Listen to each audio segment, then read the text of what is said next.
Heluo transmigrated into another world and contracted the divine beast nine-tailed celestial fox, becoming an honorable beastmaster. Who would have thought this nine-tailed celestial fox turned out to be the Empress of the demon race? What kind of sparks will erupt between these two quarrelsome lovers? Chapter 1. Divine Grade Contract Book. The Wild Continent, Northwestern Region. At the gate of Yuchi Sek's 10,000 Beast Tower, a group of young boys and girls lined up in an orderly fashion, preparing to enter the tower. At the very back of the crowd stood a tall and handsome youth, dressed in white robes, giving off a refreshing feeling. The youth's name was Heluo, who had transmigrated from Blue Star. On this continent, there was no magic, no battle chi, but there were beastmasters who had developed to the peak. Every sect would, at intervals, go down the mountain to select disciples with extraordinary bones and strong physiques to bring back and nurture. Once disciples turned 16 and came of age, they could contract a spirit beast and become an honorable beastmaster. Ding! Congratulations to the host for signing in successfully at the 10,000 Beast Tower. Reward obtained. Divine Grade Contract Book. Divine Grade Contract Book Effect. The contract with a spirit beast will definitely succeed. In Heluo's arms appeared a golden scroll, as if it had materialized out of thin air. As a transmigrator, Heluo naturally had a cheat. 2 months ago, he had activated the Beast God system. As long as he signed in at designated locations, he could receive generous rewards. Today, Heluo's sign-in location was the 10,000 Beast Tower, and the reward was the Divine Grade Contract Book. Before this, he had already obtained the Spirit Fusion Pill and many other benefits. Next, it was time to wait to enter the 10,000 Beast Tower and contract a suitable spirit beast. At the entrance of the tower stood an old man with graying hair and beard. He was dressed in white clothes, and his face was covered in wrinkles. Behind the old man was a giant gorilla over 4 meters tall, its eyes glowing with a bewitching red light, its fur a brownish color, and its muscles bulging like rocks, exuding explosive power. Is that Elder Wang Chongming's contracted spirit beast, Savage Gorilla? It looks so domineering. Shoo, keep your voice down. That is a ferocious beast with a violent temper. Hearing the discussions of the youths before him, Wang Chongming secretly felt proud. After a while, he coughed lightly and warned. Each person, come here and receive 2 low-grade contract books and 1 mid-grade contract book. The first 3 floors contain lower-grade spirit beasts. The 4th and 5th floors contain middle-grade spirit beasts. The 6th and 7th floors contain upper-grade spirit beasts.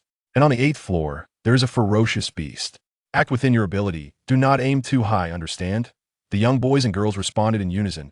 Understood. Heluo's eyes darted around as he thought. Should he use the Divine Grade Contract Book to contract that ferocious beast? Or should he casually contract a lower-grade spirit beast for now, and wait until he encountered a stronger sacred beast, or even the legendary divine beast, before using the Divine Grade Contract Book? So conflicted, the youths one by one took 2 white scrolls and 1 yellow scroll from Wang Chongming's hands, then entered the 10,000 Beast Tower.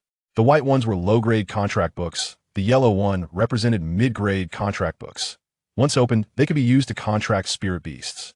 Of course, there was a chance of failure. The stronger the bloodline of the spirit beast, the higher the failure rate. Heluo received his low-grade and mid-grade contract books and followed his companions into the tower. A stench of feces and urine assaulted him, accompanied by deep beastly roars. Inside the tower stood dozens, even hundreds of iron cages, each containing various spirit beasts, with their names written on wooden boards above. Snowfur Rabbit, Little Fire Horse, Spirit Cat, and so on. These were relatively docile creatures with low energy in their bloodlines, thus categorized as lower-grade spirit beasts. But in Heluo's eyes, these spirit beasts were very different. On their foreheads floated a line of illusory text. Snowfur Rabbit LV2 white text, representing ice attribute. Little Fire Horse LV3 red text, fire attribute. This was the ability given to Heluo by the system, invisible to outsiders. Now, what's there to see here? Let's go to the 4th floor. A youth pulled his friend toward the stairs. Come on, let's go find some middle-grade spirit beasts. Normally, the way these apprentice beastmasters contracted was, first go to the 4th floor, use 1 low-grade contract book and 1 mid-grade contract book to try a middle-grade spirit beast. If successful, perfect. If they failed, they would return to the first 3 floors and use the last low-grade contract book to tame a lower-grade spirit beast. They had long formed this good habit. Heluo scanned the area and was about to follow the crowd to the other floors. Suddenly, a spirit beast caught his attention. It was a fox about 30 centimeters long, with snow-white fur, sapphire-like clear eyes, and a red, fluffy tail, soft like a ball of flame. It lay quietly, inconspicuous. On the wooden board above the cage was written a very ordinary name, Little Fire Fox, but in Heluo's eyes, it was Nine-Tailed Celestial Fox, LV3. What was even more shocking was that the text was multicolored. This meant that the unremarkable little fox had multiple attributes. Heluo thought to himself, the nine-tailed celestial fox isn't that the legendary divine beast? How could a small sect like Yuchi's sect have one? Spirit beasts could be ranked by bloodline strength. Lower-grade spirit beasts, middle-grade spirit beasts, upper-grade spirit beasts, ferocious beasts, sacred beasts, and divine beasts. The stronger the bloodline, the better the talent, and the greater the future combat power. Yuchi's sect, however, was just an ordinary beastmaster sect in the wild continent. The sect master's contracted beast, the Fireland Horse, was a top-tier ferocious beast, possessing a portion of the bloodline of the divine beast Chilin, hence the name.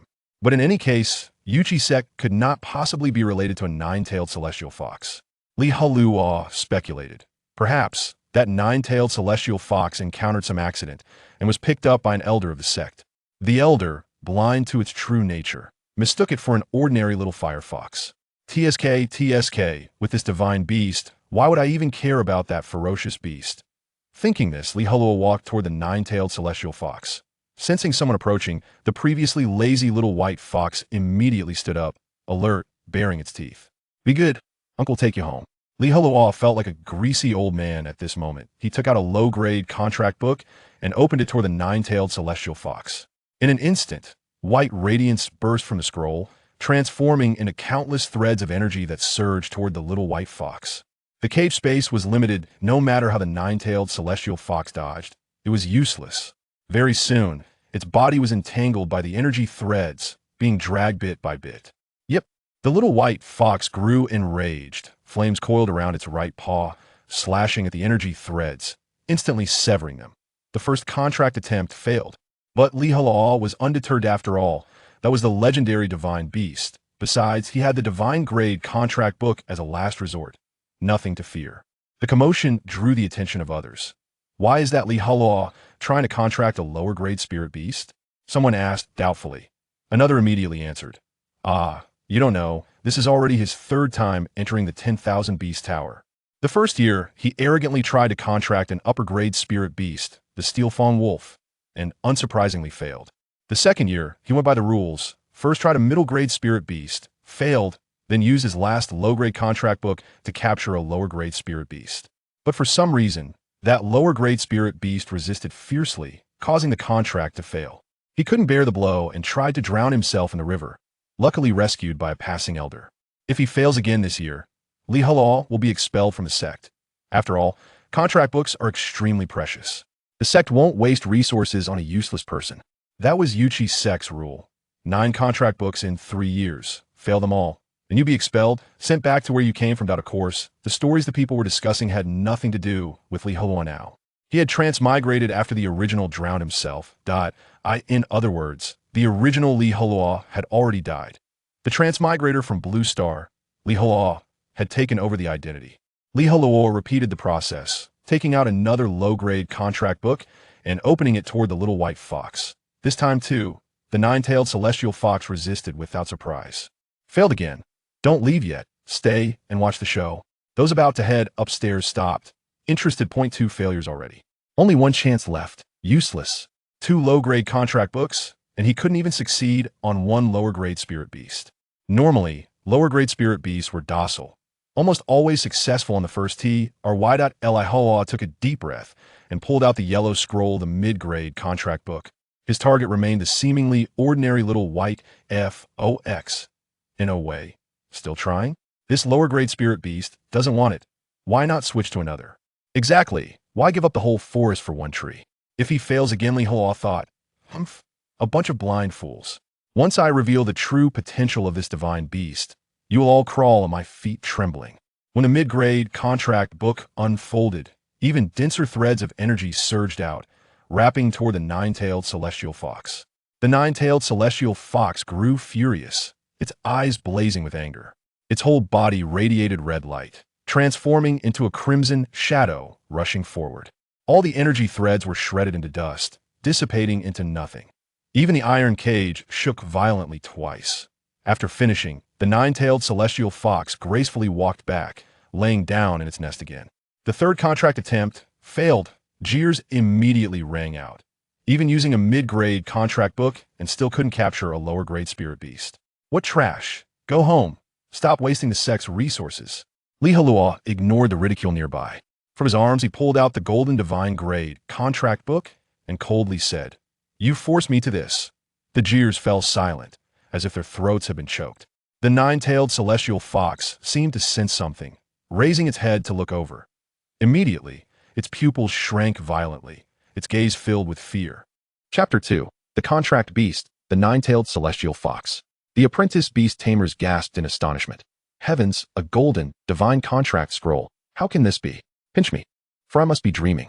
The nearby youths, with expressions of disbelief, fixated their gaze upon the golden scroll, their eyes gleaming with greed. It is well known that a divine contract scroll requires a master engraver to labor for an entire year to craft, with a mere 1 in 10 success rate. Thus, throughout the vast expanse of the wilderness continent, the number of divine contract scrolls has always remained below 10. Whenever one appears, it incites a frenzied scramble among the foremost sects, leading to a tempest of bloodshed. At this moment, someone remarked, perhaps it is merely a yellow intermediate contract scroll. Its hue simply darker, creating an illusion of gold. How could a mere apprentice beast tamer possess such a treasure as a divine contract scroll? His words garnered nods of agreement from those around him. Brother Zhang Yang is right. Clearly, Heluo has stumbled upon a stroke of luck, finding an intermediate contract scroll from who knows where. What does one more contract scroll matter? If he fails again, he will be expelled from the sect. Heluo paid no heed to the derision surrounding him, his gaze unwaveringly fixed upon the nine-tailed celestial fox.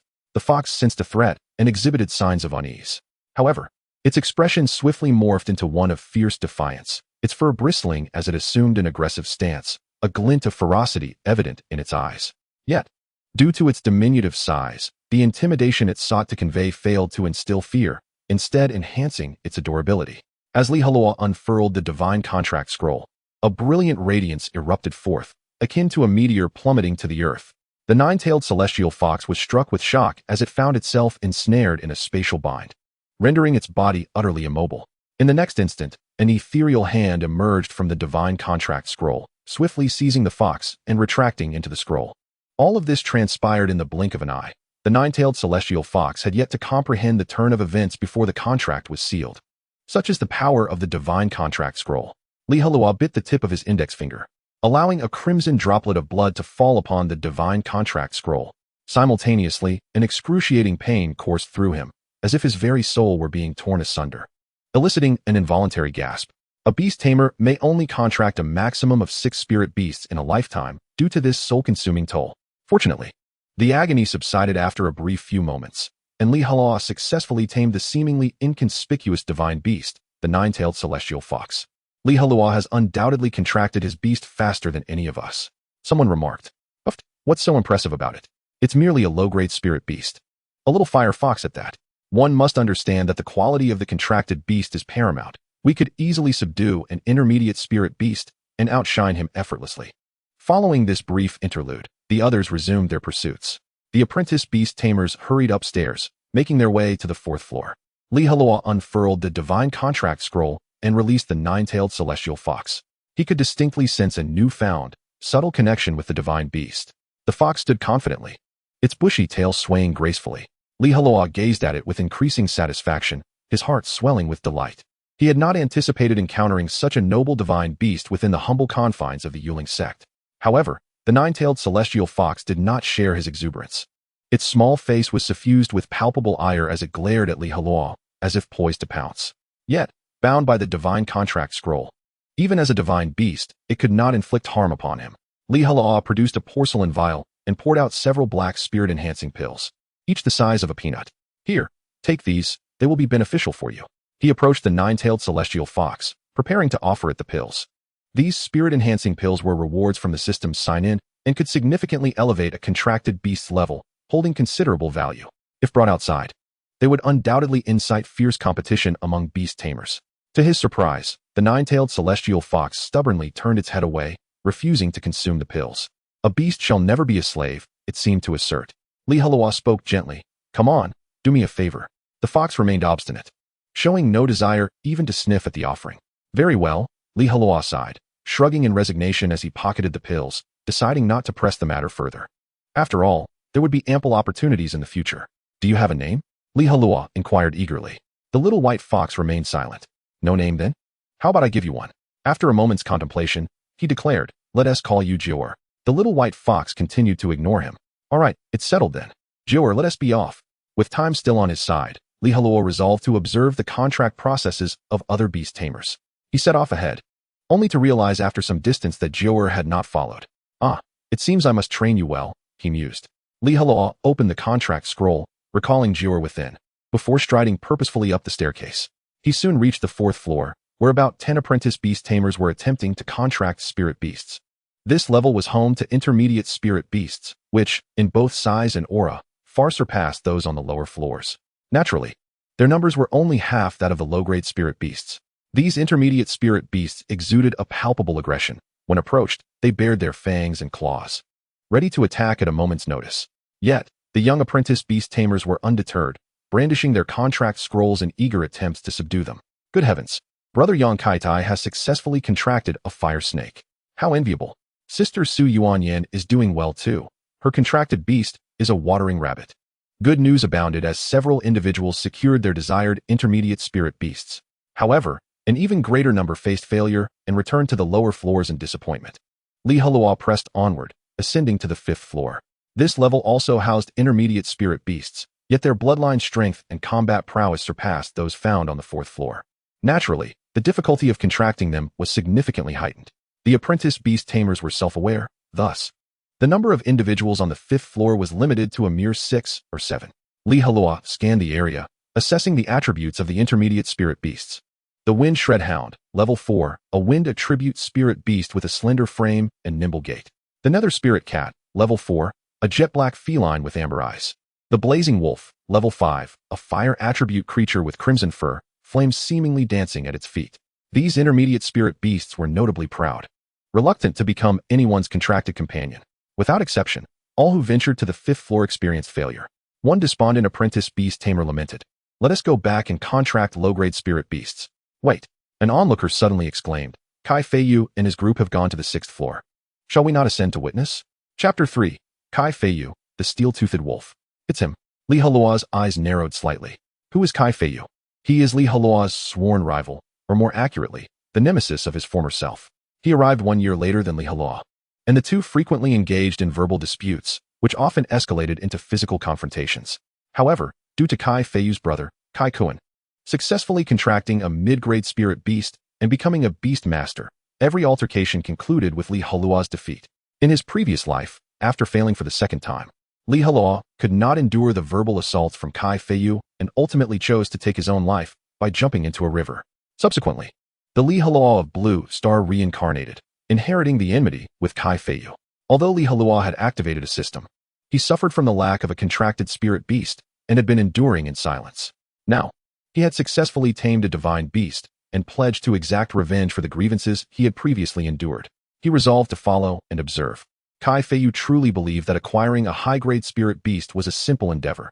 He was utterly oblivious to the vastness of the world. As they spoke, the group made their way to the 6th floor.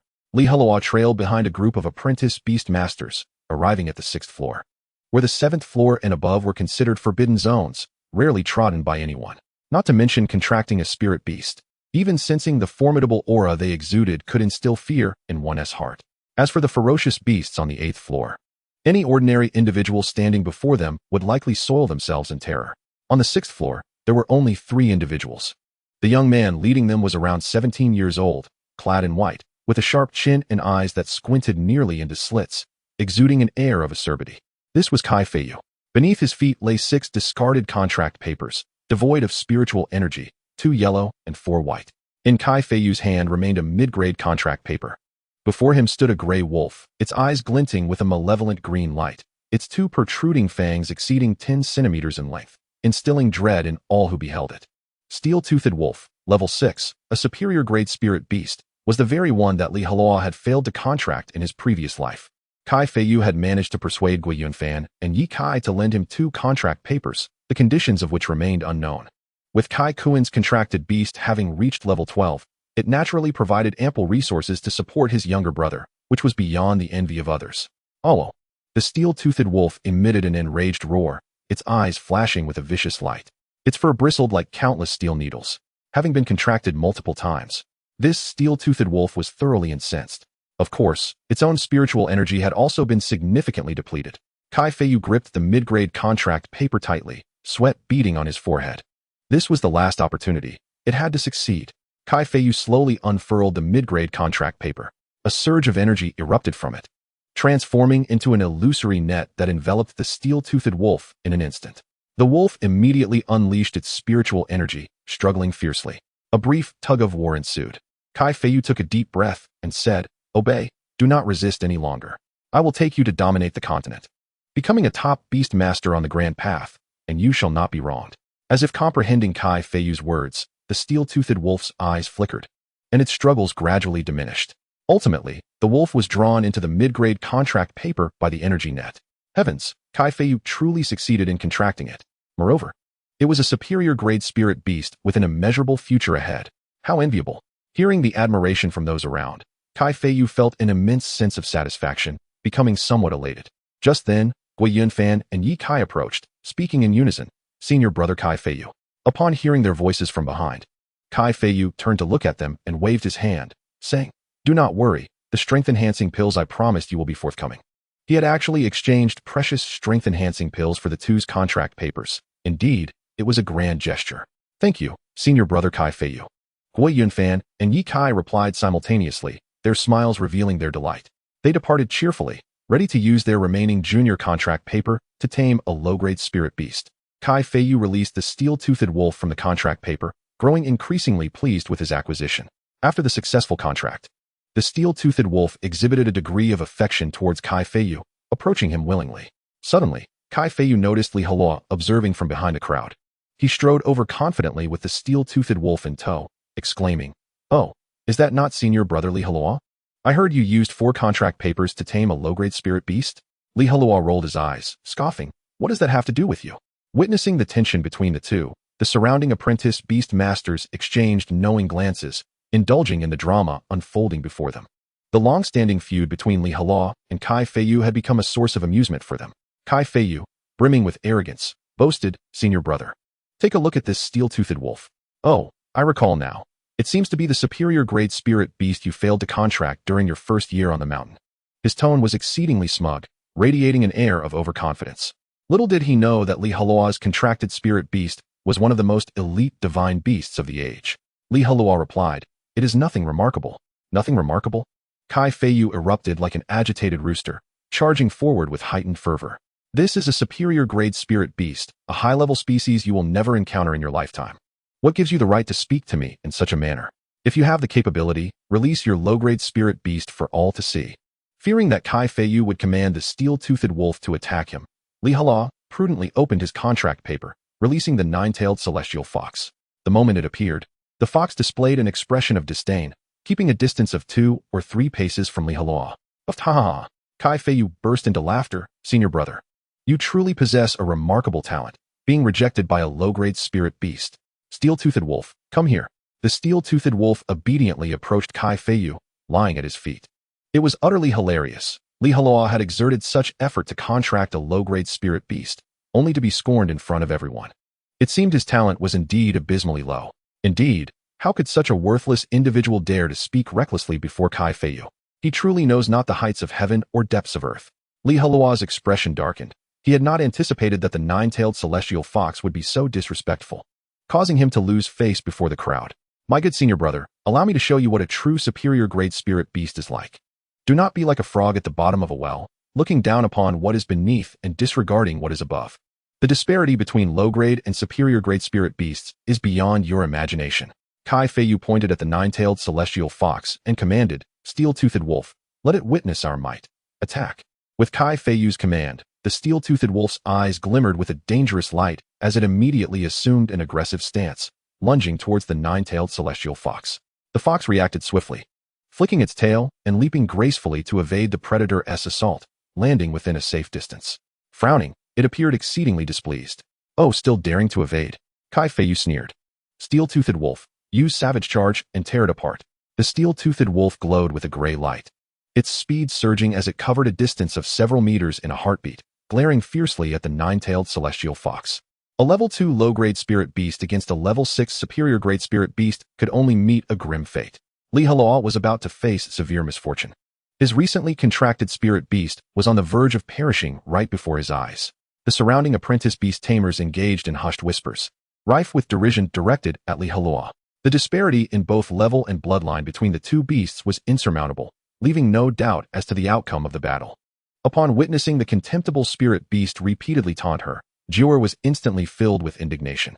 She reared up, her petite claws gently rubbed together, and a fireball the size of a human head coalesced before her, hurtling towards the oncoming steel-toothed wolf. The small fireball exploded upon impact with the steel-toothed wolf, erupting into a brilliant blaze. The searing flames expanded outward, engulfing the wolf's body, accompanied by its wretched howls. The wolf's fur ignited, and the intense agony drove it to roll frantically on the ground, desperately attempting to extinguish the flames. After relentless efforts, the fire was finally quelled. Yet the creature's appearance was utterly disheveled. Its fur was charred and matted, emitting wisps of smoke and a pungent, burnt odor. The onlookers were utterly astonished, unable to fathom how a mere second-tier inferior spirit beast could inflict such damage upon a sixth-tier superior spirit beast. However, Jiuer's assault was far from over. It was merely the commencement of her wrath. A dazzling red light enveloped her, and in the next instant, she transformed into a crimson blur, charging directly at the steel-toothed wolf. With a fierce collision, Jiuer reached the wolf's front, unleashing an overwhelming force that sent the beast tumbling. The steel-toothed wolf rolled several times before finally stabilizing, its once fierce demeanor replaced by sheer terror. Kai Feiyu's countenance turned ghastly pale, as he had never anticipated such a humiliating defeat for his contracted beast. For Jiuer, however, the next move would be the fatal blow. Standing tall, her tiny right paw ignited with an orange flame, radiating intense heat. Then, she sprinted forward, raising her small fist. The fire fist. Under the gaze of the astonished crowd, Jiuer's diminutive fist struck precisely at the steel-toothed wolf's forehead. In the next heartbeat, the wolf's head erupted, splattering red and white across the ground. A resounding victory. Remarkably, throughout the battle, Heluo had not needed to direct her. Jiuer fought entirely on her own accord. No, Kai Feiyu screamed in despair, his sanity fraying. This is impossible. This cannot be real. The death of a contracted beast, while not inflicting physical harm upon the Beast Tamer, would irrevocably deprive him of one of his precious slots. Due to the limitations of soul strength, each Beast Tamer could only contract a maximum of 6 spirit beasts in their lifetime. Now, Kai Feiyu was left with only 5. Moreover, this year would be marked as a failure for him. Should he remain without a contracted beast next year, he would be expelled from the Yukazong. Once a promising Beast Tamer with a bright future ahead, he now faced such a dismal fate. Few could accept such a turn of events. Kai Feiyu experienced the tumult of life's highs and lows in a single day, leaving him somewhat disoriented. The surrounding youths gasped in astonishment, their faces reflecting shock. How could that little firefox possess such formidable combat prowess? Was it truly possible for a second-tier inferior spirit beast to wield so many skills? Meanwhile, the protagonist of this incident, Jiuer, remained quietly aside, as if the chaos that had just unfolded bore no relation to her. I'll fight you, Kai Feiyu, in a fit of madness, shouted as he attempted to charge forward. Fortunately, the nearby youths were quick to restrain him. A beast tamer without a contracted beast would revert to being an ordinary person. Provoking an inferior spirit beast recklessly could result in dire consequences. Heluo, disinterested in lingering any longer, opened the contract scroll to retract Jiuer and turned to leave. However, Kai Feiyu pointed at his back and roared, Heluo, you'd better watch out. My brother 1T let you off easily. Oh, is that so? Heluo pivoted back, approaching Kai Feiyu and extending his broad palm. What do you intend to do? Kai Feiyu recoiled in terror, stepping back 2 paces. Slap. Heluo's palm, imbued with spiritual power, landed heavily against Kai Feiyu's face, leaving a vivid red mark. Kai Feiyu stumbled and fell to the ground, covering his swollen face, his eyes blazing with fury. You, Heluo replied coolly. If you can only rely on your brother's protection to assert your dominance here, then I can only conclude that you are a genuine waste of space. With that, he strode away, leaving behind a striking silhouette. Descending the stairs of the Beast Tower, Heluo noticed that the other youths who had entered alongside him had successfully contracted their spirit beasts, engaged in quiet discussions. Yang Yu is incredibly fortunate. He managed to tame a superior spirit beast, the Gale Steed. Really? How enviable.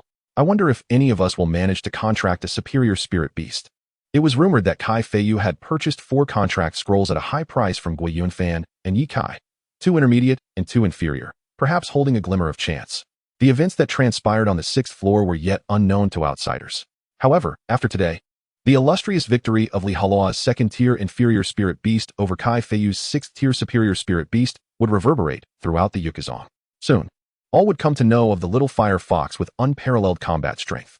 As the crowd exited the Beast Tower, Elder Wang Chongming awaited them with a benevolent smile, inquiring, "Children, how was your harvest?" "Excellent. Very impressive."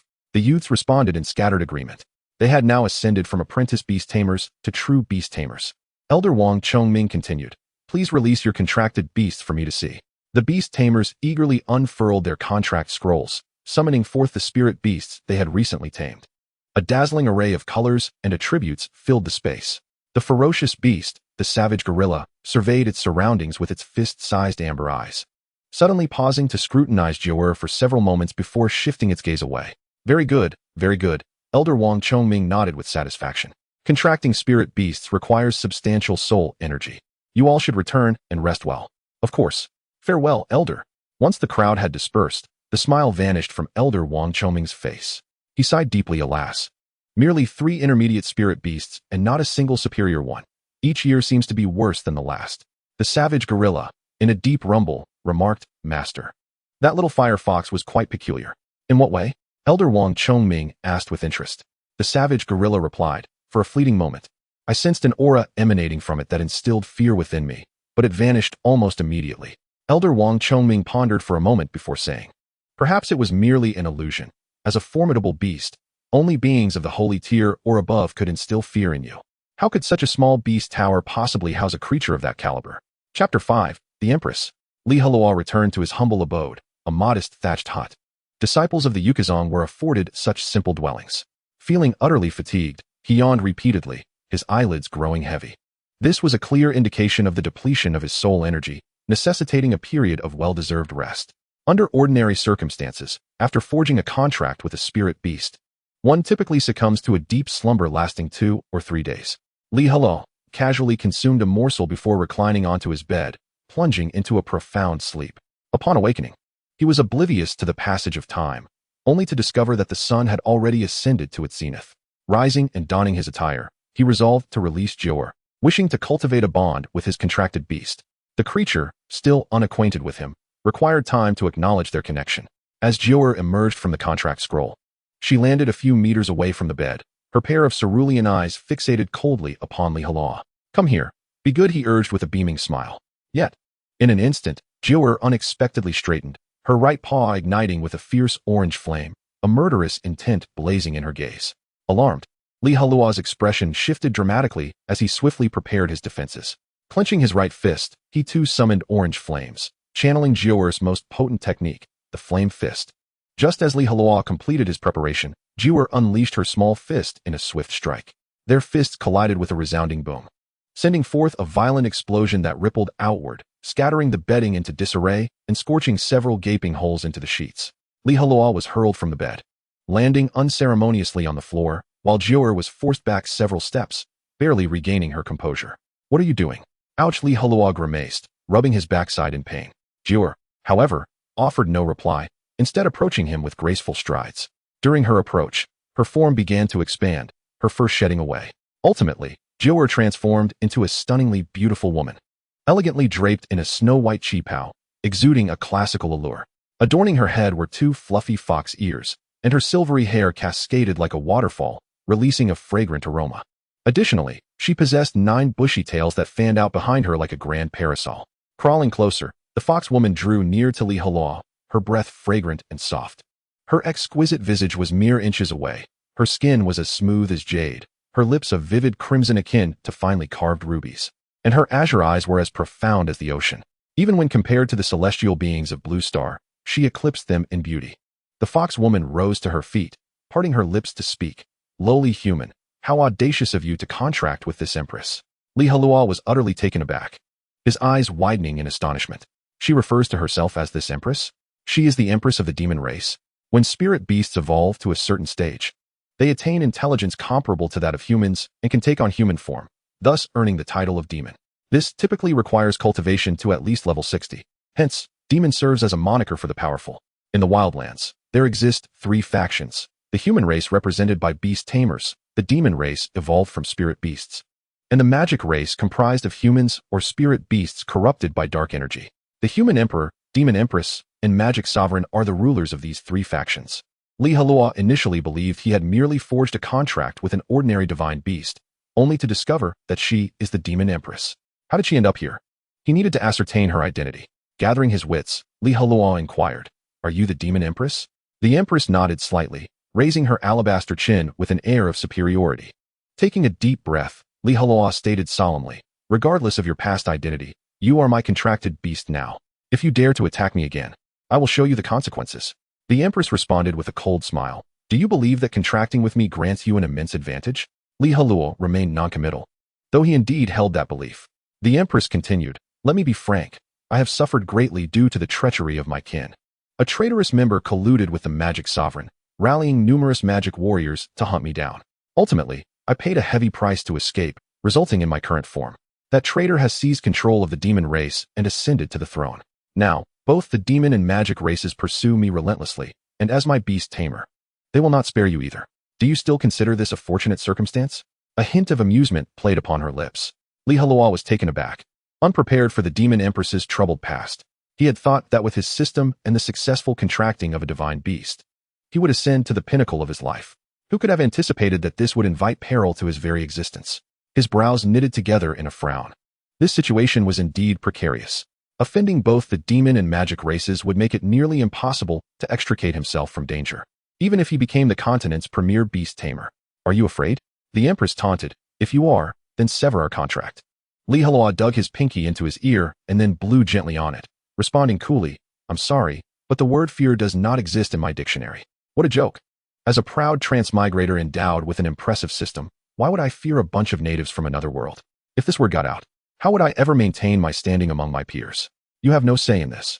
The empress's eyes glinted with a fierce light as her tail swiftly elongated, coiling around him like tentacles. "Stop." Heluo desperately conjured 2 flames of spiritual energy, but they were effortlessly swept aside by her fox tail, achieving no effect whatsoever. In the next moment, her tails ensnared him, binding him tightly like a rice dumpling.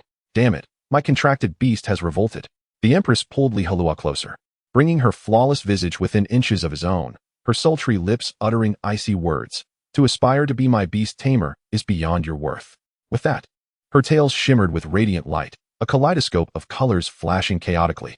A chilling aura enveloped him, as if it could freeze his very soul, causing Heluo to shiver uncontrollably. Did she intend to sever their contract? How would she accomplish that? Of course, being the demon empress, she likely possessed the means. No, he could not allow her to break their contract.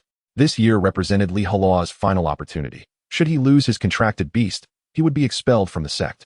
Even if the system rewarded him with a god-level contract scroll, without the chance to engage closely with a juvenile spirit beast, it would all be futile. His prospects of becoming a beast tamer would dwindle to nothing. With this thought, Heluo struggled fiercely against his bindings, but to no avail.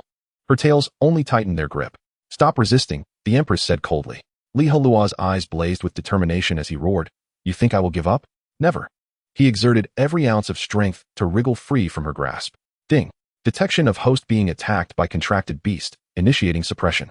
The system's voice echoed in his mind, illuminating a glimmer of hope. The contract scroll soared from his chest, unfurling in midair. "Watch as I destroy it." The empress's gaze turned fierce, her pale hand reaching out towards the divine contract scroll, intent on shattering it with her own power. Alas, her efforts did not go as planned. Suddenly, from within the divine contract, dozens of golden lightning bolts erupted, spreading like a vast net, causing the surrounding air to crackle ominously.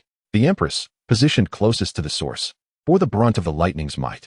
The golden bolts lashed against her, transforming into countless tiny arcs that coursed over her body, inflicting excruciating pain. "Ah!" The empress cried out, her body convulsing as her tail writhed restlessly behind her. She could not fathom why such an unforeseen occurrence had transpired. The golden lightning subsided after just a few seconds, leaving her weak and kneeling upon the ground, her qipao torn in several places and emitting wisps of smoke. The empress appeared dazed and despondent, murmuring to herself, How could this be? Even a divine contract should not wield such terrifying power, with the remnants of my strength. Although forcibly breaking the contract would entail a certain cost, failure should not have been an option. Heluo, having freed himself from his restraints, wore a smug expression. So, what now? Shall we continue? If persuasion failed, then he would resort to force.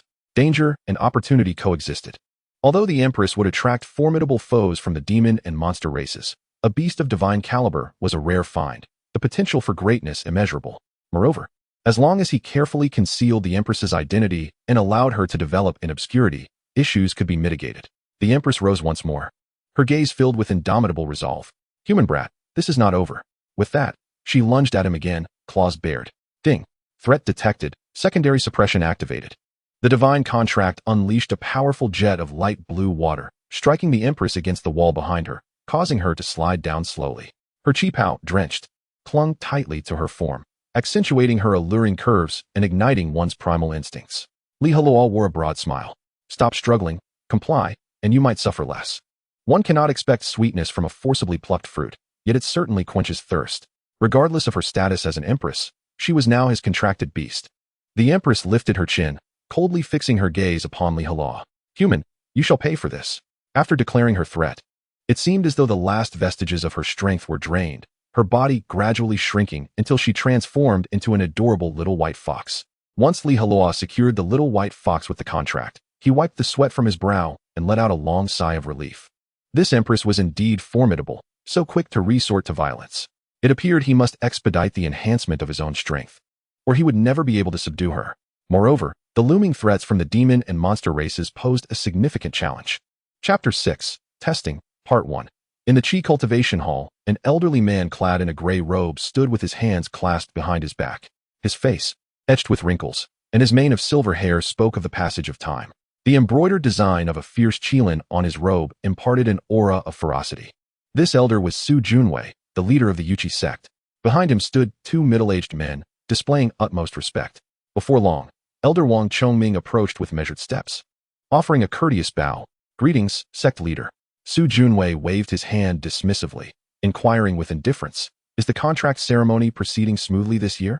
Wang Chongming replied, "Respected sect leader, each disciple has acquired their own contracted beast, including one superior spiritual beast, the steel-toothed wolf, 3 intermediate spiritual beasts, and the remainder being inferior. Quite satisfactory." Su Junwei nodded in approval. However, Wang Chongming hesitated before continuing. The disciple who contracted the steel-toothed wolf engaged in a conflict with others, resulting in the death of the spiritual beast. He only learned of this afterward. Su Junwei inquired, "Is the human unharmed?"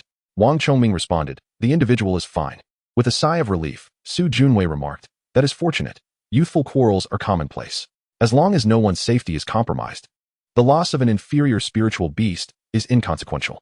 Wang Chongming, wearing an awkward expression, clarified, "Sect leader, you misunderstand. It was the steel-toothed wolf that was slain by the inferior spiritual beast." At this revelation, Su Junwei, along with the 2 elders behind him, was taken aback.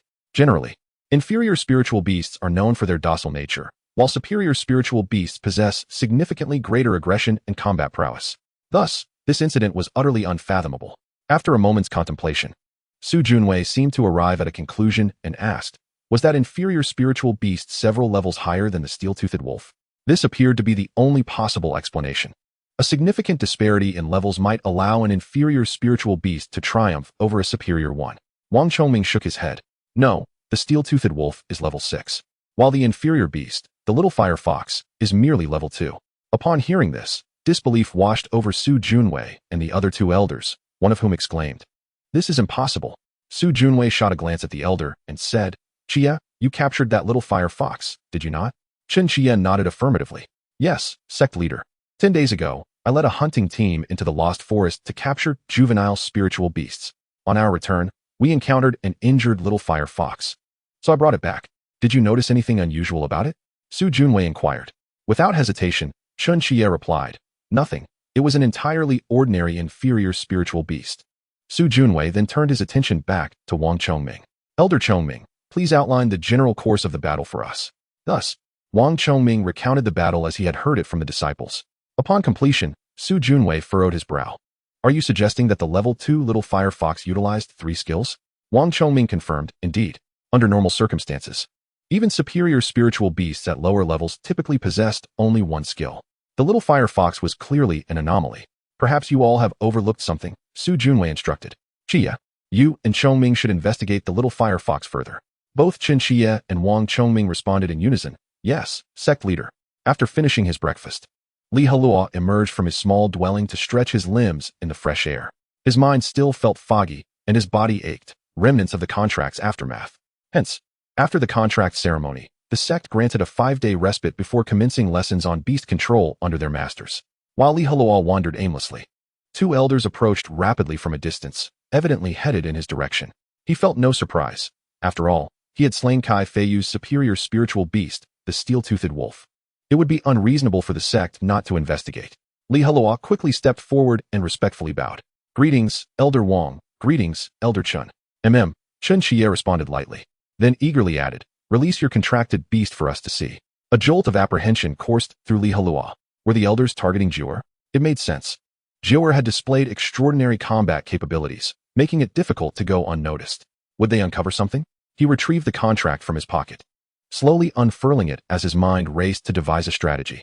Fortunately, he had dyed the divine contract yellow earlier. Otherwise, explaining it would have been even more challenging, as the 2 elders were not as easily deceived as the disciples.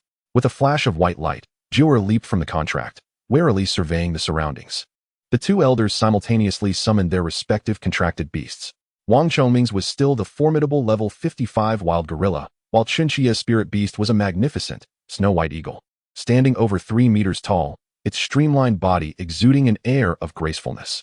This level 51 hurricane eagle, possessing the wind attribute, along with the 2 fierce beasts, emanated an overwhelming aura that exerted pressure on Jiu'er. Had it been any other low-tier spirit beast in this scenario, it would have likely succumbed to fear and lost all composure.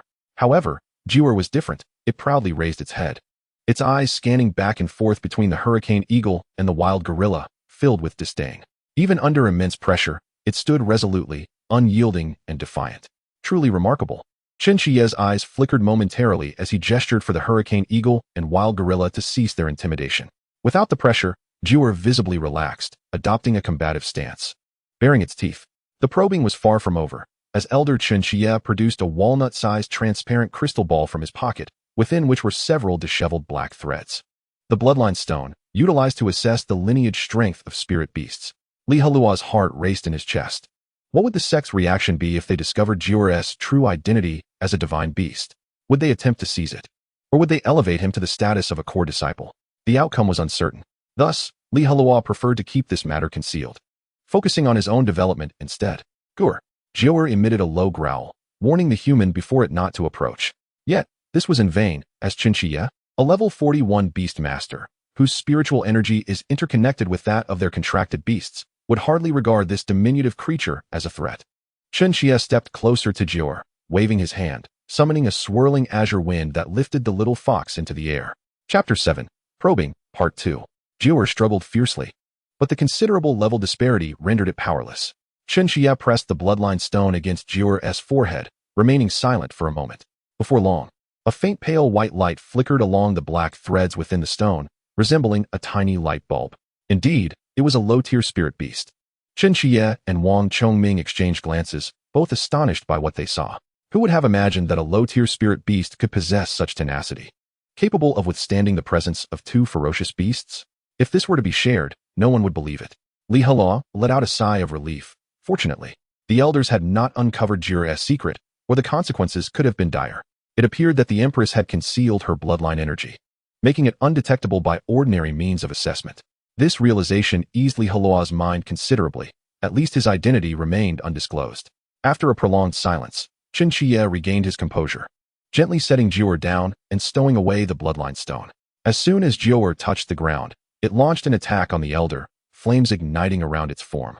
Qin Xie swiftly countered, conjuring a whirlwind that bound Jiu'er to the ground, rendering it immobile. The little creature certainly possessed a fierce spirit. Li Heluo furrowed his brow. Had it been the Empress, she would never have acted against a stronger opponent at this moment. Such a move was imprudent. Could it be that Jiu'er and the Empress shared a single body with 2 souls? Your name is Li Heluo, correct? Qin Xie inquired. Were you the one who commanded during the battle with the steel-toothed wolf? As anticipated, the inevitable question had arrived. Li Heluo maintained his composure and replied, Elder. You wish to know why my contracted beast exhibits such formidable combat prowess, do you not? He had already concocted a plausible explanation a few days ago. While gathering spirit herbs at the edge of the Lost Forest, I encountered a severely injured level 10 fire-type spirit beast on the brink of death. I extracted its spirit core and preserved it. Coincidentally, my contracted beast is also of the fire attribute, so prior to battling the steel-toothed wolf, I fed that spirit core to the little fire fox, which enabled it to unleash unparalleled combat strength. Ah, so that is how it is. Both Chen Xie and Wang Chongming realized, their confusion dissipating. This explanation was both reasonable and coherent. Chen Xie cautioned, feeding your contracted beast items beyond its capacity is exceedingly dangerous. It may lead to its demise. Please refrain from such actions in the future, understood? Li Heluo scratched his head, saying, it was an urgent situation at the time. Very well, Chen Xie conceded, not pressing further. Being targeted by a high-tier spirit beast certainly constituted an emergency. Chen Xie then produced a small jade vial from his robe, stating, inside are several spirit fusion pills. Administer them to your contracted beast to enhance its strength. Li Heluo received the vial with care, expressing his gratitude. Thank you, Elder Chen. Now, we should take our leave. Be sure to rest well over the next few days. Chen Xie instructed before he and Wang Chongming began to gather their contracted beasts. The two turned and departed. Safe travels, elders. Once Chen Xie and Wang Chongming had distanced themselves, Li Heluo collapsed onto the ground, wiping the sweat from his brow.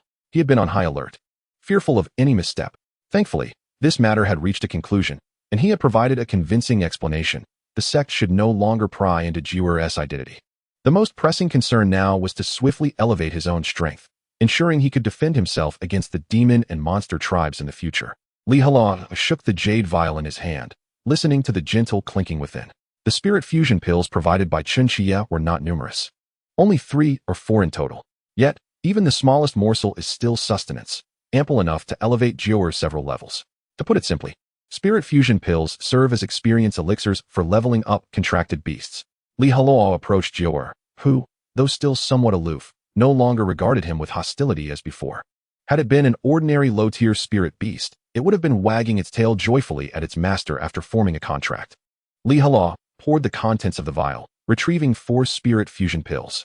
Without a moment's hesitation, he deposited them into Jiuer's mouth.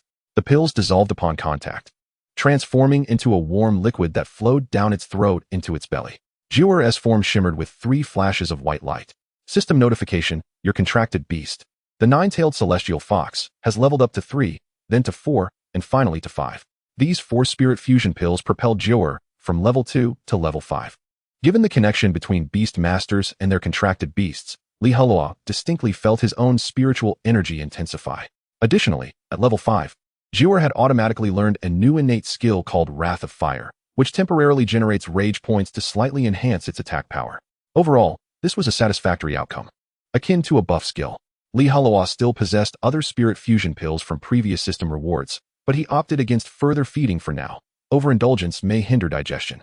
He resolved to wait for another opportunity. After consuming the spirit fusion pills, Jiuer's demeanor softened considerably. Li Heluo anticipated that, given some time, he would be able to establish a harmonious relationship with Jiuer, enabling it to heed his commands and facilitating combat coordination. As long as the Empress did not reveal herself, Jiuer remained an excellent contracted beast. Wang Chongming and Chen Xie had walked a considerable distance away. The atmosphere along their path was noticeably tense, with both elders maintaining a heavy silence, neither daring to break the quietude. As they traversed a distance, Wang Chongming could no longer restrain himself and inquired, Xie, do you truly believe that little fire fox is merely a low-grade spirit beast? Chen Xie thoughtfully stroked his chin, and after a moment's reflection, he replied, it is difficult to ascertain. I have never encountered such a low-grade spirit beast before. To stand proudly in the face of the pressure exerted by 2 fierce beasts is indeed remarkable. Moreover, that lad elucidated the formidable combat prowess of the little fire fox. Yet what are we to make of its 3 powerful skills? Can a level 2 low-grade spirit beast possess such an array of abilities? Wang Chongming, puzzled, asked. Then why did you not pose the question directly earlier? Chen Xie responded, to press further would only place Li Heluo in an uncomfortable position. Everyone harbors their own secrets, and if he wishes to keep them concealed, we must respect his decision. Our sole responsibility is to ensure Li Heluo's well-being, guiding him away from any potential missteps. In the future, he shall become a core strength of our Yuchi sect. Wang Chongming suddenly comprehended. So you imply that the little fire fox is extraordinarily exceptional. And your gift of the spirit fusion pill to Li Heluo was also a means to foster goodwill? You are quite the clever one. Chen Xie's gaze was resolute as he stated. Even if the little fire fox is merely a low-grade spirit beast, it undoubtedly possesses anomalies we have yet to comprehend. And they are of a beneficial nature. What shall we report to the sect leader then? Wang Chongming inquired. Chapter 8, Taming. Chen Xie replied earnestly. We shall report truthfully. The sect leader will make his own decisions. Perhaps he will allocate some resources to that lad, and we hope he will not let us down. Very well. I shall heed your advice, Wang Chongming nodded. Suddenly, he placed a hand on his abdomen, exclaiming, Oh dear, my stomach aches a bit. Perhaps you should head back first. I need to take care of something. Chen Xie looked at Wang Chongming with skepticism, remarking, You seemed fine just a moment ago. Ah, nature calls. Wang Chongming waved his hand dismissively. Hurry back, or the sect leader will grow anxious. All right, take care, Chen Xie said without further ado, turning to leave. Once he had distanced himself, Wang Chongming's discomfort vanished, and he headed in the opposite direction. Li Heluo gazed at the small vial of spirit fusion pills sent by Wang Chongming, lost in contemplation. Not only that, but there was also a fire attribute spirit core, at least of level 10 or above. After delivering the gifts, Wang Chongming patted Li Heluo on the shoulder, encouraging him, work hard, before departing with a flourish. Leaving no trace behind, Li Heluo tilted the porcelain vial, pouring out 5 spirit fusion pills, one more than the amount Chen Xie had given him. As he inhaled the fragrant aroma of the pills, Jiu'er, nearby, brightened with anticipation, darting over. Do you want some? Li Heluo asked. Jiu'er nodded eagerly. Li Heluo pondered deeply. Indeed, divine beasts were extraordinary, capable of harnessing vast amounts of pill energy. In contrast, an ordinary low-grade spirit beast would have been overwhelmed long ago, risking bodily explosion. With this in mind, he decided to feed all the spirit fusion pills to Jiu'er. The stronger the contracted beast, the more secure his own safety would be. As he prepared to offer the pills, a sudden thought struck him. Since Jiu'er sought his assistance, why not seize this opportunity to cultivate its obedience? Just like training a pet, if it completed the designated action, it would be rewarded with a treat. Li Heluo pointed to a stone about half a meter high in the distance and commanded, Jiu'er, fireball technique. Jiu'er tilted its head, not complying. Li Heluo's expression hardened. If you do not use your skill, I will not give you the spirit fusion pill. Reluctantly, Jiu'er raised its fluffy paw and conjured a fireball the size of a soccer ball, sending it hurtling forth. The fireball missed the boulder, striking the ground nearby and creating a deep crater. Li Heluo understood that the little fox was intentionally sulking. But the fact it could heed his commands was a significant first step. Well done, he praised, tossing a spirit fusion pill to Jiu'er. Jiu'er leaped up, swiftly catching the pill with its delicate tongue and swallowing it whole. Unsatisfied, it continued to gaze longingly. Li Heluo called out again, Jiu'er, flame charge. Resourcefulness was key, and he resolved to instill a habit of obedience in his contracted beast. Jiu'er understood that disobedience would mean missing out on delectable pills. Consequently, it began to channel its energy, flames erupting from its body as it transformed into a red blur, racing towards the boulder. Boom! Accompanied by a thunderous explosion. The half-meter-high boulder shattered into countless fragments. After completing this feat, Jiu'er returned with an elegant stride. Impressive, Li Heluo exclaimed, tossing another spirit fusion pill. Jiu'er easily caught it and swallowed it, glowing with a radiant white light. System notification. Congratulations, your contracted beast, the nine-tailed celestial fox, has reached level 6. The training was progressing remarkably. Jiu'er was now capable of acting upon Li Heluo's commands. Jiu'er, wrath of fire. Li Heluo pressed on, determined to completely conquer his contracted beast today. Yip yip. Jiu'er's eyes turned crimson, nostrils flaring with heat. This buff skill significantly enhanced its attack power. Li Heluo pointed to a tree outside, as thick as a bowl, and shouted, Jiu'er, flame fist. With a surge of energy, Jiu'er ignited its right paw in roaring flames and charged forward fiercely. Its small fist struck the tree with tremendous force, and in an instant, the tree snapped as if it were made of paper. Honoring his promise, Li Heluo tossed 2 spirit fusion pills. System notification. Congratulations, your contracted beast, the nine-tailed celestial fox, has reached level 7 and learned a new skill, high-temperature fire line. Li Heluo's eyes lit up. This skill sounded formidable. With Jiu'er's obedience nearly instilled, he decided to feed it the remaining spirit fusion pills.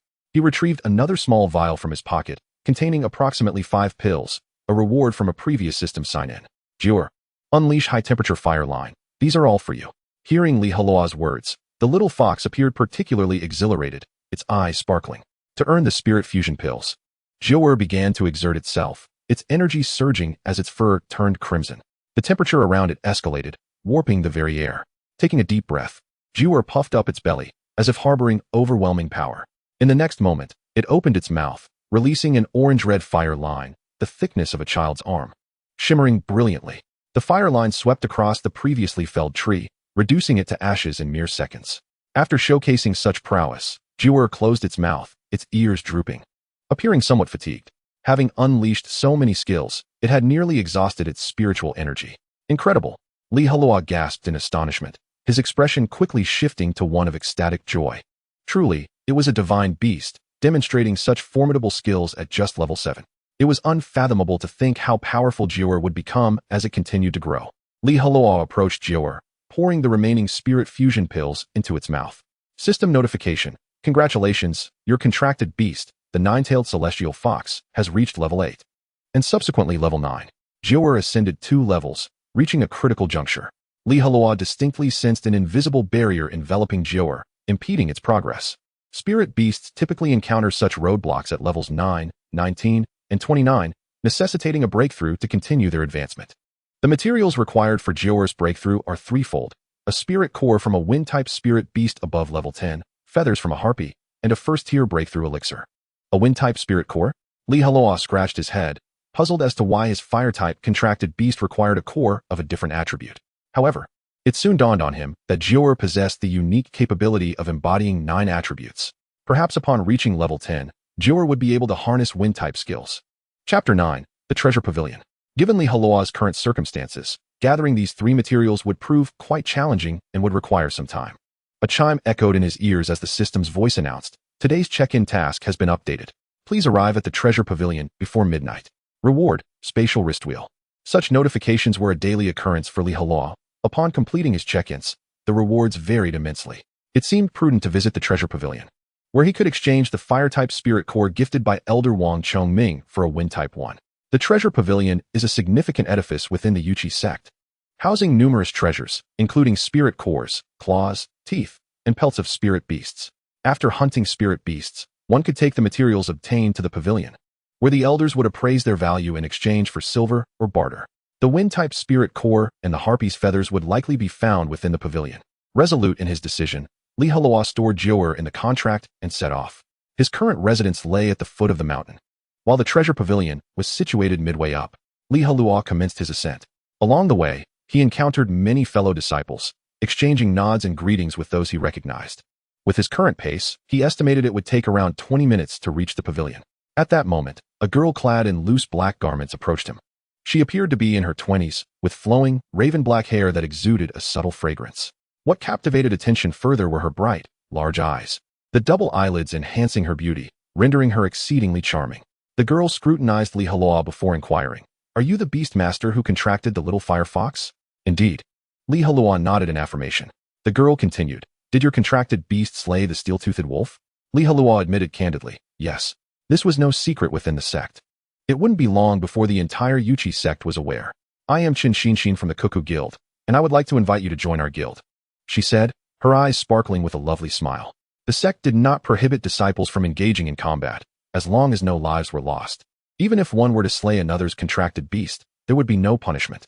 Those who had contracted powerful spirit beasts often acted with arrogance, seizing more resources by force. Conversely, the weaker disciples who captured low-tier spirit beasts banded together for protection, forming small guilds to safeguard their interests. The Cuckoo Guild was one such assembly. Faced with the enthusiastic senior sister, Li Heluo hesitated. After a moment, he responded with a negative. "I appreciate your kind offer, Sister Xinshin, but I do not wish to join any guild." Alas, Li Heluo harbored 2 significant secrets, the system and the Empress. Engaging closely with others posed a risk of exposure. Thus, it was better to cultivate in solitude. "Why not?" Qin Xinshin asked, perplexed. "That Kai Feiyu has an elder brother named Kai Kuan, whose contracted beast is an 11-level illusory rainbow chicken. After your brother suffered such a significant loss, Kai Kuan will not let you off easily." The implication was clear. Joining them would be the wisest choice. However, Li Heluo shook his head resolutely. "I appreciate your goodwill, but I truly have no intention of joining a guild." Unwilling to relent, Qin Xinshin persisted. Moreover, Kai Kuan is a member of the Savage Beast Guild. The Savage Beast Guild holds some renown within the Yuchi sect, and its members are notoriously arrogant. Li Heluo remained steadfast. "Sister, my mind is made up." "Very well. But do take care," Qin Xinshin cautioned kindly. casting a lingering gaze upon Li Heluo before departing without a backward glance. After resolving this brief encounter with Chen Xin, Li Heluo continued onward. Approximately 20 minutes later, he successfully arrived at the treasure pavilion. It was a majestic 4-story building, its entrance facing south, flanked by 2 towering stone lions that imparted an imposing aura. Above the grand entrance hung a brown-gray plaque inscribed with the gilded characters Treasure Pavilion. Ding! Congratulations to the host for successfully checking into the treasure pavilion. Reward, spatial wrist wheel. As the system's voice faded, a solid object materialized in Li Heluo's hands. Upon inspection, he discovered it to be a silver-white bracelet. The bracelet was remarkably sturdy, adorned with dragon motifs that resembled a silver dragon coiling upon itself. Li Heluo infused it with his spirit energy, and in an instant, a vast expanse of space unfolded in his mind, roughly estimated at 500 cubic units.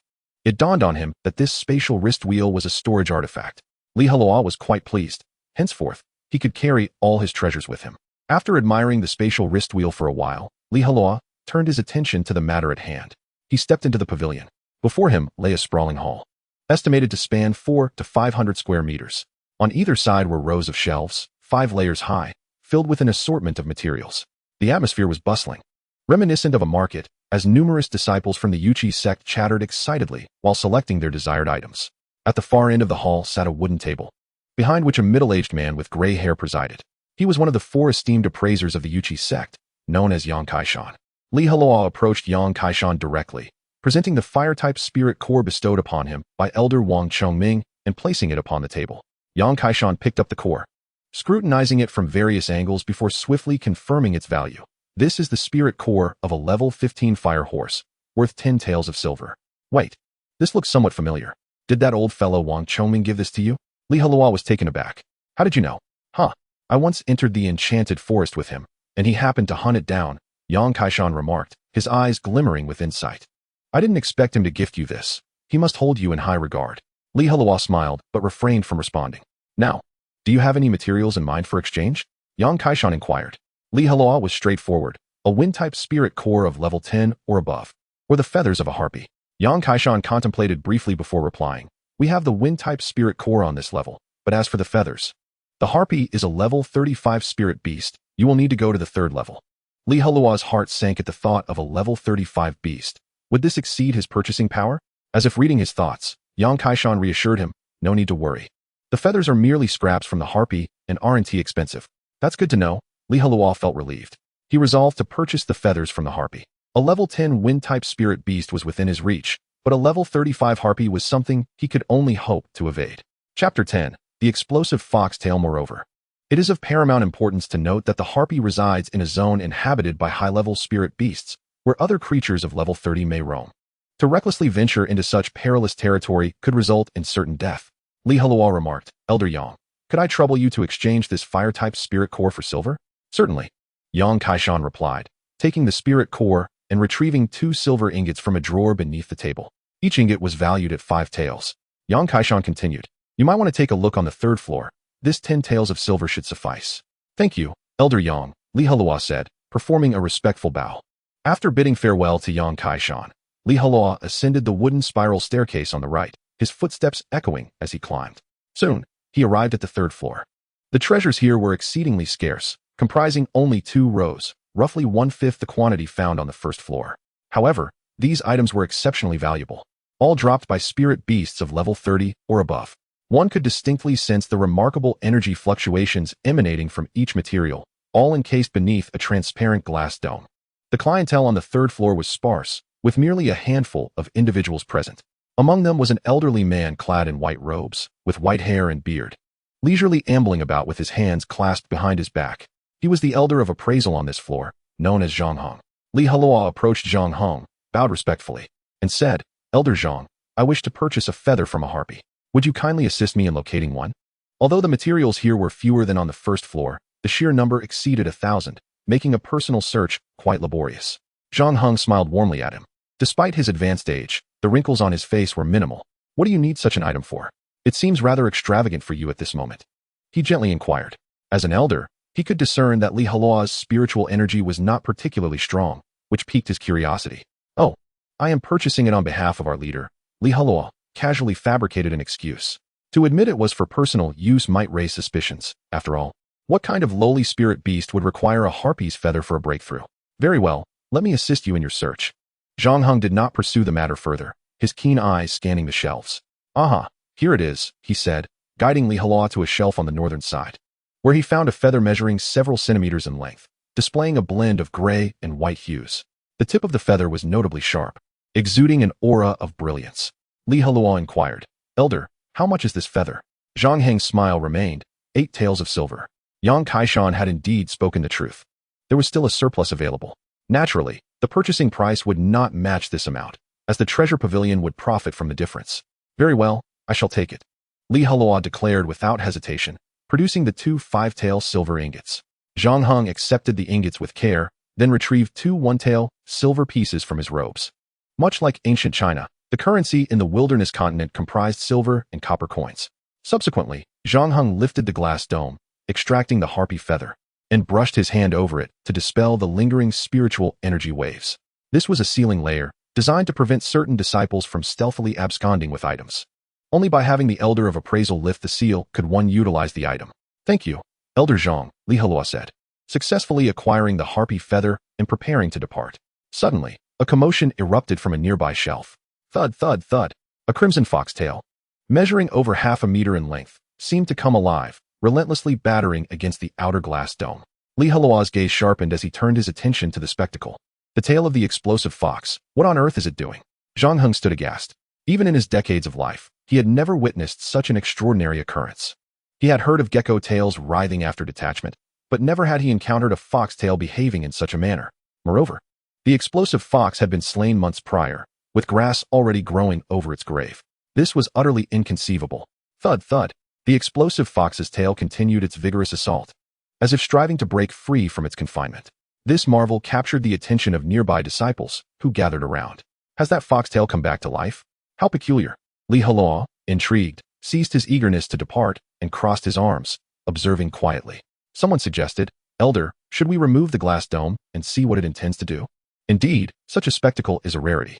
Very well, let us indulge our curiosity. Zhang Heng, ever the spectator, stepped forward and lifted the glass dome, his body tensed and ready to defend at a moment's notice. With Elder Zhang's strength, even if the entire explosive fox stood before them, it would surely be subdued.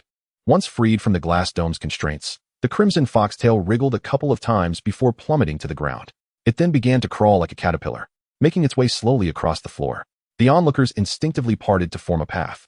Under the scrutiny of numerous eyes, the tail moved resolutely forward, its target evidently being Li Heluo. As the tail approached him, a sense of unease washed over Li Heluo. He instinctively took 2 steps back, wishing to escape the scene. However, with so many witnesses, fleeing would be rather embarrassing. Putting on a facade of calm, he reassured himself that Elder Zhang was present and that his life was not in jeopardy. With this thought, the pressure in his heart alleviated significantly. Before long, the tail made its next move, springing forth with a powerful leap, akin to a coiled spring, launching itself towards Li Heluo. In a flurry, he caught it, cradling it in his palm. The tail felt delightful to the touch, fluffy and soft, reminiscent of a feather duster. Yet, having transformed into a lifeless state, it lost the vitality it had just exhibited. Li Heluo attempted to wave it about, and the tail crackled, reminiscent of firecrackers exploding in rapid succession. How strange. I have only heard of artifacts forged by craftsmen recognizing their masters, but never did I imagine that materials dropped from spirit beasts could do the same, Zhang Heng muttered, his expression one of incredulity. Li Heluo speculated that this phenomenon was linked to his contract with the Empress. The 9-tailed celestial fox was the sovereign of foxes, naturally. It could command the allegiance of other foxkin. Thus, this explosive foxtail, imbued with a hint of sentience, felt drawn to him. At that moment, Li Heluo inquired, Elder Zhang, how much is this explosive foxtail? Zhang Heng collected his thoughts and replied, 55 taels. Li Heluo felt a pang of regret. He simply could not afford such a sum at present. Prior to becoming a beast master, the sect provided a meager stipend in copper coins, barely sufficient for sustenance, let alone saving any money. Consequently, he had only 2 taels of silver in his possession. Chapter 11. Kai Kuan. Li Heluo contemplated returning the explosive foxtail, intending to save enough money to purchase it later. Sensing his predicament, Zhang Heng proposed, how about this? You may take the explosive foxtail for now, and I will cover the cost. You can repay me once you have accumulated enough silver. That would be quite embarrassing. Li Heluo chuckled awkwardly. He was not well acquainted with Zhang Heng, and such a considerable loan felt rather uncomfortable. Zhang Heng spoke with a serious demeanor after what just transpired. I estimate that within 2 days, the blazing foxtail will be sold to another. Surely, you wouldn't want something you covet to slip away, would you?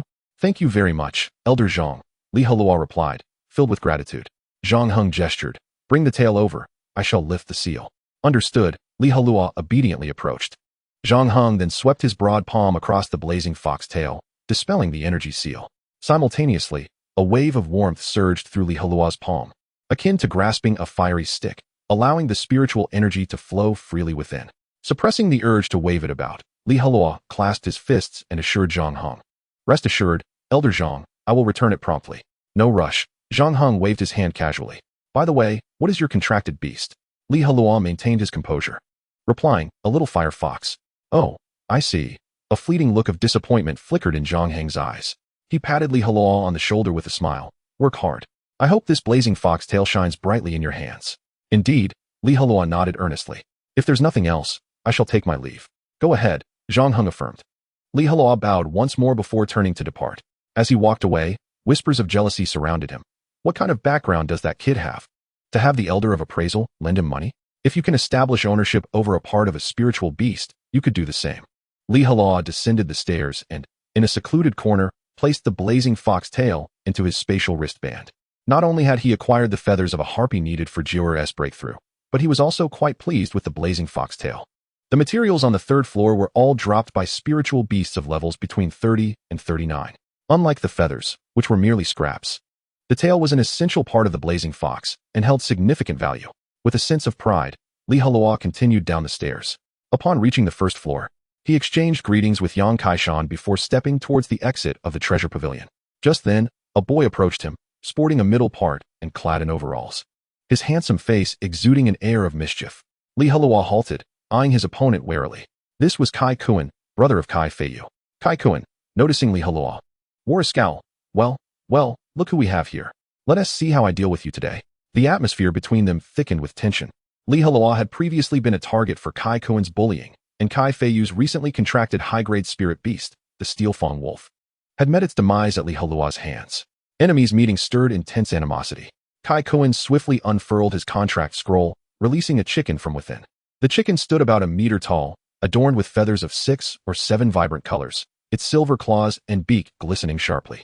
Its crimson comb stood tall, resembling a triumphant general. Illusory rainbow chicken, level 11. Medium-grade spirit beast. Combat type. In layman's terms, the illusory rainbow chicken bore no elemental attributes. Water, fire, earth, none of these existed.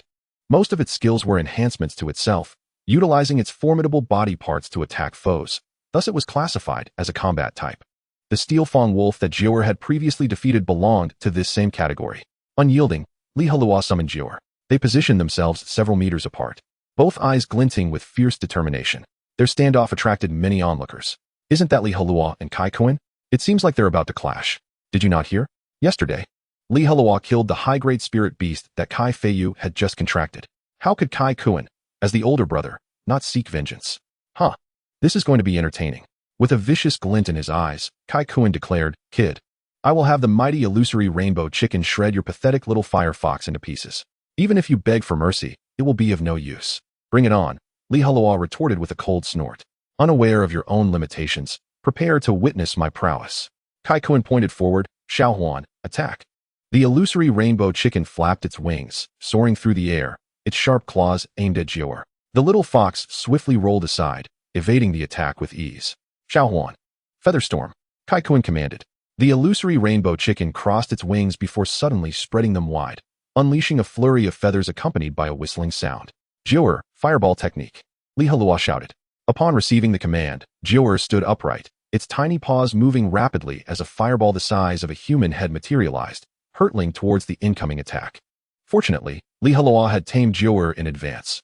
Otherwise, the little fox might have proven unruly. With a hissing sound, the two forces collided, igniting a fiery explosion. And many feathers were reduced to ashes. The scent of charred remains wafting through the air. However, 3 or 5 feathers remained unscathed, hurtling toward Jiuer with unrelenting force. Fortunately, Jiuer possessed commendable combat instincts, bouncing and dodging adeptly, narrowly avoiding all the feathers. Yet the encounter was perilous, with the last feather nearly striking home. That little fire fox is quite impressive. No wonder it could defeat the steel fawn wolf. But what does that matter? The illusory rainbow chicken is a level 11 spirit beast, and its post-breakthrough combat power has skyrocketed. Bridging the gap will not be so easily accomplished. Just wait and see. It's only a matter of time before the little fire fox is defeated. Heluo was about to face dire consequences. Kaikuin would not let him off easily. This marked his third year ascending the mountain, and should the little fire fox perish, he might very well be expelled from the sect. Kaikuin, reveling in the attention, approached Heluo with a sinister grin. Kid, let us exchange blows. Kaikuin's middle and ring fingers came together, his palms splayed outward like a claw, glimmering with a silver sheen. Diamond claw. Kaikuin brandished his claws wildly, akin to a petulant child. Heluo inhaled deeply, stepping forward resolutely to confront his foe.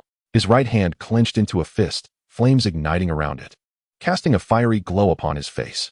Flame Fist. Chapter 12. The Fierce Battle Against Kaikuin. Boom. Heluo's fist collided violently with Kaikuin's claws, sending a wave of scorching energy rippling outward, creating a thick resonance of spiritual power. Silver and red sparks danced chaotically, leaving shallow imprints upon the nearby ground. Heluo felt a sharp sensation surge toward him, causing his cheek to sting. Step, step, step. He was forced back 5 or 6 steps by the overwhelming force of his opponent. In contrast, Kaikuin merely retreated 3 steps before regaining his balance. His physique as a newly established beastmaster markedly superior to Heluo's. A slight ache coursed through Heluo, prompting him to glance down at his hand, where 3 faint claw marks had appeared. Prepare to meet your demise, kid. I will ruthlessly trample you beneath my feet, forcing you to watch as your contracted beast is torn to shreds. Kaikuin taunted, his confidence swollen after gaining the upper hand in their initial encounter. A level 9 against a level 11? There's no contest. Indeed, Heluo found himself utterly defenseless against Kaikuin's might. The onlookers were far from optimistic about Heluo, given the insurmountable disparity in their levels. With a flourish of his claws, Kaikuin launched a secondary assault, his dual claws trailing a series of afterimages as they advanced menacingly towards Heluo. Fireball technique. Heluo formed hand seals, and a vast expanse of crimson light swiftly converged before him, coalescing into a fireball radiating scorching heat. Go. Under Heluo's command, the fireball, trailing a long tail of flames, surged forward. The two opponents collided within mere seconds. Kaikuin's right claw sliced through the air, effortlessly shattering the fireball into a scattering of smaller flames that danced away in the wind. After a brief pause, he continued his relentless charge towards Heluo. With a ferocious sound, his claws slashed through the air, unleashing a torrent of attacks. Heluo dodged left and right, narrowly evading several lethal strikes from Kaikuin, before swiftly retreating several steps to create distance between them. As a battle-type beastmaster, Kaikuin held an undeniable advantage in this weaponless confrontation. A smirk curled at the corners of his mouth as he scoffed. Your skills are far too weak. They cannot withstand even a single strike from me. Oh, is that so? Heluo retorted, drawing the explosive foxtail from his spatial wrist ring and gripping it firmly in his palm. The fiery red foxtail resembled a chain of flames, raising the ambient temperature around him. Though it was not a magical artifact, it nonetheless augmented Heluo's combat prowess. As the explosive foxtail materialized, Kaikuin's expression sharpened, his gaze filled with a keen sense of vigilance. How did you come to possess such a rare treasure? The energy emanating from it was clearly not that of an ordinary item. It was undoubtedly a part stripped from a high-ranking spirit beast. Heluo infused his spiritual energy into the explosive foxtail, causing it to crackle with explosive sounds. His momentum surged, elevating him to an imposing presence. Now it is my turn to perform. Heluo launched a counterattack, the explosive foxtail whiplashing towards Kaikuin like a crimson whip. Kaikuin extended his right hand, attempting to seize it with his formidable physical prowess. Crack! At the moment Kaikuin grasped it, an explosive sound erupted, a burst of crimson light dazzling forth, followed by his agonized scream. Ah! The pain forced Kaikuin to grimace, releasing his grip as his palm was charred and bloodied, resembling a hand that had clutched a firecracker that detonated. The sudden turn of events startled the gathered crowd. None had anticipated that Heluo could inflict such grave injuries upon Kaikuin, a feat bordering on the unbelievable. It's that foxtail.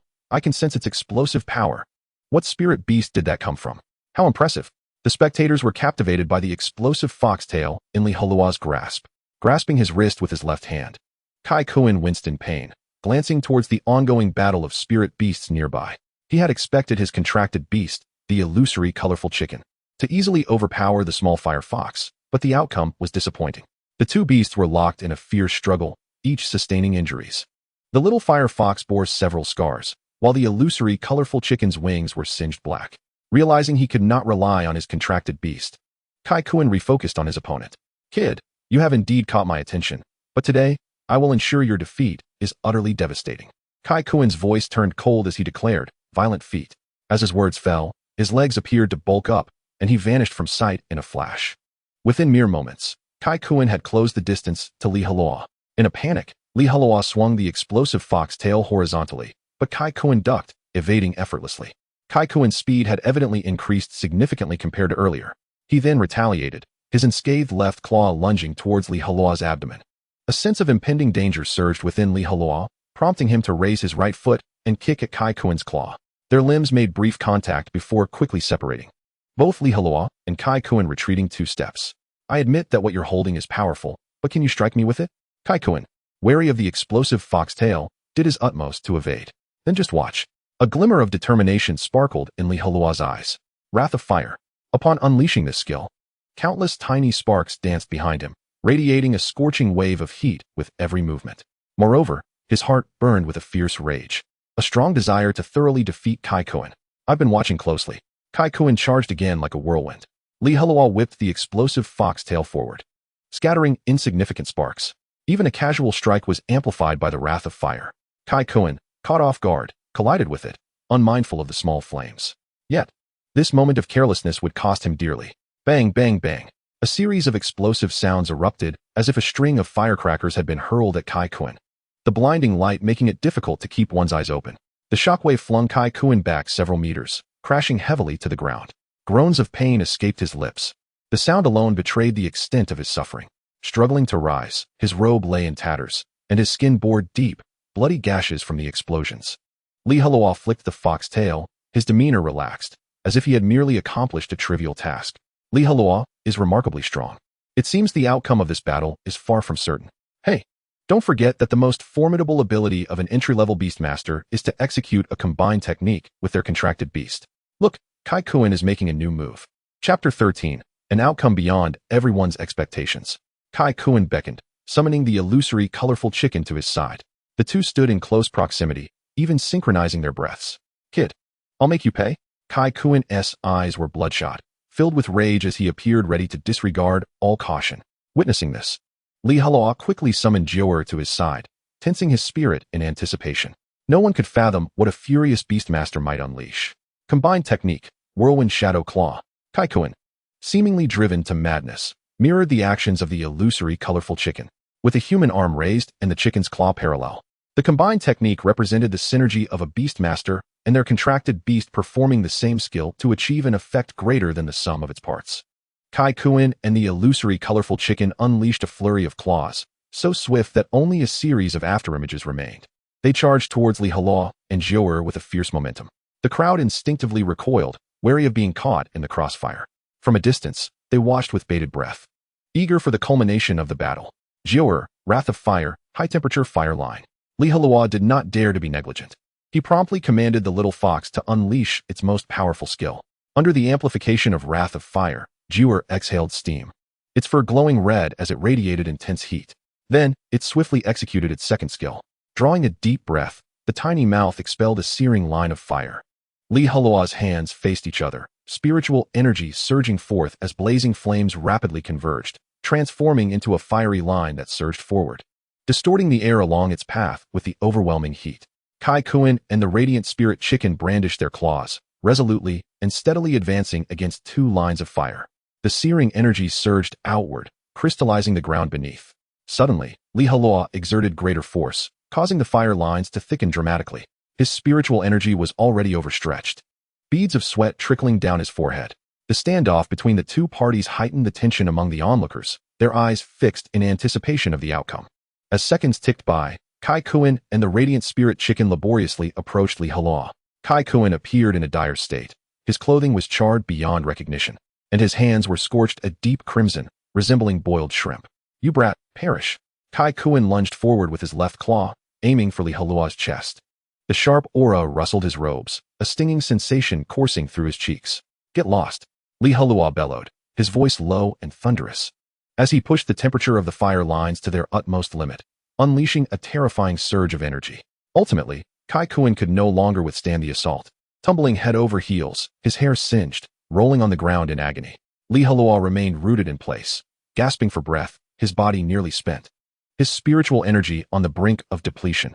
Jiu'er and the Radiant Spirit Chicken had also reached a conclusion, one that surpassed everyone's expectations.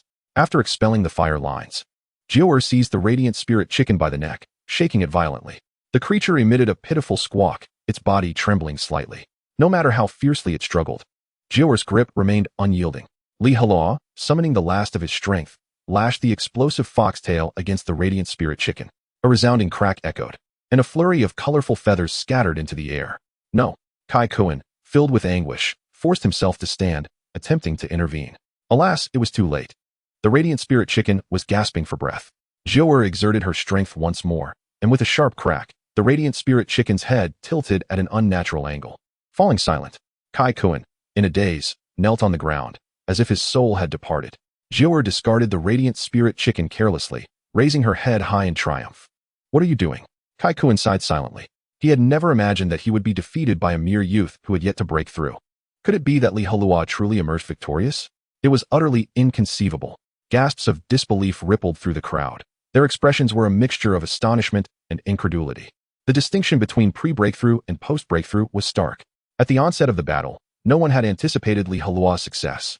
Yet, the final outcome defied all expectations. At last, it was over. Li Heluo exhaled a heavy breath, his expression easing. The grievances shared with Kai Feiyu over the past 2 years had finally reached a resolution. He recalled Jiu'er, allowing her to return to the contract for healing. Kai Kuan remained in his previous position, still kneeling at a distance, utterly motionless. The contract beast he had painstakingly nurtured had been slain by another. Anyone would find such a loss unbearable. It was the fruit of his labor, now vanquished. Li Heluo chose not to harm Kai Kuan. According to sect rules, while it was permissible to slay an adversary's contract beast, taking a life would incur accountability. The actions of the Yuling sect hinted at a nurturing strategy, aimed at cultivating more experienced beast tamers. Much like in the previous world, where downed fighter jets could be reconstructed, the loss of a pilot was a significant detriment. A spirit beast could be recaptured, but the demise of a beast tamer was a grave concern. Li Heluo refrained from further words, turning to depart the scene. In the treasure pavilion, on the 3rd floor, Zhang Heng stood at the edge of the window, his gaze fixed intently on Jiu'er, lost in thought. That little fox was extraordinary. Although he could not discern its breed, it was undeniably not an ordinary low-grade spirit beast. One could surmise that the explosive foxtail's allegiance to Li Heluo stemmed from some deeper reason. In due time, he resolved to consult the Encyclopedia of Spirit Beasts to uncover any relevant information. Having witnessed the latter half of the battle, Zhang Heng was impressed by Jiu'er's formidable prowess. A level 9 beast triumphing over an elevated level 11 was indeed remarkable, piquing his interest considerably. Li Heluo returned to his thatched cottage, pouring himself a glass of water, which he drank in one swift gulp. His confrontation with Kai Kuan had illuminated his own shortcomings. Engaging an elevated level spirit beast had required all his effort. He could scarcely imagine the challenges that awaited him against even stronger foes. Clearly, he needed to enhance his abilities post-haste. Only with sufficient strength could he ensure his own safety in the perilous wilderness of the savage continent. Li Heluo resolved to take a day of rest. Intending to venture into the illusory forest the following day to hunt wind attribute spirit beasts, striving to gather materials and achieve a breakthrough swiftly. Even with the system at his disposal, he felt an acute sense of urgency. After all, the Yuling sect was merely an average beast-taming sect within the vast savage continent.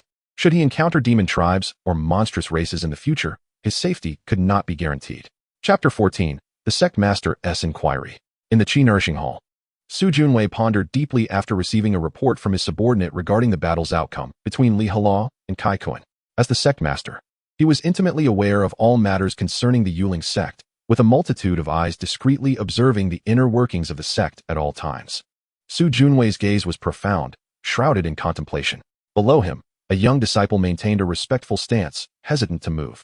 After a prolonged silence, Su Junwei waved his hand, saying, "All right, I understand. You may leave." "Yes." The disciple turned to exit. Once he had departed, Su Junwei remained alone within the Qi Nourishing Hall. He retrieved a pink contract scroll and unfurled it. In an instant, a fierce blaze erupted, radiating intense flames. The surrounding temperature soared, as though he were enveloped in a furnace. Beside Su Junwei stood a magnificent warhorse, towering over 3 meters, robust and powerful. Its body was adorned with scales resembling red crystals, and its hooves danced upon blazing flames. Long, slender whiskers protruded from its nostrils, and sharp horns crowned its head. An overwhelming aura emanated from the warhorse, exuding an air of nobility among beasts. Ordinary spirit beasts would feel utterly inferior in its presence.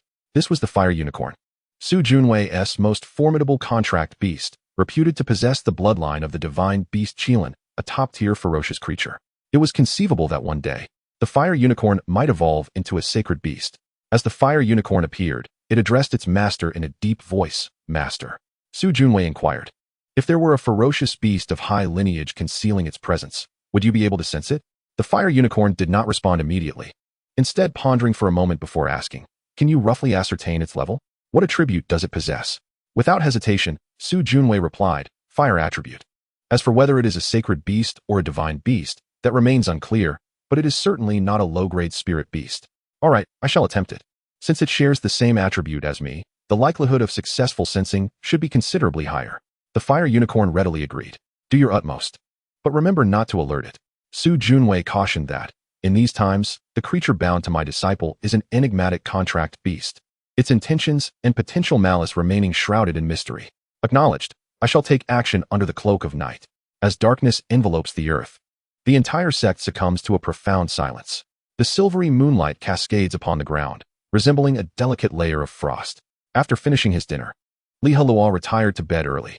In this wild and untamed continent, devoid of electronic devices and entertainment facilities, those blessed with companionship could embrace their spouses, while solitary individuals like Heluo could only cocoon themselves in their blankets. Jiu'er, having not been included in the contract, was determined to foster a bond with him. Thus, Heluo constructed a small nest beneath the bed to share his slumber with her.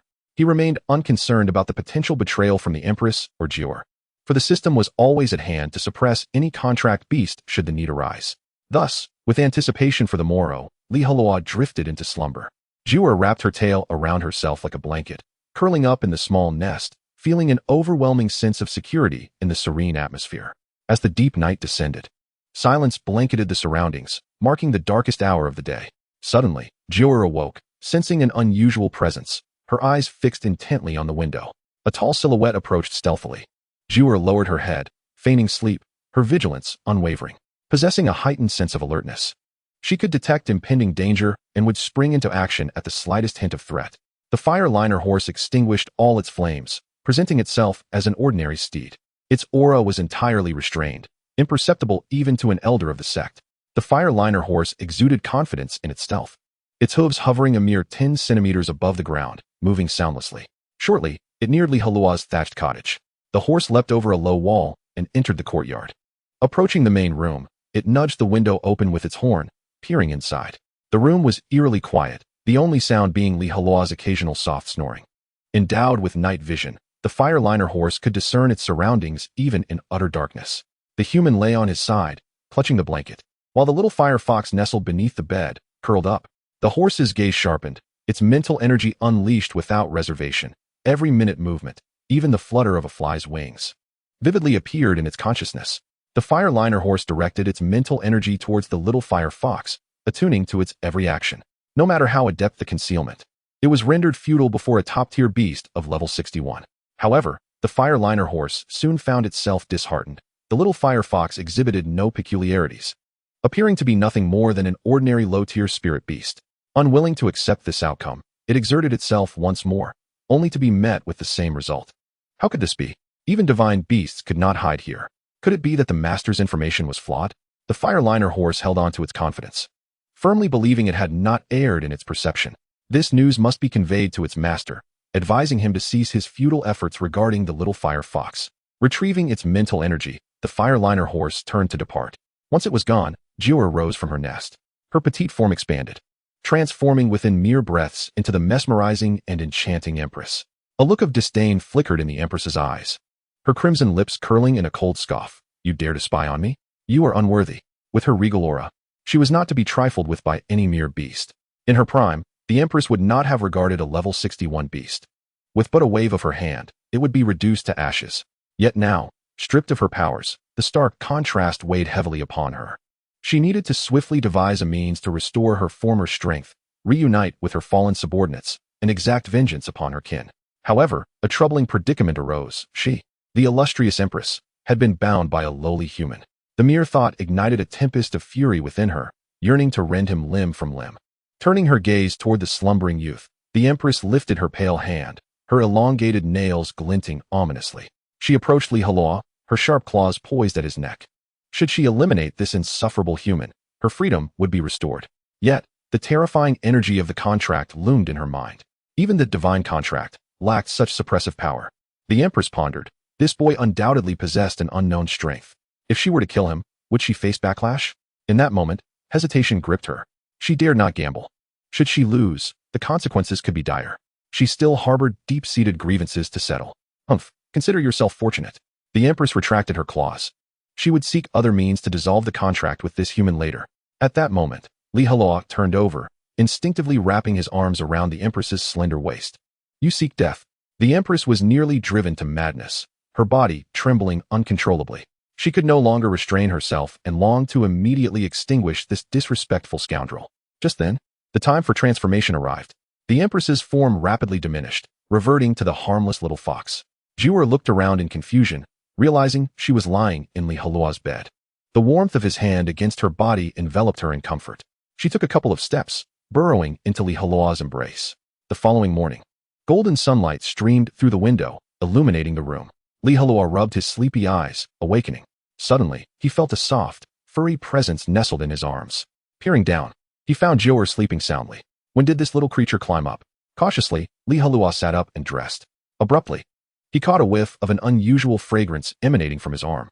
This scent bore a striking resemblance to that of the Empress. Previously, when he had encountered her, he had picked up her fragrance from a distance, its intensity lingering in the mind. Could it be that the Empress had manifested last night? No, that could not be. Given her temper, had she found herself in physical contact with him, he would have been devoured whole. It seemed more likely that Jiwar had developed a similar aroma. Shaking his head, Heluo rose and stretched, choosing not to delve further into the matter. Today promised to be yet another invigorating day. Ding. The sign-in task has been updated. Please arrive at the illusory forest before midnight. Reward, Sacred Level Technique, 9 Transformations of Heavenly Rebirth. The system issued daily tasks without fail. Should one fail to complete a task on the same day, the reward would be forfeited, never to return. Thus, the tasks held significant importance. Upon hearing the system's prompt, Heluo rested his chin on his hand, contemplating. Today, I had intended to hunt wind-type spirit beasts in the illusory forest. This task aligns perfectly with my intentions. However, I only know that the cultivation techniques on the savage continent are classified into 4 tiers: heavenly, earthly, mysterious, and yellow. What level does the sacred tier represent? I have never heard of it before. Relinquishing his earlier hesitation, Heluo resolved to complete his task and claim the reward, contemplating that if the technique proved ineffective, it could simply be discarded. With this determination, he summoned Jiwar into the contract book and rose to make his way to the sect's dining hall for breakfast. The morning fare at Yuchi's sect was quite satisfactory, featuring meat buns as the staple dish, accompanied by eggs and an unlimited supply of pickled vegetables. Since becoming a beastmaster, Heluo's appetite had significantly increased, and he devoured 6 buns and 7 eggs. After a hearty belch, he rubbed his round belly, preparing to attend to more pressing matters. Exiting the dining hall, he descended the mountain path with purpose. Before long, Heluo arrived at the imposing entrance of Yuchi's sect.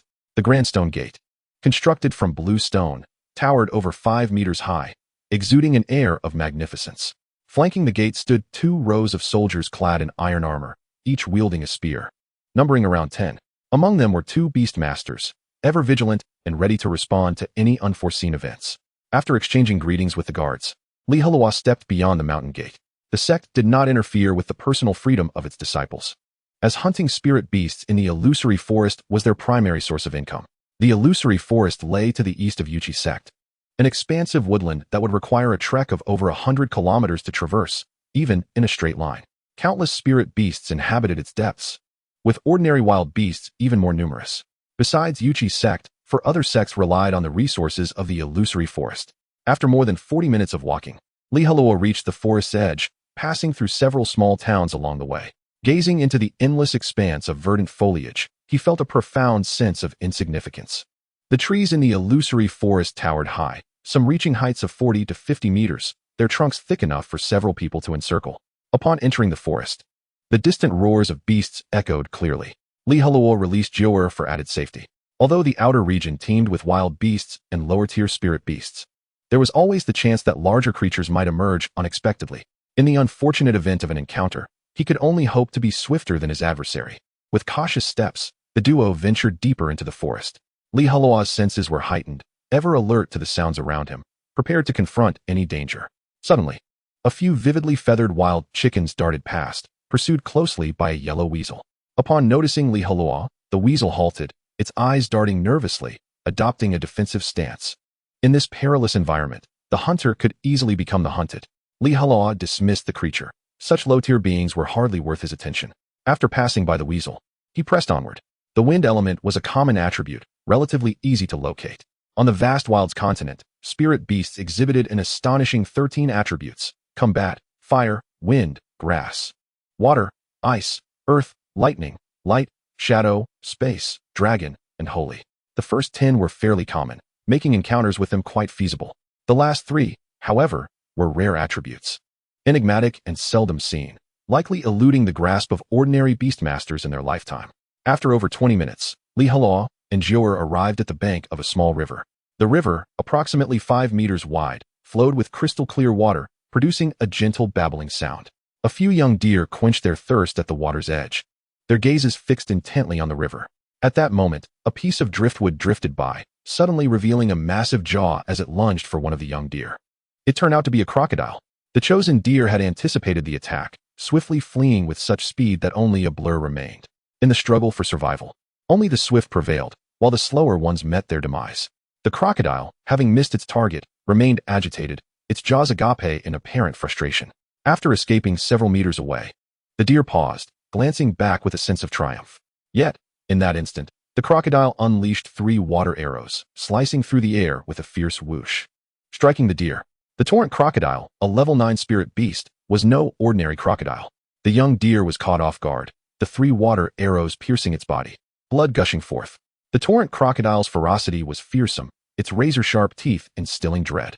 With a lumbering gait reminiscent of dead wood, it approached the fallen deer. As it opened its massive jaws to seize its prey, it suddenly sensed Heluo's presence, its eyes gleaming with a predatory glint. As if poised to pounce and rend the insignificant human apart, Heluo's body tensed, fists clenched, assuming a combative stance.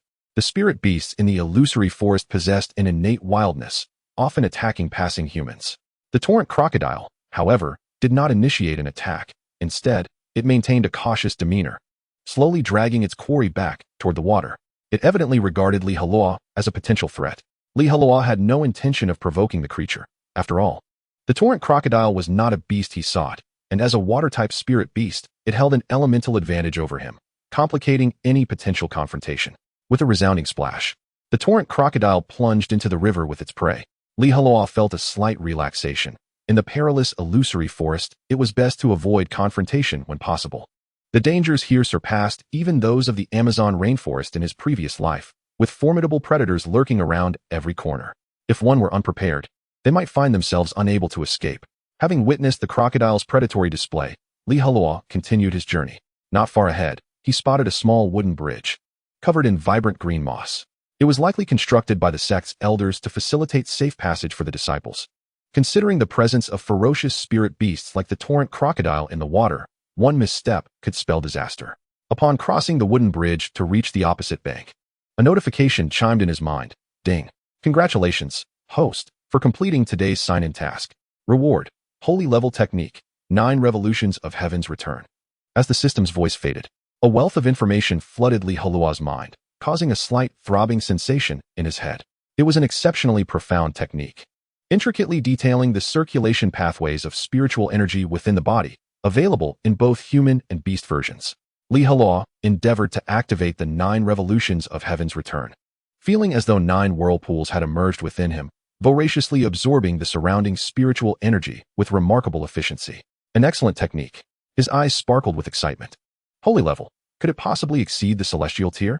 This interpretation would indeed clarify the extraordinary efficacy of the 9 revolutions of Heaven's Return.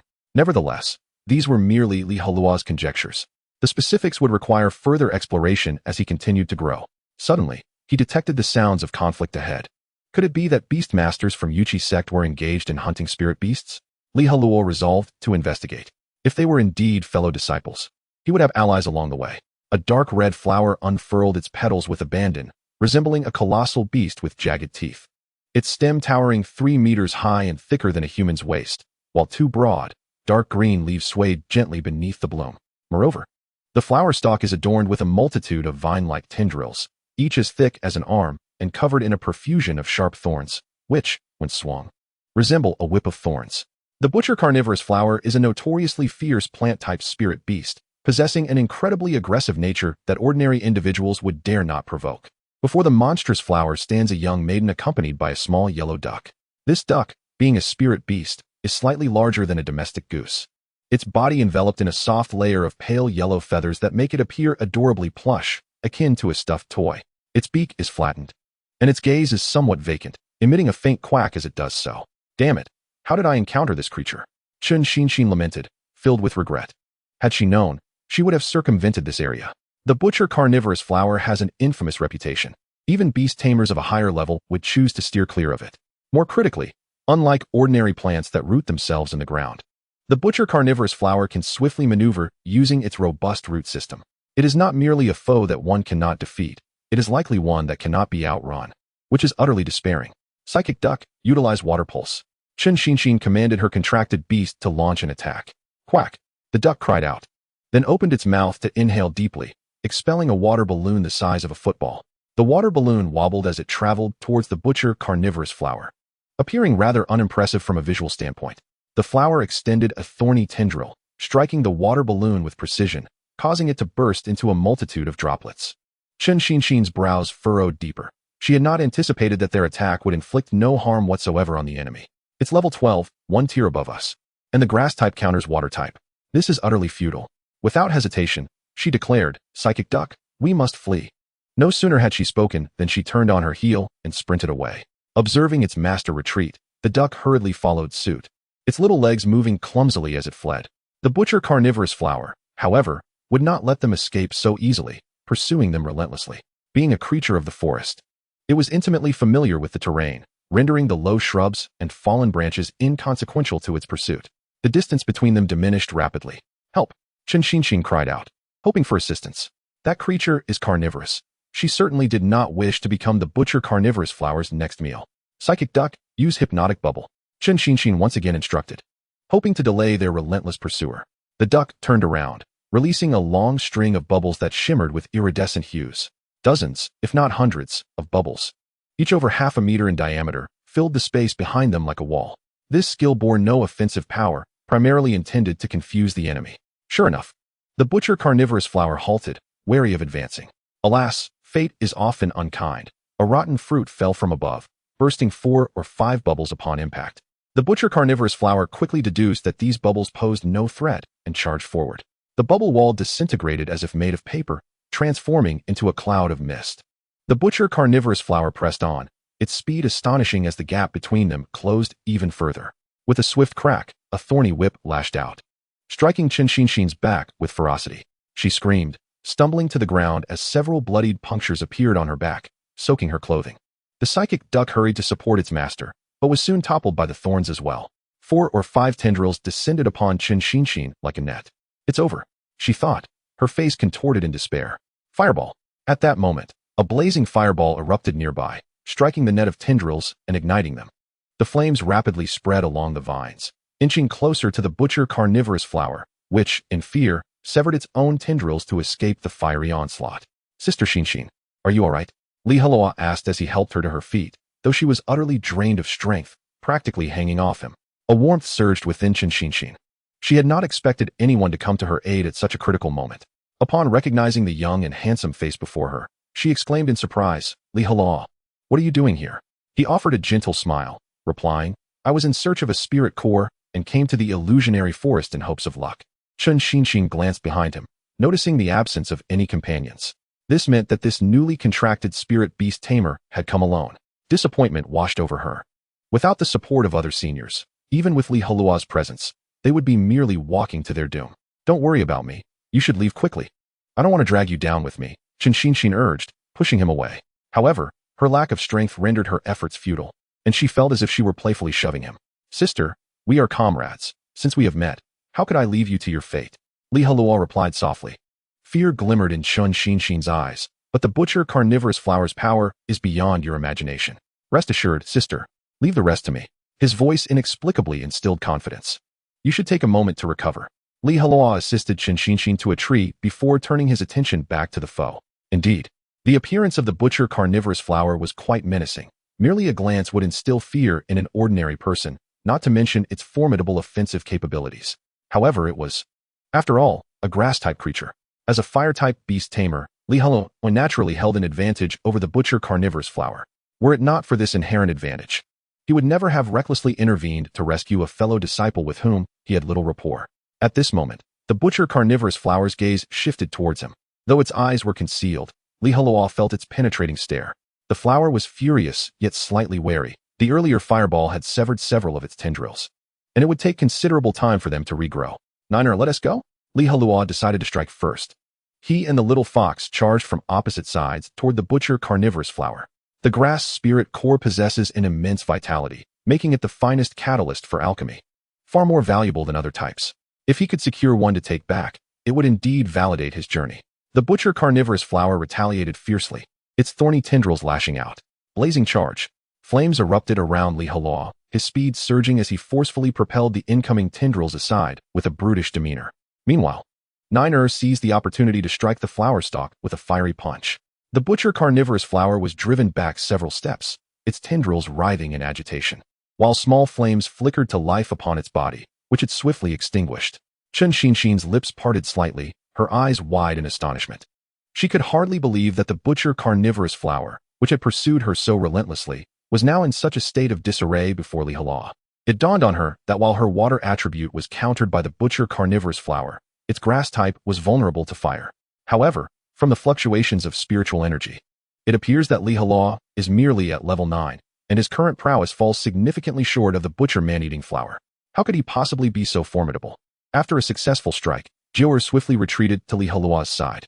The enemy's strength was not to be underestimated. A moment's carelessness could lead to dire consequences. Crack, crack, crack. The butcher man-eating flower furiously struck the ground with its tendrils, carving out numerous deep fissures and sending clouds of dust swirling into the air. Any ordinary spirit beast or beastmaster encountering it would find themselves preyed upon. The butcher man-eating flower had never before faced such a formidable challenge. What other techniques do you possess? Feel free to unleash them. Li Heluo was brimming with confidence. Unexpectedly, the butcher man-eating flower halted in its tracks, showing no further signs of aggression. Jiu'er, fireball technique. Li Heluo and his contracted beast unleashed their skills in unison. Two vibrant orange fireballs hurtling towards the butcher man-eating flower in near-perfect synchrony. What transpired next was astonishing. The butcher man-eating flower opened its gaping maw and swallowed both fireballs whole. Subsequently, it belched out a plume of black smoke and appeared utterly unfazed. This was the butcher man-eating flower's unique ability, known as Devour. Typically, it employed this skill to hasten the digestion of its prey, rarely utilizing it in combat. Having successfully consumed the flames that countered it, the butcher man-eating flower regained its confidence and resumed its ostentatious demeanor. "You relish consuming, do you? Then taste this." Li Heluo commanded. Jiu'er, high-temperature flame line. With both hands forming a seal, Li Heluo and Jiu'er simultaneously unleashed a searing line of flame. The butcher man-eating flower, still brimming with confidence, employed its devour ability once more. The fiery columns surged into its mouth, emitting an intense heat. The petals of the butcher man-eating flower turned a vivid crimson, the surrounding air warped by the scorching temperatures, and its tendrils writhed restlessly. "Break for me." Li Heluo and Jiu'er intensified their efforts, thickening the fire lines even further. The butcher man-eating flower could no longer withstand the onslaught and was pierced through. Two fiery lines erupted from the back of its head. Li Heluo directed his attack downward, igniting the body of the butcher man-eating flower. Amidst a blaze of flames, it slowly crumpled to the ground, reduced to a pile of ashes. That ferocious flower had likely devoured countless spirit beasts and unwary travelers in its lifetime. This could be considered a boon for the populace. Li Heluo approached, extinguishing the flames to prevent a forest fire. He then sifted through the ashes, unearthing a walnut-sized, verdant crystal, its surface uneven and irregularly shaped. The spirit core is a crystallization of energy, impervious to the searing flames. After securing the spirit core, Li Heluo turned to Chen Xinshin and inquired with concern, "Senior sister, how are you faring?" Chen Xinshin inhaled sharply, responding, "I'm all right, though my back aches a bit." "This is not good. Your wound is still bleeding. We must staunch it immediately," Li Heluo said anxiously. Excessive blood loss could pose a grave risk to her life. "Do you have any hemostatic pills?" Li Heluo asked. Chen Xinshin tremulously produced a small porcelain vial from her bosom. Li Heluo eagerly accepted it, uncorking the lid. "Why is it powdered medicine?" Chapter 18, Peculiar Names.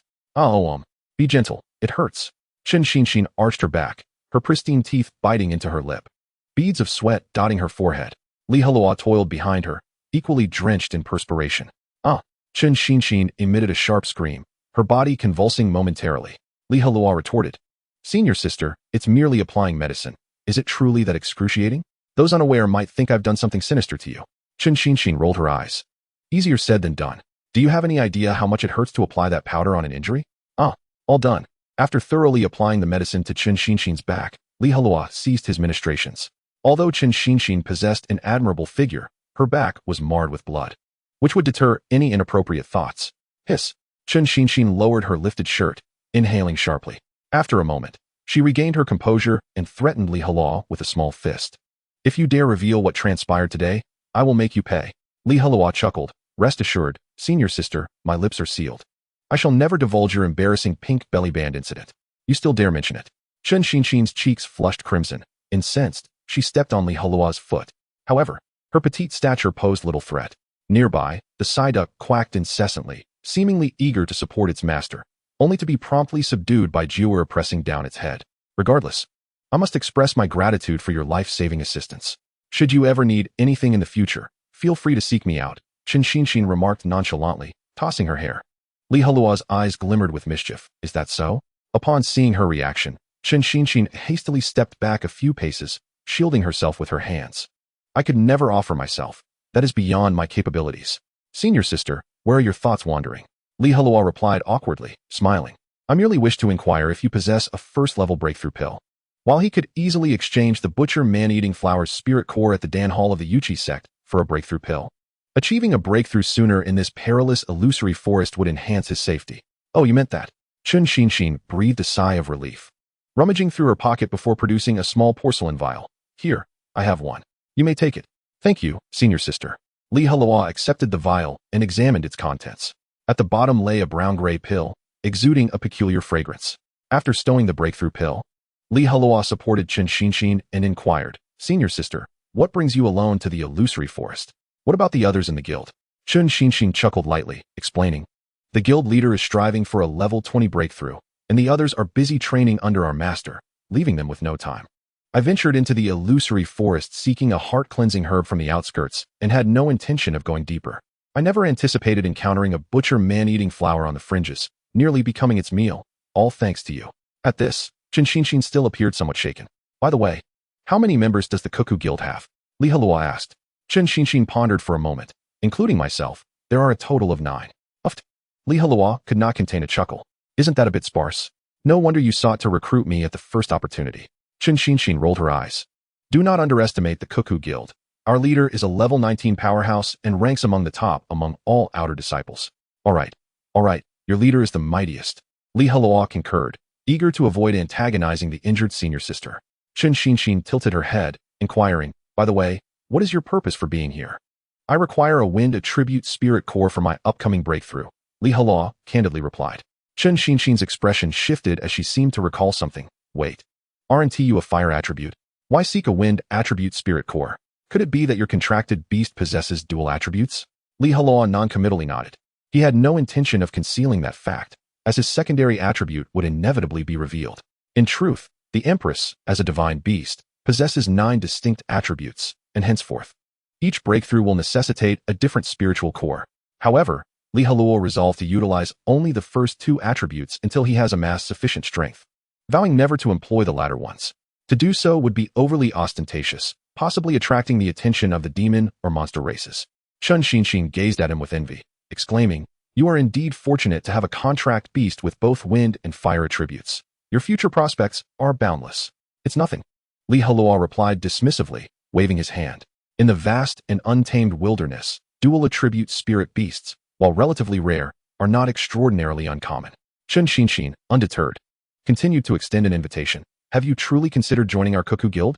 Perhaps another time. Li Heluo offered a vague response. Yet Chen Xinshin was unwilling to concede. Well then, let me know when you've made your decision. Li Heluo deftly shifted the topic. By the way, senior sister, in your current condition, are you able to delve deeper into the forest in search of the tranquil heart herb? Chen Xinshin replied. There's one just ahead. I was about to collect it when I encountered a butcher flower and had to flee. I'll accompany you. Once we secure the tranquil heart herb, you should leave at once. Li Heluo decided to assist his senior sister further. Chen Xinshin nodded slightly. All right. The two, accompanied by their respective contract beasts, ventured towards the direction indicated by Chen Xinshin. After traversing several hundred meters, they were nearly at their destination when suddenly a rustle of footsteps emerged from the dense thicket nearby. Li Heluo and Chen Xinshin promptly halted, their eyes fixed intently on the source of the sound. In the illusory forest, any disturbance signifies potential peril. Even an encounter with a person warrants caution, for one can never be too certain of their intentions regarding wealth or beauty. Soon, three figures materialized into view. Upon noticing their attire, emblazoned with the insignia of the Yuzhizong, Li Heluo exhaled with relief.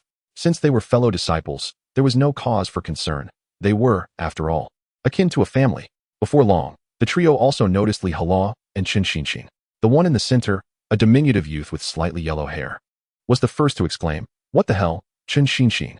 Li Heluo inwardly scoffed. You may utter exclamations or call Chen Xinshin's name, but together, they sound rather peculiar. Chen Xinshin recognized them as well, gasping, Sun Diaomao, Shi Jinxiang, Zhu Huifei. What are you doing here? Li Heluo couldn't help but chuckle.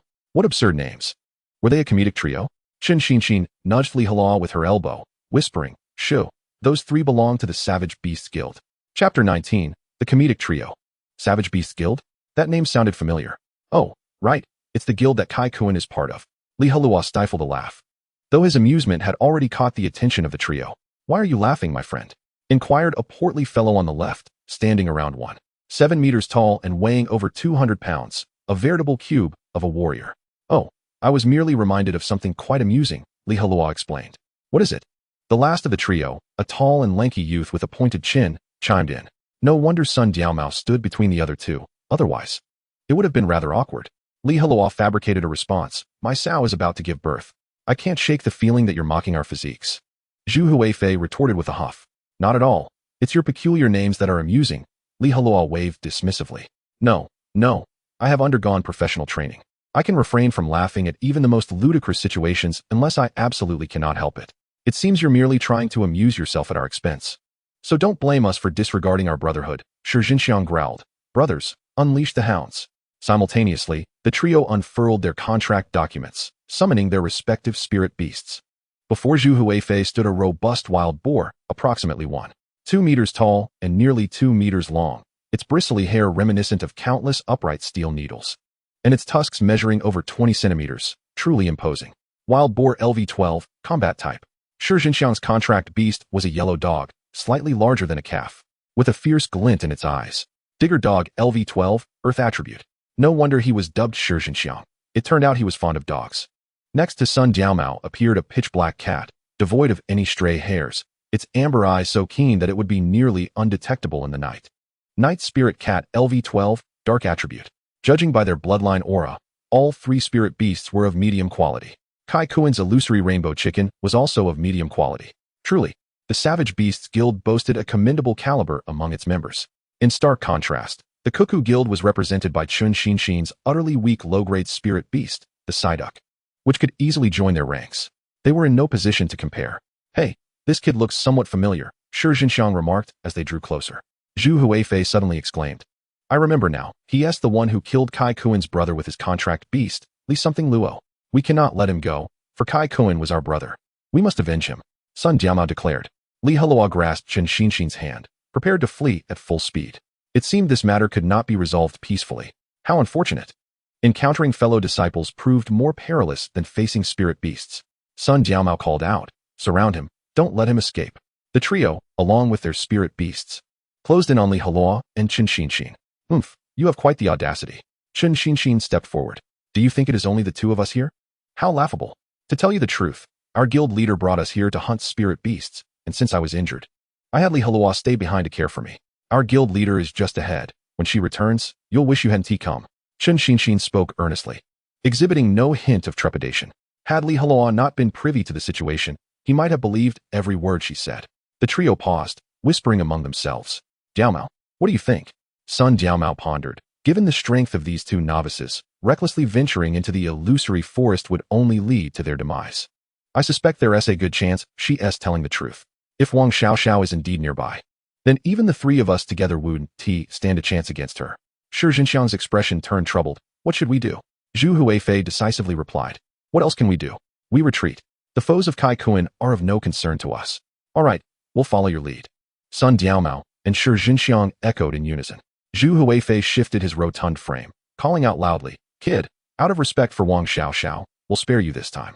But the next time we meet, even with Wang Xiaoxiao present, you won't be so fortunate. Huh, let us see you muster the courage to say that in front of our guild leader, Chen Xinxin retorted with a cold smile. Upon hearing this, Zhu Huifei's complexion shifted from pale to flushed. Wang Xiaoxiao was exceptionally formidable. Only their guild leader could contend with her. Anyone else would keep their distance. After a lengthy pause, Zhu Huifei finally waved his sleeve, declaring, let us go. The three individuals departed in a state of disarray, reluctant to linger, lest they inadvertently encounter Wang Xiaoxiao. Once they had vanished from sight, Li Heluo and Chen Xinxin exhaled a sigh of relief. Had they truly clashed with those three, it would have been futile and perilous. 3 level 12 Beastmasters were not to be trifled with. Thankfully, they had been intimidated by Wang Xiaoxiao's formidable reputation. The tactic of using one's name to instill fear proved remarkably effective. Li Heluo raised his thumb in commendation, exclaiming, Sister Xinxin, you are truly remarkable for devising such a strategy to frighten them. Ah, it was merely a moment of inspiration, Chen Xinxin replied nonchalantly. However, you must exercise greater caution. The entire wild beast gang now perceives you as an adversary. The implication was clear. Facing such foes alone was perilous. It would be wiser to join the supportive embrace of the Cuckoo Guild. Li Heluo feigned ignorance of her insinuation and deftly changed the subject. Sister Xinxin, are we nearing our destination? Indeed, there it is, Chen Xinxin pointed out, gesturing to a small blue-green plant several meters away. Amidst a patch of lowly weeds stood a diminutive herb with 4 leaves arranged in a cruciform. Even from a distance, a delightful fragrance wafted through the air. As Li Heluo approached, ready to harvest, an unexpected occurrence transpired. A white figure descended from a nearby tree, moving faster than Li Heluo, and snatched the clear heart grass before he could reach it. Chirp, chirp. The culprit swung away on a vine with remarkable speed. Li Heluo looked up to see a white monkey, approximately a meter tall, its fluffy fur swaying with the wind. Through the system, Li Heluo noted the green font displayed above the monkey's head, Wind Spirit Monkey LV10. The wind attribute was precisely what Li Heluo sought. Fortune had favored him. The Wind Spirit Monkey screeched as it retreated, presenting its bright red backside in a mocking manner. Let us pursue, Li Heluo declared, charging ahead with fervor. Jiuer followed closely, while Chen Xinxin and Psyduck trailed leisurely behind. Chapter 20, The Hunt, Part 1. The Wind Spirit Monkey swung nimbly through the trees, akin to a feather in the breeze. Its limbs were exceptionally agile, effortlessly grasping vines and propelling itself several meters away. Despite Li Heluo and Jiuer's relentless pursuit, the monkey's speed rendered them unable to catch up. Panting heavily, Li Heluo's chest heaved as he struggled to maintain his breath. Jiuer beside him panted with her tiny tongue lolling out. Chen Xinxin and Psyduck had nearly vanished from sight. This pursuit was futile. It was time to employ strategy, Li Heluo contemplated. The wind attribute was inherently swift, and combined with the monkey's agility, they were at a distinct disadvantage. Of course, Li Heluo could opt for other targets. Yet most wind attribute spirit beasts were avian, capable of flight. If he could not capture a mere monkey, how could he hope to hunt the birds soaring above? Eureka! A sudden idea struck Li Heluo. Though he could not outrun the wind spirit monkey, he could entice it to come to him. I shall craft a trap using the monkey's favorite food and await its arrival, he resolved. What do monkeys favor? Bananas, undoubtedly.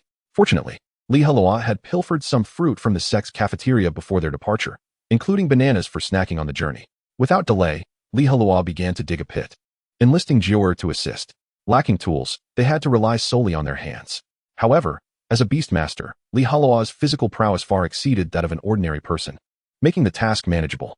After excavating a pit measuring 2 meters wide, 1 meter deep, Chen Xinxin finally arrived, slightly out of breath. What were you two doing? I thought you were chasing a monkey, she inquired, puzzled. Indeed, but its speed surpassed ours, so I decided to set a trap to capture it, Li Heluo explained while continuing his work. Oh, Chen Xinxin responded, now understanding, and refrained from further questions. Before long, Heluo deepened the pit to over a meter and instructed Jior to fetch several bamboo stalks from nearby. Lacking tools, he relied on Jior's sharp teeth. Once the bamboo was gathered, Heluo trimmed the tops and had Jior gnaw the stalks into segments about 40 to 50 centimeters long. Next, he utilized Jior's tiny claws as a makeshift dagger to sharpen the ends of the bamboo poles. This rudimentary trap would not kill the spirit beast, but would certainly hinder the wind spirit monkey's mobility. Golden sunlight filtered through the trees, casting a warm glow on the young man's face, enhancing his charm. Chun Xinshin watched quietly, her heart fluttering at the sight of Heluo's handsome visage. There is a saying that a man who is earnest is most attractive, and at that moment, Chun Xinshin wholeheartedly agreed. Heluo inserted the sharpened bamboo poles into the bottom of the pit, then layered it with the previously cut branches and bamboo leaves. Finally, he covered it with a thin layer of soil to camouflage it with the surroundings. Thus, a rudimentary trap was completed, nearly undetectable to the naked eye. Brushing off the dust from his clothes, Heluo retrieved the bananas from his spatial wristband, breaking them into pieces and scattering them over the trap. "Let us find a place to conceal ourselves," he urged, taking Chun Xinshin's hand. "But the wind spirit monkey has already disappeared. Will it truly come?" Chun Xinshin asked hesitantly. "Trust in the keen sense of animals," Heluo replied with conviction. To avoid detection, he led Chun Xinshin to a thicket a couple of 100 meters away from the trap. He even took some leaves to mask their scent. Chun Xinshin followed suit. With all preparations complete, they awaited their quarry. Heluo silently prayed that no other monkeys would disrupt their efforts, lest their endeavor be in vain. Meanwhile, the wind spirit monkey lounged lazily on a sturdy branch, resting its head on its arms in utter contentment. The clear heart grass was tucked behind its ear, a delightful aroma wafting from the herb, invigorating its spirit. The monkey's legs were splayed, and its tail swayed gently. "Humph, those audacious humans dared to steal my favorite treasure. If we cross paths again, they shall taste my wrath." Suddenly, the wind spirit monkey perked up, catching a whiff of a peculiar scent. Bananas. It sat upright, its gaze directed toward the source of the aroma, instinctively swallowing. It had not tasted bananas in ages. The last encounter had been in the territory of a ferocious bear. That bear was far too dangerous for the monkey to approach, forcing it to merely watch and savor the scent from afar. Now, the tantalizing aroma of bananas lingered, and with no formidable spirit beasts nearby, the wind spirit monkey realized its opportunity had arrived. With determination, it swung on the vines, pursuing its elusive dream of delectable bananas. The distance was not far, and soon the wind spirit monkey was upon the scene. It discovered a multitude of yellow bananas scattered haphazardly on the ground, as if some unfortunate soul had carelessly discarded them. Those bananas were already ripe, exuding an incredibly enticing aroma. The wind spirit monkey licked its lips, its eyes fixated upon the tempting sight, the pangs of hunger stirring within. Yet, an unsettling feeling lingered in its heart. Could there be some lurking danger? The wind spirit monkey hesitated on the tree, reluctant to descend. It was precisely this caution that had allowed it, a creature of mere inferior spiritual lineage, to survive until this moment. Perhaps I should indulge my cravings first. If I encounter an adversary I cannot defeat, surely I can flee? Ultimately, the allure of the bananas overwhelmed its rational thought, and it slid down a vine, landing deftly on the ground. The delectable bananas lay merely 10 meters away, within easy reach. However, the wind spirit monkey did not recklessly leap forward. Instead, it surveyed its surroundings, sharpening its senses to the utmost, ever wary of potential threats. Cautiously, it approached the bananas, ears perked up, attuned to the slightest sounds. All appeared tranquil. The wind spirit monkey arrived before the bananas, eagerly seized one, peeled it, and devoured it. How delightful! So scrumptious. Tears of excitement welled in its eyes as it hastily grabbed a second and a third. It voraciously consumed the 2 bananas, a look of utter satisfaction on its face. I was overthinking. There were no foes here at all.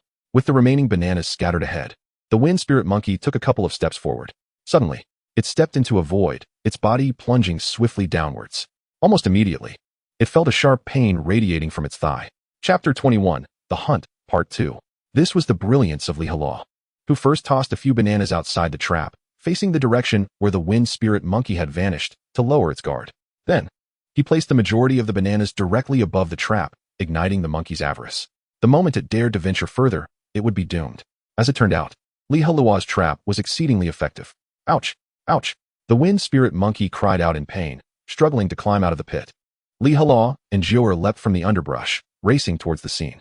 Sensing danger approaching, the wind spirit monkey clawed at the ground, barely managing to drag itself from the trap. It stood up and leapt to grasp the vine overhead. Yet, The agonizing pain in its right leg robbed it of strength, causing it to stumble and fall unceremoniously into the dirt. Spitting out the sand from its mouth, the wind spirit monkey rose again. It glanced down, horrified to see its right leg punctured with 2 or 3 bloody holes, blood flowing like a stream, staining the earth crimson. As the enemies drew closer, a flicker of panic clouded the wind spirit monkey's eyes. It limped towards the nearest tree. If it could just climb up, it would be safe. Unfortunately, time was not on its side. Just as it reached halfway, Heluo and Jiu arrived. Fireball technique.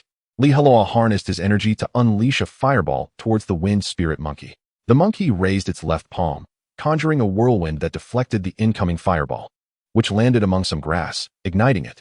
Being a spirit beast, it possessed the ability to protect itself and would never resign to inaction. Screech. The wind spirit monkey emitted 2 sharp cries, laden with warnings. However, Heluo wholly disregarded its threats, advancing with determination. The wind spirit monkey, thoroughly incensed, brandished its claws and unleashed a crescent-shaped wind blade. The wind blade sliced through the air with a deafening whoosh, its attack formidable. Fiery collision. Flames erupted around Heluo as he charged forward fearlessly. With each step, he left behind charred footprints on the ground. A scorching wave of heat enveloped the area, raising the temperature several degrees. Heluo boldly collided with the oncoming wind blade. The sound of shattering filled the air as the 4 wind blades were obliterated, wind and flames swirling chaotically.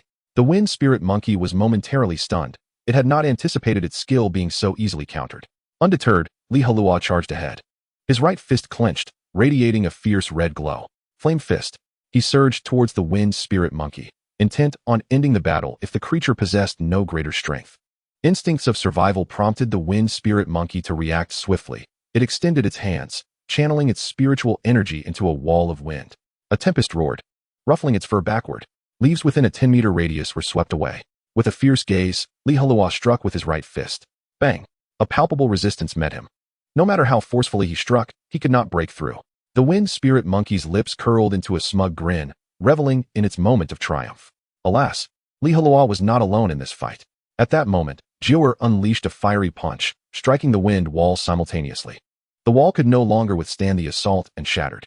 Heluo's fist barreled through unimpeded, striking the wind spirit monkey squarely in the chest. However, the power of the flame fist was somewhat diminished. The wind spirit monkey soared backward like a kite with a severed string, spewing blood as it crashed against the trunk of a great tree, then gradually slid down. Several leaves fell from the canopy, blanketing its form. The wind spirit monkey spat out blood, struggling to rise. Pain radiated from every part of its body, as if it were on the verge of disintegration. Its fur bristled, and its eyes were bloodshot, teetering on the brink of madness. Taking a deep breath, it spread its right hand forward, unleashing a torrent of spiritual energy.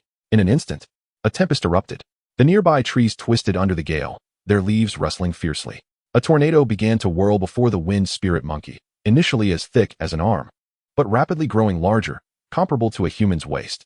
Countless grains of sand and stones were drawn into the vortex, transforming it into a hue of earthy yellow. The might of this skill was considerable. Should one inadvertently be caught within, they would likely suffer grievous injuries from the abrasive debris. Drawing upon its last reserves of strength, the wind spirit monkey thrust the tornado forward. The colossal, earth-colored whirlwind roared along the ground, an impressive spectacle. This skill, infused with all the wind spirit monkey's effort, was not to be underestimated. Jiu, fury of fire. Heluo and his contracted beast simultaneously unleashed their buff skills, their bodies enveloped in a radiant glow, exhaling hot breaths. After executing this skill, a deep-seated rage surged within Heluo. High-temperature fire line. They utilized the same skill, which represented their most potent technique at that moment. Soon, Heluo and Jiu completed their charge. 2 fire lines, as thick as arms, shot forth from their position, warping the surrounding air with intense heat. In the next moment, the fire lines entered the tornado. A crimson glow enveloped the sky, transforming the dusty whirlwind into a fiery vortex, now several times thicker, comparable to a large barrel. Branches and leaves were drawn into the inferno, quickly reduced to ashes. In essence, Heluo and Jiu infused energy into the wind spirit monkey's tornado. However, the tornado came to a halt, positioning itself between the two parties. In the distance, Chun Xinshin stood utterly transfixed, the sheer force of energy sending shivers down her spine. Fortunately, she was at a safe distance. Otherwise, being swept up would have left her utterly obliterated. Suddenly, the clash between the high-temperature fire line and the tornado reached its zenith. The flame tornado erupted violently, transforming into a crimson shockwave that ravaged the surroundings. Nearby, a dozen trees, stout as a man's waist, toppled as if they were mere stalks of wheat.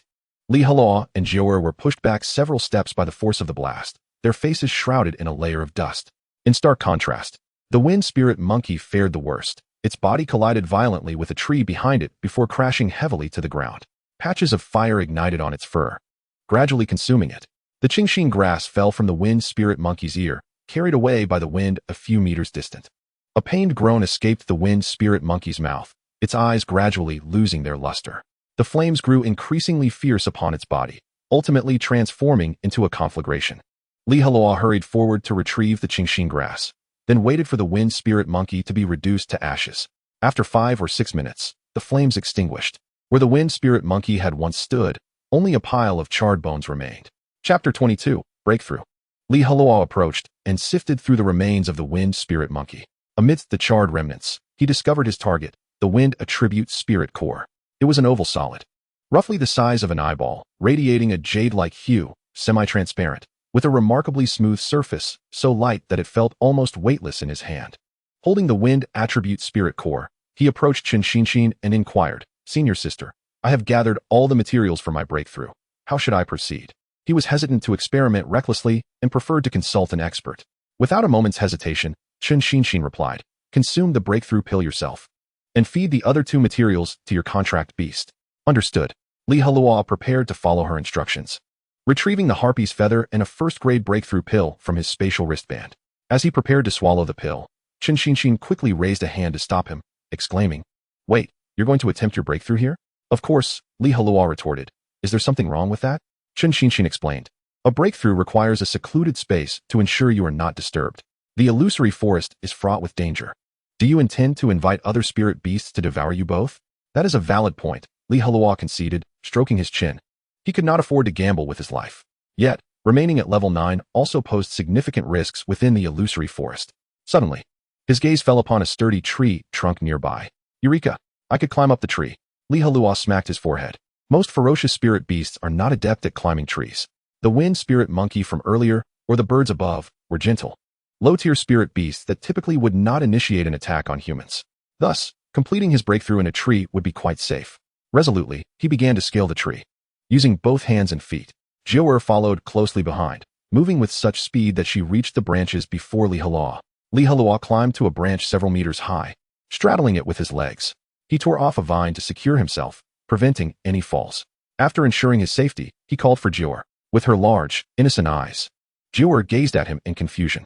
Heluo presented the wind attribute spirit core and the harpy's feather to Jiuer, instructing, "Consume these." Sensing the rich energy within the spirit core, Jiuer did not hesitate. Her delicate tongue flicked out, swallowing both items whole.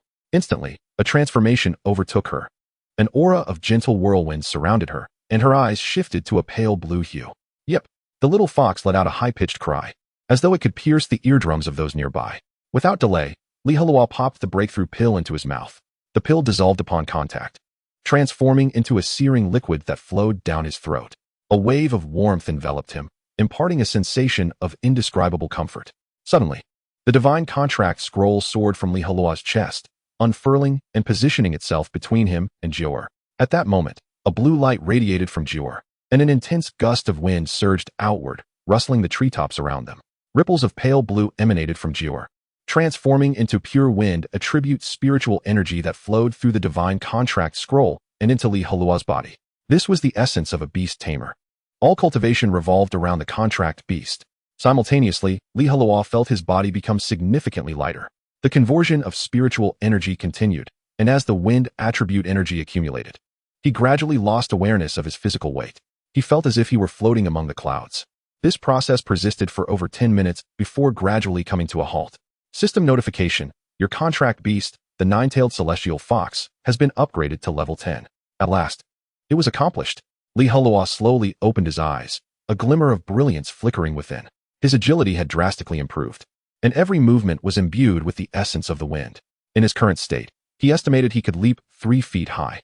He looked up at Jiuer, who had also undergone a transformation. First, her size had increased significantly. Once comparable to a household dog, she now rivaled a Tibetan Mastiff, capable of carrying 2- or 3-year-old children on her back. Additionally, Her tail had split into two, one crimson and the other azure, giving her a more imposing presence than before. Finally, upon reaching level 10, she had learned a new skill called Wind Sweeping Clouds. Heluo sensed a deeper connection with Jior. If all went as expected, they could now unleash a combined technique. It was no surprise that those around spoke of the stark contrast between pre- and post-breakthrough states. Heluo estimated that he could now outperform 2 or 3 of his former level 9 selves. Clenching his fist, Heluo reveled in his current state, then spread his arms wide and leaped from the branch, a feat he would have never dared to attempt before, having to descend slowly. He landed gracefully, as light as a falling leaf, stirring not a speck of dust. Jior followed closely, her two tails merging into one, as though she possessed but a single tail. Chun Xinshin approached briskly, her eyes gleaming with anticipation. Did it succeed? Indeed, Heluo nodded earnestly. I feel immensely invigorated. Chun Xinshin remarked, that is a normal phenomenon. A breakthrough brings a surge in strength, providing an unprecedented experience. In 3 to 5 days, you will acclimate. Understood. Heluo retrieved the Qingshin grass from his spatial wristband, presenting it to her. Here, senior sister, your herb. Receiving it with a beaming smile, Chun Xinshin expressed her gratitude. Thank you, junior brother. Heluo replied solemnly. We have both obtained what we sought. Let us return swiftly. The illusory forest is indeed perilous. Chun Xinshin nodded in agreement. Time is of the essence. We shall depart at once. Very well. The two of them, accompanied by their contract beasts, oriented themselves toward the sun before setting off on their journey. On the road, Chun Xinshin's gaze flitted back and forth between Jior and Psyduck before she exclaimed in astonishment, Your treasure is quite large. Upon hearing this, Heluo stumbled slightly, nearly losing his balance. Senior sister, please exercise some decorum. While it is true that I possess a rather substantial item, it is hardly appropriate for you to speak of it so openly. Surely, silent admiration would suffice? Furthermore, you have yet to even meet it. Heluo's expression was one of embarrassment. Chun Xinshin pointed at the imposing Jior and inquired, Isn't it your treasure? I usually refer to Psyduck as my treasure. Oh, you meant that. I thought. Heluo coughed a couple of times and replied, I only just captured it a couple of days ago, and I haven't even gotten accustomed to its name, let alone given it any affectionate titles. Chapter 23, Beast Tamer. I see, Chun Xinshin said, realization dawning upon her. I apologize for my abruptness. It's nothing. Heluo waved his hand dismissively. Just a false alarm. Why is your contracted beast so large? Is it truly just a low-grade spirit beast? Chun Xinshin queried, perplexed, for its size seemed to rival many mid-grade spirit beasts. Heluo shook his head. I am not certain. By the way, how large was your Psyduck before its breakthrough? Chun Xinshin pondered for a moment and replied, At first, it was merely a small duckling, but after its breakthrough, it transformed into its current form, about the size of a large goose. Ah, I understand. The two continued their conversation, sharing amusing anecdotes from their sect, creating a harmonious atmosphere. Suddenly, Jior became agitated, its fur bristling, and its eyes fixated on a particular direction. Noticing its unusual behavior, Heluo inquired, What is happening? Jior did not respond, instead keeping its gaze steadfast, even when confronted by the ferocious cannibal flower at level 9. Jior had not displayed such an expression. Could it be that a formidable enemy was approaching? Heluo's body tensed, a wave of unease washing over him. He had not anticipated encountering so many unforeseen circumstances during this outing.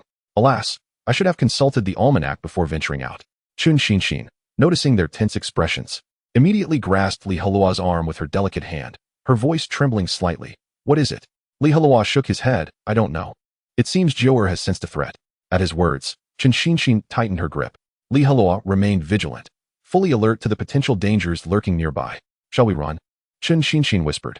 No, Heluo replied firmly. The noise from running would be too loud.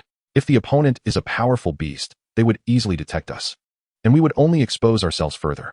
Chun Xinshin's voice quivered. This isn't a viable solution. Let's wait a bit longer and hope it departs soon, Heluo said helplessly. Currently, Jior remained in its alert stance, unwilling to budge, leaving Heluo without alternative options. After a couple of minutes, Heluo heard footsteps, both human and beast, indicating the presence of a beast tamer. Why would a beast tamer provoke such a fierce response from Jior? It was truly puzzling. Finally, two figures emerged into Heluo's line of sight. One was a young man in his 20s, clad in a dark green robe, his complexion pale as parchment, his skin devoid of color, and an eerie black mist enveloping his form. Following closely behind him was a rat-like creature over a meter long, its eyes gleaming with a seductive red light, occasionally crackling with black-purple arcs of electricity, also shrouded in a sinister aura. Underworld Thunder Rat, level 19. Li Heluo understood why Jiuer had reacted so. In the wildlands, certain unknown locales could emanate malevolent energy, causing any tainted spirit beasts to transform into monstrous beasts. Not only would their combat prowess be drastically enhanced, but they would also become exceedingly ferocious. Humans who contracted these monsters were referred to as Beast Tamers, and both the monsters and their tamers were collectively known as the Demon Clan. Jiuer, once a formidable empress, naturally harbored a strong aversion to Beast Tamers. Ha ha ha. What a stroke of luck, to stumble upon such a find without any effort at all. I, Wang Hao, never expected to see such a day. The Beast Tamer cackled coldly. Li Heluo's heart sank. Had he discerned Jiuer's true identity? This was a grave situation. Yep. Jiuer recklessly lunged forward, seemingly bereft of reason. Wait. Li Heluo shouted in vain, helplessly watching as the little fox approached the enemy. That was a level 19 Beast Tamer. We had just reached level 10. Was it not tantamount to seeking death? Humph. Overestimating your capabilities. Wang Hao scoffed, extending his bony hand forward, electric demon claw. Dozens of black lightning bolts erupted from his palm, the air crackling ominously. Merely feeling Wang Hao's oppressive aura sent shivers down one's spine. Jiuer ignited its tiny fists with crimson flames, a scorching wave radiating forth. This was the skill Flame Fist. In the blink of an eye, the two forces collided. Boom. Upon the impact of Jiuer's tiny fist against Wang Hao's palm, a dull thud echoed, rippling the air around them.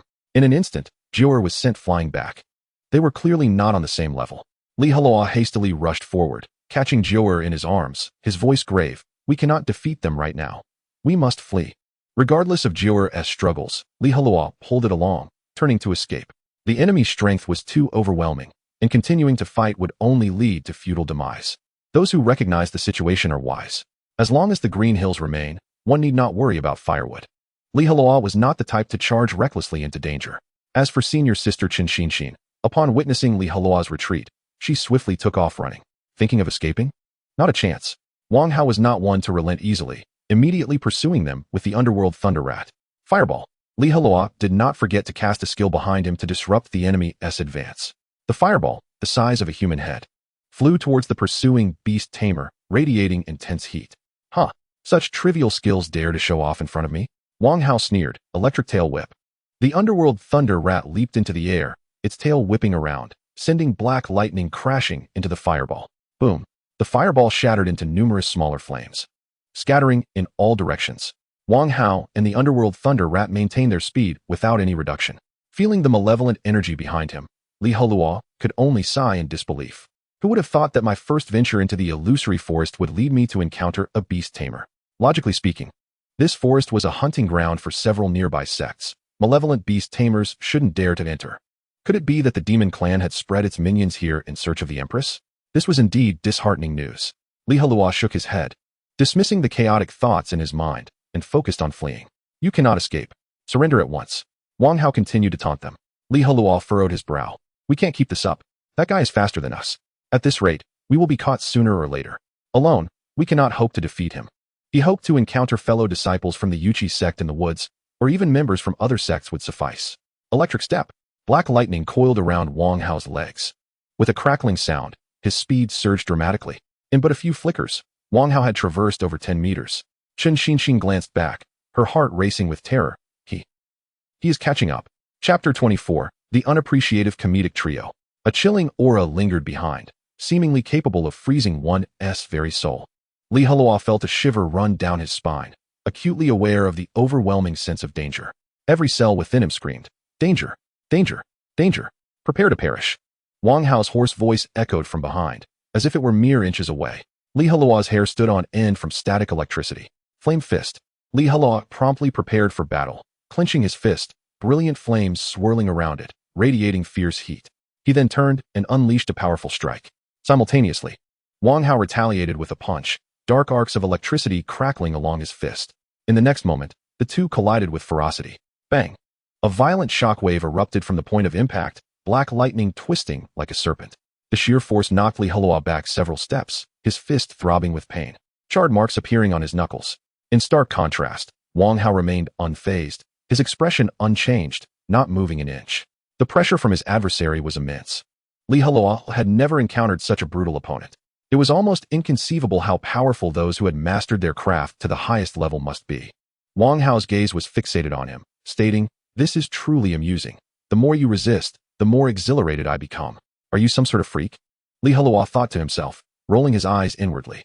Wang Hao's tone turned icy as he threatened, "Come back with me obediently, and you may spare yourself some suffering. Otherwise, I will ensure you taste a fate far worse than death.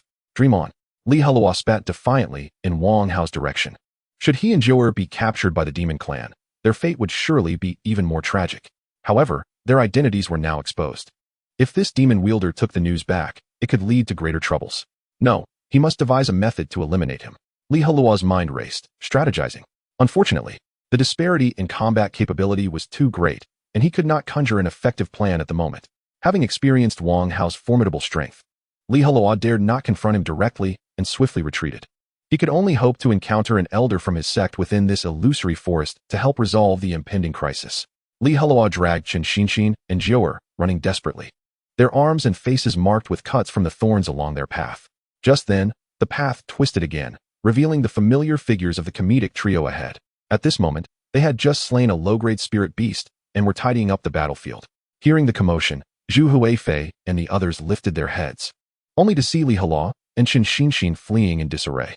"You, Chen Xinshin, dare to play us. Wang Xiaoxiao never even came to the illusory forest." Zhu Huifei stood up, a sneer on his face. "Today, we shall deal with you both." Initially, they merely intended to teach Li Heluo a lesson, not planning to lay hands on Chen Xinshin. Now, however, their intentions had shifted. Encountering the comedic trio once more, Li Heluo felt a strange sense of camaraderie. Their previously grim faces now appeared endearing. After all, they were all fellow disciples. They wouldn't abandon him in his time of need, would they? With their trio's involvement, Li Heluo felt emboldened. After all, the opponents had not yet surpassed level 20, leaving a manageable gap in their abilities. Li Heluo, along with Joer and Chen Xinshin, dashed toward the comedic trio. Wang Kai's spike burst. Shi Jinxiang commanded her contracted beast to attack first. Woof!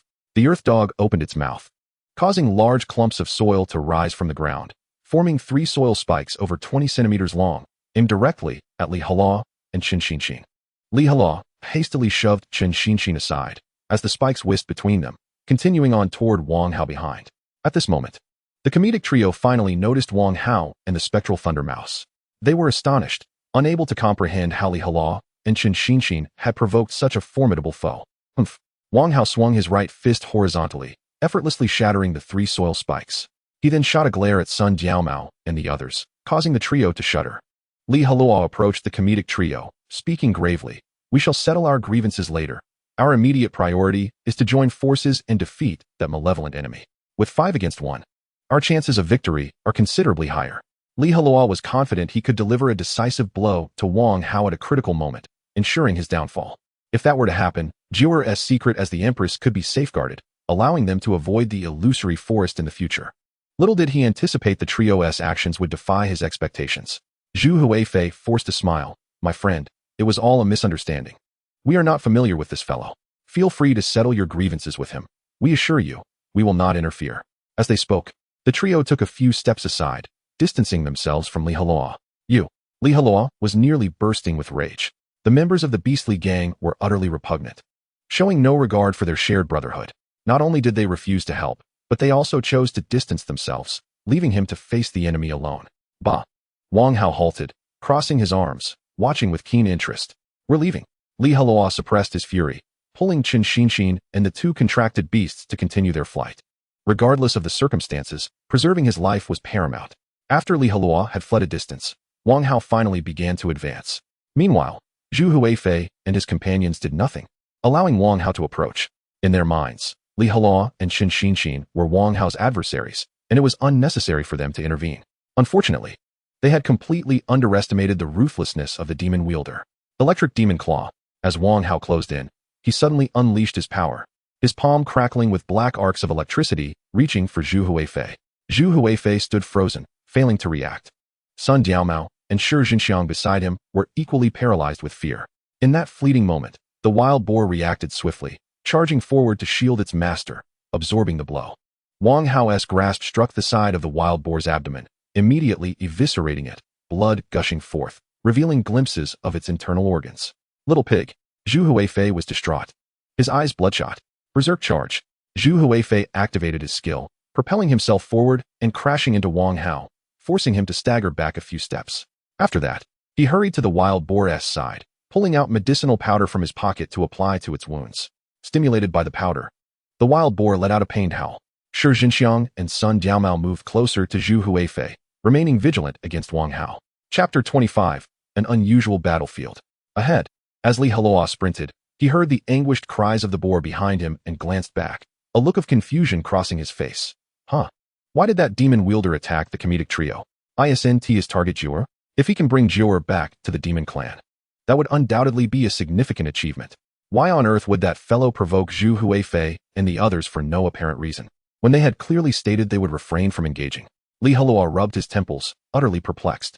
Could it be that the demon manipulator possessed such audacity, believing he could take on 5 adversaries single-handedly? What had led to this confrontation? Senior sister Chen Xinxin was equally taken aback. It seemed that the individual was launching indiscriminate attacks. Nonetheless, with Zhu Huifei and his companions acting as a rearguard, our safety was assured for the moment. Unaware of Jiuer's situation, Chen Xinxin assumed Wang Hao was simply aimlessly wandering. Li Heluo exhaled deeply, declaring, "I cannot remain idle. I must return." "You intend to rescue them?" Chen Xinxin scoffed, recalling their earlier disdainful attitude toward them. "Isn't this precisely what they deserve?" With a serious expression, Li Heluo replied, "Senior sister, I do not wish for you to involve yourself in this matter. Please find a safe place. I shall return shortly." His motives were not to save Zhu Huifei and his companions. Based on their earlier demeanor, even if Wang Hao were to slay them, Li Heluo would remain unperturbed.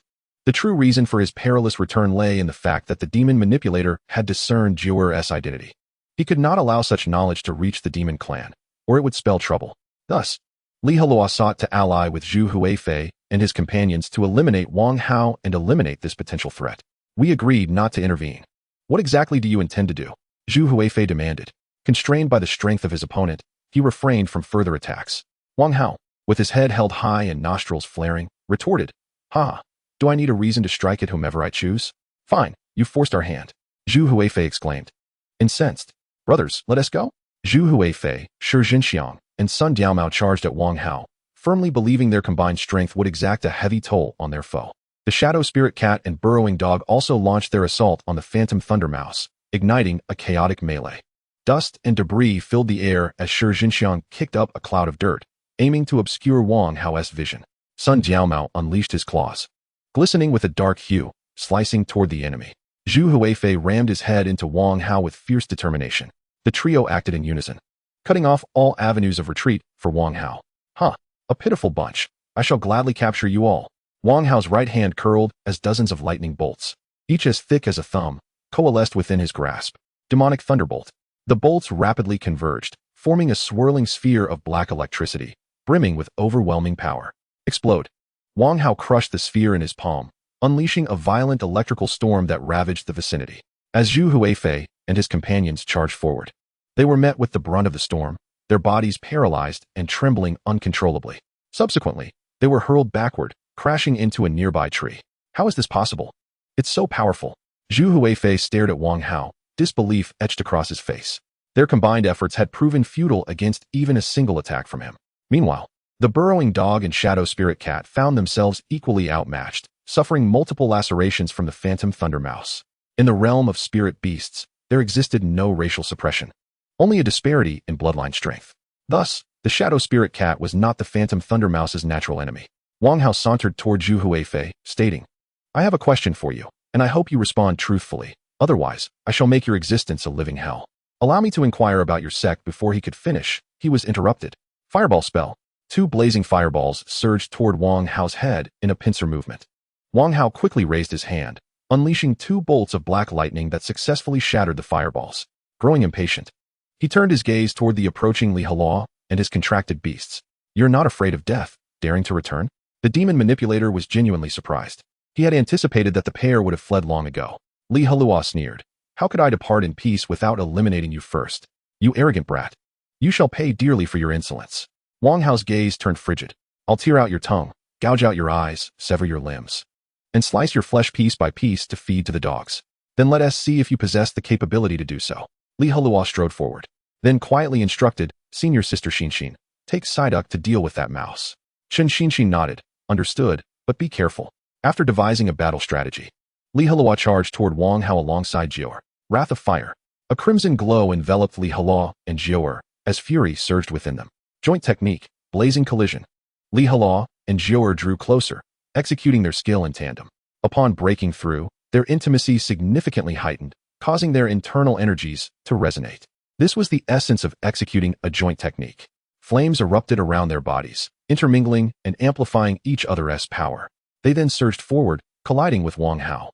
The potency of their joint technique far surpassed that of two separate fire strikes. Thunder and lightning. Wang Hao was no novice either.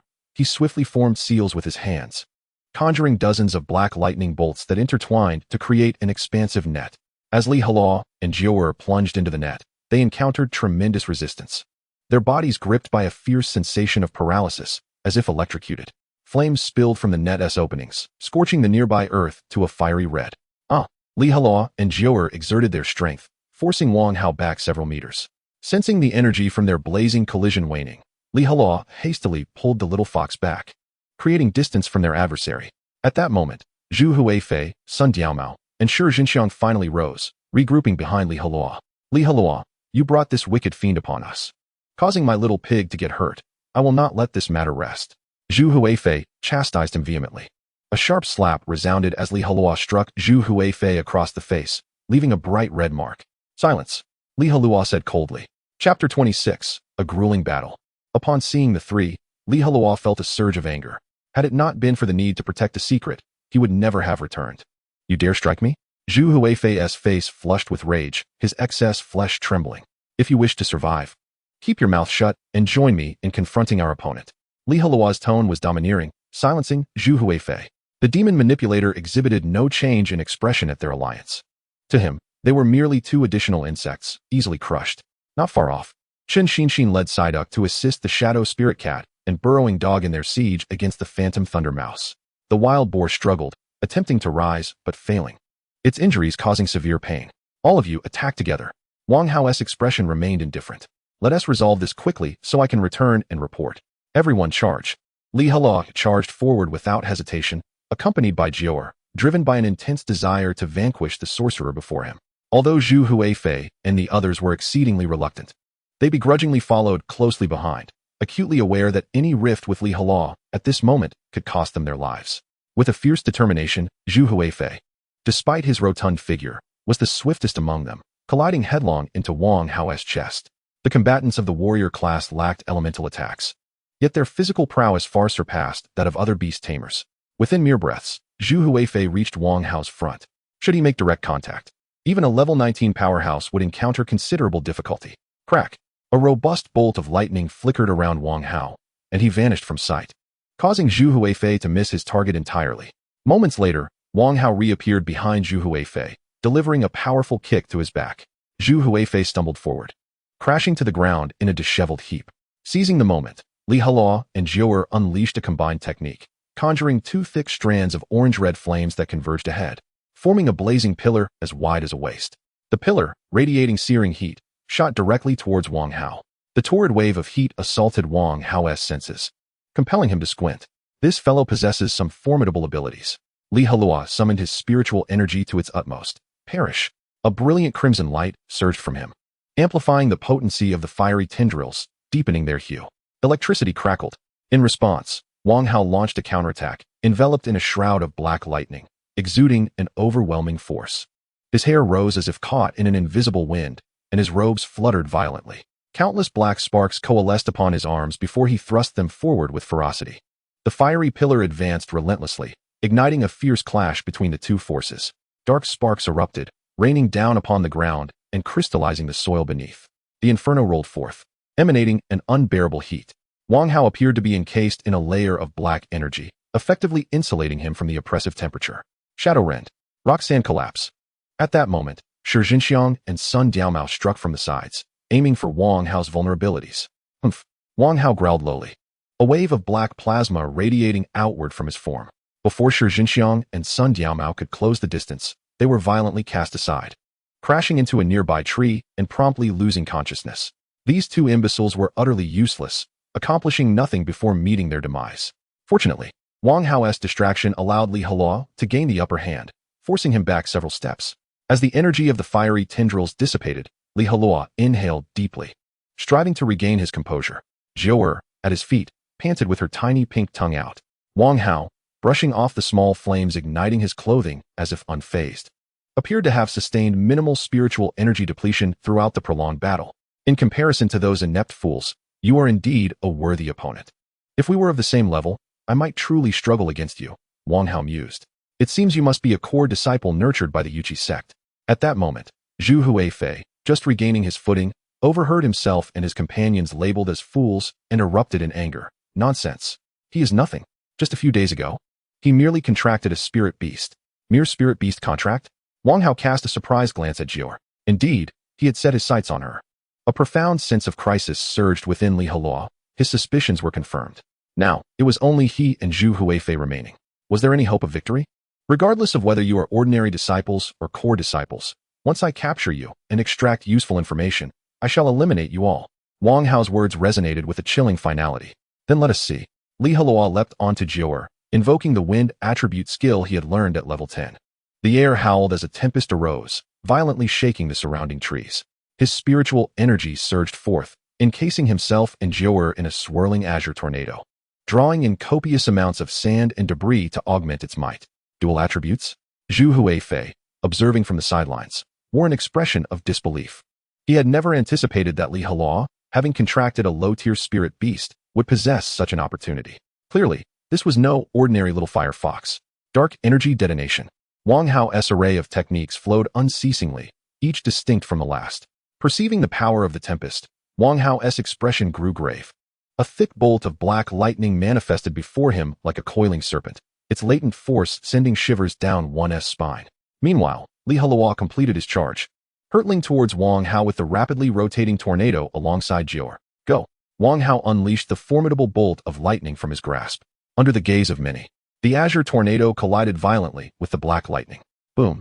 A deafening explosion echoed, and the unleashed energy ravaged outward, stirring up sand and debris, causing the ground to sink several feet. Two figures were swiftly flung aside, crashing heavily to the ground. It was Li Heluo and Jiao. They appeared somewhat worse for wear. Li Heluo's attire lay in tatters, frothing white at the mouth, his body trembling with exhaustion. Jiao's ears drooped weakly, her fur dull and lifeless. In stark contrast, Wang Hao had only been forced back a handful of steps, his hair slightly disheveled, a trickle of blood at the corner of his mouth. There was no escaping the reality. The disparity in their levels was too vast. Even with his strongest skill, Li Heluo was still no match for Wang Hao. Chapter 27. The Empress reemerges. Now it is my turn to take the stage. Zhu Huifei's excitement was palpable. At this moment, the sorcerer and Li Heluo were embroiled in a mutual struggle, presenting him with an opportune moment to showcase his prowess. Zhu Huifei's eyes gleamed with determination as he unleashed all his spiritual energy, coalescing it around his body. Berserk charge. Zhu Huifei stomped forcefully, leaving deep imprints in the ground, launching himself towards Wang Hao like a cannonball. Wang Hao, however, remained unperturbed, his right hand outstretched with black arcs of electricity entwining his fingertips. Lightning claw. Wang Hao extended his right claw, exuding a chilling aura infused with lethal intent. Zhu Huifei barreled forward with unyielding confidence. Alas, pride often comes at a steep cost. In mere moments, they collided. Zhu Huifei's momentum propelled Wang Hao back several meters. Yet, Wang Hao's right hand plunged into Zhu Huifei's chest, extracting a still-beating heart, which he promptly crushed. Blood gushed forth, staining the earth a deep crimson. Zhu Huifei's head drooped, life extinguished. A howl of anguish erupted from the nearby wild boar. Though beast tamers and their contracted beasts do not share a life bond, the death of a tamer inflicts significant harm upon their spirit beasts. Li Heluo, witnessing this scene, felt a chill run down his spine, his stomach churning violently, waves of nausea washing over him. This sorcerer was indeed ruthless. There was no enmity between them. Yet their first encounter had turned fatal. Wang Hao casually shook off the lifeless body, flicked the droplets of blood from his arm, and approached slowly. Damn it! Li Heluo cursed silently, his spiritual energy completely depleted, leaving him unable to resist any further. Kid, it's your turn now. A shadowy smile danced upon Wang Hao's face, the blood adorning him rendering him a truly fearsome sight. With a yelp, Jiao leaped forward, attempting to obstruct the demon wielder. Beast, get out of my way! Wang Hao bellowed, swatting Jiao aside with a single, forceful blow. She fell but quickly regained her footing, launching a second assault against him. Since you wish for death, I shall oblige. Wang Hao's palm crackled with arcs of electricity as he aimed a strike at Jiao's forehead. A successful hit would surely result in her head shattering, a gruesome demise on the spot. At that moment, an unexpected transformation occurred. The little fox's form rapidly expanded, morphing into a breathtaking beauty clad in a crimson qipao. Her lips burned like fire, and her skin glistened like fine jade. Noble and elegant, she exuded an air of authority that instinctively compelled one to bow before her. More captivating were the pair of fluffy fox ears atop her head and the 9 tails that fanned out behind her like a grand parasol.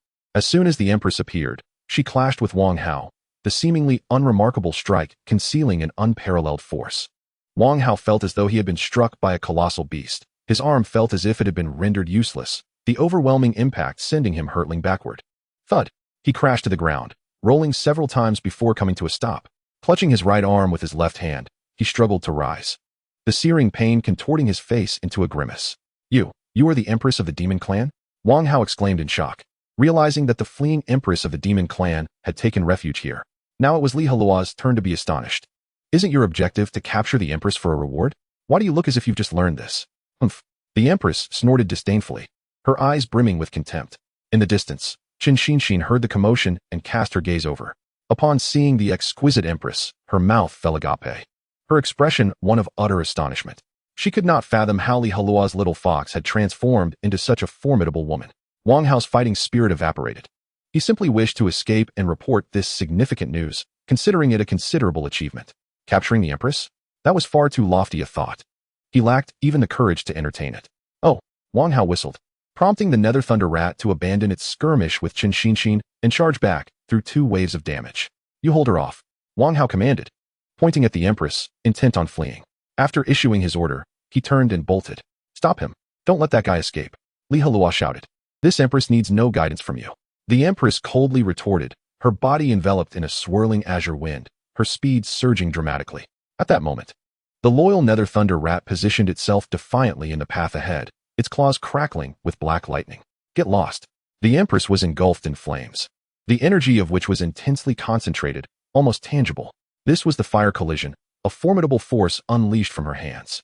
The Empress barreled into the Nether Thunder Rat, instantly obliterating it into a myriad of scattered limbs. In the presence of the Empress, the Nether Thunder Rat could hardly endure a single exchange. Though it was still at the 10th level of cultivation, its power had drastically diminished. As Wang Hao fled, he felt his spiritual energy receding like a retreating tide, his face awash with horror as he realized his Nether Thunder Rat had been vanquished. The power of a demon wielder was inherently tied to their contracted magical beast. Without the Nether Thunder Rat, Wang Hao was no different from an ordinary person. With several swift movements, the Empress appeared behind Wang Hao and pinned him down. The battle concluded in mere moments. From the Empress's arrival to this point, barely half a minute had elapsed. It was hard to imagine how she had harnessed the 10th level cultivation to such an extent. Her sharp nails elongated as she prepared to end Wang Hao's life. Wait. Li Heluo interjected hastily. The Empress looked up, rolling her eyes in exasperation. What do you want? Li Heluo, suppressing his pain, hurried over. I have some questions I wish to ask him. Wait, he asked, trying to bite his tongue to commit suicide. Smack. The Empress slapped Wang Hao across the face, rendering him unconscious. What else with all your questions? She glared at Li Heluo, irritation evident in her gaze. Each encounter with this youth infuriated her. Li Heluo stated solemnly. This fellow's actions are quite peculiar, and I wish to clarify a few matters, as they are crucial to our future safety. Annoying, though the Empress grumbled. Her body betrayed her, her eyes transformed into a captivating pink, exuding an enchanting aura. Simultaneously, Wang Hao, now uncontrollably awake, locked eyes with the Empress. Under her influence, his eyes also turned pink, his expression vacant, akin to a marionette. Ask away, the Empress sidestepped. Li Heluo stepped forward, inhaled deeply, and inquired, Wang Hao, is your target my little fox? No, Wang Hao shook his head. Then why did you attack us? Chapter 28, Yuchi Sect? Divine Beast? Under the Empress's control. Wang Hao answered earnestly. Last time, I overheard my boss mention that there's a divine beast in your Yuchi sect that has been tainted by malevolent energy. So I sneaked over to capture a few disciples to extract information. So, the demon wielder's target was not Jiur after all. Li Heluo let out a sigh of relief. It now made sense why Wang Hao had attacked him and Qin Xinshin upon his arrival, only to suddenly shift his focus to Zhu Huifei and the others. He merely sought to capture Yuchi sect disciples, not to unveil Jiur's identity. A false alarm. Had he known this earlier, Li Heluo would not have returned. As if reading Li Heluo's thoughts, the Empress scoffed. Humph. Do you think just any stray cat or dog can see through this Empress's disguise? You underestimate me far too much. Not even your sect leader could unveil my identity. You're impressive. You're remarkable. Heluo offered a couple of timely compliments. Then, he turned his attention back to Wang Hao, continuing to inquire, what do you know about this divine beast in the Yuchi sect? Wang Hao shook his head, replying, I don't know much. Heluo asked in surprise, are you saying you have no knowledge of the divine beast whatsoever? You just heard your boss mention it casually and rushed over in excitement? Wang Hao nodded. All right, you are indeed impressive. Such a spirit of eager ambition is commendable. Heluo waved his hand, signaling that he had finished his inquiries. The Empress extended her delicate hand, and a blazing fire spiraled from her palm, engulfing Wang Hao and setting him ablaze. Moments later, all that remained was a charred outline of a human form on the ground. Heluo rubbed his chin, deep in thought, with the memories of his past life combined with over a year of his current existence, totaling 3 years. He had never heard of any divine beast tainted by malevolent energy. If such a creature truly existed, the Yuchi sect would likely have been turned upside down long ago. The tranquil calmness that enveloped the surroundings was not destined to last. Heluo turned to the Empress, inquiring, what are your thoughts on the divine beast he described? Humph. The Empress maintained her lofty demeanor, responding, at present, my abilities are limited, and I cannot perceive it. Internally, Heluo scoffed, questioning her pretentiousness. However, he dared not voice his thoughts aloud, relegating them to the confines of his mind. By the way, I recently acquired a new technique. If you have the time, do give it a try. With that, Heluo encapsulated the information of the 9 transformations returning to heaven technique in his mind and transmitted it to the Empress through the divine contract. I, the dignified Empress of the demon clan, have seen countless celestial techniques. Why would I need your trivial offering? The Empress scoffed, preparing to reject the information. Be gone. Do not disturb me. Alas, it was too late. The technique had already imprinted itself in her mind and began to operate autonomously. To her astonishment, she discovered that the technique resonated remarkably with her. Her 9 tails seemed to come alive, voraciously absorbing the energy of heaven and earth at a pace surpassing any celestial technique she had ever encountered. What is this technique? The Empress exclaimed, her mouth agape as if it could accommodate an egg. Heluo replied nonchalantly, it is the 9 transformations returning to heaven. Why have I never heard of it before? The Empress pressed. Across the vast expanse of the savage continent, there were merely a few dozen celestial techniques, each belonging to different factions, with practitioners renowned throughout. There are many things you are unaware of. Can you inquire about every single one? Heluo dismissed her, concerned that further discussion might lead him to inadvertently reveal too much. Witnessing his attitude, the Empress clenched her teeth in frustration, her knuckles whitening. At that moment, Chen Xinshin approached with a Psyduck, eyeing the Empress curiously. Heluo, who is she? She seems formidable. Noticing the presence of an outsider, the Empress's expression darkened, flames igniting in her pale hands. Chen Xinshin gasped in shock and stumbled back, her voice trembling. What do you intend to do? Seeing the situation escalate, Heluo rushed forward, positioning himself between the 2 women, and urged gently, there's no need for hostility. She is one of us. The Empress retorted, do you comprehend the consequences of revealing my identity? Heluo fell silent. While he could compel Chen Xinshin to vow never to disclose today's events, he could not guarantee that she would not slip up someday. Thus, only the dead could keep secrets. Heluo hesitated, uncertain of how to proceed. The Empress slowly advanced towards Chen Xinshin, who clutched her Psyduck tightly, tears welling in her eyes. Hey! After a moment of silence, Heluo could no longer contain himself. With your previous prowess, don't you possess a method to erase memories? The Empress turned her head, replying coolly, indeed. Why on earth didn't you mention it sooner? Heluo exclaimed, I was worried you were going to do something to Sister Xinshin. The Empress's eyes sparkled with a pink light, striking Chen Xinshin's gaze, altering her pupils to the same hue. Shortly thereafter, Chen Xinshin shuddered, her eyelids fluttering before she collapsed to the ground. I thought you were going to kill her. Heluo muttered. The Empress countered, did I ever say such a thing? No, but your fierce demeanor suggested as much. Heluo cautioned, for safety's sake. You should also erase the memories of those contract beasts. Do you truly regard me as a mere pet to be ordered around?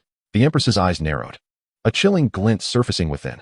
Fine, as you wish, Heluo conceded begrudgingly. What manner of person are you? Can we not converse civilly?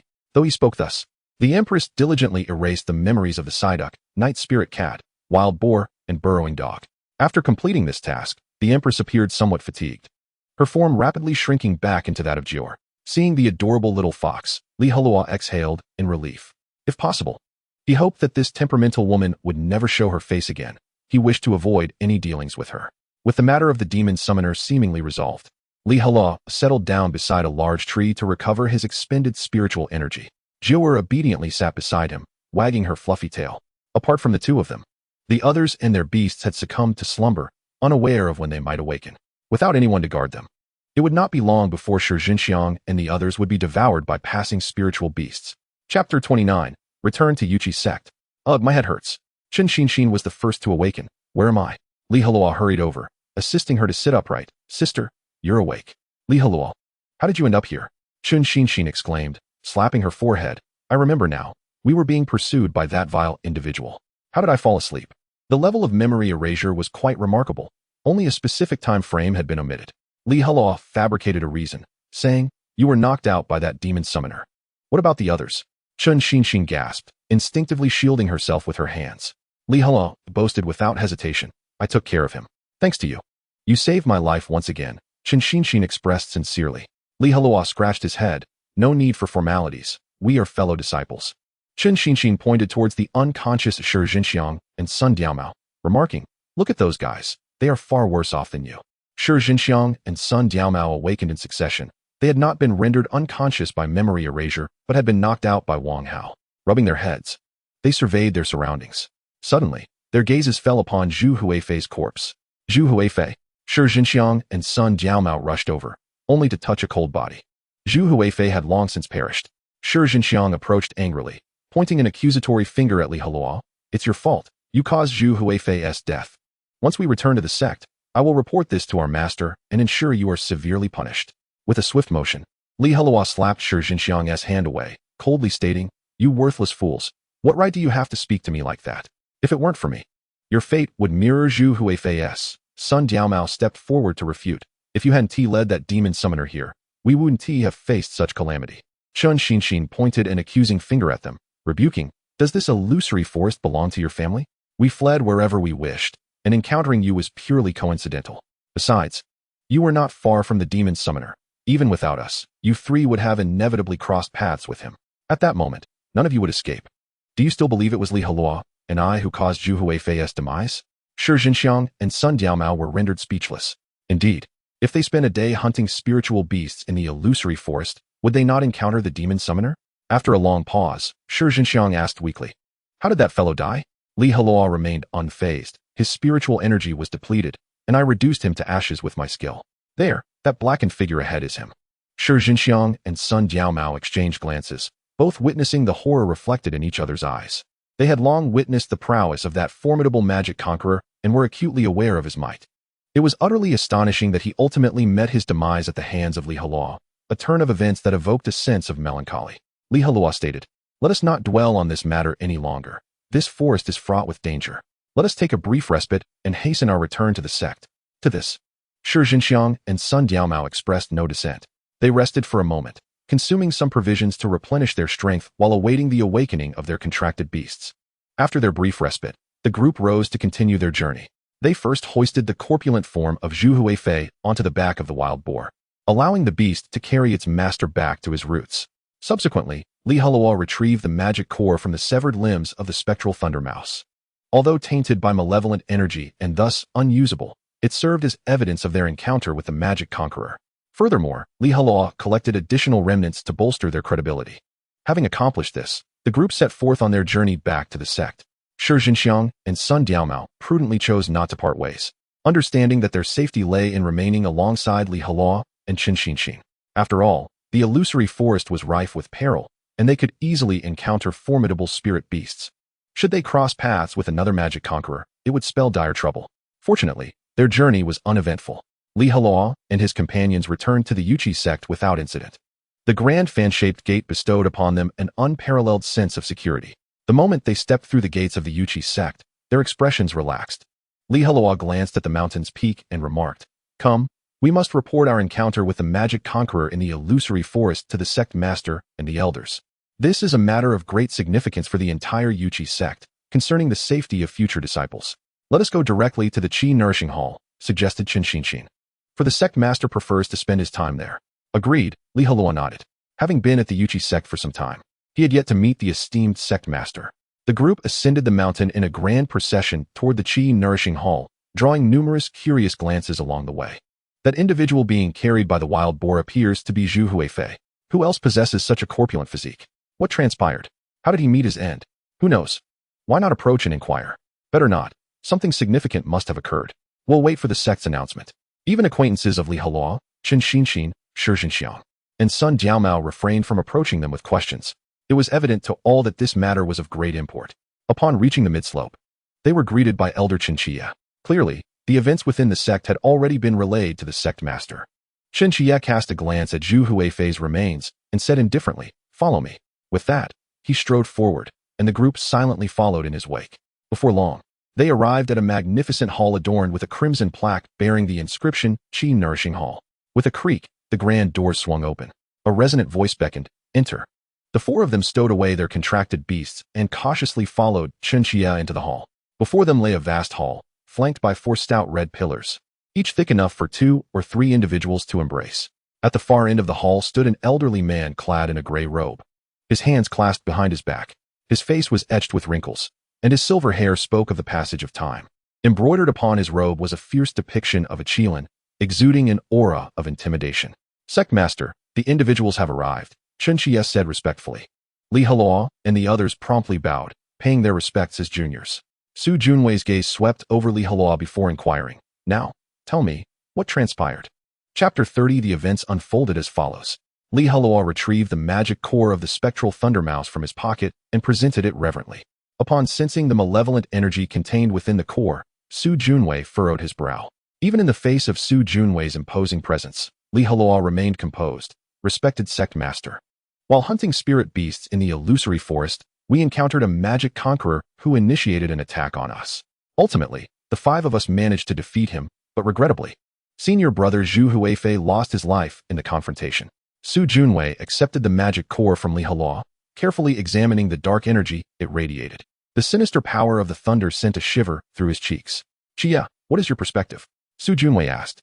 Chen Qia replied, "Respected sect master, the nearest sect of magic conquerors is at least several hundred miles away. The areas surrounding the illusory forest are under the watch of our 5 major sects. Even should a magic conqueror venture here, he would exercise utmost caution. For him to initiate an attack on our disciples, there must be some underlying intrigue." Su Junwei then turned to Li Heluo and asked, "Did this magic conqueror exhibit any signs of madness?" Li Heluo shook his head, "No." While his demeanor was cold and sinister, his awareness remained intact. Su Junwei pressed further, "Did you inadvertently offend him in any way?" "Not at all. Sister Xinxin and I had only just encountered him when he attacked us without provocation," Li Heluo responded. He was acutely aware of Su Junwei's scrutiny. Although the Empress had extracted the true reason from Wang Hao, Li Heluo felt it prudent not to disclose it at this juncture. He had 2 primary concerns. First, the news of a corrupted divine beast was too explosive. If true, would the Yuchi sect take measures against Li Heluo for knowing such a secret, perhaps resorting to memory erasure? Second, Wang Hao's suicide at the last moment indicated that the magic conqueror was ruthless not only to others, but also to himself, leaving Li Heluo to ponder how he would explain the intelligence he had gleaned from him. Given these considerations, Li Heluo deemed it wise to remain silent. "He wished to kill you?" Su Junwei's expression turned peculiar. Even the most brutal of magic conquerors adhered to certain principles. Slaying 5 beast masters would yield him no benefit. Rather, it could lead to countless troubles. At that moment, Shi Jinxiang mustered her courage and stammered, He wanted to capture us when we returned. I also recall that the magic conqueror intended to ask us some questions, but Li Heluo interrupted him. Sun Jiaomao interjected, his demeanor markedly more composed. Upon hearing their words, Su Junwei began to pace, his expression darkening. Chen Qia, standing nearby, was perplexed, cursing under his breath at these youngsters for their lack of clarity and focus. With a deep sigh, Su Junwei said, "Recount to me the entire sequence of events from your encounter with the magic conqueror to the moment you killed him." "Allow me." Li Heluo stepped forward. "At that time, Sister Xinxin and I had successfully hunted a spirit beast and acquired the necessary spirit core, preparing to return. However, en route, we encountered the magic conqueror, who attacked us without warning. Even when Sister Xinxin and I joined forces, we were unable to defeat him, so we immediately fled. During our escape, we crossed paths with senior brother Zhu Huifei and his companions.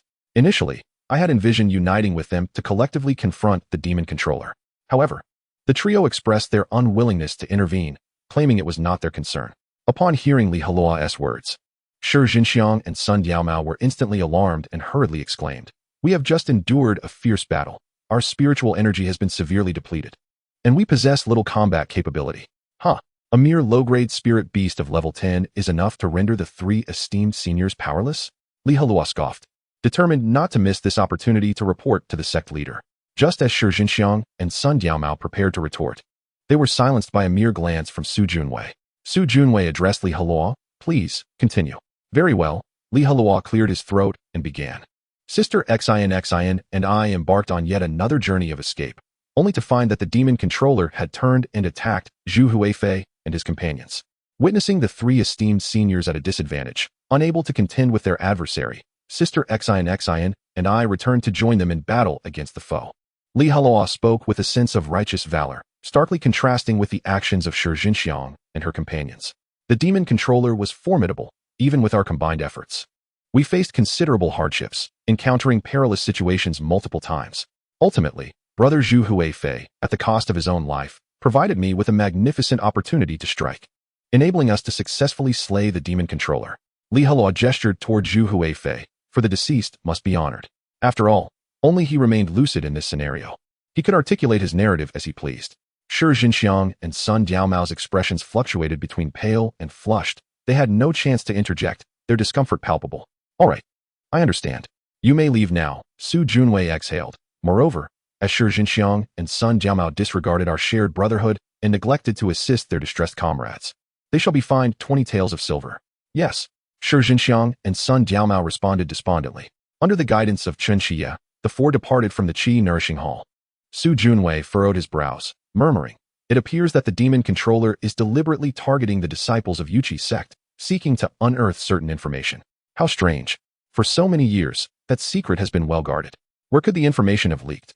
Instinctively, Su Junwei clenched his fists. Even the elders of the sect remained unaware of that matter, known only to a select few trusted individuals. Logically, outsiders should not have been able to uncover any trace. Or could it be that this was merely coincidence, and the demon controller had ulterior motives? With a clap of his hands, a faint silver spatial rift appeared beside him, from which a middle-aged man emerged. A beast controller of the spatial element, Su Junwei inquired. "Su Yan, how fares he now?"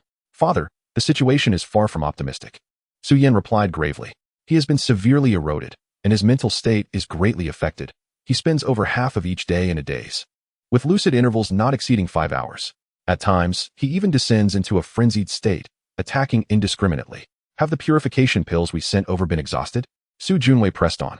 Su Yan's countenance darkened. "The efficacy of the purification pills is waning. I fear that one day they may cease to work entirely.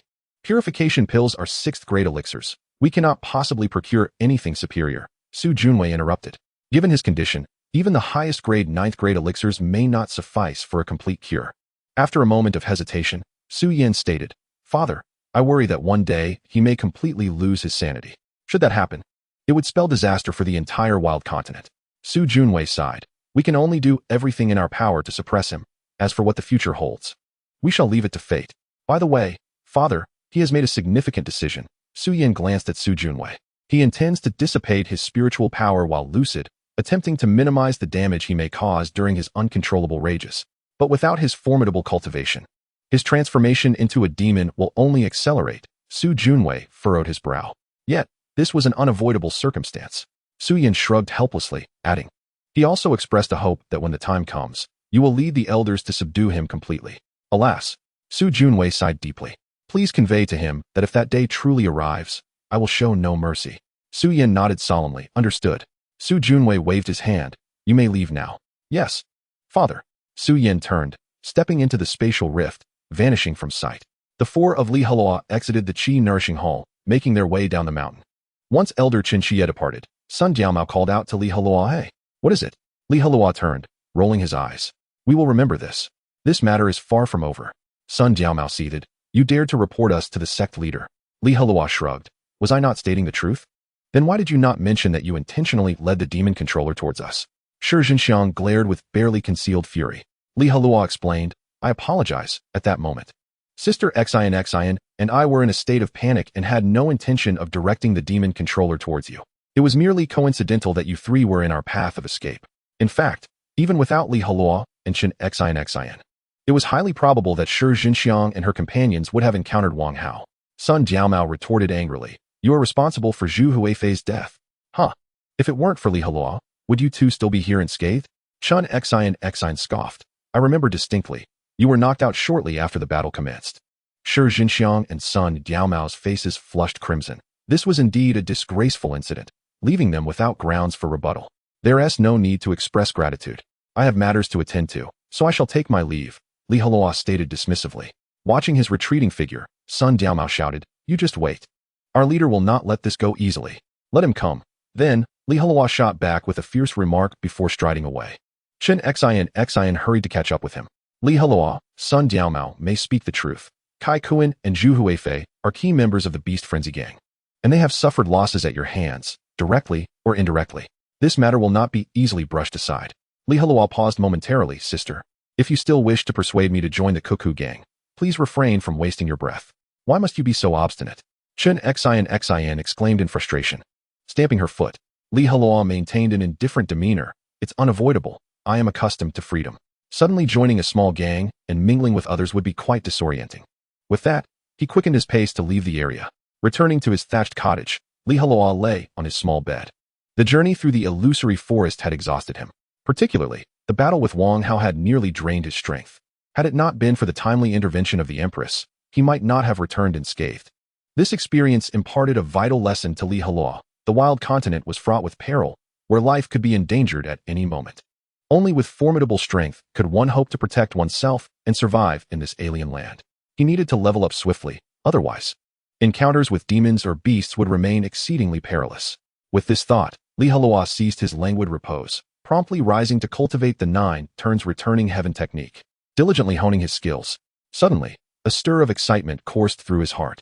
He produced the divine contract, unfurling it with anticipation. To his surprise, it was not Jior who appeared, but the Empress herself. Li Heluo raked a hand through his hair, feeling a twinge of frustration. Why does her transformation take so long? Could she not simply return? I want my Jior back. Noticing his expression, the Empress let out a cold huff. Humph. Do you truly believe that this Empress beast form is merely a pet for your amusement? It was abundantly clear that she was far from pleased. Should Li Heluo dare to acknowledge her words with a nod, he would be met with a torrent of wrath. Not at all. Jior and I are the best of companions, fighting side by side and growing together, Li Heluo asserted, his eyelids unwavering, embodying sincerity. The Empress begrudgingly accepted his explanation. You summoned me for a reason, I presume? Li Heluo inquired. Surely, it is not merely to reminisce or engage in idle chatter. Of course. He dared only to voice such thoughts internally, never aloud. The Empress cut to the chase. I just employed my divine sense to scan the area and detected a formidable presence atop Yuchi Mountain. So there truly exists a divine beast here? Li Heluo raised an eyebrow, astonished. He had not anticipated that the sect leader had concealed such a profound secret. As of now, the entire sect remained blissfully unaware. The distance is too great to ascertain definitively whether it is indeed a divine beast, the Empress continued, but its power is undeniably strong. Li Heluo questioned. How does it compare to your peak strength? A light laugh escaped the Empress. In the realm of the demon race, power reigns supreme, and bloodline is not the measure. As the ruler of the demon race, do you truly believe I would be trifled with by any mere divine beast? It became evident that the Empress' pinnacle strength was among the elite across the entire continent. Li Heluo seized the moment to flatter her. Empress, your might is unparalleled, the greatest in all the land. Humph. The Empress maintained her haughty demeanor, yet the upward curve of her lips betrayed her satisfaction. Li Heluo, in a serious tone, queried, where is the powerful presence you sensed? Within the mountain itself, the Empress replied, yet its current state is highly unstable, with violent energy fluctuations that pose a risk of imminent eruption. Li Heluo pressed his lips together, resting his chin on his hand. It appeared that the news about the corrupted divine beast from the Beastmaster was indeed accurate. A divine beast tainted by malevolent energy lurked within Yuchi's sect. Chapter 32. The ferocious beast gang leader, Su Tianqi. However, it was perplexing why the entire Yuchi sect remained oblivious to this information, while outsiders were aware. Could there be a traitor among the Beastmasters within the sect? Yet, that seemed unlikely. The nefarious aura of a Beastmaster would be too conspicuous to conceal. And if there were, they would have been discovered long ago. It was a conundrum. Li Heluo shook his head in frustration. The Empress, with a serious countenance, advised, I strongly recommend you vacate this place. The aura of that divine beast is formidable, and should it go berserk, the entirety of Yuchi's sect could be reduced to rubble. Even the sect leader would be unable to stop it? Li Heluo inquired. Humph. The Empress shot him a disdainful glance. Your sect leader may barely be considered a formidable force among ordinary beastmasters, but when viewed in the context of the entire continent, he could only be described in 3 words: beneath contempt. Heluo was taken aback. He had not anticipated such a disparaging view of the esteemed leader of Yuchi's sect from the Empress. Yet, upon reflection, it made sense. The Empress was among the continent's foremost powers, likely at an impressive level of 90 or above, and would indeed not regard a beastmaster of 60 or 70 levels with any seriousness. After a moment of contemplation, Heluo stated, "I apologize, but I do not wish to leave just yet." "Why is that?" the Empress asked, perplexed. Heluo elaborated, "Firstly, I have been at Yuchi sect for 3 years and have developed an attachment to this place. Secondly, if I were to leave, I would be uncertain of where to go. And thirdly, the sect leader must be aware of the divine beast's existence. Even if the divine beast were to lose control, I believe the sect leader would take measures to evacuate the disciples in advance." "As you wish," the Empress conceded, seeing that Heluo could not be swayed. "By the way, how is it that you can transform at will?" Heluo voiced his curiosity. "Could you not give me a heads up next time? That way, I can mentally prepare myself." "What? Do you not wish to see this Empress?" The Empress' expression turned cold, her eyes glinting with menace.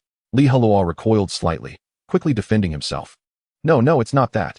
I merely fear that you might unexpectedly appear while I'm indisposed. Rest assured, when I control my form, I will use my divine sense to perceive my surroundings in advance, the Empress assured. In her explanation, she failed to realize she had momentarily adopted the persona of a contracted beast.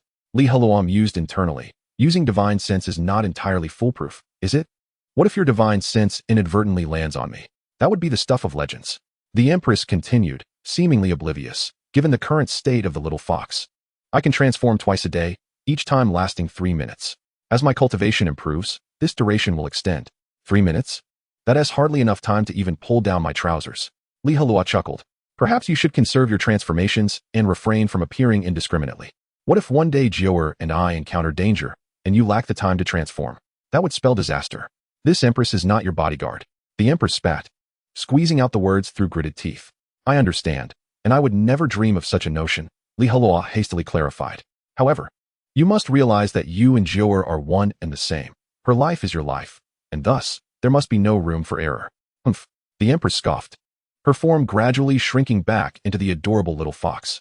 It was unclear whether she was incensed or if her transformation time had simply expired. Ing. Joer gazed around curiously, seemingly bewildered. From its expression, it appeared unaware of the Empress' existence, thus finding the sudden appearance in an unfamiliar place perplexing. Akin to waking from a dream. Heluo gently ruffled Joer's little head, offering it some food before guiding it back into the contract. Once done, he retrieved some fruit from his spatial wristband to serve as dinner. After finishing his meal, he settled cross-legged on his bed, preparing to cultivate. The recent confrontation with Wang Hao had instilled in Heluo a profound awareness of his own insignificance. The wilderness continent was not governed by the rule of law. The weak were perpetually at risk of peril. Heluo activated the 9 revolutions reversal technique, entering a state of cultivation. The spiritual energy of the surrounding world surged towards him, merging into his body. Heluo's cultivation steadily advanced. The next day, the sun rose high, casting golden rays that enveloped him in warmth. Heluo slowly opened his eyes. Despite a sleepless night, he felt invigorated. Cultivation alleviated fatigue, proving more effective than mere sleep. His spiritual energy had significantly increased, and given the current trajectory, he anticipated reaching level 11 in 3 to 5 days. Ding. Today's sign-in task has been updated. Please arrive at the alchemy hall before midnight. Reward, cleansing pill. Each day, upon awakening, the system unfailingly issued its daily tasks. The alchemy hall was a pivotal location within Yuchi's sect, a place where alchemists concocted elixirs. Renowned alongside the treasure vault, disciples could purchase necessary potions within its confines. As for alchemists, it was a common secondary profession. On the wilderness continent, beastmasters endowed with spiritual energy could forge numerous supplementary careers. The fire attribute spiritual energy enables the refinement of elixirs, allowing one to become an esteemed alchemist. There are also contract scribes who craft agreements, and weapon refiners who forge magical tools for both humans and beasts. After a simple breakfast, Heluo set out. The elixir hall was not far. Situated on the slope of Yuchi Mountain, merely a 20-minute walk. However, he had barely ventured far when he encountered a group approaching him. At the forefront was a burly man, around 20 years of age, with dark skin and a shaved head, bearing 3 claw marks across his face, presenting a fearsome visage. Shi Jinxiang and Sun Diaomao trailed behind the crowd, their cold gazes fixed on Li Heluo, brimming with a sense of schadenfreude. The boss is about to make a move. Better prepare for a coffin. Li Heluo halted, his body tensing, his gaze locked on the bald man. Su Tianqi, the leader of the Mad Beast Gang. A level 19 combat beastmaster. An overwhelming aura emanated from him, creating an almost suffocating pressure. Su Tianqi advanced with his entourage, yet Li Heluo exhibited no hint of trepidation. The atmosphere between them crackled with tension, as if electric sparks filled the air. Observing the commotion, the surrounding disciples turned their attention toward the scene. Are you Li Heluo? Su Tianqi inquired, his voice a rough growl. Indeed, that is I, Li Heluo replied, raising his head high. What brings you here?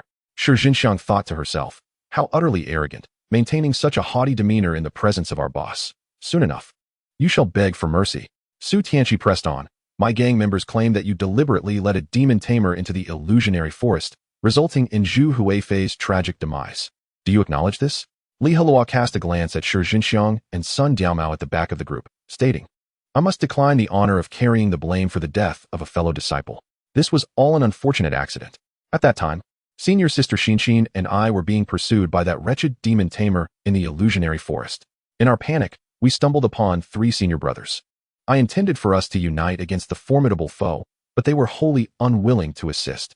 Senior sister Xinxin and I had no choice but to continue fleeing, only to discover that the demon tamer had turned to assault the 3 senior brothers. Out of camaraderie, we returned to aid them against the demon tamer. Zhu Huifei, unfortunately, was caught off guard and perished at the hands of the enemy. Can this truly be considered my fault? Li Heluo spoke with righteous fervor, crafting a noble image for himself. Su Tianqi glanced at Shi Jinxiang and Sun Diaomao. These two had not recounted the events in this manner yesterday.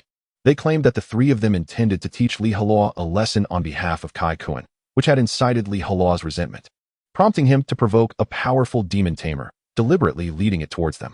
They selflessly assisted Li Heluo in combating the demon tamer, yet during the confrontation, Li Heluo had not fought with full commitment, focusing solely on his escape, resulting in Zhu Huifei's tragic demise at the demon tamer's hands. Shi Jinxiang and Sun Diaomao were momentarily taken aback, having expected their hot-headed boss to strike Li Heluo without hesitation, but to their surprise, he allowed for an explanation. Very well, I shall not hold you accountable for Zhu Huifei's fate for the time being, Su Tianqi said, suppressing his fury. However, a member of my Mad Beast Gang, Kai Kuan's contracted beast, met its end at your hands. Furthermore, his brother, Kai Feiyu, successfully contracted a top-grade spiritual beast, the steel-toothed wolf, whose future prospects were boundless, and was meant to join my Mad Beast Gang. Yet that beast was also slain by you. In essence, both of my gang members' contracted beasts perished at your hands. How do you intend to explain this? Li Heluo responded coolly. According to the rules of Yuchi sect, conflicts between beast masters are a normal occurrence. As long as no lives are lost, no accountability is required. You have no right to hold me responsible. Of course, if you seek vengeance for them, I shall have nothing to say. Very well, release your contracted beast, Su Tianqi commanded with a smirk. Rest assured, I shall not overwhelm you with numbers. It will be a one-on-one encounter. With a malicious grin, he unfurled his contract scroll, summoning a towering black bear over 2 meters high. The bear was immensely robust, resembling a wall as it stood, its dense fur gleaming with a metallic sheen. Explosive giant bear, level 19. This colossal creature exuded an intense aura, making it impossible for anyone to hold their head high in its presence. With a furious roar, the explosive giant bear emitted an intimidating glare that ordinary individuals dared not meet. Judging by its bloodline energy, it was undoubtedly a top-grade spiritual beast, perhaps even on the brink of evolving into a ferocious beast. Li Heluo remained unflustered as he unfurled his supreme contract scroll, summoning Jiur. Upon her arrival, Jiur boldly locked eyes with the explosive giant bear. In terms of performance, Su Tianqi appeared no different from the demon tamer Wang Hao, perhaps even slightly stronger. At Li Heluo's current strength, he was far from a match. Yet, with the Empress by his side, who had effortlessly repelled Wang Hao with a mere slap and slain the nether lightning rat with ease, Li Heluo's mindset began to shift. It seemed as though a confrontation was imminent. Haha, this is going to be entertaining. That Li Heluo has picked a fight with the Mad Beast Gang. Now, the retribution has arrived, the onlookers mused, their eyes gleaming with anticipation. At that moment, a clear, melodious female voice captured everyone's attention. Heh, does your Mad Beast Gang only resort to overwhelming the weak with numbers? The crowd turned toward the voice to see 6 or 7 individuals approaching from a distance. Leading them was a young woman in her 20s, clad in a light white tracksuit, her lustrous black hair tied into a ponytail. Her large, expressive eyes seemed almost capable of speech, and her dainty nose inspired an irresistible urge to pinch it. Above her head fluttered a colorful cuckoo, soaring high in the air, its wings spanning about 1.5 meters, carrying the wind beneath them. Light Wind Cuckoo, Level 19, Wind Attribute, Mid-Grade Spiritual Beast. Chen Xinxin followed closely behind the girl, and it was evident that the girl was Wang Xiaoxiao, the leader of the Cuckoo Gang. Li Heluo cast a grateful glance at Chen Xinxin. Had it not been for her, he might not have been able to summon Wang Xiaoxiao's assistance. Chen Xinxin responded with a warm smile in return. This does not concern you, Su Tianqi said, furrowing his brow. How can it not concern me? Wang Xiaoxiao retorted, stepping closer to Li Heluo. Yesterday, one of our gang members was with Li Heluo. Thus, we share some responsibility. You wish to make a move? By all means, come at me. What skill is there in bullying a junior? I would have sought you out for a brawl long ago, but I lack the interest now, Su Tianqi dismissed, casting a sidelong glance at Wang Xiaoxiao. Despite being a self-proclaimed battle fanatic, he found himself wary of this spirited girl. Although her contracted beast was merely a typical wind attribute spiritual beast, it exhibited exceptional combat prowess, making even Su Tianqi feel somewhat challenged. Apologies. I've been feeling restless lately and was just looking for someone to practice against. How about you spar with me? Wang Xiaoxiao suggested, raising her small fist. Su Tianqi quickly declined. Forget it. Let's save it for another day. The spectators were left astonished, witnessing this battle-hungry individual display such hesitation. At last, Su Tianqi turned to Li Heluo and said, do not think that just because someone has come to your aid, this matter will simply fade away. In due time, I shall ensure you repay this debt. With a wave of his hand, Su Tianqi departed with his subordinates. The anticipated clash failed to materialize, leaving the eager onlookers profoundly disappointed. Yet, their curiosity towards Li Heluo intensified. What charm did this young man possess that could compel Wang Xiaoxiao to stand up for him? Could it be that he had joined the Cuckoo Gang? Once Su Tianqi had left, Li Heluo clasped his fist in a gesture of respect towards Wang Xiaoxiao, saying, Thank you, senior sister Xiaoxiao. It was merely a small favor, Wang Xiaoxiao replied dismissively. In the Enchanted Forest, you saved my subordinate Chen Xinxin on 2 occasions. Consider this a repayment of that debt. With a penetrating gaze, Wang Xiaoxiao added, However, do exercise caution in the future. Su Tianqi will not let this matter rest. Chapter 34, The Alchemy Hall. I appreciate your warning, and I shall be vigilant, Li Heluo responded earnestly. Wang Xiaoxiao unfurled a contract and reclaimed the agile cuckoo. If you require assistance in the future, feel free to seek me out at the Cuckoo Gang. Though, I must inform you, my services come at a cost of 5 taels of silver each time. Goodness, that's rather steep, Li Heluo remarked. A single favor from you costs me half a spirit core. Might I inquire if there is a monthly package available? Very well, should the need arise. I shall seek your guidance, he added courteously. With a wave, Wang Xiaoxiao departed swiftly with her entourage. Take care, senior sister. It was only after Wang Xiaoxiao and her group had completely vanished from view that Li Heluo returned to his own affairs. He continued along the broad mountain path toward the Alchemy Hall. After several minutes, he arrived at a cluster of modest buildings. These were red brick structures enclosed by a tall courtyard wall, comprising approximately 30 to 40 rooms, stretching out in a line. Even from a distance, the scent of various herbs wafted through the air, pungent and sharp, assailing the senses. To the south of the courtyard, 2 large, dusty doors exuded an antique aura. A plaque hung above them, inscribed with the gilded characters denoting Alchemy Hall. Ding! Congratulations, host, for completing the sign-in at the Alchemy Hall. Reward received, Essence Cleansing Pill. Essence Cleansing Pill, capable of significantly enhancing the physicality of contract beasts, boosting their strength, speed, and overall constitution. The system not only issued the reward but also elucidated the pill's effects. Simultaneously, a pill the size of a walnut appeared in Li Heluo's possession. He inspected the Essence Cleansing Pill closely. It was a brownish-yellow pill, adorned with swirling patterns, and radiated a dazzling halo, emanating an extraordinary fragrance. Just a glance was enough to convey its remarkable quality. Li Heluo resolved to have Jiu'er consume it upon his return to observe its effects. The rewards granted by the system had never disappointed him, whether it was the divine contract or the sacred level cultivation technique, the 9 turns reversal technique. They had all proven exceptional. He was confident that the Essence Cleansing Pill would likewise meet his expectations. Having completed his sign-in for the day, Li Heluo was about to leave when a roar erupted from within the courtyard. Everyone, stand back. The furnace is about to explode. No sooner had the words left the speaker's mouth than a deafening bang resonated, followed by a shower of ceramic shards soaring into the sky amidst bursts of flame. A searing wave of heat rushed forth, prompting instinctive retreat. At that moment, the doors of the Alchemy Hall swung open, and 6 or 7 figures.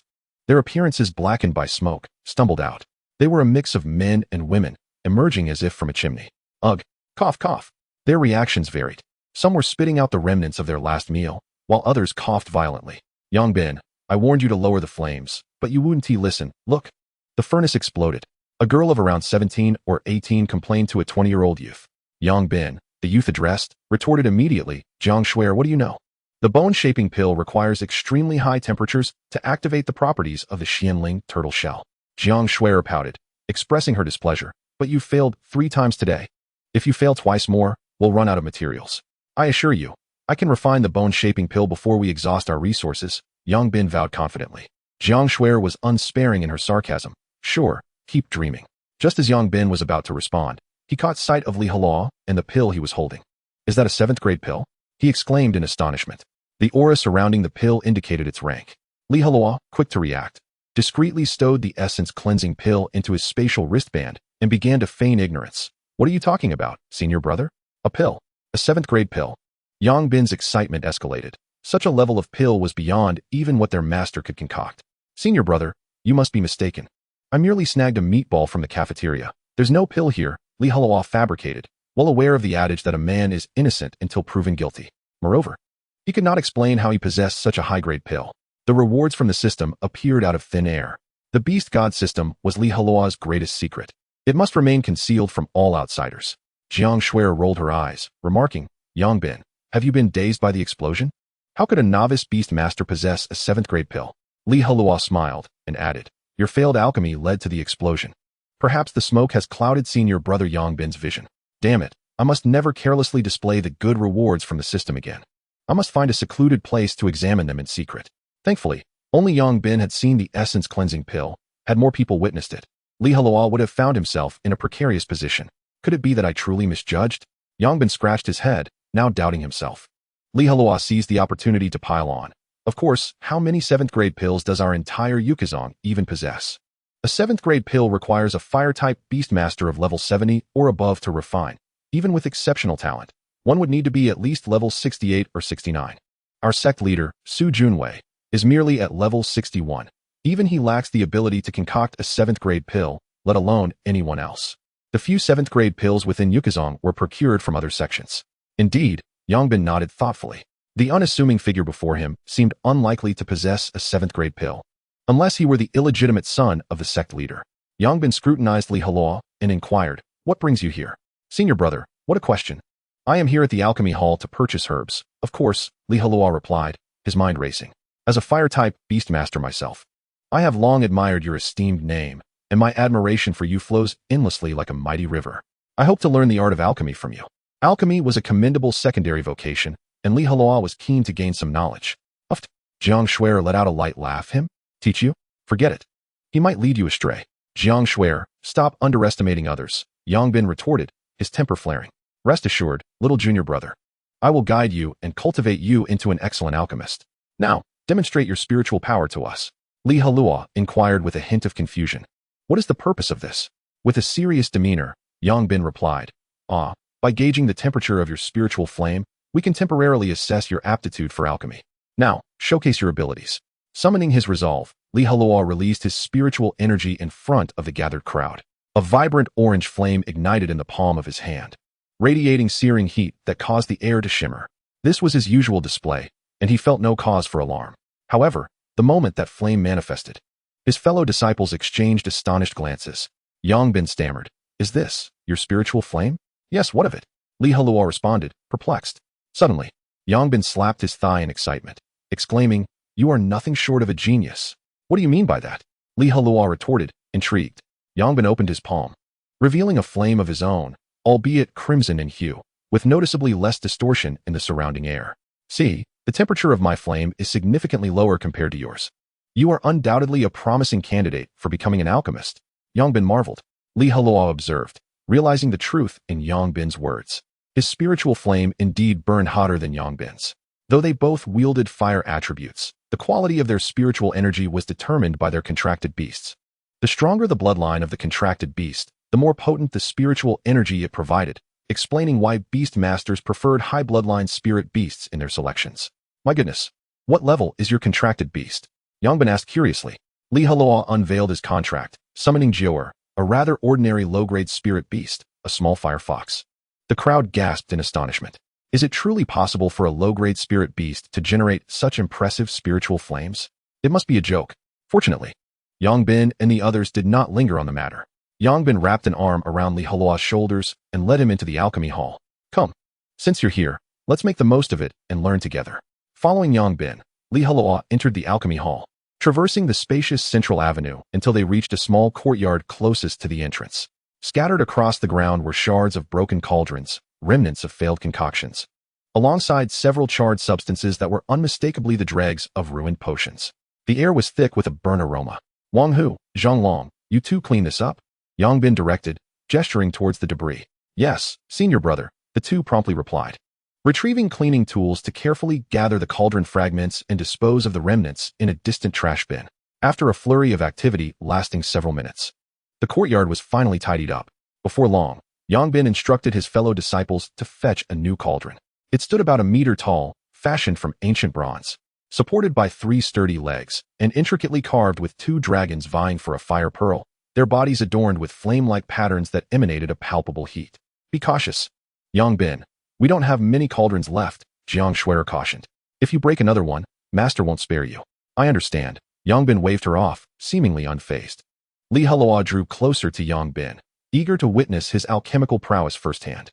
This was his inaugural experience observing someone refine potions, and he intended to absorb as much knowledge as possible. Being an alchemist was indeed a commendable profession, holding a significant position in the continent. The breakthrough elixirs and healing potions relied entirely on the expertise of alchemists. Junior brother, pay close attention, Yongbin began earnestly, producing a collection of 6 medicinal herbs required for the potion. After preparing, he inhaled deeply and cast a half-meter-wide tortoise shell into the cauldron. Almost immediately, he unleashed his spiritual energy, igniting a roaring flame beneath the cauldron.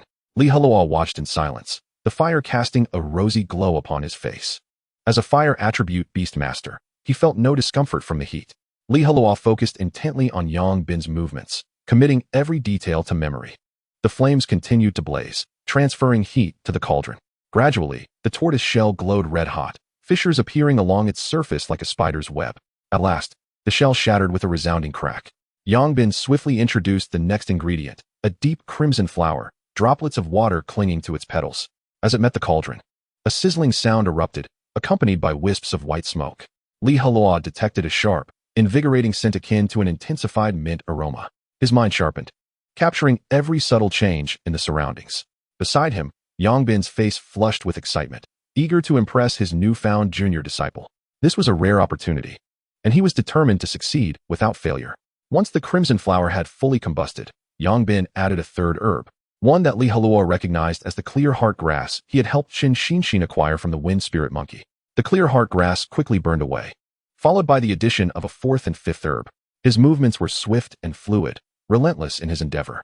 The spiritual flames blazed continuously, demanding significant energy from Yongbin. It was no wonder that high-quality elixirs required skilled alchemists, as the sheer expenditure of spiritual energy could easily deplete lesser practitioners. Li Heluo remained captivated, feeling a burgeoning interest in the art of alchemy. Yongbin's mastery over the flames was exquisite, providing numerous lessons to absorb. Before long, Yongbin had methodically added all the ingredients to the cauldron. An extraordinary fragrance wafted through the air, uplifting the spirit. Is it about to succeed? Yongbin could hardly contain his excitement. But then, calamity struck. The cauldron began to tremble violently, the concoction inside bubbling as if boiling. With a loud bang, the liquid erupted like a fountain. The 2 nearest individuals yelped in alarm and scrambled to retreat. Li Heluo quickly grasped the bewildered Yongbin by the arm, pulling him away to avoid the splatter. Fortunately, all the disciples managed to escape to safety, evading any harm. From the cauldron's center, the liquid shot forth in a 5-meter radius, and the intense heat crystallized the ground beneath. How could this happen? Why did I fail again? Yongbin's expression turned despondent. This had been his closest attempt at success thus far. Since yesterday, he had lost count of how many times he had tried to concoct the bone-molding elixir. In his moment of self-pity, he appeared utterly defeated. Given his current state, he lacked the energy to attempt another round of alchemy. Li Heluo approached him, offering comfort. It's all right, Yongbin. You did remarkably well. At the very least, there were no further explosions. With a sigh, Yongbin lamented, It seems that in my current condition, I cannot produce the bone-molding elixir. Li Heluo filled his soul with platitudes. Failure is the progenitor of success. We must discern the specific reasons for failure and adopt the correct methods to lay the groundwork for forthcoming triumphs. Yet, all my steps, the sequence for refining the herbs, followed the alchemical formula meticulously. There was no reason for failure. Yangbin's face was etched with melancholy. Li Heluo extended his hand and inquired, "Could you possibly bring me the alchemical formula for a moment?" "Here it is, in my possession," replied Jiang Shuer, producing a crumpled piece of parchment made from sheepskin from her pocket. Upon receiving it, Li Heluo scrutinized the formula carefully. First, use a high flame to shatter the Xianling turtle shell until it becomes powdery. Second, add the Nyoqian flower into the cauldron to extract the medicinal liquid. Third, incorporate the Qingxin grass to neutralize the medicinal properties. Seventh, reduce the liquid in the cauldron until it forms into pill form. There were a total of 7 steps, along with additional precautions. It did not seem overly complicated. In Li Heluo's eyes, it was rather easy to remember. After examining the formula, Li Heluo approached the spilled medicinal liquid on the ground to assess its condition. The residue on the floor was a grayish-brown paste, sticky to the touch. Suddenly, Li Heluo extracted a chunk the size of a peanut, which felt hard, reminiscent of some form of bone. "Brother Yang, you failed right at the first step. The formula states that the Xianling turtle shell must be reduced to a powder, and yours is utterly deficient." Li Heluo pointed out the flaw. Before Yangbin could respond, a young disciple named Zhang Long immediately interjected, "Kid, do you have any idea how difficult it is to reduce the Xianling turtle shell to powder? Brother Yang has done remarkably well. Among us, no one could have done it better. However, the Xianling turtle shell he produced does not meet the specifications outlined in the formula," Li Heluo retorted. Zhang Long rolled his eyes. "If you think you can do better, then by all means, give it a try." "I will," Li Heluo declared, rolling up his sleeves, eager to take on the challenge. "Forget it. Don't waste the materials." Zhang Long scoffed. "That kid clearly has never refined any pills. Jumping straight into a moderately difficult bone sculpting pill is just a waste of resources." Jiang Shuer brought forth the last of the materials for the bone sculpting pill and handed them to Brother Yangbin. "Never mind, I won't refine it." Yangbin waved his hand dismissively. "If this little junior wants to give it a go, let him." Zhang Long spoke urgently, "But brother, this is the last batch of materials. If we cannot produce it today, Master will punish you." Yangbin raised his hand to interrupt. "My spiritual energy is depleted, and I am mentally exhausted. I am not in a suitable state for alchemy right now." "Then let me do it." Zhang Long mustered his courage, determined not to allow someone who had never refined pills to meddle, fearing potential disaster. With that, he moved to retrieve the materials from Jiang Shuer. However, she sidestepped and declared, "Come on, how bad could it be? Is it worse than Brother Yang blowing up the furnace? I think this little junior is quite capable. What harm could it do to let him try?" Jiang Shuer eagerly brought the materials to Li Heluo, softly saying, "It's fine. Go ahead and experiment. If anything goes wrong, Brother Yang will take the responsibility." From a distance, Yangbin shouted angrily, "A dog cannot spit out ivory. Why don't you take responsibility for him?" Jiang Shuer stuck out her pink tongue. Though her face was smudged with soot, her charming visage still shone through. Li Heluo took a deep breath and grasped the materials. "Seeing it 10 times is not as good as doing it once. If necessary, I can compensate for the cost of the materials. Once I become a pharmacist, the money will be easily earned back.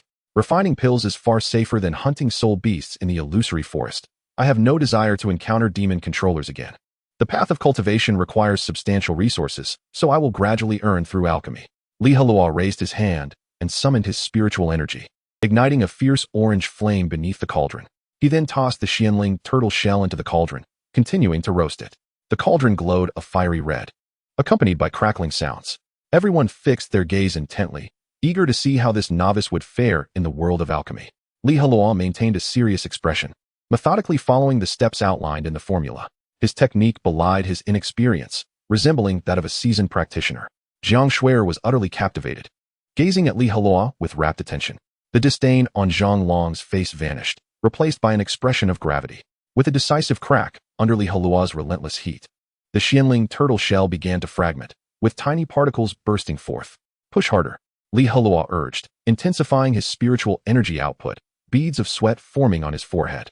The flames roared brightly, illuminating the surroundings. A scorching wave of heat surged forth, causing several lower-ranked alchemists to instinctively squint. Finally, through Li Heluo's unwavering efforts, the Xianling turtle shell shattered, breaking into countless minuscule fragments. This initial step was the most challenging, but now, it could be deemed a success. Feeling satisfied, Li Heluo added the purple Nyoqian flower into the cauldron. The herb, rich in moisture, emitted a sizzling sound upon entry, accompanied by a potent herbal aroma. Li Heluo's mental acuity was sharply focused. In this state, he was exceedingly invigorated. Soon, the Nyochian flower transformed into medicinal liquid, following the steps in the formula. He added the Qingxin grass to the cauldron, followed by the fourth, fifth, and sixth herbs in succession. A rich fragrance of medicine wafted from the cauldron, filling the air with a sense of vitality. The Xianling turtle shell was a potent restorative. Otherwise, it would not be used to concoct the bone-sculpting pill. Moreover, it served as the primary ingredient, with the other herbs merely serving to alleviate or neutralize its energy. Li Heluo intensified the flames, a considerable drain on his spiritual energy, which had already dipped below 50%. Given his level 10 cultivation, crafting this bone-sculpting pill was a commendable feat, huh? Li Heluo exclaimed with a spirit of determination. His eyes fixed intensely on the cauldron, closely observing the transformation of the medicinal liquid. At long last, to the astonishment of all present, the liquid began to retract, ultimately forming a pill the size of a walnut. It's done. Li Heluo exhaled in relief. Yang Bin's eyes narrowed in focus. Zhang Xuaner's mouth fell agape. Zhang Long wore a look of utter disbelief. The surrounding crowd was equally stupefied. How is this possible? Zhang Long exclaimed, feeling as though his worldview had been shattered. Yang Bin clasped Li Heluo in an embrace, jesting. You rascal, have you been secretly instructed by a master? Coming here to play the fool? Wiping the sweat from his brow with the back of his hand, Li Heluo replied, Brother Yang, I only recently contracted my spirit beast. I've had no opportunity to learn from anyone about alchemy. Indeed, Yang Bin mused, this is what one calls a genius. Li Heluo scratched his head. I merely followed the formula. My success was purely due to the advantage of high-quality spiritual flames. Are you suggesting that my repeated failures were solely due to not roasting the Xianling turtle shell to the specifications of the formula? Yang Bin raised an eyebrow. Li Heluo nodded. The energy contained within the Xianling turtle shell is exceedingly volatile and requires the harmonization of the other herbs. Only by reducing it to a powder can this process reach perfection. Dear senior brother, you merely reduced the Xianling tortoise shell to a block, which could result in inadequate neutralization of the energy within, thereby causing the medicinal liquid to become agitated and ultimately leading to the failure of the alchemical process. Yang Bin cast a sidelong glance at Jiang Shuer, saying, See? I told you so. You just advised me to temper the flames. Humph. Let us see if you can successfully refine the bone-sculpting pill first. Jiang Shuer pouted, her cherry lips forming a sulky expression. Never mind. I shall attempt it again once I reach level 15. My current spiritual power is insufficient, and using it now would be a waste. Yang Bin, possessing self-awareness, refrained from any reckless endeavors. Although Li Heluo had successfully refined the bone-sculpting pill, this did not imply that his alchemical skills surpassed those of Yang Bin. His initial success was primarily attributed to his advantageous mastery of spiritual flames. Jiu'er, being a supreme divine beast, possessed flames that were far from ordinary. As a beast master of divine creatures, Li Heluo had the privilege of sharing in that formidable flame. The process of refining the bone-sculpting pill was not particularly arduous. It merely required adherence to the prescribed steps. The greatest challenge lay in roasting the Xianling tortoise shell into the required powdered form, a task that posed no difficulties for Li Heluo. As the furnace gradually cooled, Li Heluo approached and retrieved the bone-sculpting pill. The pill appeared grayish-white, not perfectly round but rather oval, with a grainy texture that felt somewhat coarse to the touch.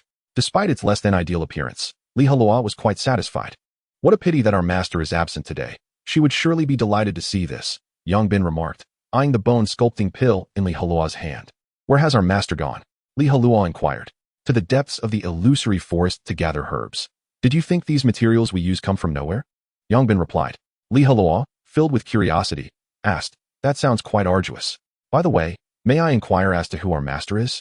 Within the alchemical hall, there was not just one master but several, each supervising numerous disciples. In terms familiar to those from the blue planet of his previous life, the master's role resembled that of a graduate advisor. The only female master in the alchemical hall is Zhu Shangyun, Yang Bin proclaimed with pride. Compared to the other ancient relics, her temperament is relatively gentle and she is exceedingly patient with us. If you truly aspire to become an alchemist, you must seek her tutelage. Understood, Li Heluo nodded in agreement. Suddenly, Yang Bin remarked, Oh, I haven't yet asked your name. Li Heluo, he replied. Oh, so you are the one who defeated Kai Kuan from the Mad Beast gang. Yang Bin exclaimed, realization dawning upon him. Jiang Shuer interjected. And you were also the one who encountered the demon master in the illusory forest yesterday, correct?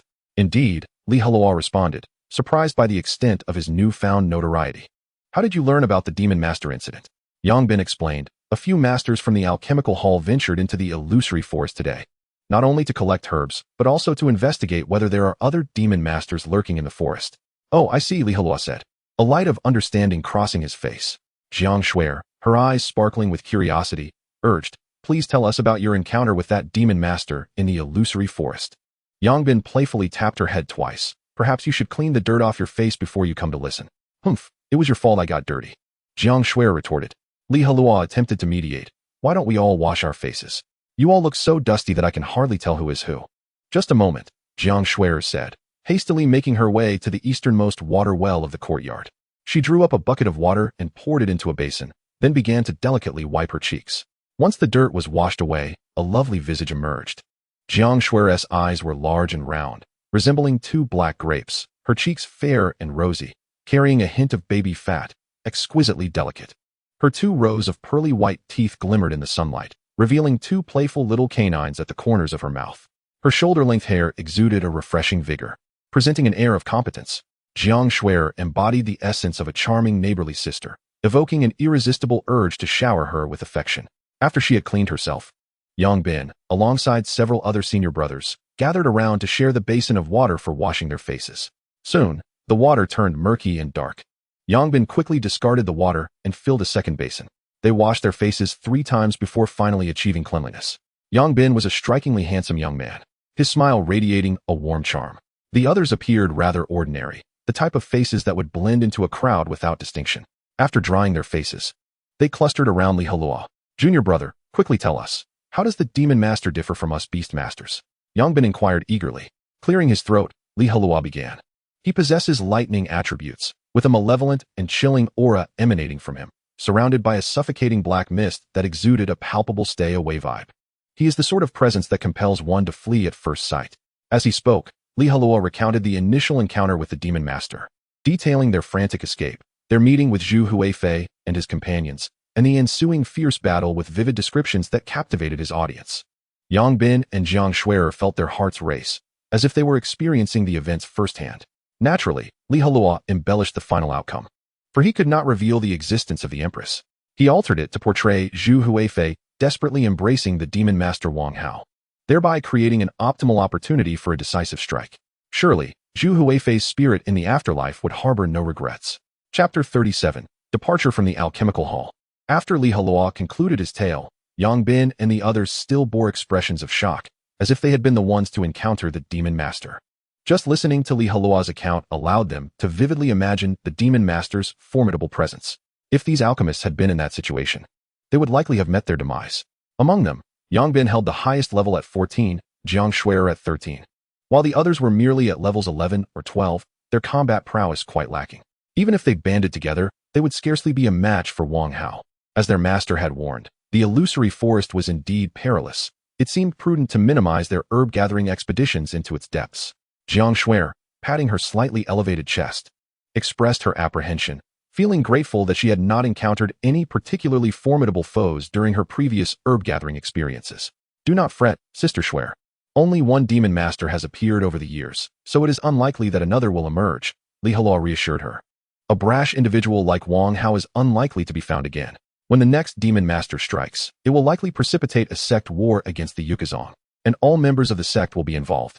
But I still feel a bit frightened, Jiang Shuer declared resolutely. From now on, I will reduce my visits to the illusory forest as much as possible. As you wish, should you need assistance in locating spiritual herbs, feel free to seek my help. Heluo offered politely. Jiang Shuer nodded earnestly. Time grows late. I must return, Heluo said, rising and brushing off the dust from his trousers. Oh, by the way, weren't you here to purchase pills? You haven't bought any yet, Yangbin reminded him. Heluo smacked his forehead, exclaiming, Ah, how could I forget? What type of elixir do you desire? I shall procure it for you, Yangbin inquired with great eagerness. Heluo responded without hesitation. I seek the spirit fusion pill. The enhancement of one's own power is paramount, thus I am in dire need of this experience pill.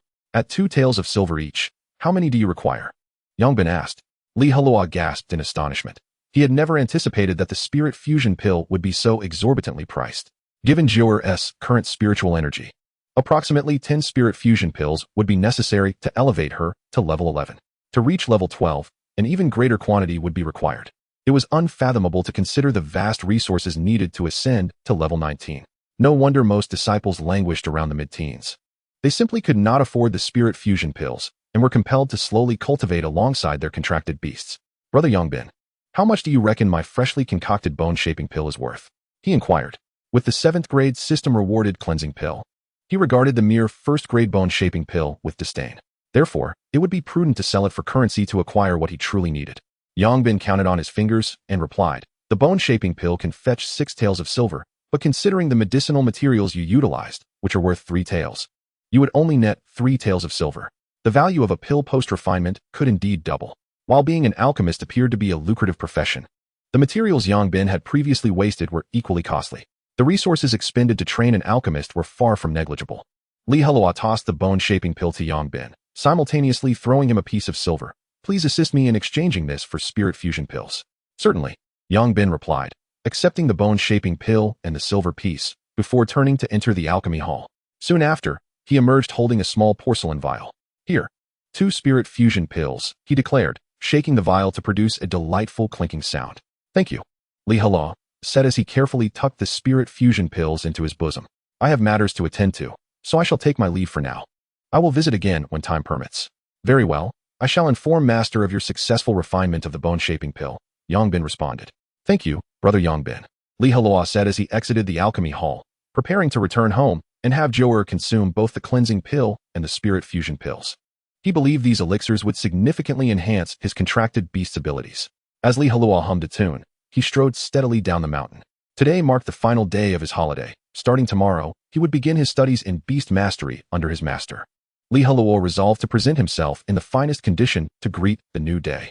His humble thatched cottage came into view when suddenly, a young man obstructed his path. The individual appeared to be in his early 20s, stout and round, with a notably plump head and large ears protruding on either side. His eyes wide and bulging like copper bells. You are Heluo, are you not? The stranger queried first. Heluo nodded in affirmation. Yes, what business do you have? The man continued. Allow me to introduce myself. I am Lilei, a member of the Wild Beast Gang. Upon hearing this, Heluo's brow furrowed in discontent. The Wild Beast Gang was indeed relentless, like a lingering specter. So, you are here to avenge Kai Kuan and Zhu Huifei, correct? Heluo interjected. Having grown accustomed to such confrontations, as long as the Wild Beast Gang persisted, he would find no peace. No, the youth, claiming to be Lilei, shook his head. I have only a casual relationship with them. Avenging them is not my intention. Then what do you want? Heluo rolled his eyes, urging him to get to the point. He bore no goodwill towards members of the Wild Beast Gang. Lilei sneered. The rumors outside are true. You are indeed an arrogant and overweening little brat. You have inflicted great losses upon our Wild Beast Gang and have now insulted the gang leader. Today, I shall teach you a lesson on behalf of the Wild Beast Gang. At the heart of this matter lay the inevitable confrontation. Heluo unfurled his contract. Having long prepared for battle, Joer appeared before him, letting out an indignant roar. Ing. Unfortunately, the sound of the creature's cry lacked any intimidation. And to a human ear, it was rather endearing, almost inviting one to embrace it tightly. Lilei, unperturbed, summoned his own contracted beast. It was an enormous turtle, its shell a pale blue, measuring approximately 1.5 meters in diameter, adorned with bizarre markings. Its stout, short legs enabled it to rest comfortably on the ground. The turtle's head was raised high, exuding an air of confidence, surrounded by a few bubbles. Bala Turtle, level 13, water attribute. It was no wonder this fellow volunteered to confront Heluo. The turtle had a type advantage over the latter. Today, I shall crush your arrogance beneath my feet. And you will learn that our Wild Beast Gang is not to be trifled with, Lilei commanded, pointing ahead. Bala Turtle, charge.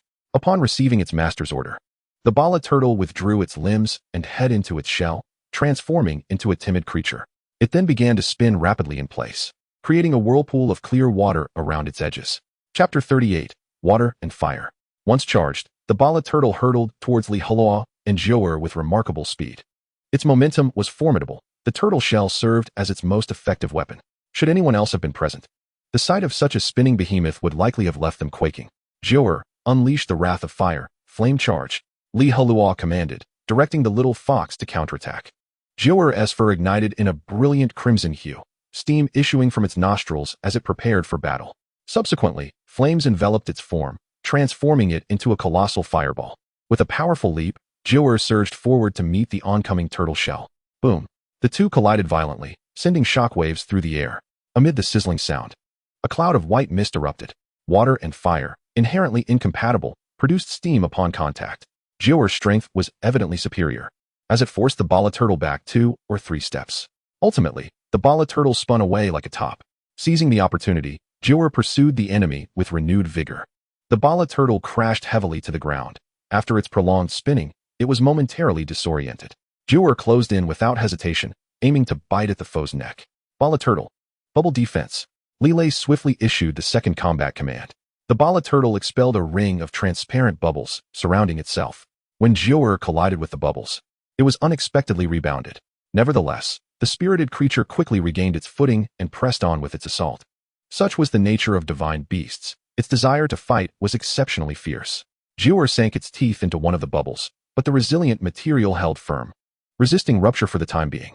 With this momentary buffer, the bala turtle recovered and charged its head towards Jiuer. Jiuer reacted swiftly. Sensing the impending danger, it promptly retreated, creating distance between itself and the adversary. In this brief exchange, neither side had gained a clear advantage. Li Lei was taken aback. Li Heluo's contracted beast was indeed remarkable. The bala turtle, a level 13 water attribute spirit beast, not only possessed a type advantage, but also held a 2-level superiority. Despite such advantages, it failed to subdue the little fox, leaving him utterly perplexed. Looks like there's excitement brewing over there. Let's go take a look, he remarked. It seems that a brawl is unfolding. What has transpired in the past couple of days that incites such relentless conflict? The commotion created by Li Heluo and Li Lei has captivated the disciples of the Yuchi sect from afar. Ordinarily, one might go 10 days or even half a month without witnessing a skirmish. Yet these past days have been rife with altercations, much to the delight of the onlookers. Soon, more than a dozen disciples from the Yuchi sect gathered to observe. Isn't that Li Lei from the Mad Beast gang? Who stands opposite him? Oh, that lad is none other than the recently infamous Li Heluo, the one who slew Kai Kuan-'s contracted beast. Oh, it is he. TSK. A water attribute Balagui versus a fire attribute Little Fire Fox. And considering Li Lei's slightly superior rank, Li Heluo is in for quite a challenge. Water bullet. Fireball technique. Li Heluo and Li Lei joined the fray, unleashing their spiritual skills. A fireball collided with a sphere of water mid-air, extinguished in an instant, barely lasting a second. Such is the nature of elemental affinity. It was reminiscent of Li Heluo's encounter with the butcher man-eating flower in the enchanted forest. After the water sphere extinguished the fireball, it continued to hurtle towards Li Heluo. He deftly sidestepped a few paces, easily evading the attack. This rudimentary skill lacked potency. Even if it struck true, it would inflict minimal damage. Following their exchange, Li Heluo surged forward, charging towards Li Lei. In the contest of skills, he would undoubtedly be at a disadvantage. So engaging in close combat was his best strategy. Meanwhile, Jiuer and Balagui were embroiled in a fierce exchange, with both sides battling fervently, creating quite a spectacle. Flame Fist. An intense spark ignited in Li Heluo's eyes as he clenched his right fist, a blazing orange flame engulfing it, illuminating his face with a fiery glow. He strode forward, throwing a powerful punch at Li Lei. Should he land this blow, it would certainly leave Li Lei in dire straits. Shell defense. In an unexpected turn, Li Lei turned his back to Li Heluo. A surge of spiritual energy erupted from within him, enveloping his body in a translucent shell. He withdrew his head and limbs, striving to shield himself beneath this protective barrier. Boom. Li Heluo, summoning all his strength, struck the translucent shell with his right fist. The surrounding air rippled with distinct shockwaves, and the tremendous recoil left his fist throbbing with pain. Flames danced along the surface of the shell, their energy gradually dissipating. The might of the flame fist was entirely absorbed, causing no harm to Li Lei. This fellow, it seems, possesses some skill. His defense is formidable. A flicker of inspiration sparked in Li Heluo's mind, and he began to berate Li Lei. You timid turtle, worthless scoundrel, a man devoid of courage. Besides hiding in your shell, what else can you do? And you dare to aspire to rise in the Mad Beast gang? Go home and incubate some eggs. As a young man of the 21st century, Li Heluo readily recited the vulgarities he had learned online. Li Lei had never endured such humiliation, nearly choking on his rage. In past battles, no one had ever resorted to such personal attacks as Li Heluo did. You brat, I will make you pay? Li Lei roared, nearly driven to madness. Charging at Li Heluo nimbly sidestepped and extended his right foot. In his blind fury, Li Lei failed to evade, tumbling to the ground in a heap. His head flung out from the translucent shell. Li Heluo swiftly advanced, delivering a punch to Li Lei's head, causing a sizable bump to form. In pain, Li Lei recoiled back into his transparent shell and rolled away quickly. Li Heluo found himself quite vexed by this timid turtle. Never mind, he resolved to roast him out. Not willing to emerge? Then I shall serve you a carbon-roasted turtle. Although Li Lei was fortified by the protective power of his spiritual shell, significantly enhancing his defense, his agility had diminished greatly, rendering him a mere target. Wrath of Fire. Li Heluo unleashed an amplification skill, his heart ablaze with fury. As if he could no longer contain his primal energy. High-temperature fire line. Following this was Li Heluo's most potent fire-based skill. He swiftly formed seals with his hands. A radiant crimson light erupting before him, and a pillar of searing fire surged forth. Witnessing this, Li Lei hastily gathered his energy. High-pressure water gun. Water elements rapidly converged before him, creating layers of rippling waves in the air, moistening the ground beneath. Chapter 39, Victory. Li Lei's skill was incredibly formidable. The air around them even experienced a slight increase in pressure. With great effort, a thick column of white water shot forth at an alarming speed, carrying an overwhelming force. The water column and the fire line clashed violently. Hiss! A cloud of white mist enveloped the surroundings, transforming the area into an ethereal realm. The onlookers felt as though they had stepped into a sauna, sweating profusely. This standoff did not last long. The high-temperature fire line dissipated at a visible rate. Li Lei seized the opportunity, amplifying his spiritual energy output. The water column accelerated even further, rushing straight at Li Heluo. Such is the nature of elemental countering. As the enemy's attack drew near, Li Heluo hurriedly dodged to the side. Unfortunately, Li Lei merely adjusted his aim slightly, and the water column lashed out like a robust white whip, striking Li Heluo's body directly. The tremendous force slammed into him, making him feel as though he had been hit by a fire truck's high-pressure water gun. He was propelled several meters back, tumbling over multiple times before crashing to the ground and rolling forward a few more times. After 7 or 8 seconds, Li Lei's skill finally subsided. The ground around them was soaked, muddied, and small puddles formed in places. Li Heluo struggled to rise, drenched and covered in muck, his hair matted together. He had now witnessed the might of the water attribute. All his unleashed skills had been countered. This imparted a sense of helplessness upon him. Taking a deep breath, his eyes bloodshot, he fixed his gaze fiercely on his opponent, who stood a mere dozen meters away. Although the impact of the water column had been powerful, its actual damage was minimal. He merely appeared somewhat disheveled. "Brat, do you now comprehend my prowess?" Li Lei proclaimed, his face brimming with pride, his head held high, nostrils flaring, asserting dominance. "Know that our mad beast gang is not to be trifled with." From a distance, the observing disciples whispered among themselves, "Indeed, Li Heluo is no match." "Well, that is hardly news. Find me a beastmaster who counters his attributes, and let me see. Do you suppose Li Lei will incapacitate Li Heluo's contracted beast? Who can say? Let us wait and watch." Li Heluo spat disdainfully. "Do not revel too soon. The battle is far from over." "Ha, so arrogant." Li Lei smirked, dismissing any notion of surrender. He beckoned Balagui to his side, standing upon the shell, their combined spiritual energies resonating in an extraordinary rhythm. "Joint technique, Water Dragon Bullet. This will settle our score." A torrent of spiritual energy surged forth from both Li Lei and Balagui, the dense water elements rippling ahead, evoking an involuntary sense of being submerged in the depths of the ocean. A slender azure dragon of water coalesced before Li Lei, refracting multiple rainbows under the sun's radiant glow. In terms of sheer might, this skill was significantly more formidable than a high-pressure water gun. Clearly, Li Lei was prepared to unleash his ultimate technique. The stakes were high. He was determined to conclude the battle in a single stroke.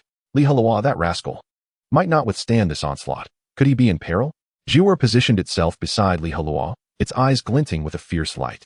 Neither of them displayed even a hint of fear upon their faces, as if they regarded their opponent's skill as non-existent. "Do you think that merely wielding a water attribute skill can completely counter me?" Li Heluo clenched his fists and declared, "Watch closely. Combined technique, wind sweeps the clouds." As his words fell, Jiuer's pupils transformed into a pale azure, its tail bifurcating into one red and one blue. A howling gale erupted around them, stirring up a tempest of dust and debris. A piercing whirlwind spun rapidly around the bodies of Li Heluo and Jiuer, marking the first time Li Heluo showcased the power of his secondary attribute before the disciples of the Yusher sect. Li Lei stared in disbelief. How could this be? My heavens, that brat Li Heluo's contracted beast is dual attribute? Wasn't it said to be a low-grade spiritual beast? How could it possess a secondary attribute? The crowd was utterly astonished. The tornado howled, rendering Li Heluo and Jiuer's forms invisible as they surged toward the enemy amidst the swirling dust. "Even if you boast dual attributes, what of it? My level surpasses yours, and my skills are mightier." A manic glint flickered in Li Lei's eyes. He thrust his palm forward, and the water dragon writhed and surged forth. Both sides moved with blinding speed, colliding in the blink of an eye. The water dragon was engulfed by the whirlwind, erupting in a tumult of spray. The spiritual energies clashed, generating a cataclysmic wave of energy. "Break from me," Li Lei roared, his emotions surging uncontrollably. Alas, events did not unfold as he had anticipated. Within the tempest, the water dragon was torn apart, dissolving into a portion of the opposing energy. Subsequently, Heluo and Jiuer, enshrouded in a whirlwind of mixed hues, charged directly at Li Lei. In an instant, Li Lei and his Bala turtle were swept away, caught in the maelstrom. The little turtle withdrew its head and limbs into its shell, bracing against the onslaught. However, Li Lei was far less fortunate. His spiritual energy was nearly depleted, rendering him unable to deploy defensive skills, leaving him to withstand the assault with sheer physical resilience. He felt countless grains of sand scourging his body, a stinging sensation erupting across his skin. "Ah!" Li Lei cried out in agony, but as he opened his mouth, he was met with a mouthful of yellow dust. The fabric of his clothing ripped audibly, and before him lay a murky haze. He could see nothing. Li Lei wished only for the torment to cease. He longed to escape this torment. Whoosh! The whirlwind swept past, carrying on for another 30 or 40 meters before finally expending its energy and gradually dissipating. Heluo and Jiuer emerged at the storm's center, exuding confidence. In contrast, Li Lei and his contracted beast, deprived of the wind's support, plummeted to the ground. Thud! The Bala turtle landed with a thump, creating a deep crater. Fortunately, it remained entirely within its shell, suffering minimal harm, save for a few scratches on its exterior. However, Li Lei's condition was considerably more dire. His hair was disheveled, resembling a bird's nest. His clothing was torn and tattered, with several gashes in both his shirt and trousers, nearly exposing his undergarments. Moreover, his skin was marred with rough lacerations, as if he had been ground against sandpaper, his eyebrows and hair laden with dust. Chapter 40. The Transaction in the Illusory Forest. Li Lei's appearance resembled that of a wretched soul emerging from a sandstorm, clutching a bowl as if to beg for alms. The onlookers gasped in astonishment, none having anticipated that Li Heluo's combat prowess could be so formidable, capable of triumphing over a higher-level opponent, especially given that his contracted beast was of dual wind and fire attributes. His future prospects appeared boundless. Li Lei wiped the sand from his face, the pain on his skin causing him to grimace. Once the dust was cleared, his vision returned, and when he glanced back at Li Heluo, his eyes brimmed with trepidation. Li Heluo strode forward, approaching Li Lei. "What do you intend to do?" Li Lei stammered, retreating 2 steps, having lost all bravado. Smack! Li Heluo extended his hand, knocking him to the ground. Then, like a torrential rain, his fists rained down upon Li Lei, who howled in agony. The distant crowd instinctively squinted, as if they themselves were the ones being struck. After delivering a thorough beating to Li Heluo's mood considerably improved, fearing he might inadvertently inflict fatal harm. He ceased his assault after a few more punches. "From now on, do not let me see you again." With that, Li Heluo turned and departed with Jiuer in tow. Only after they had distanced themselves did the Bala turtle cautiously emerge, ensuring the coast was clear before slowly crawling back to its master. Useless creature, waste. Li Lei kicked in frustration, inadvertently striking the turtle's shell and injuring his own ankle. Seething with anger, yet unsure where to vent it, he ultimately resorted to simmering in silence. The battle concluded, the crowd gradually dispersed. The events that transpired here would soon echo throughout the entire Yushur sect, heralding the rise of Li Heluo's name.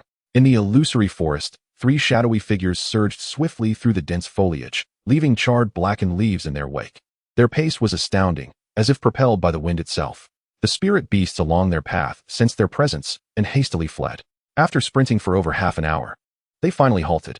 "Boss, this is the spot." One of the shadows gestured ahead, addressing the leading bald man. The bald man, approximately 35 years old, bore a face laden with excess flesh and a fierce demeanor, a jagged scar marring his visage, rendering him exceedingly menacing. At the indicated location lay a pool of mangled flesh, accompanied by a charred human-shaped outline. Indeed, this is the work of the demon tamer Wang Hao and his contracted beast, the Phantom Thunder Mouse. The bald man stepped forward, picking up a piece of the shredded flesh for closer inspection, bringing it to his nose for a sniff. His brow furrowed, eyes glinting with rage. The power of the opponent's skills isn't particularly strong, yet they managed to instantly slay the Phantom Thunder Mouse. This indicates an unparalleled mastery over fire attribute spiritual energy. He murmured to himself, "Do you think Wang Hao was slain by the elders from those sects?" Another shadow speculated, "It's hard to say. Whoever could accomplish this is likely at least level 50, replied the bald man. The tamer accompanying us agrees. It seems Wang Hao has crossed paths with someone he shouldn't have. The lead tamer concurred. The bald man commanded. The northwestern region has been unsettled recently. Ensure everyone acts with caution and don't let me encounter any mishaps. Understood. The two shadows responded in unison. The bald-headed man lifted his gaze and scanned the distance, saying, very well, time is of the essence. Let us hasten to meet that fellow and ascertain the whereabouts of the divine beast. Understood, boss, the others replied. The trio did not dwell on Wang Hao's affairs, for he was merely a low-ranking beast tamer. His demise was inconsequential, as they had far more pressing matters at hand. They pressed onward, weaving through the jungle, the scenery rapidly retreating behind them as they maintained a speed of at least 50 to 60 miles per hour. Before long, they arrived beneath a robust tree, its trunk thick enough to require the embrace of a dozen men, its leaves a deep green, oval shape, and its canopy so dense that not a single ray of sunlight could penetrate. The bark was rugged, suggesting it had stood for centuries, likely living for at least 300 or 400 years. The trio came to a halt, surveying their surroundings. Yet they did not see the individual they had hoped to find. Where's that guy? Why hasn't he arrived yet? One of the beast tamers complained. The bald-headed man raised his hand to silence his subordinate's grievances. Suddenly, a raspy voice emanated from above.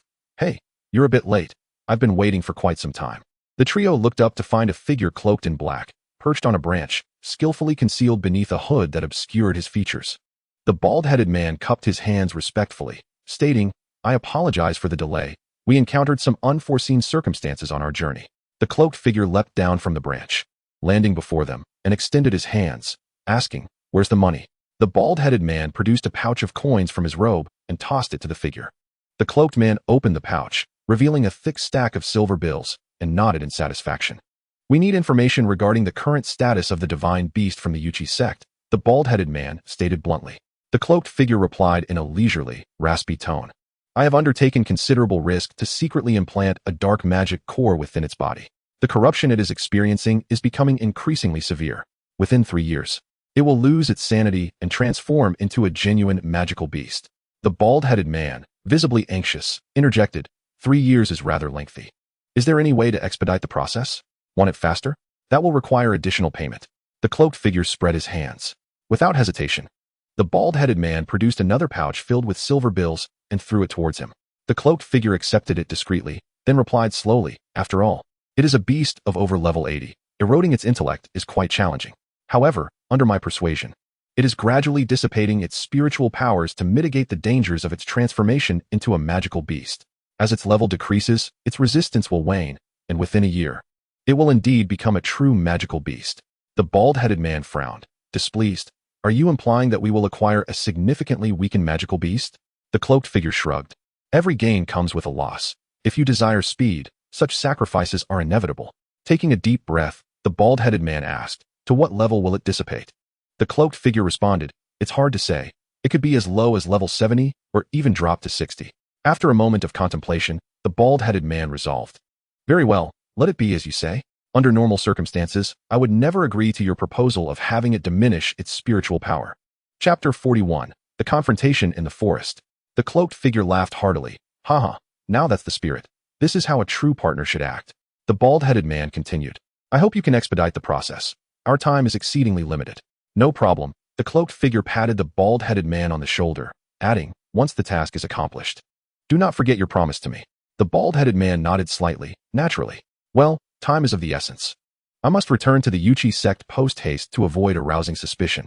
We shall reconvene here for information exchange on the same day next month. Do not fail to appear. With that, the cloaked figure turned and vanished into thin air. Such exchanges of information occurred monthly. The bald-headed man maintained his previous stance, and after a while, a cold, fierce expression returned to his face. How naive. The look on the bald-headed man's face betrayed his intention not to honor his promise to the cloaked figure. At that moment, one of the beast tamers beside him remarked, Boss, we should head back. Encountering beast tamers hunting for spiritual beasts would not bode well. Their primary mission was to liaise with the traitor from the Yuchi sect and gather intelligence on the divine beast. If we come across any fools, we'll just eliminate them, the bald-headed man scoffed. However, to avoid unnecessary complications, he ultimately decided to return with his two subordinates. The three beast tamers darted through the jungle, their wind a tribute granting them remarkable speed, covering vast distances in the blink of an eye. Ordinary beast tamers would find it nearly impossible to catch up to them, let alone even catch a glimpse of their figures. Thus, the bald-headed man raced with his two subordinates through the illusory forest, skillfully avoiding the powerful spiritual beasts they encountered along the way. They advanced without incident until one of the beast tamers glanced at his map and said, "Boss, in about 10 minutes, we should be able to exit the illusory forest." The bald-headed man nodded slightly, acknowledging the statement. Just as they believed they could safely leave the illusory forest, an unexpected event transpired. Suddenly, a large group appeared ahead, comprising 7 or 8 individuals clad in the attire of the Yuchi sect, all carrying medicine baskets filled with various herbs. They seemed to have completed their gathering and were preparing to return. The bald-headed man's group, moving too swiftly, could not avoid colliding with the alchemists. Both parties halted about 4 or 5 meters apart, eyeing each other warily. The atmosphere was tense, like a powder keg poised to explode at any moment. The group of alchemists was predominantly composed of middle-aged men, around 35 or 36 years of age, exuding an air of fervor. Notably, the only woman among them was shielded in the center of their formation. One beast tamer whispered, "Boss, what should we do?" The bald-headed man's eyes gleamed with malice. "The fact that we are here must not be known to the Yuchi sect. Eliminate them all." Understood.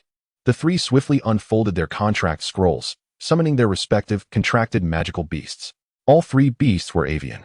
The bald-headed man's was a massive eagle with a wingspan of over 3 meters, its feathers dense and as dark as ink, surrounded by swirling black winds.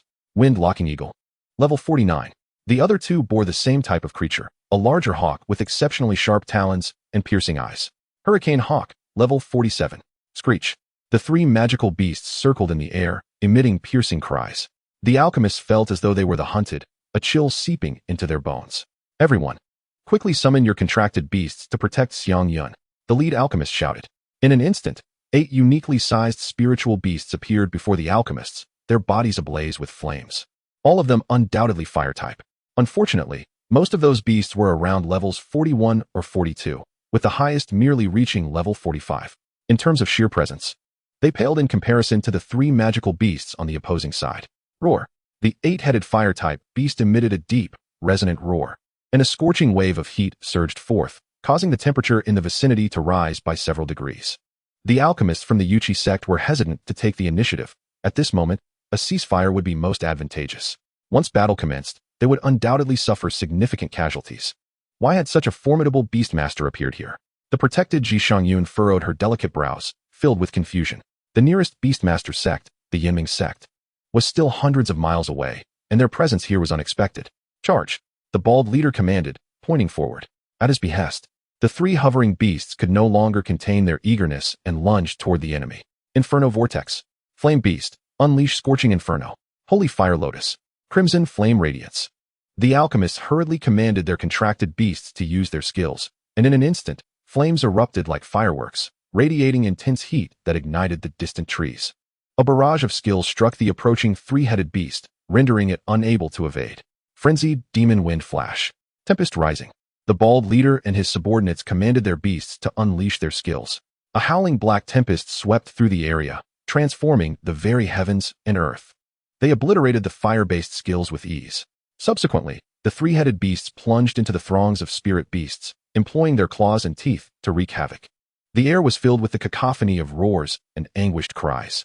The disparity in levels between both sides was stark, compounded by the overwhelming combat prowess of the beasts. Thus, the alchemist's contracted beasts could hardly withstand a single round before being thoroughly overpowered. "Senior brother Zhu Hao, you must think of something." Ji Shangyun grasped the arm of a middle-aged man, her face etched with anxiety. Zhu Hao retrieved a black sphere, the size of a human head, from his storage device. It was metallic, adorned with a net-like pattern, and featured a ring pull at the top. He stepped forward, channeling his energy, and shouted with all his might, "Stop this at once." His imposing aura stunned both the spirit beasts and the magical beasts, temporarily halting their conflict. Zhu Hao addressed the bald leader. "Surely you recognize the item in my possession?"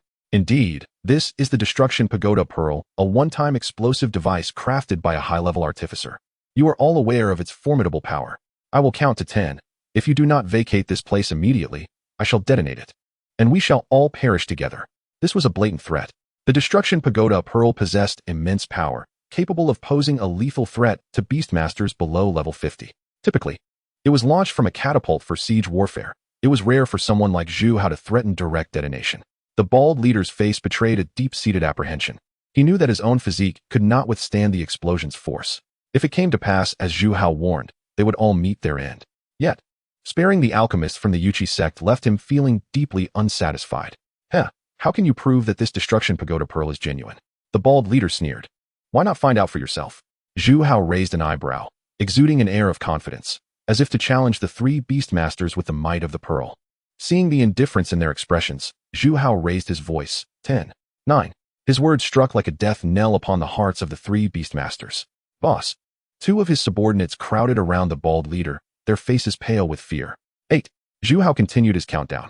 The magical beasts and spirit beasts ceased their fighting.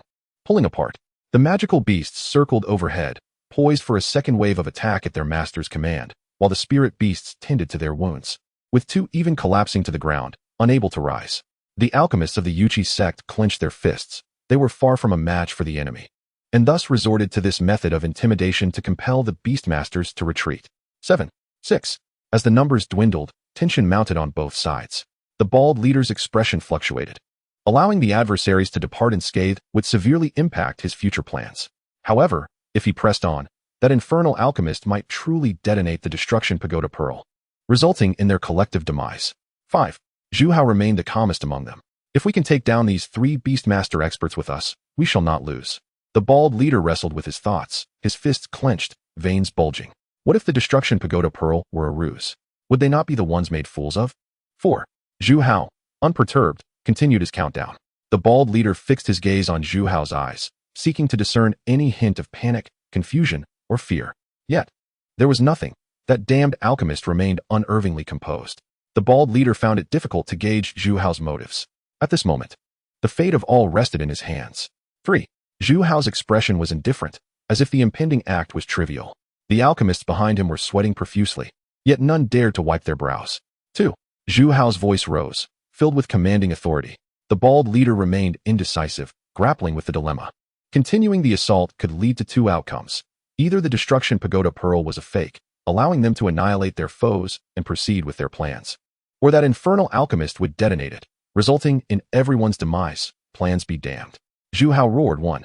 His voice boomed, resonating over a great distance, startling the birds in the trees hundreds of meters away into flight. Retreat. The bald leader made a swift decision, leaping onto the back of the wind-locking demon eagle. No grand plan was worth more than his own life. Following his command, the other two beastmasters hurriedly mounted their tempest eagles. The three-headed beasts turned, departing from the scene. The bald leader harbored no fears of the foes launching the destruction pagoda pearl at him. Human strength was limited, and it could not be thrown beyond the explosion's radius. Once the three beastmasters soared out of sight, Zhu Hao swayed unsteadily, nearly toppling over. Fortunately, a companion quickly steadied him. Gasping for breath, he appeared shaken, and the destruction pagoda pearl slipped from his grasp, clattering to the ground and disassembling. It turned out to be nothing but an empty shell, devoid of any explosive substance, thus rendering the threat null and void. This also meant that had the adversaries chosen to act recklessly, they would have perished at their hands. The many alchemists regained their composure, realizing their garments were soaked with sweat. They had just brushed against death, and a profound sense of relief washed over them. After a brief respite, they began tending to their contracted beast's injuries, applying healing powders to their wounds. Thankfully, the spirit beasts had only sustained injuries and were not slain. Senior brother Zhu Hao, we owe you our gratitude, the beautiful master Zhishangyun said earnestly. Zhu Hao chuckled and remarked, it was merely a sudden inspiration that led me to devise this method. Zhishangyun, filled with curiosity, inquired, where did you acquire the empty shell of the destruction Buddha pearl? The Yuchi sect lacks advanced artifact smiths, thus it cannot fabricate such pearls, and naturally, it would not possess the necessary materials. Zhu Hao responded, on the day I descended the mountain, I stumbled upon it at a marketplace in a small town. I found it amusing and decided to purchase it, not realizing it would save our lives at a crucial moment. Zhu Shangyun covered her mouth and smiled. It is fortunate that your whim led to such a fortuitous outcome. Otherwise, we might have perished here. Zhu Hao then said with utmost seriousness, enough of this. The danger still looms around us, and those individuals may return at any moment. Let us gather our belongings and hasten back to the sect. Agreed. The middle-aged alchemists, without lingering, tended to their contracted beasts' injuries, hoisted their medicinal baskets, and set off on their journey back to the city. Half a day later, within the Qi cultivation hall, the sect master, the events unfolded as thus. Zhu Hao, Zhu Shangyun, and the group of alchemists had just returned and immediately sought an audience with Su Junwei, reporting their encounter with the demon controller in the enchanted forest. Su Junwei took a deep breath, his expression grave. The day prior, disciples within the sect had encountered a demon controller, and today, the esteemed masters of the Pill Hall faced an even stronger wave while foraging for herbs in the enchanted forest. It was evident that a sinister plot lay beneath these occurrences. Observing Su Junwei's demeanor, Zhu Hao and the others dared not utter a word, remaining silent in anticipation. After a moment of contemplation, Su Junwei declared, "Very well, I am fully aware of the situation you have presented. Relay my orders. The entire sect shall enter a state of heightened alert. No disciple or master may set foot in the enchanted forest without my explicit permission." Zhu Shangyun hesitated, "But sect master, our cultivation resources are reliant on the enchanted forest. This will significantly impact our Yuchi sect. Should we not inform the other 4 beast control sects in the surrounding regions and discuss countermeasures together?" "No need." Su Junwei shook his head resolutely. "They have come specifically to target our Yuchi sect." However, Su Junwei found it inconvenient to disclose the full extent of this secret. Just as Zhu Shangyun was about to voice another concern, she was interrupted by Su Junwei's raised hand. "Follow my directives," he asserted with an undeniable tone. "Rest assured, with the sect's foundation, we can endure for another year or so without issue." "Understood," Zhu Shangyun replied reluctantly, choosing to comply with Su Junwei's command. Yet, she could not comprehend why the sect master was unwilling to collaborate with the other major beast control sects to confront the demon controllers. Zhu Shangyun and Zhu Hao, accompanied by the alchemists, exited. When Su Junwei's decree prohibiting entry into the enchanted forest spread throughout the sect, it sent shockwaves among the disciples. The spirit cores and other materials required for the beast master's breakthroughs were sourced from the enchanted forest. The herbs utilized by the alchemists for pill concoction were also harvested from within the forest. This meant that the entirety of the Yuchi sect's daily resources was drawn from the enchanted forest. The sect master's self-imposed prohibition left everyone baffled. Fortunately, the Pill Hall and the Treasure Pavilion still held considerable reserves, ensuring that resources would not be cut off in the short term. However, as time progressed, the situation could become dire. It was possible that a disciple might find themselves unable to break through due to a lack of essential materials. But that was a matter for another day. After finishing dinner in the sect's cafeteria, Heluo returned to his thatched cottage. Sitting cross-legged on his bed in preparation for cultivation, Jiu'er sat at the edge of the bed, mirroring his posture. Heluo had imparted the beast's cultivation techniques to her, and henceforth, the two could cultivate together, achieving results far beyond their individual efforts. In due time, their cultivation would soar, establishing them as formidable forces. At that moment, Heluo caught a whiff of a peculiar fragrance. "It's that troublesome Empress," he thought. He opened his eyes to behold the Empress's captivating visage and her curvaceous figure clad in a qipao. The irresistible scent wafting from her could stir a man's deepest desires. Were it not for Heluo's steadfast resolve, he might have succumbed to temptation. "What are you doing out again?" Heluo remarked with irritation. The Empress, her expression stern, retorted, "This Empress merely seeks fresh air. What concern is it of yours?" Her annoyance flared at the sight of him, igniting an impulse to strike him down. "Did I not say that unless there is something extraordinary, you should refrain from appearing? Your presence disrupts my cultivation with Jiu'er," Heluo insisted with righteous fervor. "If I do not enhance my strength, how can I assist you in avenging your kin against the demon race?" The Empress replied coldly, "Humph. When did I ever say I required your help for vengeance? You would do well to mind your own affairs. Once our contract is dissolved, you shall be expelled from the sect. Fear not. Once I find a more powerful contracted beast, I shall replace you."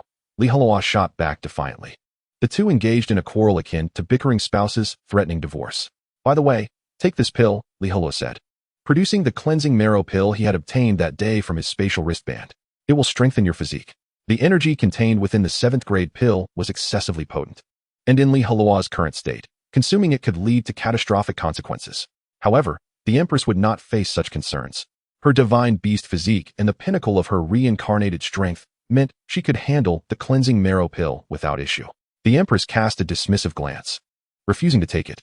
"Rest assured, I assure you this is not an aphrodisiac," Heluo teased. Upon hearing this, the Empress's brows furrowed in indignation. This audacious youth dared to jest at her expense. "Humph, this Empress has no need for such trifles.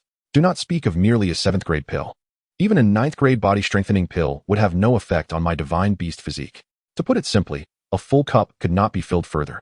No matter how much water was added, it would remain full, with only a slight difference between 90% and 100%.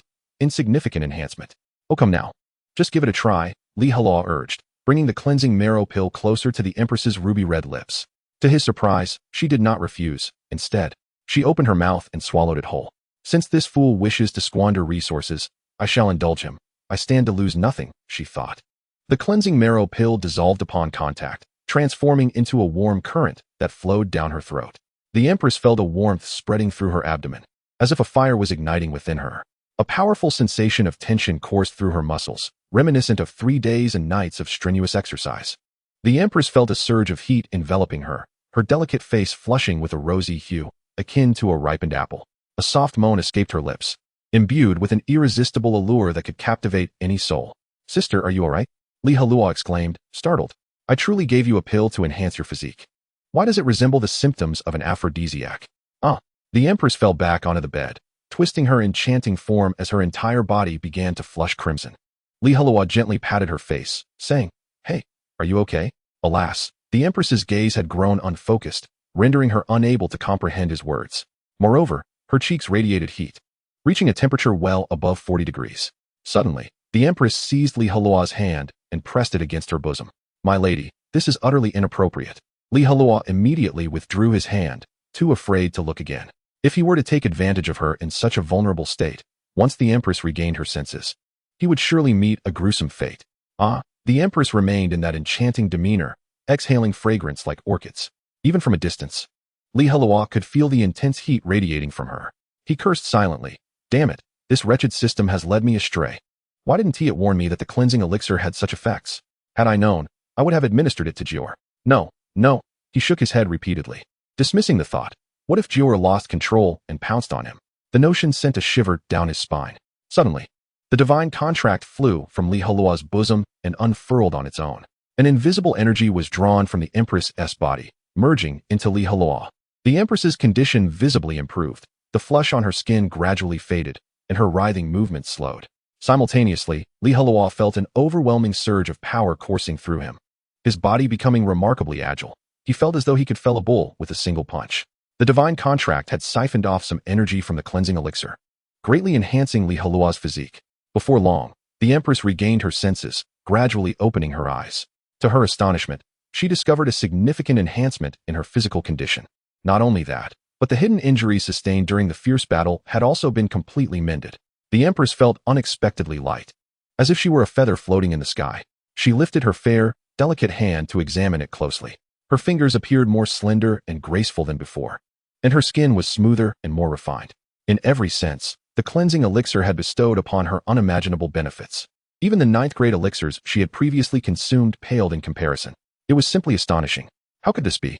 Suddenly, the Empress sensed a gaze fixed upon her. She involuntarily looked up, only to find Li Heluo staring dreamily at her thighs. Her flawless, alabaster legs gleamed with a radiant sheen. Ah, what beautiful legs! I could indulge in them for a year. No, 3 years. Following the slit of her chi-pao upward, one could glimpse her slender waist, perfectly graspable. Higher still, her voluptuous figure was clad in a fiery red chi-pao that ignited a primal thrill. Ascending further, her exquisite face was nothing short of breathtaking, capable of captivating nations. It was undeniable that after consuming the cleansing elixir, the Empress had become even more beautiful. Yet, there was a slight blemish. Her eyes bore a murderous glint that marred her allure. Upon meeting the Empress's gaze, Li Heluo snapped back to reality, a chill running down his spine. "I'm doomed," he thought. How did I not realize she had awakened? "Do I look good?" The Empress suddenly smiled, her voice sweet as honey. Li Heluo instinctively nodded, then hurriedly shook his head. "What? Does this Empress not look good?" The Empress's brows furrowed, her expression turning irate. Li Heluo kept his gaze downcast, muttering, "No, I just have a slight face blindness. I can't discern beauty that well." The Empress sat up from the bed, adjusting her slightly disheveled chi-pao. After a moment, she spoke in a tone laced with threat. "If a third party discovers what transpired here today, you are as good as dead. I will ensure you face dire consequences. Please, your existence is my greatest secret. How could I possibly reveal it to anyone?" Li Heluo replied, quite naturally. "Oh, is that so?" The Empress leaned closer, her stunning visage mere inches away. "Where did you acquire your divine contract and that remarkably effective 7th grade elixir?" The Empress was no fool. This young man consistently possessed items far beyond his apparent capabilities, arousing suspicion. Li Heluo took 2 steps back, pressing his lips together, remaining silent. "Relax. This Empress has no intention of devouring you. Why be so tense?" The Empress rose, and after consuming the elixir, her transformation duration had significantly extended. In the future, bring any other good elixirs you come across. Observing that the Empress had not pursued the matter further, Heluo sighed with relief and smiled. Rest assured. You are my contract partner in battle. Any treasures that come my way will be yours first. The Empress nodded slightly, and then, in a visibly swift transformation, she reverted back to Jior. Jior looked around, somewhat bewildered. It felt odd, but she couldn't pinpoint what was amiss. Heluo then retrieved the spirit fusion elixir he had purchased and placed it into Jior's mouth. All right, stop overthinking it. Focus on your cultivation. Jior obediently took the elixir and began practicing the 9 turns reversal technique, entering a meditative state. Heluo glanced at the disheveled sheets, carefully tidying them up. The lingering scent of the Empress had yet to dissipate, reminiscent of a lavish perfume lingering in the air. He smoothed out the creases and sat cross-legged on the bed. A yawn escaped him. Perhaps due to absorbing some of the cleansing elixir's energy, he felt unusually lethargic. Drowsiness washed over him, his eyelids growing heavy. Forget it. I'll practice tomorrow. For now, a good night's sleep will suffice. Heluo reclined, covering himself with the blanket. Breathing in the Empress's lingering fragrance, he drifted into a deep slumber. He slept soundly through the night. Come morning, Heluo awoke, finding his trousers damp. He tossed aside the blanket, sat up, and summoned the divine contract to retrieve Jior, who was still in meditation. Afterward, he changed into a dry pair of trousers. He pinched the damp undergarment between his fingers and made his way to the courtyard, filling a basin with water to wash them. This was a routine chore for many young men, waking up to wash their underwear. Before long, Heluo had cleaned his undergarment and hung it on a clothesline to dry. Ding! Today's task has been updated. Please arrive at the Yukazong Academy before midnight. Reward, Creation Elixir. The system had issued its daily task, and the reward was quite appealing. Just in time, Heluo's holiday had come to an end. Today, he needed to attend the academy to learn about beast taming from his master. After finishing his laundry, Heluo set out. It was still early, so he first went to the dining hall for breakfast. The morning meal was reasonably plentiful, featuring steamed buns, millet porridge, eggs, and pickles, all quite palatable. Heluo, with his hearty appetite, consumed 6 steamed buns, 4 eggs, and 2 bowls of millet porridge. Sated, he set off toward the academy nestled on the mountainside, walking with an air of nonchalance. Along the way, he encountered many fellow disciples who had entered the Beast Tower with him, greeting each in turn. However, that guy Kai Feiyu was absent, having lost his eligibility after his contract beast, the steel-toothed wolf, was slain by Heluo. Soon, the academy loomed into view. Ding! Congratulations to the host for completing today's sign-in task, thereby receiving the reward, a creation pill. The tasks issued by the system are rather straightforward. One merely needs to arrive at the designated location within the stipulated time. Most tasks are quite ordinary, yet occasionally the sign-in point leads to forbidden grounds of the sect, which compels Heluo to forego participation. A pill, roughly the size of a sugar tangerine, now resided discreetly in his embrace. With utmost caution, he stowed the creation pill within his spatial wristband, for after the lesson learned at the Dan Hall, Heluo dared not display the system's rewards in front of the crowd. Once the pill was safely tucked away, Heluo joined his fellow disciples in entering the classroom. This place bore a resemblance to the classrooms of his past life, filled with desks and chairs, and at the front, a podium stood with a blackboard resting upon it. Chapter 44, The Chief Disciple. Heluo casually chose a seat, his mind wandering aimlessly in boredom. Soon enough, the beast tamers who had contracted spirit beasts this year began to arrive in succession, totaling 31 individuals. This number was not particularly large, and the classroom was far from full. The aspiring beast tamers, aged 16 to 17, brimmed with youthful exuberance, chattering incessantly upon entry. Their conversations were dominated by the joy of becoming beast tamers and their aspirations for the future. Yang, your contracted beast must be the mid-tier spirit beast, Swiftwind Steed, right? I envy you so much. With your talent, I bet a faction has already extended an olive branch to you. The youth named Yang was surrounded by admiration, akin to a star basking in the limelight. His contracted beast was the strongest in bloodline energy this year, merely a step away from a high-tier spirit beast. Of course, had Kai Feiyu's steel-toothed wolf still been around, as a high-tier spirit beast, it would have held the title of possessing the most potent bloodline. Heluo chose not to partake in the surrounding revelry. Having lived 2 lives, he carried a greater sense of maturity and restraint. Before long, a middle-aged man entered the room.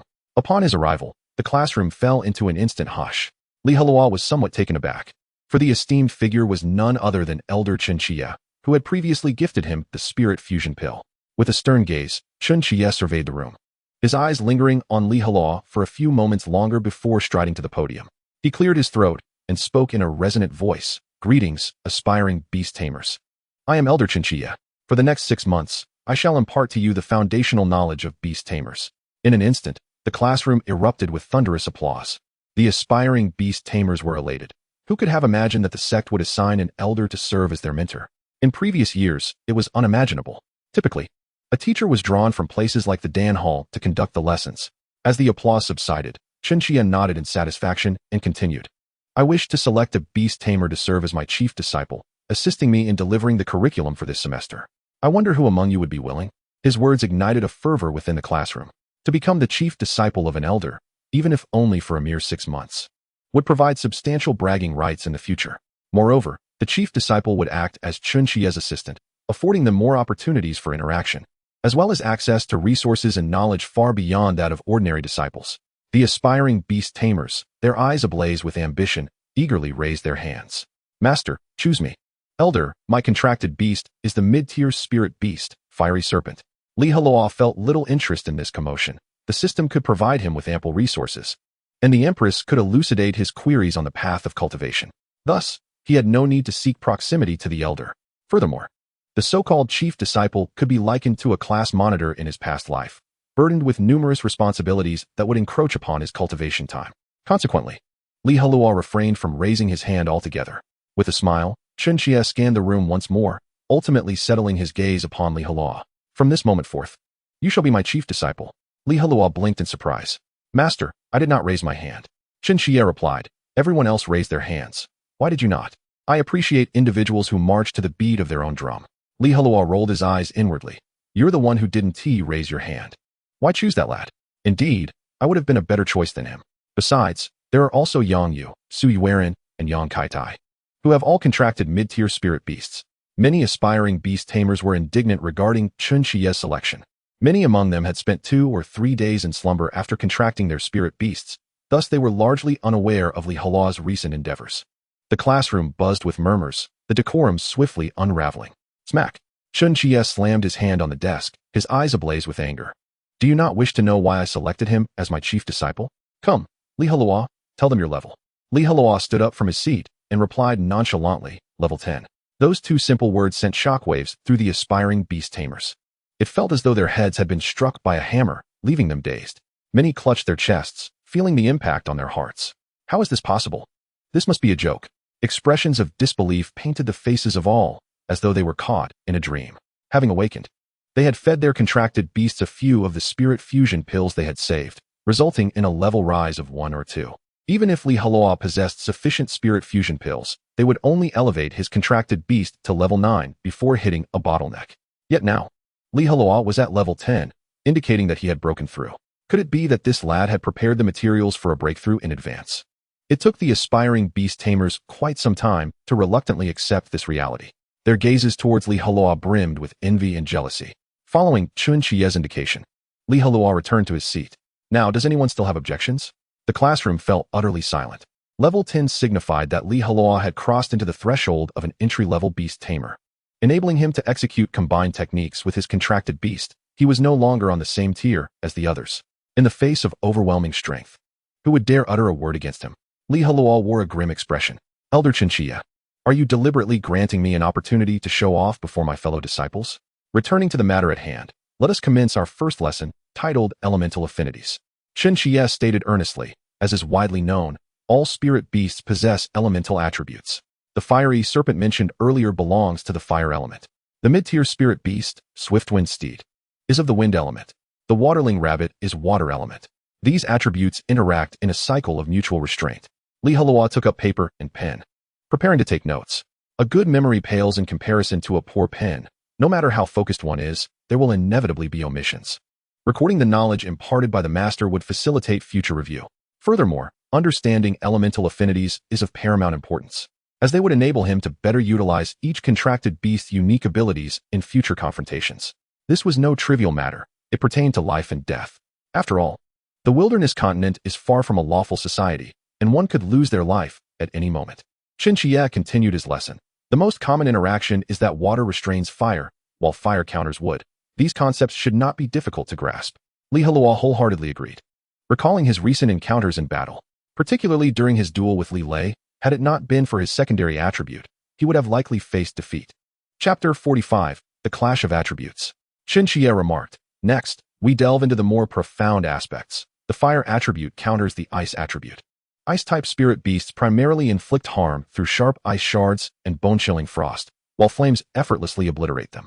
Li Heluo listened attentively, meticulously jotting down notes. As a fire attribute wielder, he felt reassured about facing ice attribute foes in the future.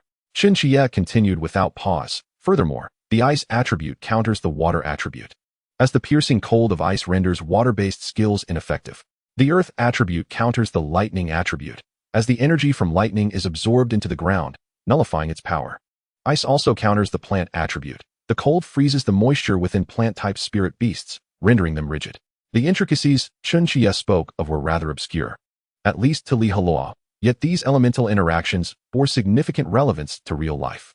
The earth attribute's dominance over fire, for instance, stems from soil's ability to extinguish flames, and most earth-type spirit beasts are resistant to high temperatures, making fire skills less effective against them.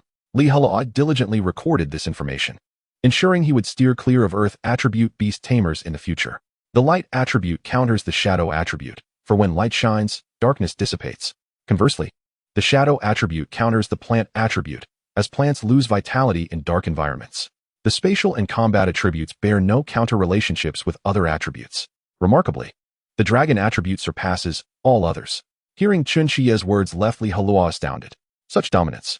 No wonder dragons have always been among the most formidable beings on the continent. The prospect of contracting a dragon-type spirit beast in the future filled him with exhilaration. Qin Xie sipped his tea, allowing the aspiring beast tamers before him time to digest the knowledge he had just imparted. After a brief pause, he continued, "Now, let us discuss the concept of mutual enhancement. The wind attribute can amplify flames, increasing their potency." Li Heluo comprehended this notion well, as he currently possessed both wind and fire attributes, resulting in a tangible enhancement. The light, water, and earth attributes also bolster plant-type spirit beasts, a concept easily understood. A sapling flourishes through the essential elements of sunlight, water, and soil. Fire can augment the light attribute, since flames produce light. Meanwhile, the holy attribute enhances all other attributes. A truly formidable power, albeit exceedingly rare across the continent. "That will suffice for now," Qin Xie concluded, granting the remaining time for his disciples to absorb the knowledge. As Li Heluo surveyed his densely filled pages of notes, he felt immensely enriched. Qin Xie cast a glance at Li Heluo, nodding in satisfaction. Truly, he was a remarkable chief disciple, demonstrating an admirable awareness by recording the teachings. Unlike other aspiring beast tamers, who merely rested their heads on their hands and passively listened, likely allowing much of the information to slip through their minds, Li Heluo reviewed his notes before raising his hand. Qin Xie, showing courtesy to his chief disciple, gently inquired, "Li Heluo, do you have any questions?" Li Heluo expressed his concerns. Given that the dragon attribute counters all others, and the holy attribute enhances various attributes, what occurs when the dragon and holy attributes converge?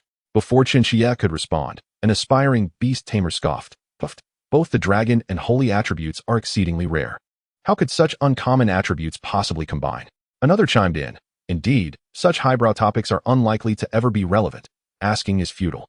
Qin Xie shot them a disapproving glare. Knowledge is akin to an ocean. Every seeker of wisdom deserves respect. After addressing the two, he turned back to Li Heluo, stating, "Throughout the history of the vast wilderness continent, there have indeed been instances of the dragon and holy attributes merging. Over 10,000 years ago, a golden holy dragon emerged, rapidly rising to prominence on the continent. This golden holy dragon possessed both dragon and holy attributes. In summary, its draconic might could weaken foes, while its holy radiance bolstered allies." Li Heluo inquired further, "Was this golden holy dragon a contracted beast of a beast tamer?" "Certainly not." Qin Xie shook his head. "Such a being would never deign to serve beneath humanity. Furthermore, during that era, the profession of beast tamers had yet to emerge, and humanity precariously survived amidst the territories of various beast clans." Yang Yu interjected, "That golden holy dragon must have been one of the strongest beings in existence." "Not quite," Qin Xie firmly countered. Li Heluo's interest piqued. "Master, are there other spirit beasts on the continent that could rival the golden holy dragon?" Qin Xie recounted. Over 10,000 years ago, a notoriously vicious spirit beast known as the demon god Anshuan wreaked havoc across the continent. causing untold suffering for both spirit beasts and humans alike. During that time, none could thwart the demon god Anshuan, plunging the entire continent into unending terror.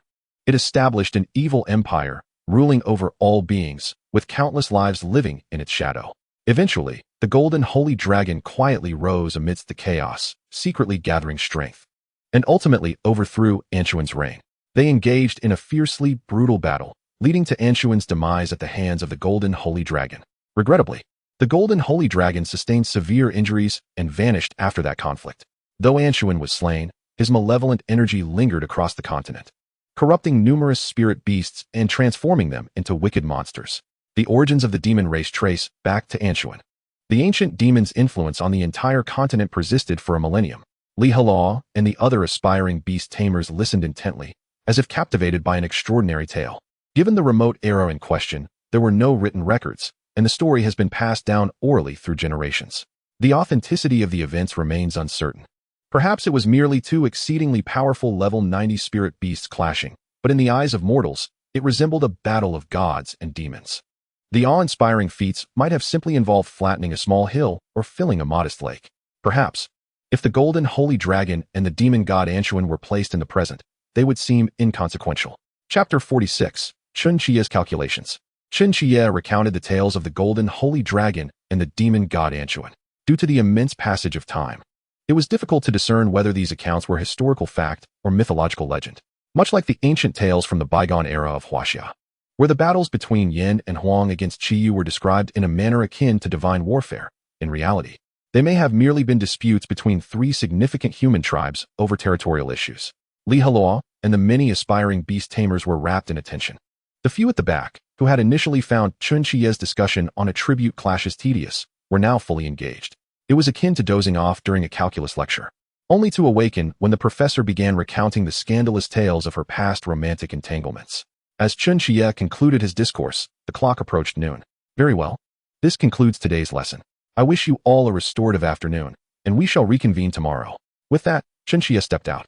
Indeed, the daily introductory course for the apprentice beast tamers only occupied half a day, for their cultivation could not be neglected. Some would even venture to the martial arena to spar with others, honing their combat skills. After Chun Chia departed, the apprentice beast tamers gradually dispersed. Heluo emerged from the classroom, the sun now high in the sky, its glaring rays rendering him momentarily blinded. He resolved to first indulge in a hearty lunch before heading to the alchemy hall in the afternoon. The art of alchemy could not be forsaken. It required diligent practice. After all, the sect had prohibited access to the illusory forest, severing the lucrative path of hunting spirit beasts for their cores, compelling Heluo to seek alternative sources of income. Good lad, you have proven quite elusive, Wang Chongming remarked as he found Chun Chia on his way back. Chun Chia inquired, Elder Wang, is there something you require? Wang Chongming replied, in 2 months, the annual intersect disciple selection tournament will commence. The sect leader has entrusted me with its organization and has permitted me to select an elder to assist. Hence, I thought of you. My apologies, Elder Wang, but I fear I cannot spare the time. Chun Chia responded with an apologetic smile. Wang Chongming was puzzled. It won't take much of your time. We need not build a stage, the martial arena will suffice. As long as we handle the preliminary promotions and ensure the safety of the participating disciples, we shall be fine. I understand. I assisted with the preparations 2 years ago. Chun Chia paused. Elder Wang, did the sect leader not inform you that I am now the mentor for this year's apprentice beast tamers? Damn it, Wang Chongming exclaimed, unable to contain his surprise. As an elder, you would take on the role of a mentor? How could you even conceive of such a thing? Suddenly, realization struck him as he slapped his forehead. I see. You wish to get close to that boy Heluo, intending to take him as your closed-door disciple. Am I correct? Chun Chia did not confirm, but maintained his serene smile. Why did I not think of that? Wang Chongming ruminated. What on earth does that boy possess in terms of talent that warrants such dedication from you? Chun Chia gazed into the distant sky, his expression contemplative. You have heard of his battle against Li Lei, I presume? Somewhat. Wang Chongming nodded slightly. Chun Chia continued. He possesses both wind and fire attributes. When it comes to mastery over the wind, I dare say no one in the Yukazong would claim the title of first. Thus, selecting him as my closed-door disciple is exceedingly fitting. Perhaps in the future, I may cultivate a successor for the sect. Do you truly have such confidence in Heluo? Wang Chongming inquired, somewhat astonished. Dual attributes are not particularly rare. Even triple attributes can be found among various sections. Chun Chia replied, I am aware. but there exists a relationship of mutual generation and restraint among the attributes. If we consider dual attributes to be akin to water and fire, then such a beast tamer would be no different from a mere waste. However, Heluo is exceptional.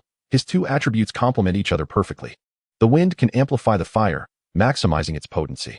Such a harmonious duality is indeed a rare gem across the continent. And I have decided to take my chances with him. Very well, I cannot argue with you. Wang Chongming raised his hand to interrupt. Since you are unavailable, I shall seek assistance from another elder. Chen Xie cautioned, that fellow Ji Ning has been rather idle lately. You might consider approaching him. Agreed, Wang Chongming acknowledged. After Heluo finished his meal in the dining hall, he rose to make his way to the alchemy hall. The herbalists had returned, and it was the perfect moment to pay them a visit. During lunch, he had learned from others why the sect leader had prohibited disciples from venturing into the illusory forest.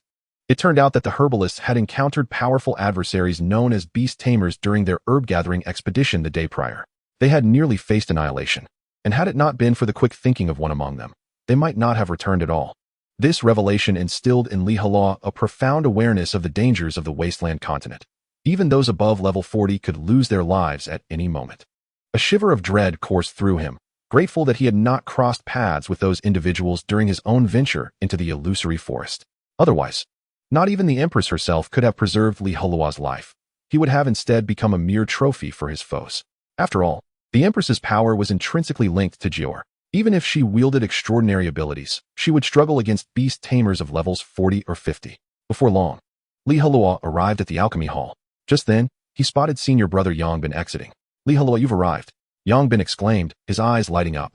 Perfect timing. Our mentor has been asking for you. Come, follow me inside. With that, Yongbin took Heluo by the arm and led him into the small courtyard near the entrance. Jiang Shuer and others were present. A certain alchemist named Zhang Long was ardently controlling flames, diligently refining pills. Among them was a beautiful woman in her 30s, clad in a loose-fitting red robe. Her arms as white as lotus roots, her fingers slender like green onions, with a dot of vermilion between her brows. Her lips were delicately shaped, and her willow-like eyebrows framed her eyes exquisitely. Mentor, Zhu Shangyun, she commanded an imposing presence merely by standing there. The moment Heluo laid eyes on Zhu Shangyun, he was reminded of his elementary school teacher. Despite her beauty, her fierce demeanor could be quite intimidating. Heluo? Jiang Shuer called out with delight. Her eyes crescent-shaped as she smiled beautifully. Heluo waved, acknowledging her greeting. Hearing the commotion, Mentor Zhu Shangyun slowly turned, a fragrant breeze wafting toward him. She appraised Heluo from head to toe and asked in a cool voice, "You are Heluo, correct?" Chapter 47. The Refinement of Bone Reshaping Pills. In recent days, Zhu Shangyun had heard much about the young man before her from the elders. First, he had commanded a low-grade spirit beast of level 2 to triumph over a high-grade spirit beast of level 6 in the Wanshou Tower. Following that, he had defeated the newly ascended Kai Kuan and the illusory spirit chicken. Then, he had ventured alone into the forest, collaborating with several disciples of Yukazong to slay a beast tamer. Upon his return, the lad had not remained idle, showcasing his second attribute by vanquishing the provocateur Li Lei from the Mad Beast gang. More importantly, he had exhibited remarkable talent in alchemy, successfully crafting a bone-reshaping pill on his first attempt. Though it was merely a defective product, it was a genuine success that greatly impressed Zhu Shangyun. In the span of just a few days, this young man, named Heluo, had accomplished such remarkable feats, leaving many astonished. Heluo stepped forward, bowed respectfully, and said, "I pay my respects to my mentor." "Do not bow," Zhu Shangyun waved her hand. "I heard upon my return yesterday that you have refined a bone-reshaping pill." Heluo smiled modestly. It was nothing of significance, merely a small feat. Yongbin, standing nearby, nearly choked on his own disbelief. "You wretched fellow. To craft a mid-to-high difficulty first-grade pill on your first try, and you dare label it a small feat? How am I to hold my head high?" Zhu Shangyun pointed to a pile of herbs nearby, and said, "I have another set of materials for the bone-reshaping pill. I would like you to refine it for me shortly." Of course, Heluo agreed without a moment's hesitation, fully aware that this was a test set forth by his mentor. In the center of the courtyard, before the alchemical furnace, Zhang Long bellowed, channeling an increased flow of spiritual energy to intensify the flames. "Steady now, do not rush. Take your time," Zhu Shangyun patiently instructed, advising him to lower the temperature slightly. Heeding her words, Zhang Long adjusted the intensity of the spiritual flames. At long last, through his relentless endeavor, the liquid within the furnace began to coalesce into the shape of a pill, releasing a rich fragrance of medicinal herbs into the air. Zhang Long's face lit up with joy. "Master, I have succeeded." Well done," Zhu Shangyun replied nonchalantly. Use the tongs to retrieve the pill. Yes. Zhang Long complied, grasping the tongs to carefully extract a brownish-gray pill the size of a fingernail from the furnace, placing it gingerly into a nearby porcelain vial. With a sigh of relief, he wiped the sweat from his brow, only to notice that the bothersome young man from yesterday had returned. Zhu Shangyun turned her gaze to Li Heluo and said, "Let us begin." Understood, Li Heluo replied respectfully. He raised his hand, unleashing a surge of spiritual energy, igniting a blaze of orange flames beneath the furnace. Observing this, Zhu Shangyun's eyes narrowed. Indeed, the flames emanating from this young man's spiritual energy were extraordinary. Was his contracted beast truly a low-grade spiritual beast, a little firefox? How could it possess a secondary attribute? I must investigate the spiritual beast's compendium upon returning. Li Heluo commenced the first step, tossing the Xianling turtle shell into the furnace to roast it continuously. Moreover, he released wind element spiritual energy, summoning a fierce gale that fanned the flames even higher. This lad is undoubtedly a natural-born alchemist, Zhu Shangyun mused inwardly. Before long, the furnace glowed a fiery red, accompanied by a cacophony of crackling sounds. Zhu Shangyun watched intently, her gaze unwavering. Li Heluo maintained a serious demeanor, methodically following the steps of alchemy. The formula from yesterday remained firmly etched in his memory. As the flames persisted, the Xianling turtle shell began to shatter, with tiny fragments bursting forth. Zhu Shangyun's eyes sparkled with excitement, her beautiful gaze shimmering with anticipation. Put in more effort, Li Heluo urged, amplifying his spiritual energy output to make the fire burn even hotter. The flames roared, casting a crimson glow on the faces of those present. A searing heatwave swept through the area, crystallizing the ground near the furnace. Under Li Heluo's diligence, the Xianling turtle shell continued to break apart, crumbling into countless minute particles. With the addition of the wind element, his progress was even swifter than the previous day. As the time approached, Li Heluo moved on to the second step, tossing a purple cowhorn flower into the furnace. The herb, rich in moisture, produced a hissing sound upon entry, sending plumes of white smoke billowing upward. Zhu Shangyun quickly reminded him, when adding the cowhorn flower, you must reduce the flames. Li Heluo complied, minimizing the consumption of spiritual energy and shrinking the flames considerably. With the guidance of his master, he felt a surge of confidence. Soon, the cowhorn flower transformed into a pale purple liquid. For the third step, he introduced the clear heart grass. Without needing to lift a finger, he conjured a gentle breeze that swept the herb into the furnace. The aroma of the clear heart grass wafted through the air, invigorating Li Heluo's mind. The fourth step involved adding stone heather grass, a dark herb with a pungent scent, followed by qianjin vine and purple smoke fruit. One by one, he placed all the herbs into the furnace. Lower the flames a tad more, Zhu Shangyun instructed, standing 3 paces to his right, the enticing fragrance filling the air. Li Heluo obediently followed her directive, striving to execute the task with utmost precision. At last, a rich aroma wafted from the furnace. Success was imminent. Li Heluo focused his mental energy, attentively observing the changes within the furnace. As the flames diminished, he knew that this was not the time to relax. Zhu Shangyun kindly reminded him, "Yes, master." Under the watchful eyes of all present, the liquid gradually retracted inward, ultimately forming a pill the size of a longan. "It's done," Jiang Shuer exclaimed, jumping with excitement, even more thrilled than if she herself had succeeded in alchemy. Li Heluo wiped the sweat from his brow and bowed to Zhu Shangyun, saying, "Master, I have fulfilled my duty." Zhu Shangyun nodded slightly as she approached the furnace, effortlessly pinching the bone-shaping pill out with her bare hands. As a formidable practitioner of over level 40, she had long since grown impervious to high temperatures. Observing this, Zhang Long felt a pang of envy. Why was there such a disparity in treatment between him and that young man? I had to use tongs to retrieve the pill I made, while that fellow could simply have the master extract his pill. Returning with the bone-shaping pill, Zhu Shangyun remarked to Li Heluo, "The composition is quite commendable. You've successfully incinerated the impurities in the Xianling turtle shell, and your control over the flames was excellent. This pill represents a significant improvement compared to what you concocted yesterday. Thank you for your praise, master. It is primarily due to your excellent instruction." Li Heluo promptly flattered. Zhu Shangyun shot him a sidelong glance and asked, "Li Heluo, would you be willing to become my disciple?"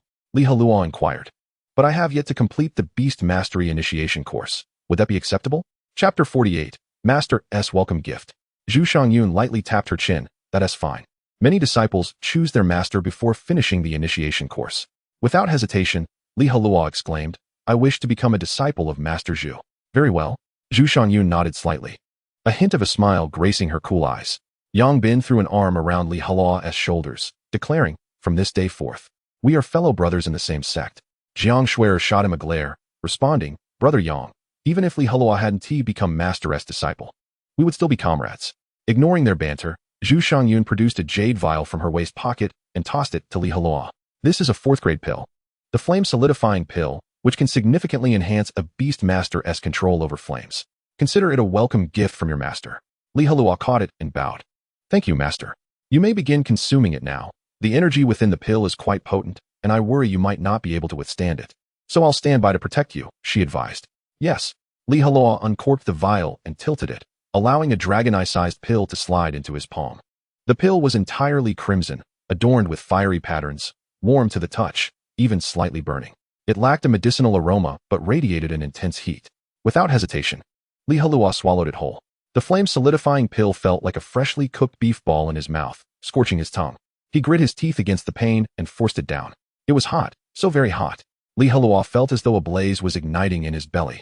His entire body drenched in sweat, his skin flushed. Heavens, Master actually bestowed that precious flame-solidifying pill upon that young man. Jiang Shuer gazed at him with envy. "I'm so jealous, I want one too." Zhang Long's eyes burned with jealousy, musing inwardly. Why does he deserve that? Ugh. Li Heluo exhaled hot air. Writhing in agony, steam billowed from his head, his body resembling a boiled lobster. "Sit cross-legged and embrace the essence," Zhu Shangyun commanded coldly. Li Heluo promptly complied. Zhu Shangyun approached from behind, her delicate hand resting upon Li Heluo's shoulder as she infused him with spiritual energy. "I shall now impart to you a technique. First, attempt to circulate it within your body for a few cycles. Typically, an apprentice beast master would need to wait a period after forming a contract with their spiritual beast before they could learn any techniques. This is due to the fact that the techniques in the scroll pavilion are only accessible through payment, and ordinary disciples must undertake several days of sect tasks to accumulate the necessary funds. Zhu Shangyun practiced the low-tier earth-level technique, the Fire Cloud Formula, which is the highest-ranking fire-based technique within the Yuling sect, even utilized by the sect leader. It took Zhu Shangyun 2 full months to amass the silver required to borrow the Fire Cloud Formula. Now, she was generously teaching it to Li Heluo for free. A tremendous boon for the lad. Your master has spared you 2 months of unnecessary detours.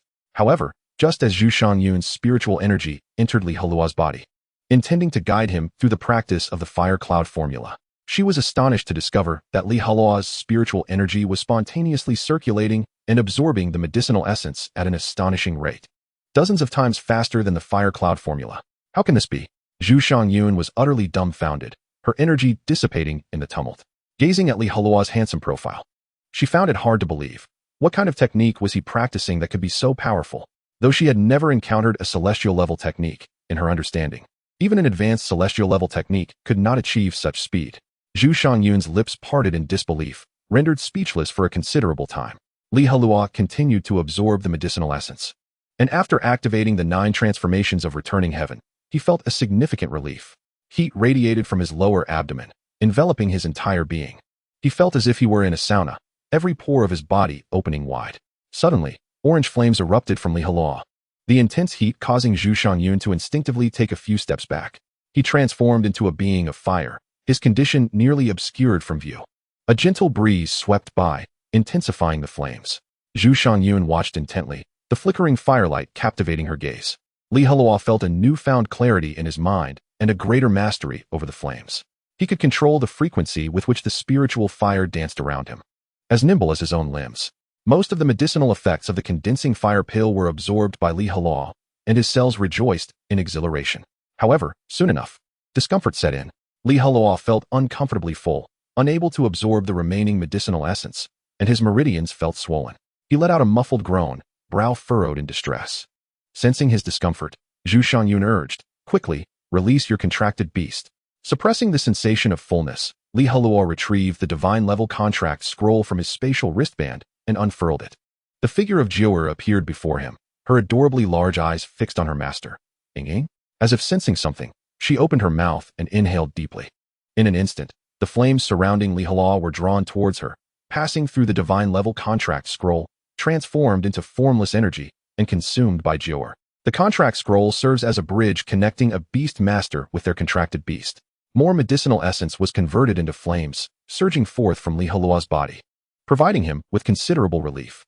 Jiu'er, unreserved, absorbed every bit she could, and it was evident that her fur had darkened slightly. Zhu Shangyun gazed at Jiu'er, pondering why this seemingly ordinary little fire fox possessed a secondary attribute and provided such high-quality spiritual fire to her master. At last, with Jiu'er's assistance, the medicinal essence from the condensing fire pill was fully absorbed. Jiu'er let out a satisfied burp, a wisp of blue smoke escaping her mouth. Heluo stood, clasping his fists in gratitude towards Zhu Shangyun. However, he noticed a swift blush blooming on her fair visage before she promptly turned away. Not far off, Jiang Shueter squealed and quickly covered her eyes. It was only then that Heluo realized, aside from the spatial wristband, his clothing had been completely incinerated by the flames, leaving him standing bare before everyone. Brother Yongbin and several others were not too concerned, being all males, but Zhu Shangyun and Jiang Shueter were women. Heluo hastily covered his lower half, his face burning with embarrassment, wishing for a crack in the ground to swallow him whole. Fortunately, Yongbin was quick to react, shedding his outer garments to wrap around Heluo, offering a modicum of modesty. "Wait here, I'll fetch you some clothes," Yongbin chuckled, turning to dash away. "Make haste," Heluo urged anxiously. "Had I known, I would have prepared an extra set of clothes in my spatial wristband." Now, he found himself completely exposed before Zhu Shangyun and Jiang Shueter, feeling as though he had socially perished. He cast a resentful glance at Zhu Shangyun, silently lamenting, "Master, why did you not forewarn me of such a predicament?" Unbeknownst to him, it was also Zhu Shangyun's first time administering the condensing fire pill to a disciple of around level 10. Previously, only those above level 20 were qualified, possessing sufficient control to avoid such situations. Finally, in response to Heluo's eager gaze, Yongbin hurriedly returned with a set of clothing. "Junior brother, these are the clothes I just dried. I'm shorter than you, so they might fit a bit snugly. Make do with them," Yongbin said. "Thank you, Brother Yongbin," Heluo replied, hastily donning the garments. After a moment, he announced, "All done." Although the clothes were somewhat disheveled on him, with the collar slightly wrinkled, they sufficed to cover him. Zhu Shangyun turned back, her cheeks still flushed. Despite her position as a master, it was her first encounter with a male form in over 30 years of life. Jiang Shueter peered through her fingers until she confirmed that Heluo was fully clothed, at which point she lowered her hands. "Master, I have matters to attend to, so I shall take my leave and return tomorrow to learn potion making," Heluo said. Scratching his head, he felt he could no longer remain, his toes seemingly digging into the ground. "Very well," Zhu Shangyun waved her hand, speaking lightly. With her permission, Heluo bolted from the room, with Jiu'er trotting eagerly behind him. Watching Jiu'er's retreating figure, Zhu Shangyun fell into contemplation. Once Heluo exited the alchemy hall, he exhaled a sigh of relief. He felt he could never face Zhu Shangyun or Jiang Shueter again. Perhaps he would return after some time, allowing everyone to gradually forget this incident. Otherwise, he would struggle to focus on alchemy, significantly reducing his success rate and wasting precious materials. After taking a couple of deep breaths to steady his emotions, Heluo strolled down the mountain path at a relaxed pace. He resolved to return home for a good rest, deferring other matters until tomorrow, gradually adapting to the enhancements brought by the condensing fire pill.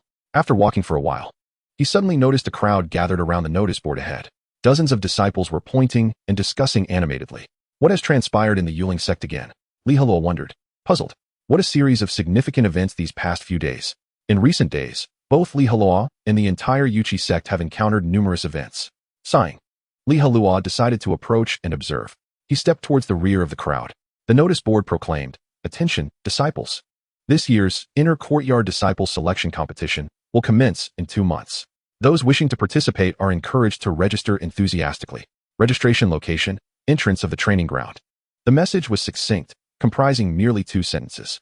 The disciples murmured amongst themselves, aware that the annual Inner Courtyard Disciple Selection Competition was about to begin once more, as it invariably does at this time of year. A young man remarked, "My contracted beast is only level 16. I wonder if I qualify to participate?" A nearby friend immediately dampened his spirits. "You? Better not.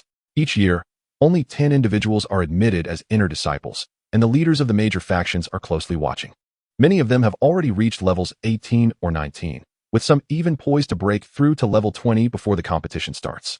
Hearing this, the boy despaired, realizing his hopes were indeed dim. Most disciples of the Yuchi sect were outer disciples, receiving a meager monthly stipend of 5 taels of silver. This paltry sum merely sufficed for the barest living standards. To acquire resources for cultivation, one must toil to earn money, undertake sect tasks, refine pills, forge artifacts, and so forth. However, upon entering the inner sect, the circumstances changed dramatically.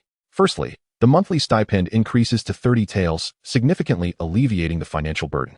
Secondly, inner disciples receive 15 spirit fusion pills monthly, accelerating their cultivation progress. Additionally, they gain access to a plethora of rare materials. Finally, inner disciples are afforded one-on-one guidance from elders, enabling them to tackle numerous challenges on their cultivation journey. Overall, the benefits are abundant. For many outer disciples, this represents an exceptional opportunity. After perusing the notice, Heluo pondered deeply. Though equipped with a system that rewards him handsomely upon completing daily tasks, the randomness of these rewards often leaves his needs unmet. For instance, the materials he required to break through to level 10 have never materialized, necessitating his own search for them. Yet, becoming an inner disciple would alter the landscape significantly. The improved treatment would alleviate the pressure to earn money, and the ability to purchase rare materials would spare him the perilous hunts in the illusory forest, where dangers lurked, including encounters with demon tamers. Thus, Heluo resolved to register for this inner courtyard disciple selection competition. After all, he had 2 months to prepare. He harbored great confidence in himself, believing he could cultivate to levels 17 or 18 within this time frame, amassing sufficient strength to confront his opponents. Resolute in his decision, Heluo turned and made his way to the training ground. Before long, he arrived at the training ground, where a table was set up at the entrance. A young man sat behind it, meticulously recording the names of the registrants with pen and paper. Several disciples had already gathered around, while many others watched from a distance. Hesitant to approach, Wang Xiaoxiao, the leader of the Cuckoo Gang, stepped forward and declared, "Senior brother Zheng Chao, I wish to register." "Wang Xiaoxiao is it?" "Very well." Zheng Chao replied, jotting down her name. After registering, Wang Xiaoxiao cast a challenging glance backward, where Su Tianqi, the leader of the Wild Beast Gang, stood with arms crossed, observing with a cold gaze. All were aware of the animosity between the Wild Beast Gang and the Cuckoo Gang, so none dared to provoke them. "What? Afraid to register?" Wang Xiaoxiao mocked. "Are you still a man? Huh, what is there to be afraid of?" "I'm just assessing who my opponents are this year," Su Tianqi retorted, casually chewing on a blade of grass as he approached. Wang Xiaoxiao scoffed. "I hope you don't suffer too miserably this year. Don't get eliminated in the first round like last year. Although you did last a few rounds longer than I did, so what is there to boast about?" Su Tianqi shot back, and sparks of rivalry ignited in their eyes. Chapter 50, Registration. It was evident that both Wang Xiaoxiao and Su Tianqi had participated in last year's inner disciple selection competition, but had performed poorly due to insufficient strength. This year, however, both harbored hopes of securing one of the coveted 10 spots. Su Tianqi strode forth, flanked by several members of the Wild Beast Gang. As the crowd parted to clear a path for him, he approached Zheng Chao confidently and said, "Senior brother Zheng Chao, please register me as well." "All right, Wild Beast Gang." Su Tianqi, Zheng Chao noted, swiftly recording his name. As instances of name duplication could occur, prefixes were required during registration. Observing that both Su Tianqi and Wang Xiaoxiao had completed their registrations, a young man behind them elbowed his companion, suggesting, "How about we join in as well?" His companion immediately shook his head in refusal. "Let us not embarrass ourselves. I don't want to be beaten up by the senior brothers and sisters. TCH, coward." For a time, the disciples maintained a watchful stance, curious about who would participate in this year's selection competition. Just then, Heluo stepped forward and proclaimed, "Senior brother Zheng Chao, I wish to register too." Upon hearing his words, Wang Xiaoxiao, still present, displayed a look of surprise.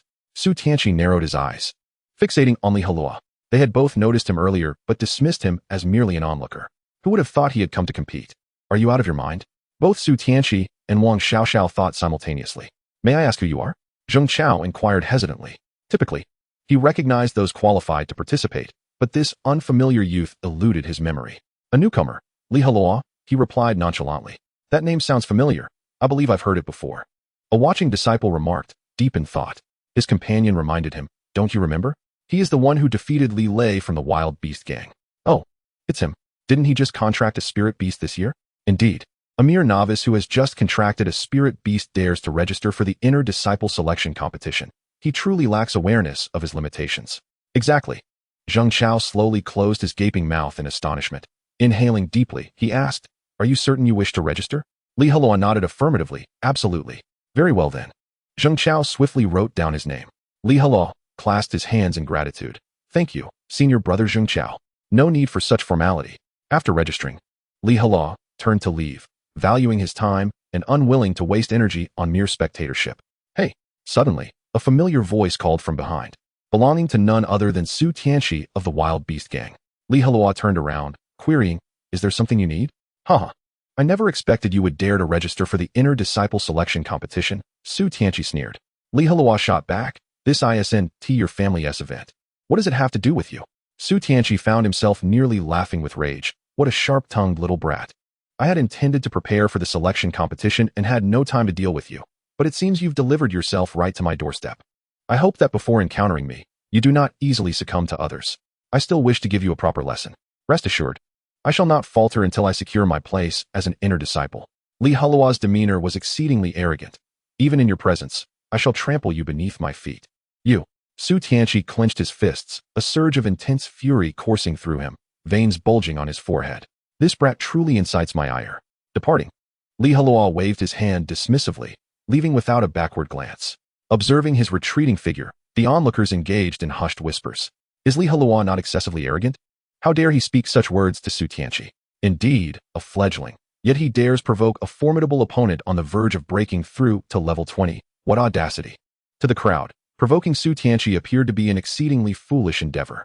Boss, several members of the wild beast gang approached Su Tianqi. Should we intervene and teach him a lesson? Let him prance about for a few days.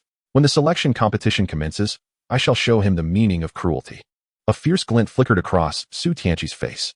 By the way, you all should register your names. Yes. Wang Xiaoxiao waited patiently until Li Heluo completely vanished from sight before retracting her gaze. Throughout the confrontation, she had remained silent, merely observing the standoff between Li Heluo and Su Tianqi. That brat truly possesses the audacity of a newborn calf unafraid of tigers, she murmured to herself. Yet I find him quite to my liking.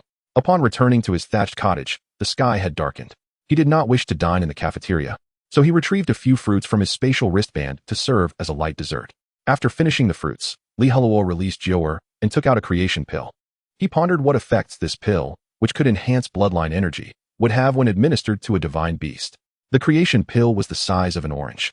Heavy in his palm, its hue a radiant purple gold, adorned with 2 rings of luminous patterns. One could distinctly sense the boundless energy contained within, akin to a surging river. Notably, pills are categorized into those for human and beast use. Human pills are crafted from milder herbs, ensuring they remain within the tolerable limits of the human body.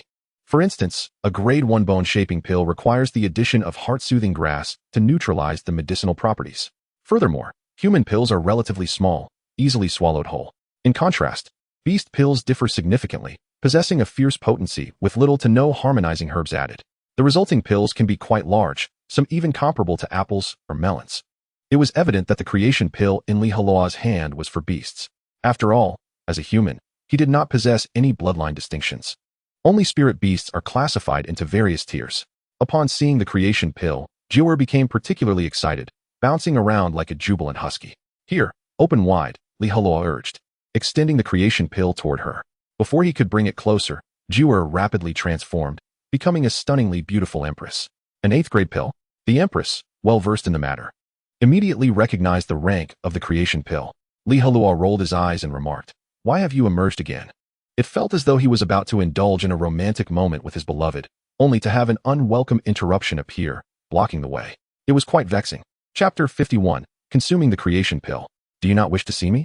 Very well, we can dissolve our contract right now, the Empress retorted, equally unyielding. Li Heluo responded irritably, if you can part from my precious Joer, I will agree to that immediately. Having a divine beast under his command meant that if the Empress gained her freedom, he would no longer need to worry about the demon or monster races attacking. It was a perfect solution, hitting 3 birds with 1 stone. Impossible. The Empress resolutely rejected the notion. The little fox is inherently a part of me. We cannot be separated. Li Heluo countered. Then could you not choose a different time to make your presence known? Every time I procure a pill, you suddenly appear. What is this? Are you akin to a dog? Is your nose more sensitive than that of a dog? You. The Empress gritted her silver teeth, her eyes ablaze with fury. Each encounter with that insufferable brat left her exasperated. The Empress longed to disregard the repercussions of their contract and slap him into oblivion. Taking 3 deep breaths, she endeavored to calm her emotions. Seizing the creation pill from him, she inquired, what effects does this pill possess? Regardless of the outcome, she aimed to extract some benefit from that rascal. Her beastmaster consistently procured rare treasures from unknown sources, a fact that the Empress found quite satisfying. Li Heluo proudly explained. It can significantly enhance your bloodline energy, elevating your rank to a higher level. Uft. The Empress scoffed, disdainfully tossing the creation pill back at him. I expected something worthwhile. Yet it turns out to be this worthless trinket.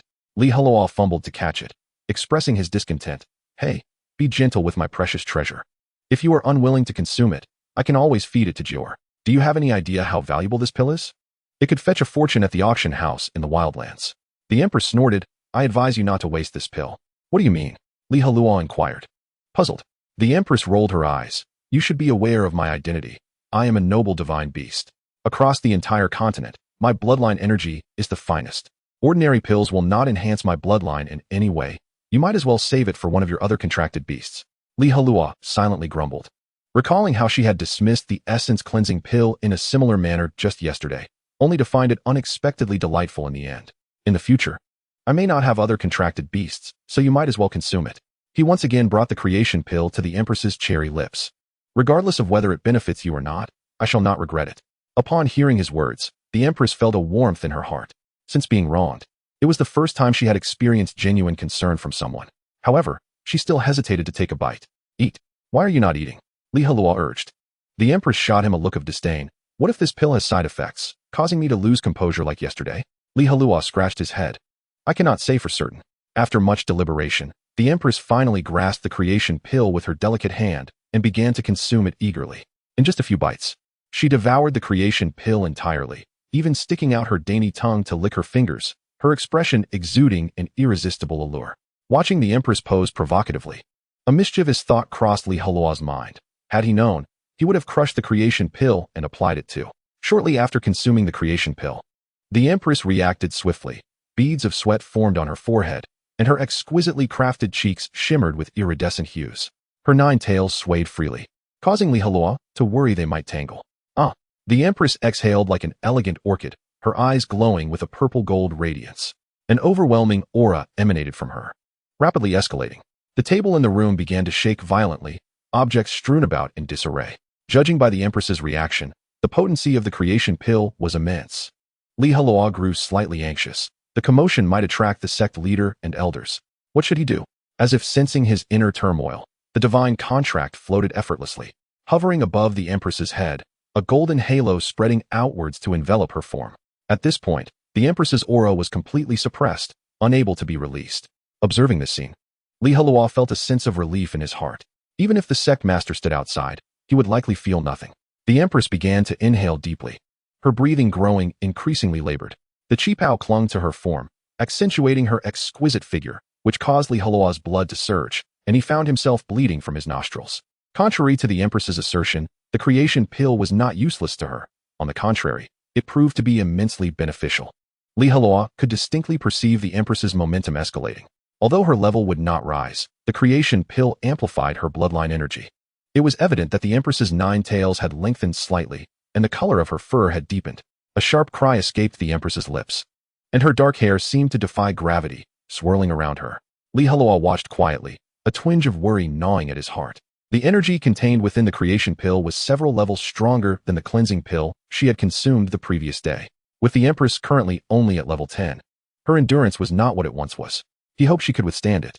Blood flowed from her mouth and nose, and her fair skin bore numerous cracks. Soon after, her body began to swell, akin to an inflated balloon. With a loud rip, her Qipao burst open in several places. Upon seeing the Empress's form, Li Heluo felt no inappropriate thoughts. Instead, his heart swelled with concern. She must hold on. He silently cheered her on. The Empress furrowed her brows tightly, appearing to endure considerable pain. She clenched her teeth, drawing blood from her own mouth. Thump, thump, thump. Li Heluo could even hear the loud beat of her heart, resonating like a drum, powerful and vigorous.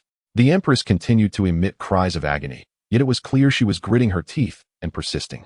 Fueled by her desire for vengeance, a radiant halo enveloped her, wrapping her form in ethereal light. Li Heluo felt as if his own heartbeat had slowed, while the divine contract above trembled slightly for reasons unknown. Finally, at a certain moment, the energy surged to its zenith. The brilliance on her surface gradually receded, and the Empress's inflated body quickly returned to its original state. The Qipao lay in tatters, with only a few strips of fabric clinging to her, revealing her body as flawless as white jade. Before Li Heluo, her exquisite figure was a beauty that no man could resist. I always knew consuming your pills would yield no benefit, the Empress remarked, wiping the blood from her face with the back of her hand. Her 9 tails spread wide, shielding her modesty. Don't shield it. I've seen everything. Chapter 52, Striking the Empress. A flash of light surrounded the Empress, and a new red chi pao materialized, draping itself over her. After this, she finally released the tails that had concealed her body. Sister, how deeply do you cherish your chi pao? And where did this outfit come from? Heluo inquired tentatively. How do you feel? The Empress replied nonchalantly, it's mediocre. Although her exterior exuded calmness, a tempest raged within her.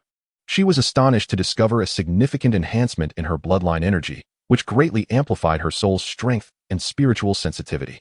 Additionally, she found that her spiritual energy flowed more smoothly within her, indicating that her cultivation speed would accelerate compared to before.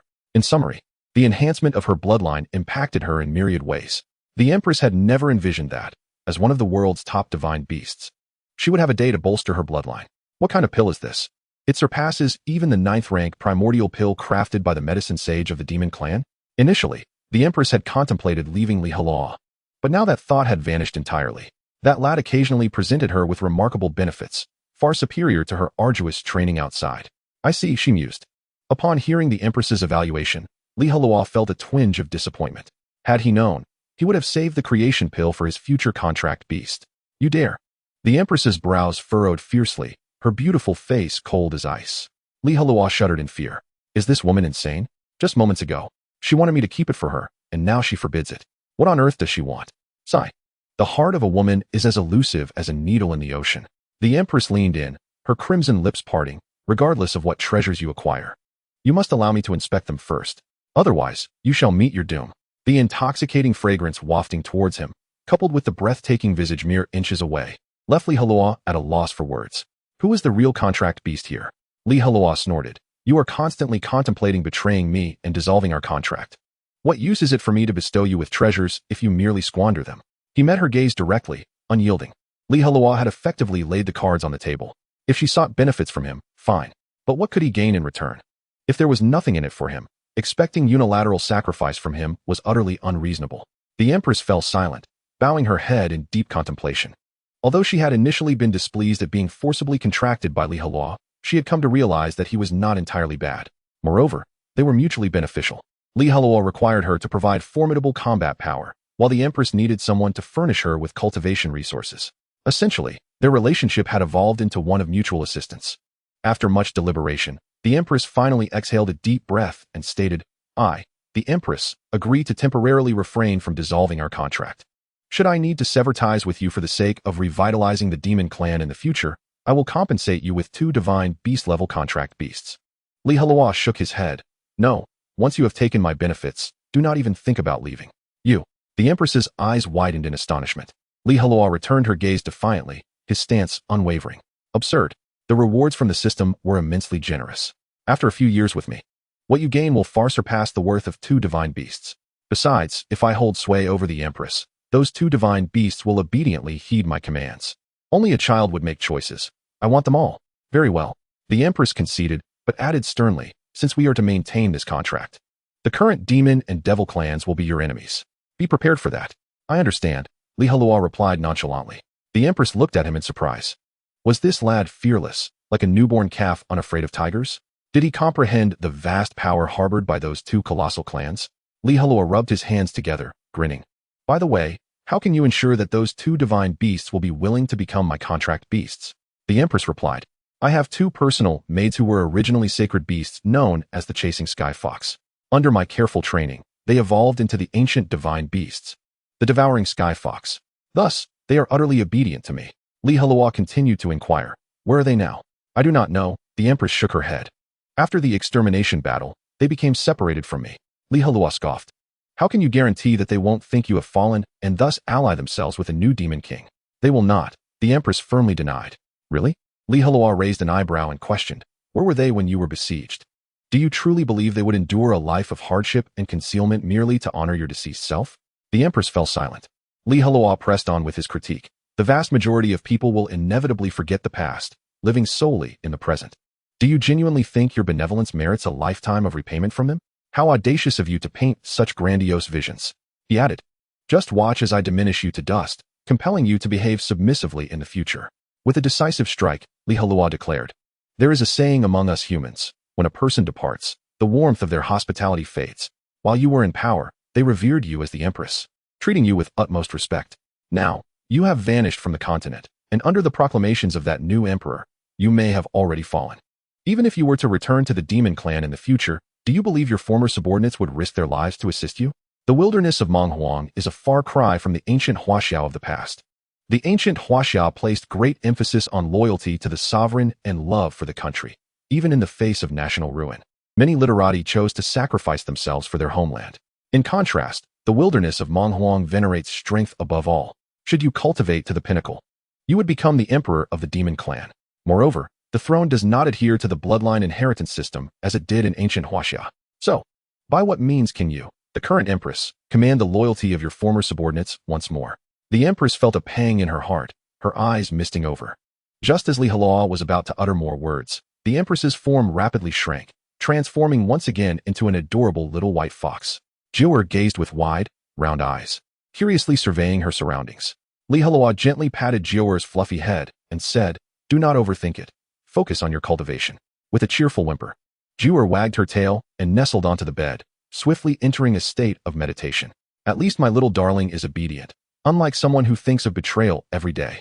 Li Heluo produced the bone-refining pill he had concocted that day, ready to consume it. This item was a first-grade pill, meant for humans rather than beasts. He swallowed the pill whole. Chapter 53. A month later, changes in the illusory forest. Upon ingestion, Li Heluo was met with a pungent, fishy taste, rather akin to raw fish flesh. In summary, the flavor was far from pleasant. He fought through the nausea and swallowed the bone-refining pill, then began to keenly sense the changes within his body. Before long, the effects of the pill took hold. Li Heluo felt a tingling sensation coursing through his bones, akin to countless ants crawling over him. Furthermore, his muscles ached as if he had engaged in intense physical exertion. A warm current, centered in his lower abdomen, rapidly spread throughout his body. Li Heluo began to sweat, exhaling hot breaths. His pores opened, expelling impurities and forming a layer of yellowish-white oil upon his skin. Gritting his teeth, he endured the discomfort. The transformation of his body was not a pleasant experience, but he could distinctly sense the changes occurring every moment. Fortunately, this process did not last long, merely around 10 minutes. After all, the bone-refining pill was only a first-grade pill, lacking substantial potency. Li Heluo sat up, clenched his fists, feeling a newfound strength and increased agility. Most importantly, the primary enhancement of the bone-refining pill lay in his skeletal structure. Li Heluo discovered that his bones had become more resilient than before. After absorbing the bone-refining pill, Li Heluo wiped away the grime with a damp cloth, then sat cross-legged on the bed, entering a state of cultivation. As time flowed swiftly, a month passed unnoticed. Through Li Heluo's diligent efforts, he ascended to level 14. His combat prowess significantly enhanced. Moreover, he had acquired a wealth of knowledge regarding beast taming from Chinchilla. His alchemical skills had also made remarkable progress. In summary, everything was progressing in a positive direction.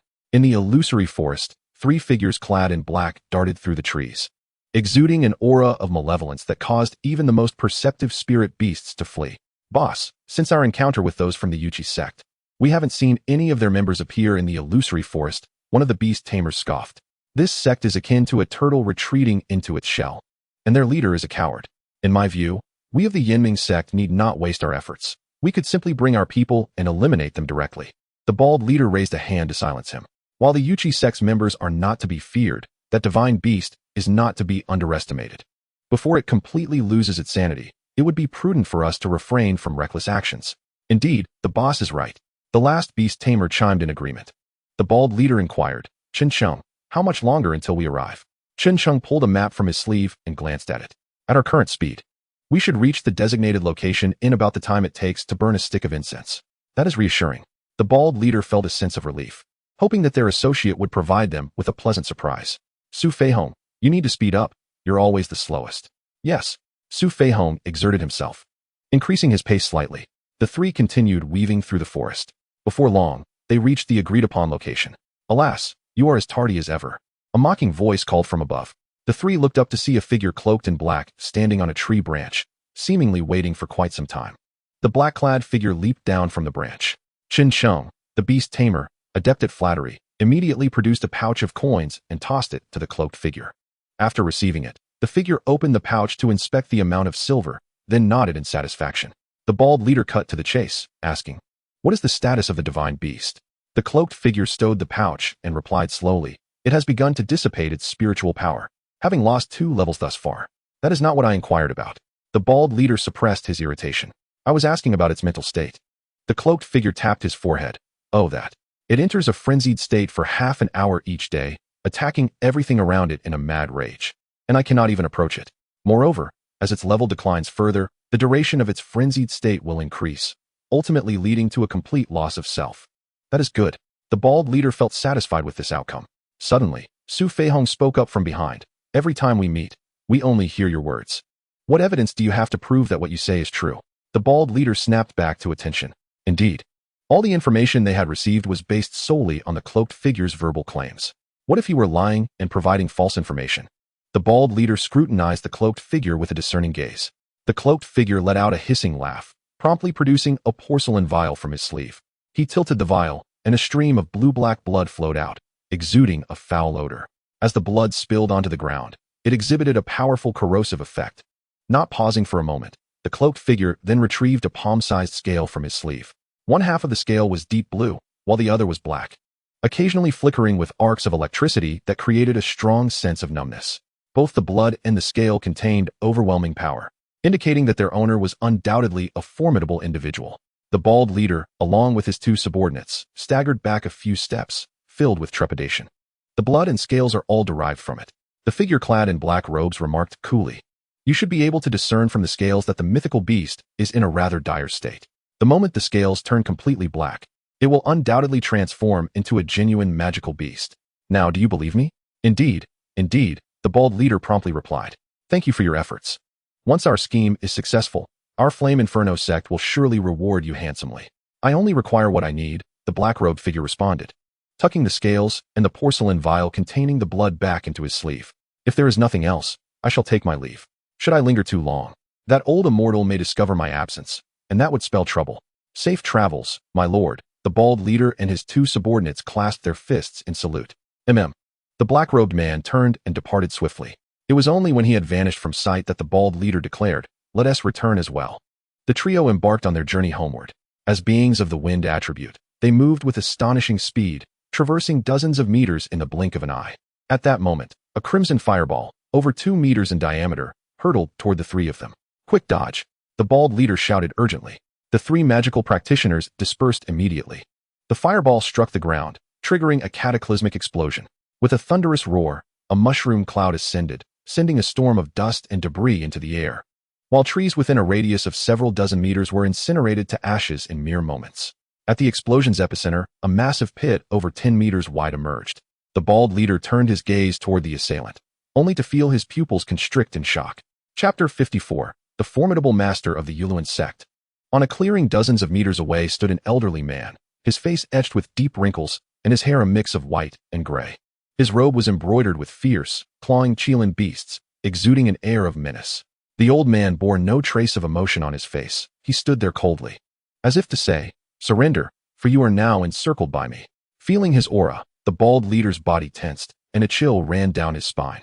Behind him, Chen Cheng and Su Feihong instinctively recoiled, their necks shrinking in fear as they took 2 steps back.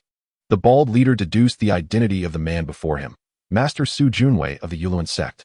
He never imagined that they would draw the attention of a sect leader. Heh, I have waited a month for this moment, and at last, you have arrived. Su Junwei sneered. You have kept me waiting for far too long. The bald leader chuckled dryly and said, My lord, I believe there may be a misunderstanding here. Misunderstanding? Su Junwei's eyes glinted with a cold light.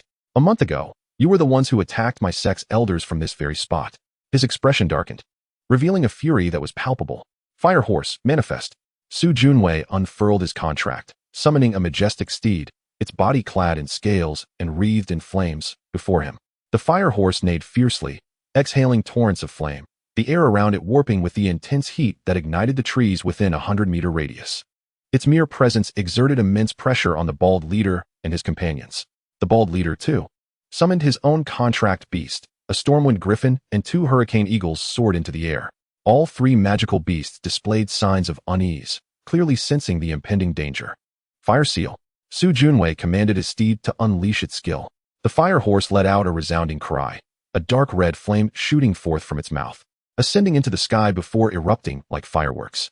In an instant, The heavens were engulfed in a sweeping expanse of fiery clouds, and a crimson barrier descended, enveloping them in a dome-like formation with a diameter of over 100 meters. This was a sealing technique designed to confine the surrounding space and prevent any escape. After all, the three adversaries were of the wind attribute. Had they scattered and fled, Su Junwei might not have been able to pursue them effectively. As they gazed up at the fiery dome, the bald leader's heart sank to its depths. Initially, he believed that with the combined strength of the three of them, they could hold their own against even the 50-plus level elders of the Heluo sect. Even if they could not win, their speed would surely allow them to escape. Little did they know that the sect leader had been lying in wait for an entire month. Faced with this formidable opponent, who surpassed level 60, the trio found themselves utterly devoid of any means of resistance. Now, they had lost even the opportunity to flee. Su Junwei bellowed, "I care not what schemes you concoct. As long as I draw breath, you shall never succeed. The deeds you committed against my sect's elders will be repaid in full. Prepare to meet your end." A surging aura radiated from him, igniting with fierce flames. At the conclusion of his proclamation, the fire horse blazed with overwhelming light, soaring skyward with a scarlet tail trailing behind it, descending upon the bald leader and his companions like a meteor. Combined skill, rampaging hurricane flash. Combined skill, spiral wind demon slash. Combined skill, whirling wind strike.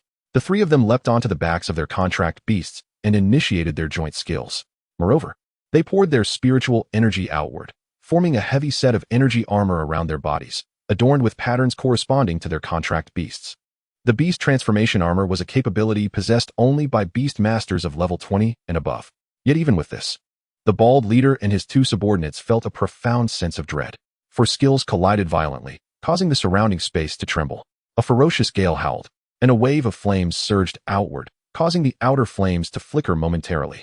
The ground sank 3 feet, the soil caught in the energy maelstrom swirling into the air, creating a cloud of dust. The fire horse retreated as a red streak, landing gracefully back beside Su Junwei. In stark contrast, the bald leader and his companions crashed to the ground in disarray, their beast armor marred by numerous cracks. Su Feihong, the unfortunate one, found himself pinned beneath his own contract beast. Feathers rained down from the sky, as one hurricane eagle suffered a grievous wound, its right wing severed entirely. The fire horse alone could easily dismantle the combined skills of the bald leader and his contract beasts. The disparity in combat power was utterly insurmountable. Struggling to rise, the bald leader wiped the blood from the corner of his mouth, glaring fiercely at Su Junwei as he roared, "Old man, do not revel in your triumph. Once our flame inferno sect arrives, we shall annihilate your entire Heluo sect. Heh, regardless of how the Heluo sect fares in the future. You three will not live to see that day," Su Junwei retorted, a mocking smile curling at the corners of his lips. "Let us settle this." The bald leader clenched his fists. After all, death was inevitable. Even if he were to perish, he would take a piece of that old codger with him. Ensuring that Su Junwei knew the Flame Inferno sect was not to be trifled with. "Agreed, boss." Chen Sheng and Su Feihong's eyes gleamed with determination and resolve. Combined skill, Wind Blossom Demon Crown. Combined skill, Demon Wind Malice. Combined skill, Wind Demon Crescent Break. With a fatalistic spirit, the three unleashed their most powerful strikes. The winds howled violently, and a dark magical tempest surged forth. Their auras resonated in a rhythm that complemented one another. With a fierce momentum, they charged towards Su Junwei. Su Junwei simply waved his hand, coldly declaring, "Song Yin, Rising Wave." The fiery steed stood resolutely in place, emanating a radiant red glow, as a slowly rotating crimson vortex materialized before it. In an instant, the vortex erupted like a volcano, unleashing a searing pillar of flame, as thick as a water barrel, its dazzling brilliance rivaling that of the sun above. At that moment, the bald-headed figure abruptly redirected his assault towards the crimson shield overhead, causing it to ripple with successive waves. His strike yielded slight results, creating a minuscule crack in the shield. Alas, the tenacity of that barrier far exceeded the bald-headed man's expectations. His attacks were utterly insufficient to breach it. Meanwhile, Chen Sheng and Su Feihong foolishly braced themselves against the fiery onslaught, and in an instant, they, along with their summoned beasts, were engulfed by the inferno. A piercing scream resonated, laden with despair and hatred. They had not anticipated that their leader would betray them at the critical juncture. The trio had exerted their utmost to contend with the fire steed, and now only 2 remained. Chapter 55, 2 dead, 1 escapes. Chen Sheng and Su Feihong found themselves entirely enveloped in flames, the excruciating heat threatening to shatter their spirits. Before them lay only a sea of crimson. Nothing else was visible.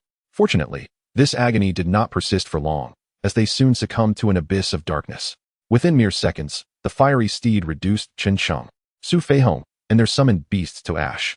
Subsequently, the residual force of the Canyan sun swept inexorably towards the bald-headed man. Feeling the searing heat behind him, a ruthless expression crossed his face. He pressed the head of the wind-locking demon eagle against the crimson barrier. As a result, the eagle's body fissured, emanating a deep blue light. The bald-headed man had forced it into self-detonation. Boom! The thunderous explosion reverberated, generating an unparalleled wave of energy that violently tore open a gash in the crimson shield. The bald-headed man was thrust downward, his front marred by extensive wounds, flesh and blood cascading down, with injuries deep enough to expose bone. Ignoring the pain, he immediately unfurled another contract, summoning a second beast. A massive black falcon, with a wingspan exceeding 2 meters, appeared beneath him, deftly catching him.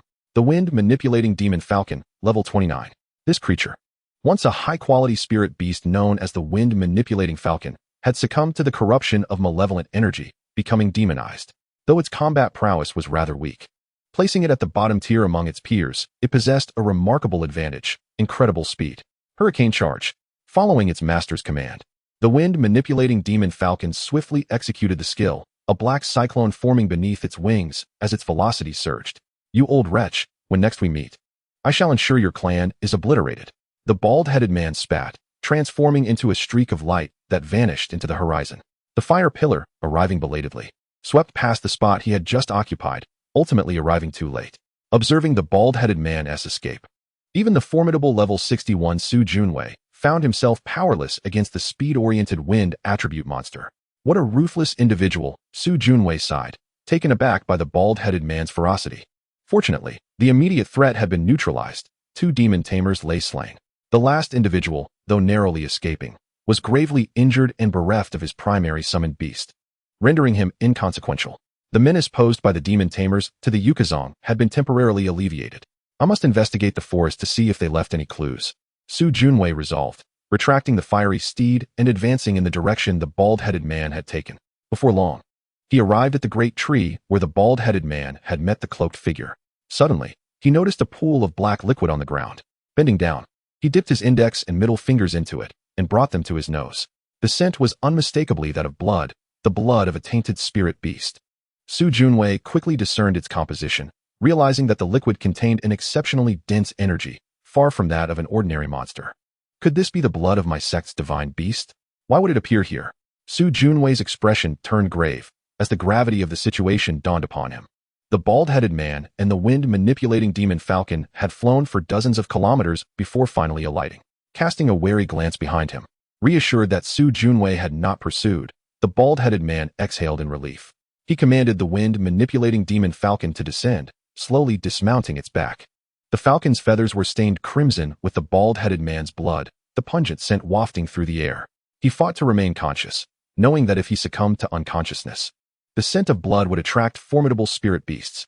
The falcon, already fatigued, would be unable to carry him further, sealing his fate.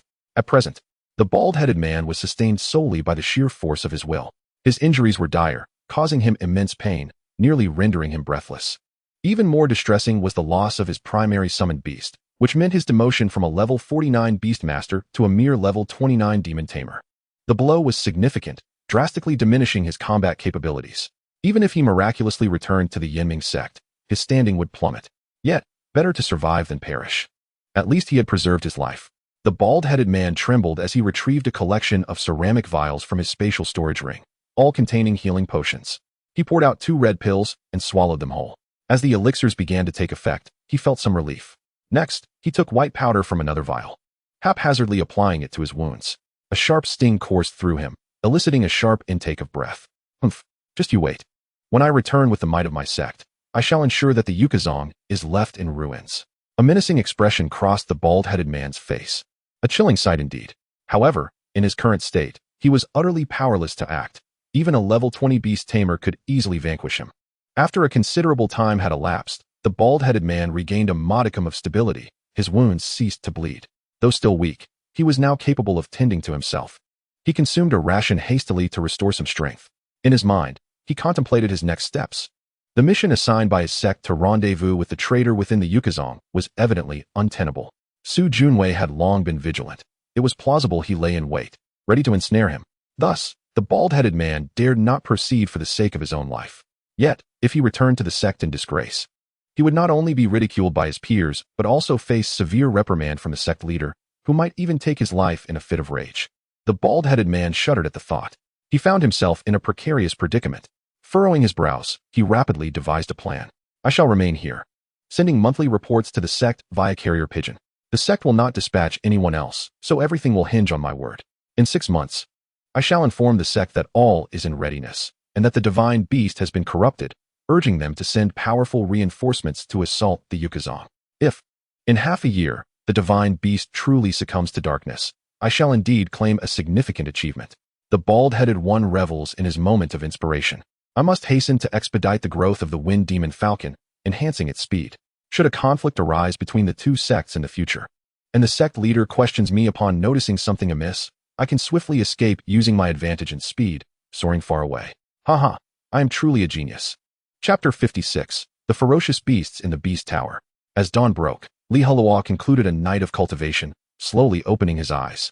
The cultivation of the 9 transformations return to heaven technique yielded remarkable progress, significantly enhancing his spiritual power. Heluo stretched languidly, embarking on a new day. Ding. Today's sign-in task has been updated. Please arrive at the Hamlin Academy before midnight. Task reward, Wind Spirit Pill. Effect of the Wind Spirit Pill. It greatly enhances the user's control over wind elements. Overall, the reward is quite satisfactory. Heluo stood up and affectionately patted the small head of Jiur beside him. Whimper.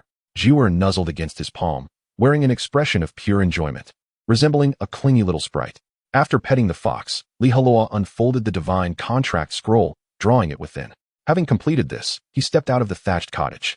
Outside, the sunlight was just right, and a gentle breeze caressed the air. Heluo prepared to head to the sect's dining hall for breakfast.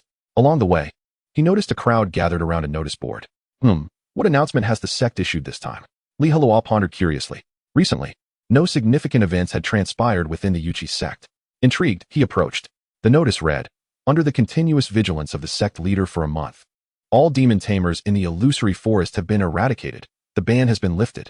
You may now venture into the illusory forest to hunt spirit beasts and gather spirit herbs. Please exercise caution. A few short lines ignited excitement among the crowd. I am in need of materials to concoct a particular elixir. Now I can finally gather them.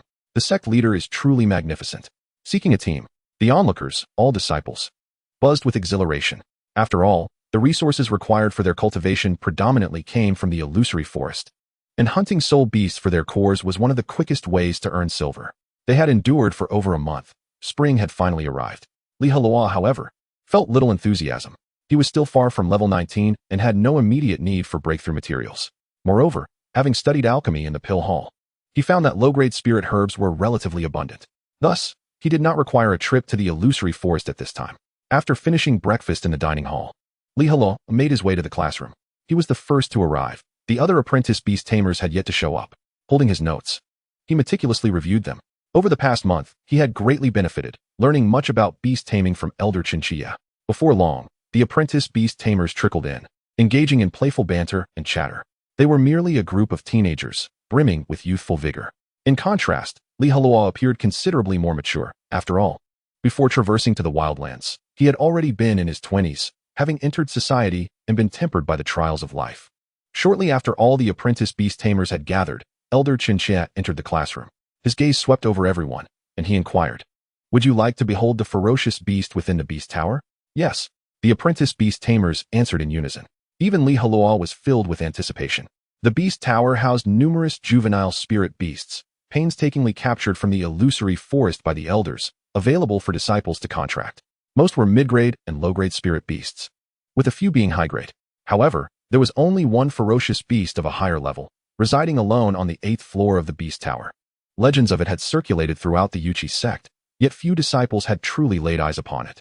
Access to the 8th floor of the beast tower required an elder's identity token, rendering it impossible for ordinary disciples to enter while contracting spirit beasts. This was a precautionary measure to ensure the safety of the disciples, as one could inadvertently enter the 8th floor during a contracting attempt and be overwhelmed by the ferocious beast's aura, leading to mental afflictions. Seeing the eager expressions on everyone's faces, Chinchilla nodded in satisfaction and continued, "Very well, let us set off for the beast tower now." "Splendid." off to meet the ferocious beast. The apprentice beast tamers leaped with excitement. Li Heluo's gaze was equally fervent, should the opportunity arise.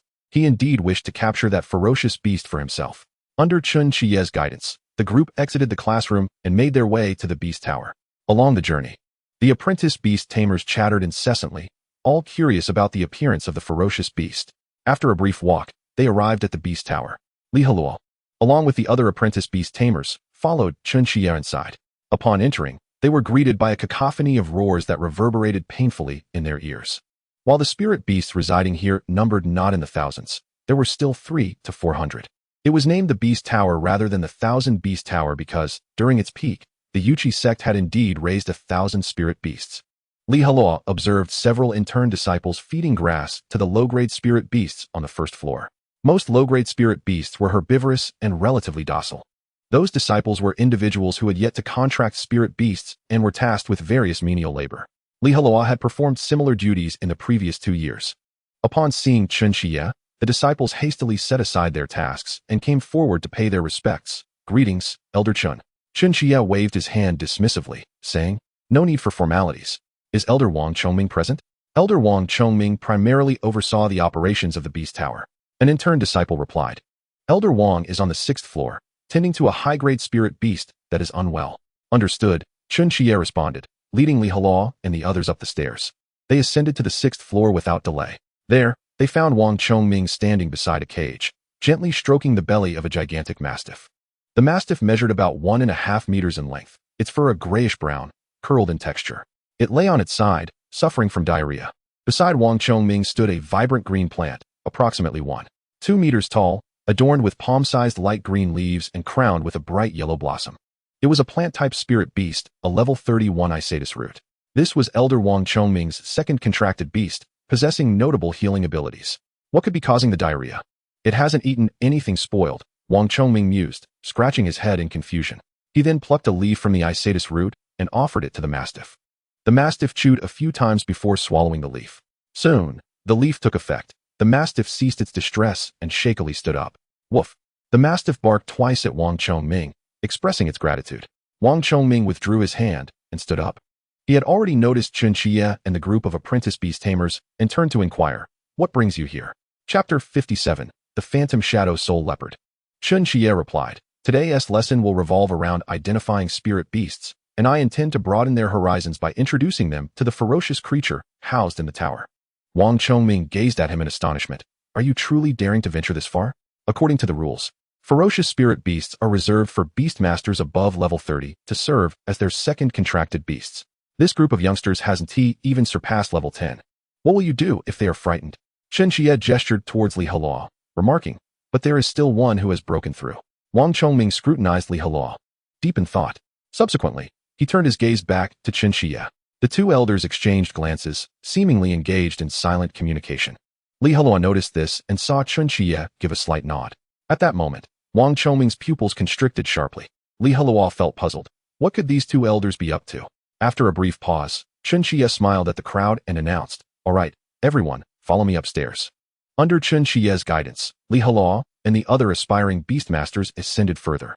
Upon reaching the 7th floor, they found 2 stone doors at the base of the staircase leading to the 8th floor, each approximately 2 meters wide, with a small depression in the center. Chun Chie retrieved a copper plate from his sleeve and fitted it into the indentation. Instantly, a ghostly blue light illuminated the edges of the stone doors, which began to quiver slightly. Moments later, the doors slowly opened, revealing a staircase leading upward. Li Heluo felt his breath catch, his heart racing as he sensed an impressive aura emanating from above. Chun Chie cautioned, "Everyone, stay behind me and refrain from rushing forward, understood?" "Understood." "Yes, Elder," Li Heluo affirmed. "We shall certainly heed your command." "Good, follow me." Chun Chie led the way up. Li Heluo and the multitude of disciples followed closely behind. Their pace was deliberate, and the seemingly endless staircase felt like an eternity. At last, they reached the 8th floor of the 10,000 Beasts Tower. The expansive room, spanning over 300 square meters, was adorned with marble flooring. In the center stood a colossal crystal cage, measuring 20 meters in length, 10 meters in width, and approximately 4 meters in height. This enclosure was fully sealed, resembling a rectangular glass cover.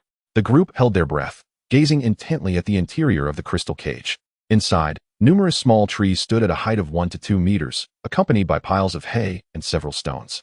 Among the hay, a black panther lay curled up, its length nearly 1.8 meters, with a coat as dark as night, untouched by any other color. At this moment, it was sleeping, its slender tail swaying lazily. Shadow Phantom Leopard, level 25, dark attribute. Through the system, Heluo learned the name and level of the ferocious beast. Being a juvenile, its level was not overly high, yet the subtle power it exuded indicated formidable combat strength.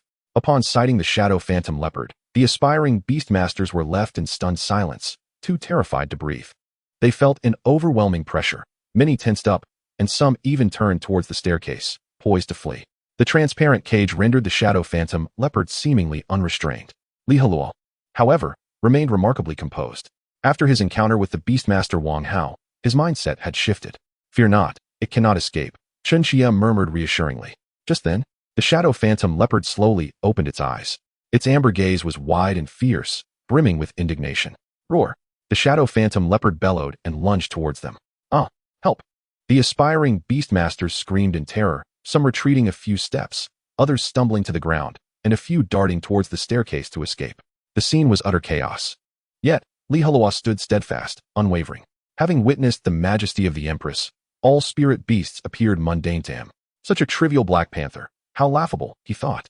The Shadow Phantom Leopard halted before the crystal barrier, evidently reluctant to harm itself. It then displayed a human-like smirk, exuding an air of mischievous triumph. This creature seemed to derive amusement from frightening the aspiring Beastmasters. Once they regained their composure, the aspiring Beastmasters began to voice their indignation. That wretched beast. Fear not.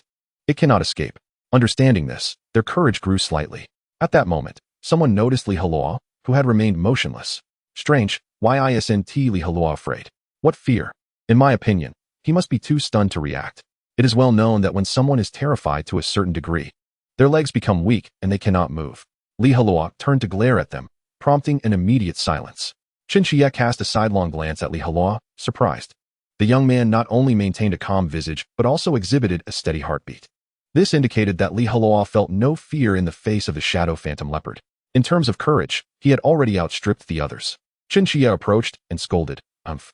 Even while inside, you cannot remain tranquil. Do you dare me to enter and teach you a lesson?" The Shadow Phantom Leopard whimpered, appearing particularly aggrieved. Seeing its adorable display, the aspiring Beastmasters found their courage and advanced together. They encircled the crystal cage, admiring the form of the Shadow Phantom Leopard. Yet, the beast was not idle, occasionally adopting a fierce posture to frighten them. The more timid among them retreated to a safe distance. Although the crystal cage restrained the Shadow Phantom Leopard's body, it could not conceal its imposing presence.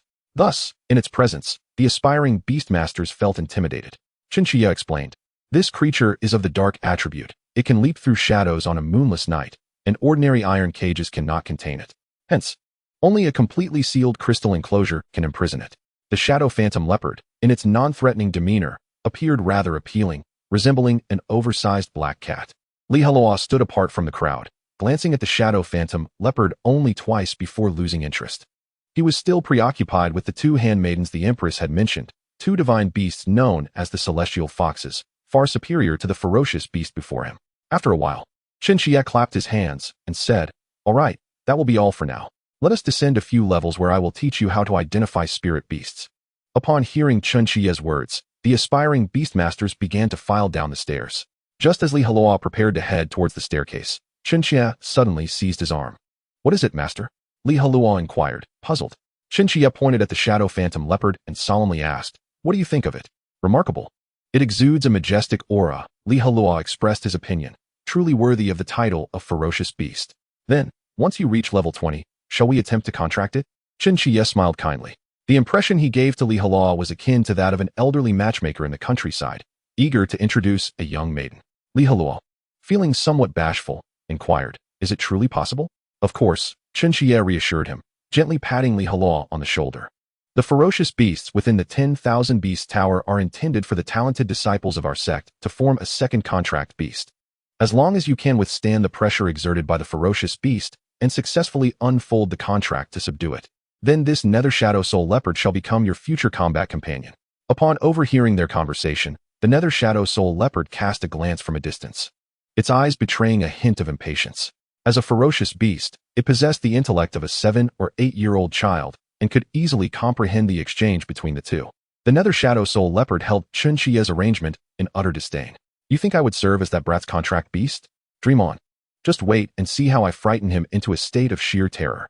Thank you, Master. Heluo nodded in agreement. I shall begin saving money for the contract immediately. Chunchia replied, no need to rush. Take your time. Just ensure you complete the contract before others do.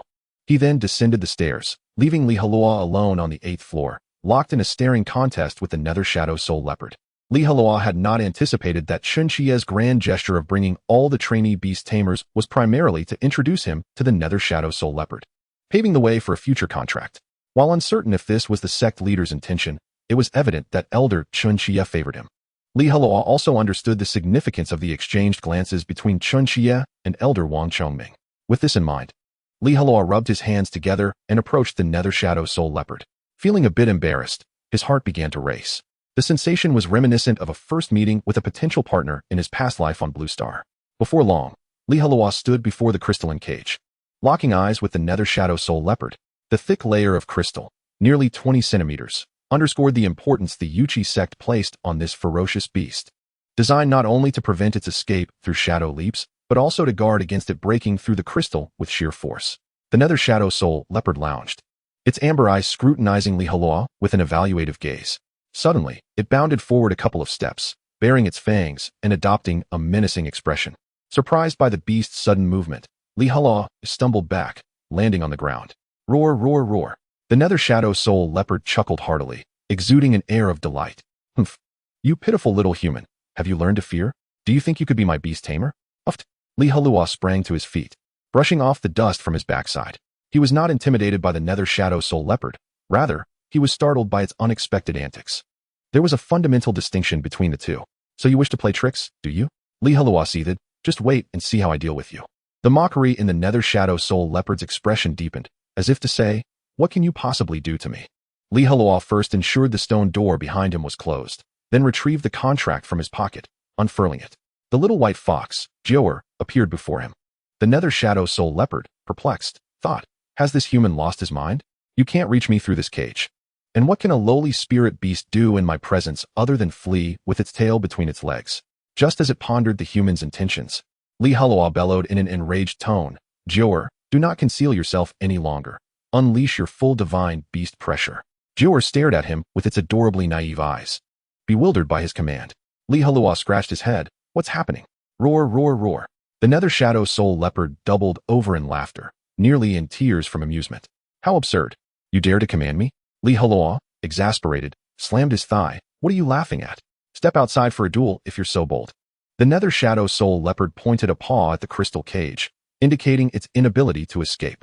It even made faces from behind the crystal, occasionally shaking its rear and sticking out its tongue.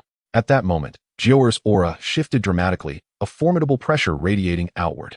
Even though it was not directed at him, Heluo felt an inexplicable dread, as if someone had constricted his throat, leaving him breathless. Waves of distortion rippled through the air before him, akin to water undulating. The crystal cage trembled slightly, as if it were experiencing an earthquake. The Nether Shadow Soul Leopard's expression morphed into one of sheer terror as it instinctively retreated a few steps, panic etched across its face. It was no longer the nonchalant creature it had been moments ago. Joer stood upright, a smile gracing its lips, a distinctly human expression. Heluo recognized that it was the Empress controlling the body. As a divine beast, she possessed her own dignity and would not permit the Nether Shadow Soul Leopard's provocations. The blame lay solely with the audacious leopard, whose insolence had provoked the Empress's wrath. Thus, without Heluo needing to issue any demands, she revealed her divine beast pressure. Typically, the Empress concealed her true power, but today, she could no longer restrain herself from showcasing her majesty. Joer leaned forward, its tail fanning out into 9 segments. The intensity of its aura surged once more, causing the crystal cage to tremble violently, as if it could not withstand the weight of the pressure. Woo-woo. The Nether Shadow Soul Leopard clutched its head and collapsed, exposing its soft belly. Such an act among beasts signifies submission and a plea for mercy. In the face of this overwhelming pressure, the Nether Shadow Soul Leopard trembled uncontrollably, fear evident in its every quiver.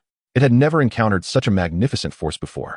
Despite the fact that its spiritual power was inferior, the pressure emanating from bloodline dominance was undeniable. The Empress did not relent in response to the Nether Shadow Soul Leopard's plea. Instead, she continued to amplify the pressure. The leopard emitted whimpering sounds. Losing control of its bodily functions, a pool of filth forming beneath it. It curled into a tight ball, gripped by sheer terror.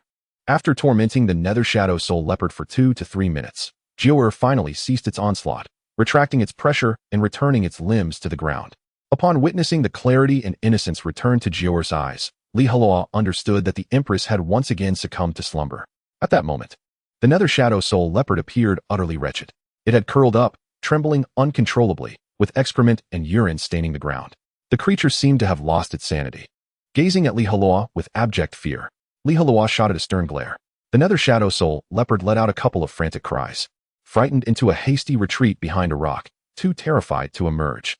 After avenging his grievances, Heluo felt an overwhelming sense of relief wash over him. Humph. Serves you right.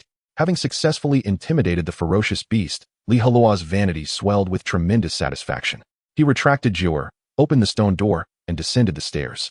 Upon reaching the 7th floor, he sought out Chen Xie and greeted him. Chen Xie offered no further commentary. Seeing Heluo emerge from the 8th floor, the trainee beast tamers were left in astonishment. Heavens! Heluo actually dared to spend some time alone with the Shadow Soul Leopard of the underworld. What remarkable courage he possesses. Humph, it's merely a fade, driven by his desire towards that ferocious beast, clearly a front as his complexion pales from fright. Oh, is that so? Heluo disregarded the group and chose to follow Chen Xie, patiently absorbing his teachings on spirit beasts. Observe that Sun Yuan wolf. It is a superior combat spirit beast with formidable aggression, capable of reaching levels 25 or 26 in adulthood. Encountering one in the wild is best avoided. The Shuang Eagle.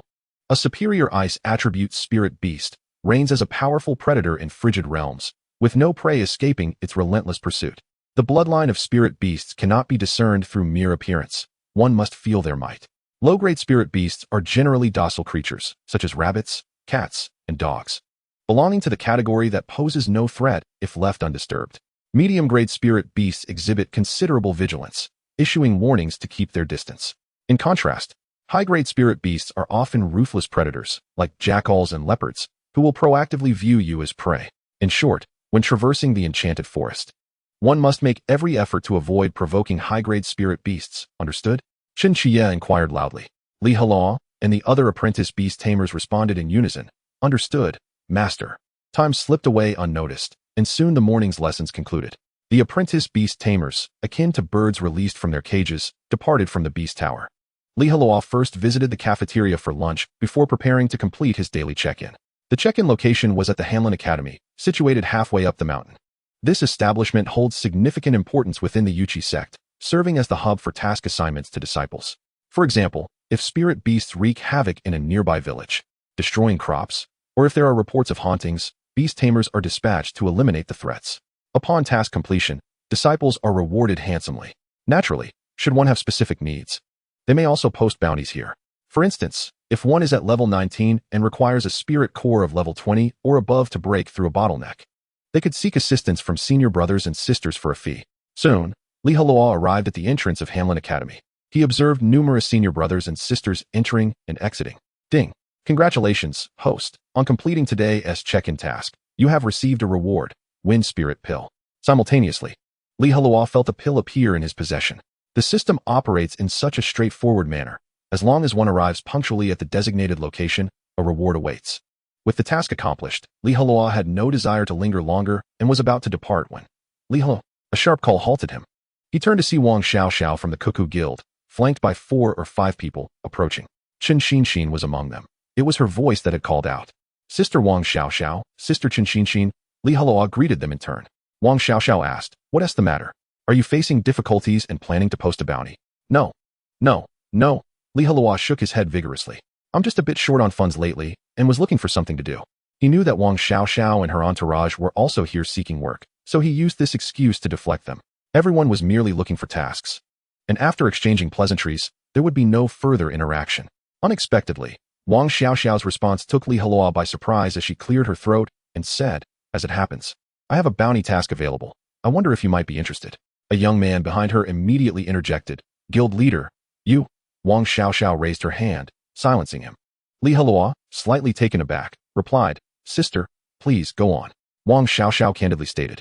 I am currently at a bottleneck at level 19 and require a wind attribute spirit core of level 20 or above, as well as the eyes of a wind-chasing eagle, hence my search for assistance. Upon hearing this, Li Heluo responded, Sister, you wish to hunt a wind-chasing eagle? Why not seek help from those senior brothers above level 20? I am merely at level 14. How could I possibly assist you? Wang Xiaoxiao sighed, alas. The senior brothers demand exorbitant fees. After purchasing a second-grade breakthrough pill, I can scarcely afford more silver. Thus, I wish to hire some help and take members of the Cuckoo Guild to encircle the wind-chasing eagle. How many people have you hired so far? Li Heluo inquired. Wang Xiaoxiao shrugged. Now that the ban on the enchanted forest has been lifted, Su Tianqi and other guild leaders stuck at level 19 are eager to venture forth. And they arrived early this morning, snatching up many hands. Consequently, I have yet to find suitable assistance. Li Heluo pressed on. What amount of silver are you offering? Since Wang Xiaoxiao had previously helped him out, he felt indebted to her. Wang Xiaoxiao extended her fair hand, stating, 5 taels of silver. At this, a member of the Cuckoo Guild quickly retorted, Guild leader, 5 taels is the rate for hiring an 18-level Beast Tamer. That kid hardly deserves such a sum. His voice was not hushed, making his words audible to all present. Xiao Yingjun, silence yourself. Wang Xiaoxiao snapped, her expression irate. You talk too much. Chapter 60, Departure. After being reprimanded by Wang Xiaoxiao, the youth named Xiao Yingjun sulkily closed his mouth, but his gaze towards Li Heluo held a trace of resentment. Li Heluo clasped his fists, declaring, as long as sister does not mind, I shall certainly give my utmost. Very well, Wang Xiaoxiao beckoned, come here. Li Heluo strode forward confidently, unperturbed by the unfriendly gazes around him. With such a number accompanying him, he felt reassured that dangers in the enchanted forest would be minimal. The group lingered for a moment longer, and Wang Xiaoxiao managed to recruit a senior brother of level 18. As she had mentioned, many at level 19 were eager to break through and were actively seeking to form parties to hunt spirit beasts. Thus, they faced a severe shortage of manpower. Wang Xiaoxiao surveyed the group and, with a tinge of resignation, said, all right, it's just us. Let us set off. Wait a moment, the recently recruited senior brother interjected. Are we really going to hunt level 20 spirit beasts with just a few of us? Wang Xiaoxiao looked at him and asked, Tang Tian. What seems to be the problem? With just 7 of us, can we even manage to fight them? Tang Tian expressed his skepticism. Wang Xiaoxiao reassured him, fear not. Even if we ultimately fail to hunt, the promised rewards will still be dispersed to you. Upon hearing her words, Tang Tian ceased his doubts. After all, he was merely there to lend a hand. The decisions were up to the leader. In truth, Wang Xiaoxiao's urgency stemmed from her rivalry with the Savage Beast Guild. If Su Tianqi were to break through first and reach level 20, the subsequent situation could become quite unfavorable. This included, but was not limited to, the potential suppression of the Cuckoo Guild by Su Tianqi and interference with their spirit beast hunting in the enchanted forest. Therefore, to avoid falling behind, Wang Xiaoxiao could not afford to lag. Once preparations were complete, the group set off in a grand procession down the mountain. Li Heluo strolled on the far right side of the crowd, maintaining a respectful distance from others, with the familiar figure of senior sister, Chen Xinxin, closest to him. Before long, their group arrived at the foot of the mountain, where numerous individuals could be seen congregating at the mountain gate. It was no wonder. The disciples of Yuqi's sect had been cooped up for an entire month, unable to procure resources from the forest, leading to a rather strained existence. Now, they finally had the chance to break free and indulge in their desires. Following Wang Xiaoxiao and the others, Li Heluo departed from Yuqi's sect, traversing vast expanses of farmland, making his way directly to the enchanted forest. This young man seems somewhat familiar, suddenly remarked Tang Tian, who was gazing intently at Li Heluo. Wang Xiaoxiao's dark eyes turned towards him, saying, that's him, the one who has been the talk of the town recently. Li Heluo, the only newcomer who signed up for the inner courtyard challenge. Chen Xinxin added, he is also the one who, against all odds, triumphed over Kai Kuan and Li Lei. And just a month ago, he eliminated a beastmaster in the enchanted forest. An honor to meet you, Tang Tian offered, advancing toward Li Heluo. Li Heluo clasped his hands in greeting, replying, you flatter me, senior brother. The name of Li Shidi has echoed far and wide just a month ago, Tang Tian teased. Just some rumors, really, Li Heluo shrugged, candidly expressing, I have no desire for fame within the sect. Indeed, he sought merely to survive and thrive in peace.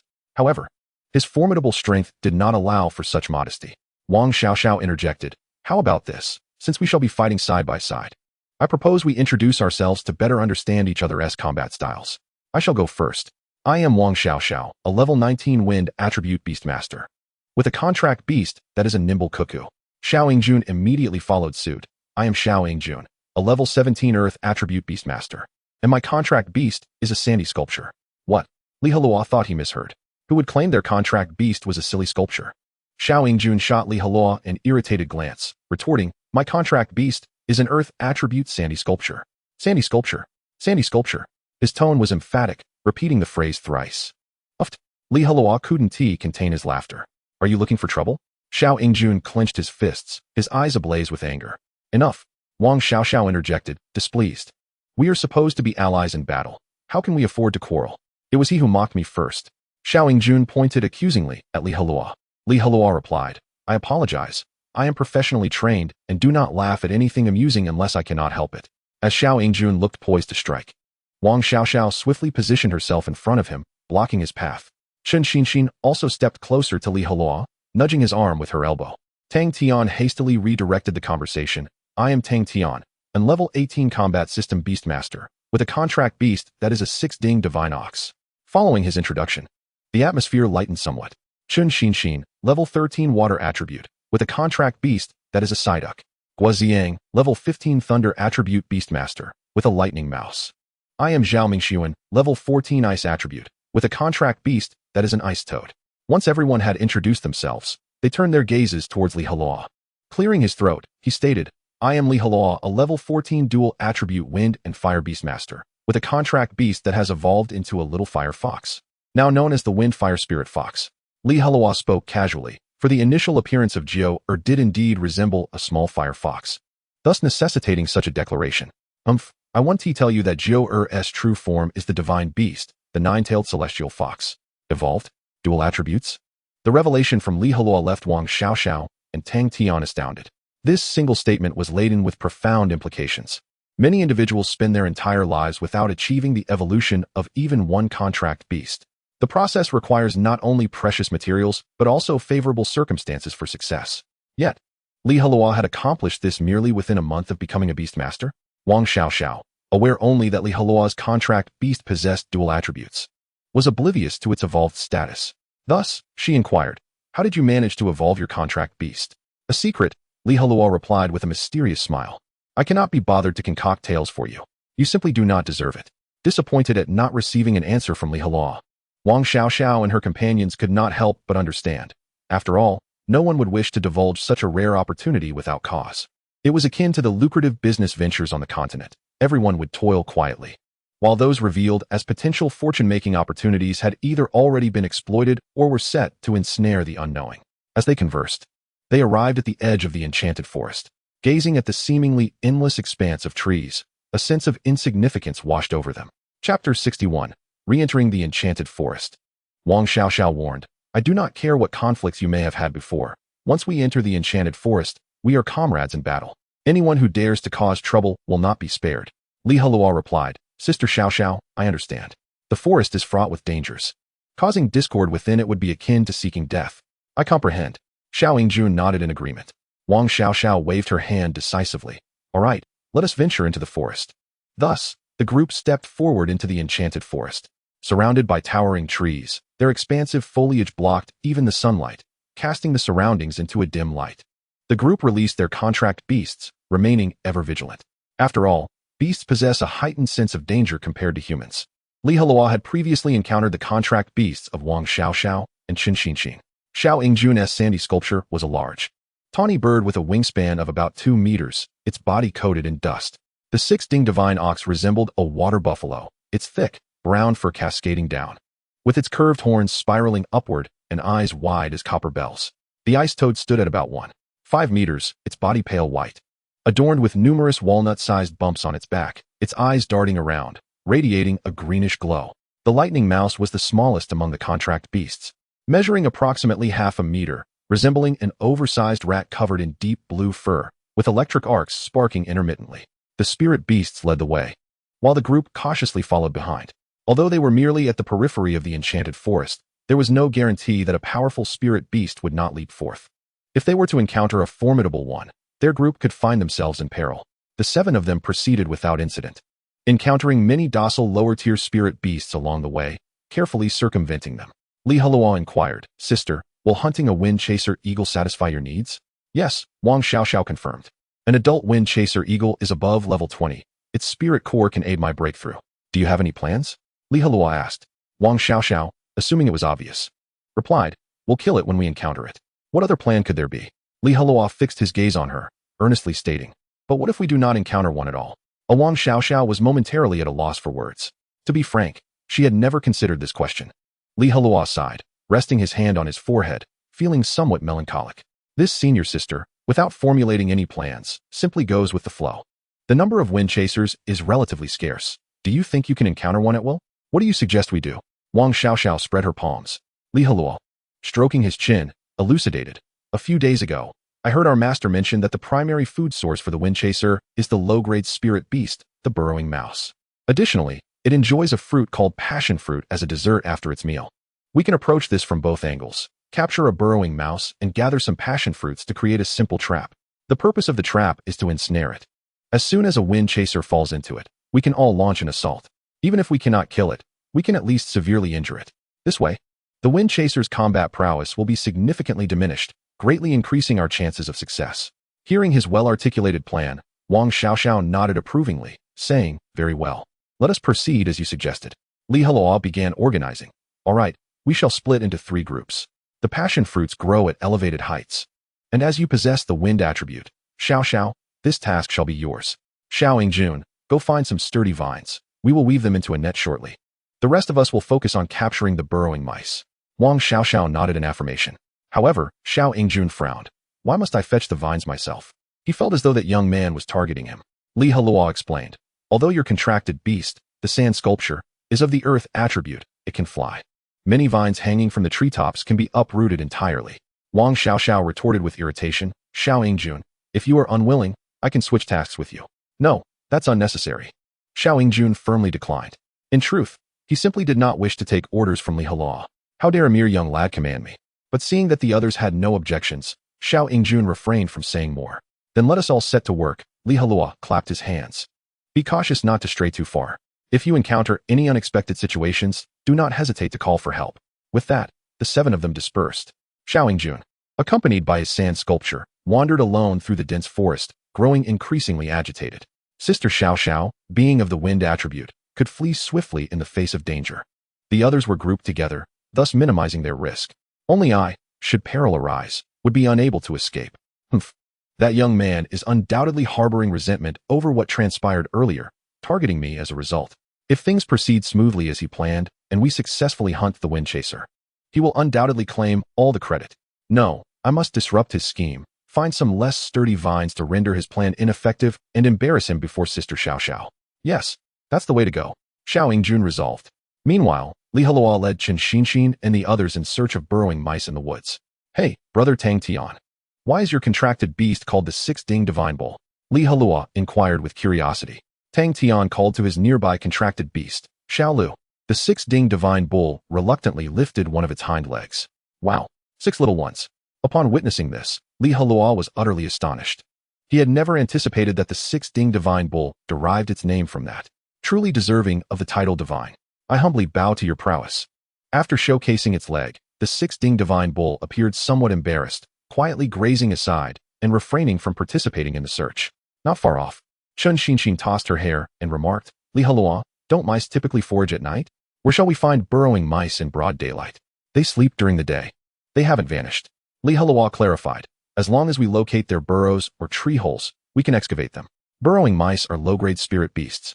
Only around level 10 when fully grown, making them relatively easy to handle, and they are quite abundant. Thus, using them to lure the rare wind chaser is quite fitting. Look, here's a burrow. Li Heluo brushed aside the underbrush to reveal a black hole about 20 centimeters in diameter. Chapter 62, Fiery Snake, Part 1. The hole was dark and exceedingly deep, with a cold breeze wafting upward. Chen Xinxin questioned, how can you be sure this is a burrowing mouse's hole? What if it's another animal's? After all, many spirit beasts are capable of digging. Well, let us venture inside and find out. Li Heluo called to a nearby youth. Guoziang, your contracted beast is also a mouse and quite small. Perhaps the lightning mouse could try to enter this burrow? Guoziang shook his head vigorously. No. The lightning mouse is of the lightning attribute, which is completely countered by burrowing mice. Moreover, its skills would be significantly weakened underground. If it encounters 2 or 3 burrowing mice inside, my contracted beast would not return. His concerns were not unfounded. The lightning mouse, being only level 15, would indeed struggle against a few burrowing mice in the confines of the burrow. Very well, Li Heluo conceded, then turned to Qin Xinshin. Sister Xinshin, could you have Psyduck fill the burrow with water? This way, whatever is inside will be forced to come out. In his previous life on Blue Star, he had captured monkeys using this method. All right. Sister Xinshin was quite obedient. She summoned her contracted beast. Psyduck, water jet. The adorable Psyduck opened its mouth and directed a strong jet of water into the dark burrow, sustaining the flow. Before long, the burrow was filled with water. Psyduck, exhausted, plopped down and began panting heavily. Soon, sounds emerged from the burrow, bubbles gurgling. Li Heluo quickly cautioned, have your contracted beast move away. Something is about to come out. Psyduck, without waiting for Qin Xinshin's command, clumsily scampered away on its short legs. Li Heluo and the others watched intently, awaiting the outcome. Under everyone's gaze, a robust snake leapt from the burrow, soaring 4 to 5 meters high. The snake measured about 6 meters long and was as thick as an adult's thigh. Its body adorned with red and white stripes, and on its head rested a fist-sized crimson bulge, emanating steam. Wow, it's a fiery snake, Qin Xinshin exclaimed. That's a mid-grade spirit beast. Fiery snake LV-18. No worries, it's only level 18, not fully matured. Through the system, Li Heluo observed the creature's level. Normally, an adult fiery snake would be around level 21. Encountering it, these individuals would typically have no choice but to flee. However, the situation was different now. This juvenile fiery snake was manageable. Honestly, had I known we would encounter a fiery snake, I shouldn't have helped you earlier. Qin Xinshin instinctively hid behind Li Heluo. Li Heluo remarked, only through bold attempts can we encounter what we desire. If we remain timid, we shall never capture burrowing mice before nightfall. The fiery snake, with its vertically slit pupils, scanned the surroundings, radiating anger and restlessness. It hissed, flicking its forked tongue, then opened its mouth as countless red lights rapidly converged, coalescing into a brilliant crimson fireball. After all, it was of the fire attribute, possessing a fiery temperament. Even in the face of such a multitude of adversaries, the fiery serpent launched a reckless assault, hurling a volatile fireball towards the nearest Li Heluo. Clenching his right fist, Li Heluo retaliated with a powerful punch. With a resounding boom, the fireball detonated before him, scattering into numerous tiny flames. This formidable attack inflicted no harm upon Li Heluo, who, being of the fire element himself and possessing a remarkable ability to control flames, effortlessly thwarted the onslaught. Realizing the futility of its first attack, the fiery serpent swiftly initiated a second wave of assault, sweeping its tail like a long whip towards both Li Heluo and Qin Xinshin. The serpent's tail moved with astonishing speed, accompanied by a menacing whistle. A careless encounter could be quite detrimental. Sister Xinshin, be careful, Li Heluo exclaimed, hurriedly tackling the bewildered Qin Xinshin to the ground. The robust tail of the serpent rushed overhead, stirring a chilling wind. At that moment, Tang Tian and the others belatedly reacted, launching their own attack against the fiery serpent. Tang Tian charged forward like a wild bull, each step leaving deep impressions in the ground. Unfortunately, the fiery serpent proved to be exceedingly agile, springing upwards like a coil, evading Tang Tian's assault. With the momentum carrying him forward, Tang Tian stumbled for 2 more steps before crashing into several large trees, bringing himself to a halt. Ugh! Qin Xinshin spat out the sand from her mouth. Li Heluo, you knocked into me. Li Heluo scrambled to his feet. Sister, you misunderstand. I didn't knock into you. There's a stick between us, and that's what you felt. Is that so?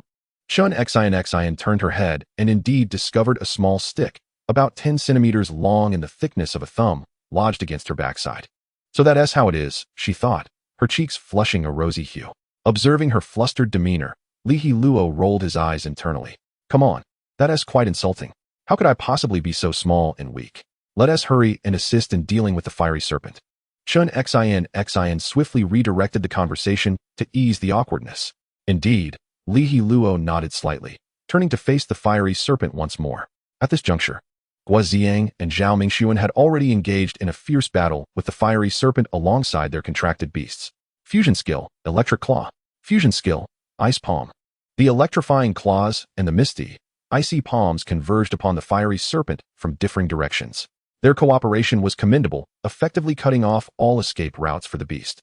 However, the fiery serpent was not one to be trifled with. A fierce glint flashed in its eyes as its entire body ignited with a crimson glow, the ambient temperature soaring dramatically.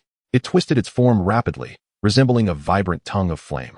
Li Heluo recognized this skill from Yang Kaitai. known as the Dance of Fiery Skies, which possessed considerable power.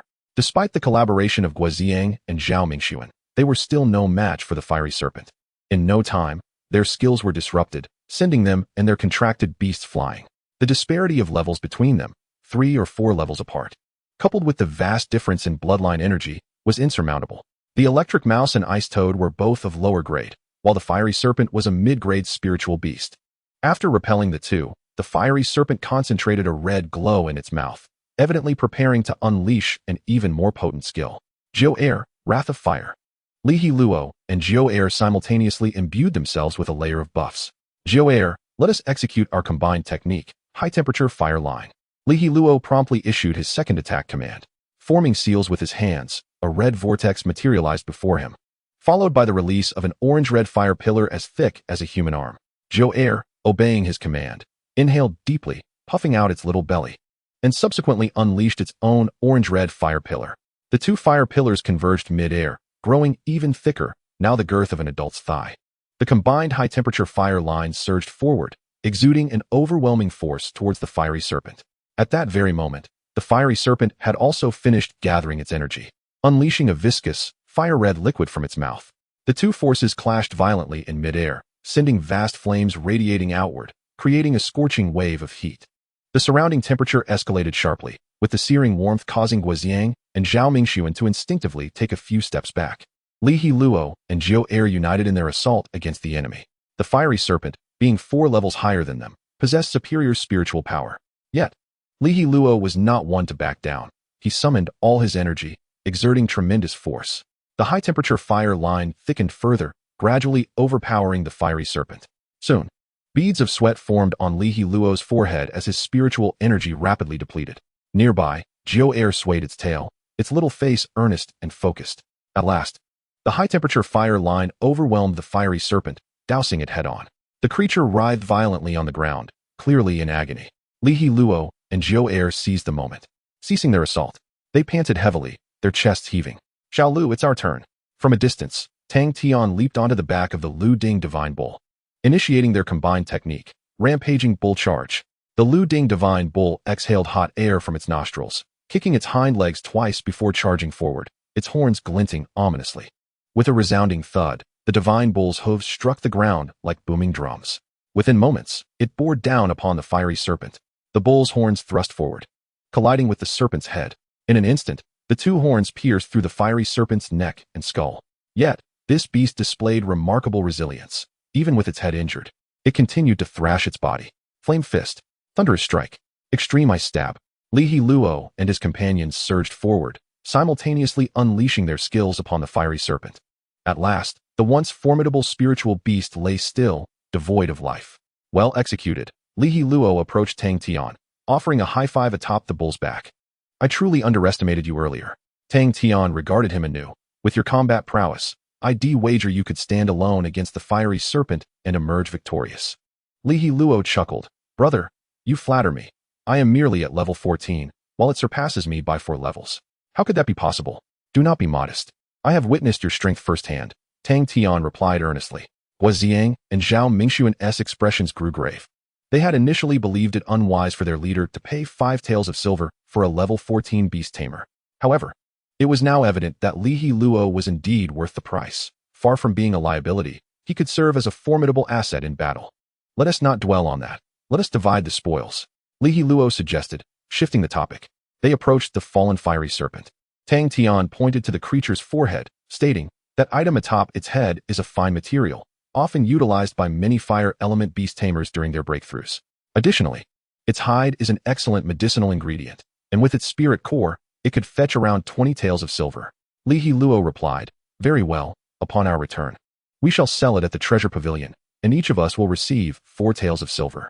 This will serve as the extra reward for our mission. Otherwise, relying solely on the 5 taels paid by Wang Xiaoxiao, our journey through the illusory forest would be quite a loss.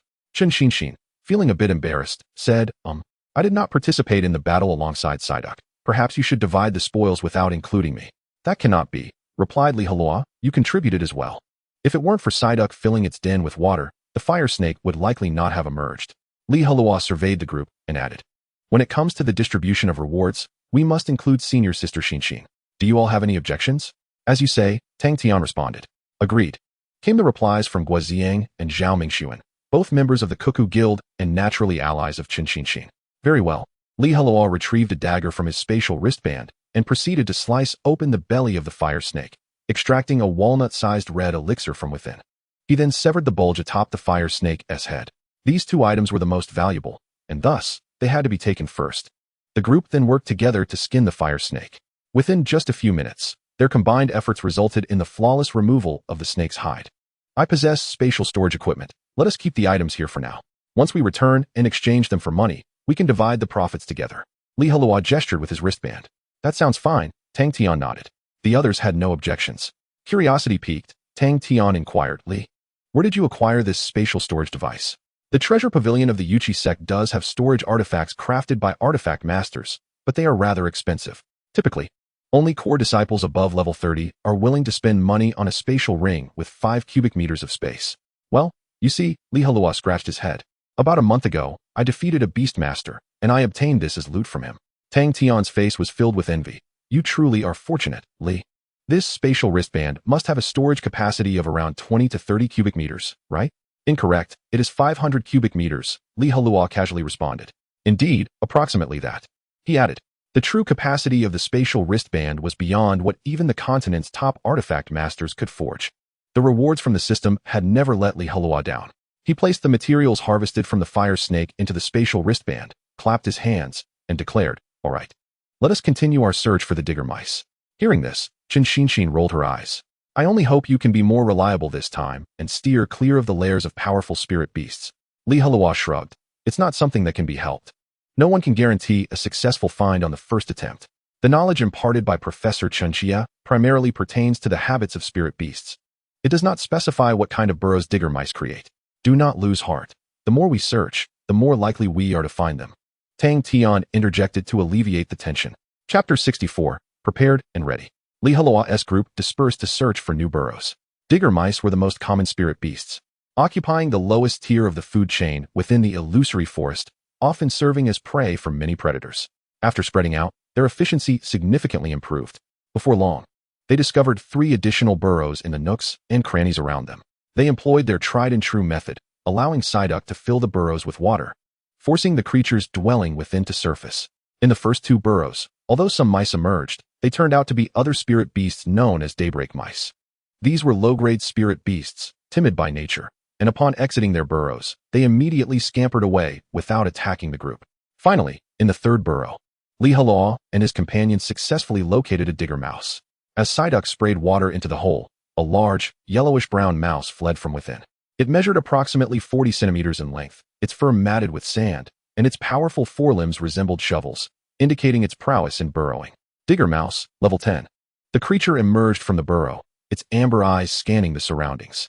Upon noticing the presence of humans, it dashed forward a couple of steps and, like a diver, plunged back into the soil, rapidly beginning to dig, leaving a cloud of dust in its wake. Its speed was astonishing, burrowing several feet deep in the blink of an eye, leaving Li Heluo and the others no time to react. It was as if it had vanished into the earth. Damn it, exclaimed Li Heluo, seeing his chance slip away. Keep flooding it. Psyduck lethargically approached the freshly dug hole, once again using its water stream to fill it. As a mammal, the digger mouse needed oxygen and could not hold its breath underwater for long. Before long, it could no longer endure and resurfaced. Li Heluo was prepared, having already charged his fire fist, and he struck out. However, the digger mouse, sensing its life was in danger, unleashed an unexpected burst of power, swiftly manipulating the surrounding soil to coalesce above its head, forming a heavy clump. With a resounding thud, Li Heluo's fist collided with the earthen mass, shattering it into fragments. Flames still roaring forth. The earthen barrier bought the digger mouse precious moments to react. It tilted its head just in time to narrowly evade the incoming fist. Afterward, it dove back underground, attempting to escape through a side tunnel. Unfortunately for it, Li Heluo would not afford it another opportunity. He possessed more than just fire abilities. Windstorm. A fierce tornado erupted around Li Heluo, drawing the digger mouse from its burrow and lifting it into the air. Once a soil-based spirit beast was off the ground, many of its skills became ineffective, drastically diminishing its power. The digger mouse flailed helplessly in the air, panic evident in its round little eyes. Fireball. Li Heluo launched a fireball that struck the digger mouse squarely on the forehead, singeing its fur and rendering it unconscious.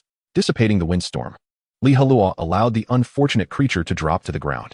He then approached, grasped the digger mouse by the neck, and lifted it triumphantly. Mission accomplished. Xin, Tang Tian, and the others gathered around, secretly relieved. I hope the other two had similar success. Holding the digger mouse aloft, Heluo joined Xin and the others as they made their way to the designated meeting spot. Wang Xiaoxiao had already arrived, spreading a layer of leaves on the ground, atop which lay a bounty of fist-sized fruits, at least 50 or 60 of them. The passion fruits, in shades of green and red, exuded a delightful fragrance that was invigorating. You're back. At that moment, Wang Xiaoxiao was elegantly seated on the leaves, taking large bites of a passion fruit, white juice trailing from the corners of her mouth. Yes, we succeeded. Heluo tossed the digger mouse beside Wang Xiaoxiao and asked, Has Xiao Yingjun not returned yet? Not yet, Wang Xiaoxiao replied. That fellow tends to dawdle when working. I suspect we will have to wait a little longer. I see. Heluo picked up a passion fruit, wiped it on his clothing, and took a bite. The flesh was juicy and sweet, reminiscent of fragrant pears from his past life, yet imbued with a unique aromatic sweetness, a delightful treat. The others also each took a passion fruit, munching while they waited. After approximately half an hour, they spotted Xiao Yingjun and Shidaio approaching, struggling under the weight of several large bundles of fresh vines, sweat glistening on their brows. Why are you so slow? Wang Xiaoxiao furrowed her brows and voiced her complaints. Xiao Yingjun set down the vine he had been holding, wiped the sweat from his forehead, and replied, I was concerned that we would not gather enough, so I picked a few extra. Wang Xiaoxiao chose to ignore him and turned to Heluo, inquiring, What shall we do next? Heluo responded, It's quite simple. We will first weave these vines into a large net and fashion a rudimentary trap to hang from the treetops. Then we will secure the mechanism with a rope to bring it down. After that, we will place the groundhog and passion fruit beneath the trap. Once a wind chaser eagle is lured in for a meal, we will pull the rope and the net will fall, ensnaring the eagle. Finally, we will all rush in to launch an attack, inflicting significant damage. At that point, this mid-tier magical beast, at level 20 or so, will be at our mercy. Wang Xiaoxiao nodded. Very well, let us begin. The group busied themselves with their tasks. Heluo first extracted a vine to bind the groundhog, preventing it from escaping once it awakened. Meanwhile, the others commenced weaving the large net. This task was not particularly difficult, especially with the deft hands of Wang Xiaoxiao and Xin among them.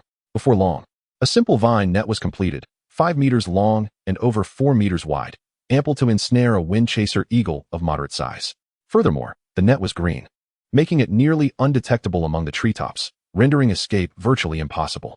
Once the net was woven, it was hoisted into place by the agile cuckoo and sand sculpture, secured at each corner with a stone.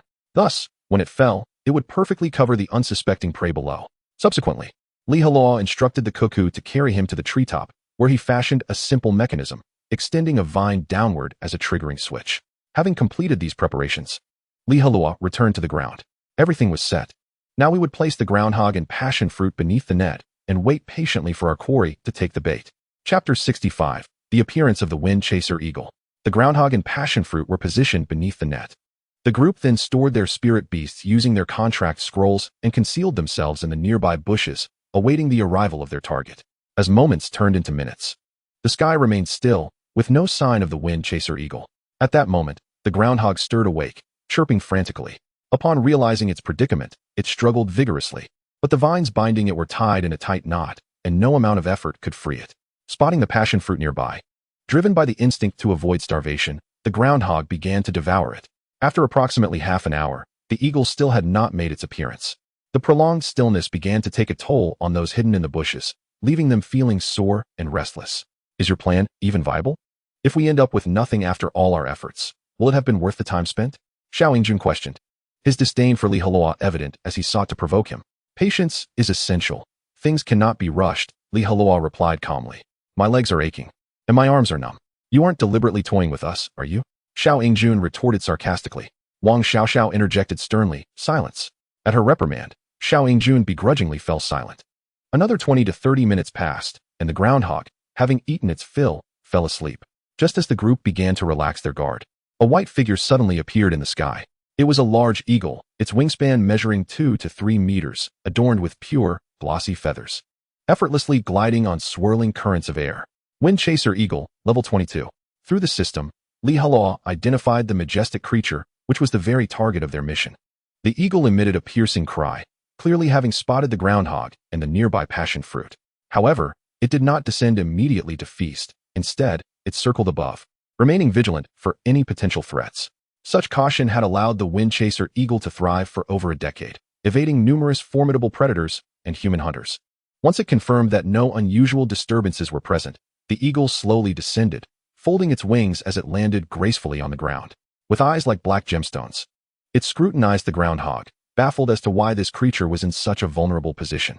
As a bird of prey, the wind chaser eagle possessed limited intelligence, making it difficult for it to comprehend the situation fully.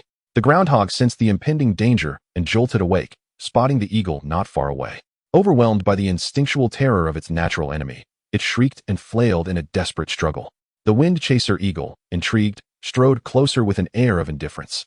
Chirp! Chirp! The groundhog's eyes were wide with fear as it screamed frantically, but all was in vain. It could do nothing but accept its grim fate as it awaited the inevitable. Before long, the wind chaser eagle approached the groundhog, ensnaring it beneath its powerful claws before opening its beak to strike. The eagle seized the groundhog's head and yanked forcefully. With a sickening sound, the groundhog's body was severed, blood pooling beneath it. The eagle began to relish its hard-won meal, all the while keeping a watchful eye on its surroundings. At the slightest hint of danger, it would take flight. The wind chaser eagle consumed its prey quickly, devouring the upper half of the groundhog within moments, its beak stained with blood, the rich scent of iron permeating the air. Fortunately, it was not a creature with a keen sense of smell.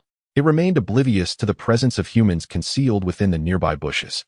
Had a dog been in its place, it likely would have been detected long ago. After finishing the groundhog, the eagle, still hungry, turned its attention to the passion fruit. Like a chick pecking for grain, it devoured the passion fruits one after another. Now, the wind chaser eagle's guard had significantly lowered. This was the opportune moment to strike. Pulling the vine beside him, Heluo signaled. Suddenly, a large net descended from above. The eagle, sensing something amiss, flapped its wings in a bid to escape. Yet, in attempting to ascend, it inadvertently flew into the net, becoming ensnared. With its wings incapacitated, the eagle began to plummet, desperately generating wind currents to slow its descent. Now, Heluo and the others, who had been waiting in anticipation, leapt from their hiding places. High-temperature fire line, water jet, electric sphere, wind's destruction, ice soul, dust storm, except for Tang Tian, who specialized in close combat. Everyone unleashed their ranged skills upon the descending wind chaser eagle. As long as these attacks hit their mark, even a level 22 mid-tier spirit beast would sustain considerable damage. In that moment, the eagle would become a lamb ready for slaughter, at the mercy of the group. Regrettably, while dreams may be vivid, reality can be unforgiving. Suddenly, the right wing of the Gale eagle tore open a gash in the vine net, allowing it to flap one wing and ascend into the air, evading all attacks from Heluo and his companions. The six skills collided in midair, neutralizing each other. Although the Gale eagle had only freed one wing, it was sufficient for it to escape the range of attack. Witnessing the plan fail, Xiao Yingjun revealed a mocking smile, sarcastically stating, "Kid, your plan is futile. We all wasted our efforts alongside you. What do you propose we do now? Cool it." Heluo shot him a glare, swiftly unleashing his wind elemental energy to leap 5 or 6 meters into the air. Simultaneously, Wang Xiaoxiao summoned her agile cuckoo and mounted it, chasing after the Gale eagle high in the sky. Though the Gale eagle had not suffered significant harm from the trap, it was out of the question to let it escape now that they were in pursuit. With the enhancement of wind elements, Heluo felt as light as a feather. He leapt off the tree trunk several times, lunging towards the Gale eagle. Flame fist. Heluo clenched his right fist, a fierce blaze igniting upon it, radiating intense heat. He pushed off with his feet, leveraging the tree trunk, and struck towards the Gale eagle. Joint skill, Gale charge. At the same moment, Wang Xiaoxiao initiated her skill attack. She seemed to merge with the agile cuckoo, surrounded by a fierce cyclone, and charged towards the Gale eagle at incredible speed. Chapter 66, Aerial Battle. Wang Xiaoxiao's speed was astonishing. In an instant, she caught up with her adversary. Wrapped in the cyclone, she forcefully collided with the Gale eagle.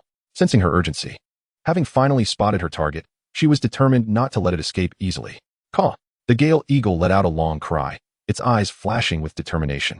With a swift motion of its right wing, it unleashed a barrage of feathered arrows, akin to deadly darts, raining down. The tips of these feathered arrows were razor-sharp, and a careless hit could result in a grievous wound. Fortunately, Wang Xiaoxiao reacted swiftly, her delicate hand sweeping forward to conjure a formidable wind wall that shielded both herself and the agile cuckoo.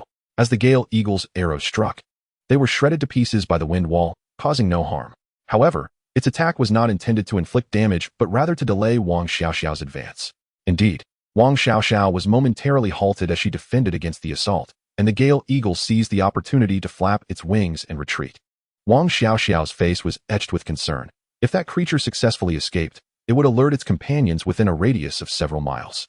Hunting the Gale Eagle would then become exceedingly difficult. Just then, she sensed a surge of fiery energy beside her. Blazing collision. Li Heluo was enveloped in an orange-red flame, transforming into a streak of light as he charged towards the Gale Eagle. Bang! With a muffled grunt, Li Heluo collided with the Gale Eagle, causing it to stagger and a shower of feathers to cascade down. Yet, this was merely the beginning. Li Heluo grasped the vine net, climbing onto the back of the Gale Eagle, raining punches upon it as flames ignited its pristine feathers. At that moment, the Gale Eagle unleashed a surge of spiritual energy, encasing itself in wind elements, attempting to expel Li Heluo. Unfortunately, this tactic, effective against others, held no sway over Li Heluo, who also possessed wind attributes. Li Heluo harnessed the wind element, clashing against the Gale Eagle's wind force. While he could not match its power, he minimized the impact on himself. He tore away a handful of feathers and landed another punch on the Gale Eagle's back, eliciting a series of anguished cries. Without the net, the Gale Eagle could easily have shaken off Li Heluo. However, the simultaneous presence of both elements rendered the Gale Eagle exceedingly passive. Li Heluo unleashed his fury upon the Gale Eagle, striving to inflict as much damage as possible to alleviate the pressure on his companions. Tang Tian, Chen Xinxin, and the others watched from below, unable to assist as the battle raged in the sky, lacking the ability to take flight. This Li Heluo is truly remarkable. Tang Tian sighed. He stepped up when Wang Xiaoxiao was struggling, holding the Gale Eagle in place and preventing its escape. Xiao Yingjun scoffed dismissively. Humph. The Gale Eagle is a spirit beast of over level 20. It won't be so easily dealt with. Just wait and see. That kid is in for a world of hurt. Indeed, as his words fell, the Gale Eagle emitted a piercing, resounding cry. Caw! The Gale Eagle flapped its wings violently, spinning at a rapid pace with itself as the center. As this mid-level spirit beast whirled, a fierce tornado began to form around it. The powerful suction force yanked Li Heluo off its back. Seeing this, Wang Xiaoxiao quickly urged the agile cuckoo to soar forward, catching the descending Li Heluo. Were you hurt? She asked with concern. I'm fine, Li Heluo replied softly. I can land safely on my own. You pursue it now. The next phase is up to you. Li Heluo had previously used wind elements to lighten himself, leaping off tree trunks with agility akin to the lightness of martial arts from his past life to chase the Gale Eagle. However, now that the battlefield had ascended to the skies, he found himself unable to contribute further as he lacked the ability to fly. Standing on the agile cuckoo would only hinder its speed. It was better to leave the remaining work to Wang Xiaoxiao and let her take her chance. All right, be careful. Wang Xiaoxiao replied earnestly. Regardless of the outcome, I truly appreciate your help. Yes, go ahead. With that, Li Heluo leaped off the back of the agile cuckoo, wind elements swirling around him, rendering him as light as a feather. After a brief moment, Li Heluo safely returned to the ground. Meanwhile, Wang Xiaoxiao launched a more ferocious pursuit of the Gale Eagle. Joint skill, wing strike. Wang Xiaoxiao unleashed her strongest skill, the agile cuckoo's wings flapping at a breathtaking speed. A mere blur of motion, their velocity surged, and in the blink of an eye, they were before the Gale Eagle, wings poised to strike its head. A profound sense of danger surged within the Gale Eagle, which instinctively countered with its right wing, the one escaping the net, to clash with the agile cuckoo. The wings of the two colossal birds collided violently in midair. The agile cuckoo employed its ultimate skill, while the Gale Eagle resorted to a hasty, ordinary attack. The outcome was all too apparent. With a resounding crack, the Gale Eagle's right wing shattered, the intense pain prompting it to screech in agony. Subsequently, the Gale Eagle plummeted like a kite severed from its string. Should it crash to the ground, even as a wind attribute beast, it would surely suffer internal injuries. Yet, by a twist of fate, the Gale Eagle managed to break free from the net during its tumble. Regaining its freedom, it flapped its left wing anew, preparing to flee the scene. It held no desire for revenge, completely disregarding the dignity of its mid-tier spirit beast status. In the grand scheme of the Gale Eagle clan, it was undeniably a coward. Regrettably, Wang Xiaoxiao would not allow the wind-chasing eagle to have its way. She struck the head of the agile cuckoo, and together, they plummeted swiftly. In a brief moment, Wang Xiaoxiao and the agile cuckoo appeared above the wind-chasing eagle. The cuckoo's claws gripped firmly onto the eagle's back, pulling it down with them. No matter how vigorously the wind-chasing eagle flapped its wings, its solitary left wing could not lift them all into the sky. It could only watch helplessly as it was forced back to the ground. Li Heluo, Tang Tian, Chen Xinxin, and others swiftly released their contracted beasts, preparing for battle. Bang! The wind-chasing eagle crashed to the ground, kicking up clouds of dust. Claw slash. Wang Xiaoxiao commanded the agile cuckoo to unleash its skill and attack the wind-chasing eagle. Its sharp claws glimmered with a cold light as they aimed for the eagle's head. The power of this skill was sufficient to crush the eagle's skull. Although it was a mid-grade spirit beast at level 22, its physique was not particularly robust. Birds require a certain lightness to soar through the skies. Clearly, the wind-chasing eagle was not going to succumb so easily. It thrust its body upward with force, then swiftly turned. Using its left wing to swat Wang Xiaoxiao and the agile cuckoo away, effectively interrupting their skill. Wang Xiaoxiao and the agile cuckoo flipped sideways several times before stabilizing themselves. At that moment, the wind-chasing eagle was filled with rage. It raised its left wing high, stirring up a fierce wind. 7 or 8 feathers detached and hovered in the air, rapidly spinning under the influence of the wind. A massive influx of wind elements surged within, amplifying its might. One could distinctly feel the sharp aura emanating from the tips of its feathers. Clearly, the wind-chasing eagle was preparing to unleash its skill.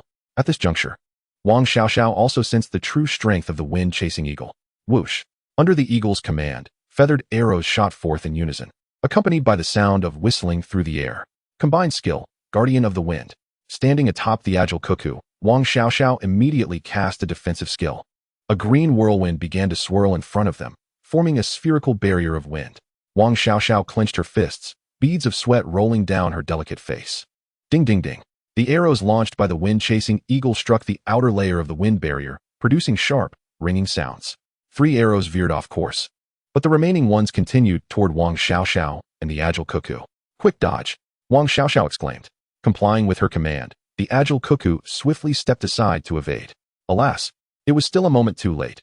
One arrow found its mark, piercing Wang Xiaoxiao's shoulder and staining her clothes with blood.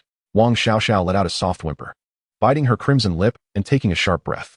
Just as the wind-chasing eagle prepared to press its advantage and eliminate the bothersome human and contracted beast, Heluo and the others rushed forward with their own contracted beasts. High-temperature fire line.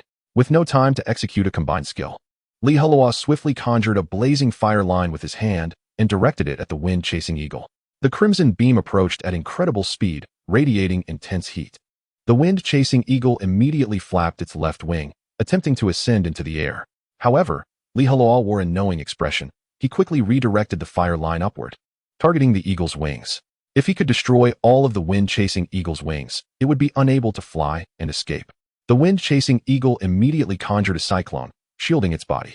In the next instant, the searing fire column descended upon it. A vast expanse of flames was whipped outward by the wind, exploding like fireworks.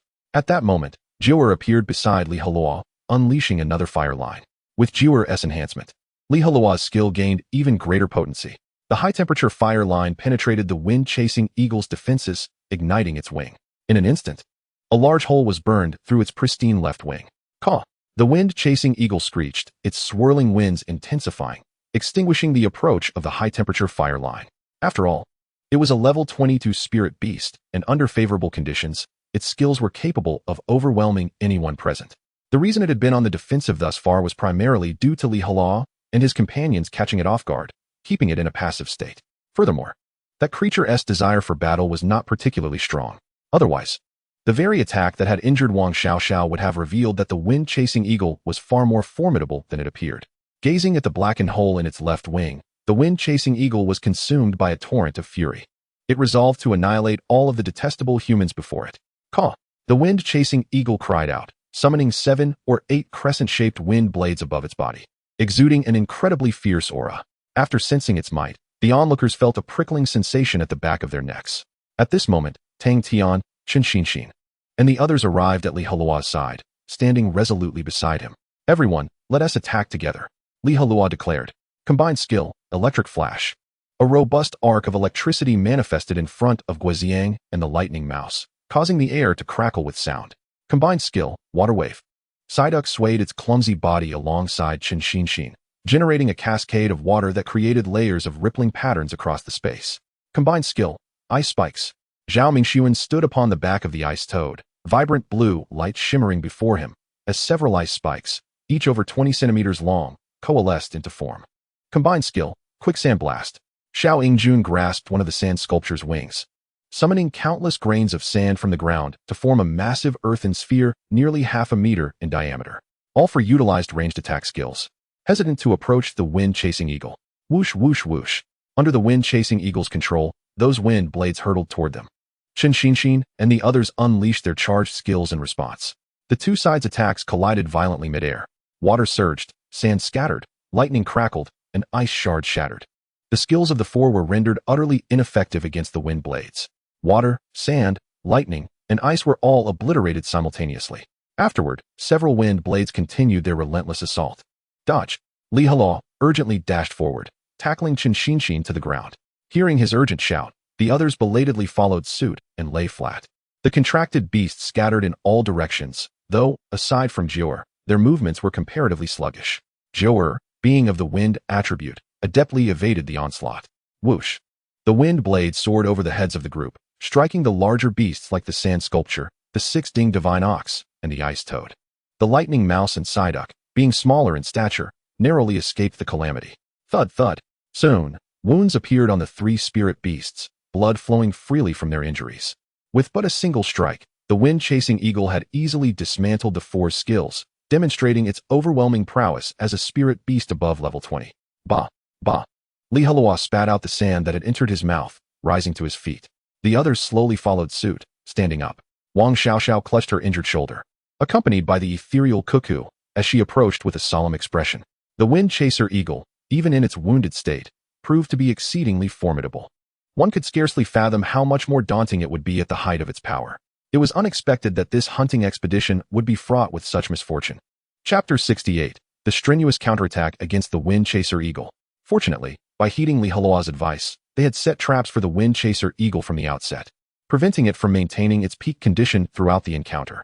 Otherwise, facing a fully powered wind-chaser eagle with only their numbers would have rendered victory impossible. At this moment, Wang Xiaoxiao recognized the immense strength of spirit beasts above level 20.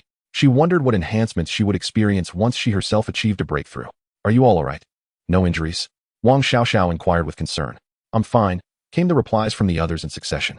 Heluo tossed a small porcelain vial to Wang Xiaoxiao, saying, I noticed you were injured. This contains 2 healing pills. Please take them. Wang Xiaoxiao accepted the vial and uncorked it, releasing a fragrant aroma of medicinal herbs. Thank you, she said, her eyes sparkling as she tilted her head back and swallowed the pills. Almost immediately, the wound on her shoulder began to heal at a visible pace. And in no time, it was as though she had never been harmed, save for the bloodstains on her clothing. Xiao Yingjun shouted hoarsely, Hey kid. Our contracted beasts are injured too. Bring over some healing pills. Heluo spread his hands in apology. I'm sorry, but I didn't prepare any beast-specific healing pills. You, Xiao Yingjun fumed. As they conversed, the wind-chaser eagle displayed new movements from a distance. It raised its head and let out a piercing cry, gathering a powerful gust of wind in its beak. Moments later, a vortex more than 2 meters in diameter formed before the wind-chaser eagle, howling and accompanied by a deafening sound of air being sliced. Quick, defensive positions. Heluo shouted. Combined technique. Great sand wall. Xiao Yingjun barked, sounding as if he were cursing. A thick earthen wall rose before them, measuring 4 meters in length and 2 meters in height. Alone, his defensive measures would be insufficient to withstand the onslaught. Combined technique. Water wave shield. Shin and Psyduck unleashed a vast expanse of water waves, forming a crystalline shield behind the earthen wall. Icicle technique. Although Zhao Mingxuan lacked defensive skills, he unleashed a torrent of ice attribute spirit energy, freezing the water wave shield and leaving a ring of mist on the earthen wall, fortifying their defenses. As they completed their defensive maneuvers, they witnessed the wind-chaser eagle lean forward, launching the massive vortex towards them. The attack was swift, reaching them in an instant. Boom! The vortex struck the outer earthen wall with a thunderous crash. The fierce winds ravaged the surroundings, stirring up thick clouds of dust. Heluo and the others quickly took refuge behind the water shield, striving to minimize their injuries. The wind-chaser eagle's attack was far more potent than they had anticipated. The outer earthen wall crumbled after just 4 or 5 seconds, transforming into a myriad of debris that soared into the sky. In the next moment, the remnant force of the wind vortex slammed into the frozen water wave shield. Crack! The sharp sound of shattering echoed, reminiscent of cracking crystal. The ice-encased water wave shield was riddled with cracks, resembling a spider's web, clearly indicating that their 2 layers of defense were insufficient to withstand the assault. Realizing the dire situation, the group hastily retreated. At that moment, The vortex obliterated the water wave shield, continuing its relentless advance. Their attempts to escape paled in comparison to the speed of the vortex. At the last critical moment, the ethereal cuckoo's claws grasped Wang Xiaoxiao's shoulder, lifting her aloft to safety. Zhou dove into Li Heluo's embrace, and together, they rolled sideways several times, escaping to a secure distance.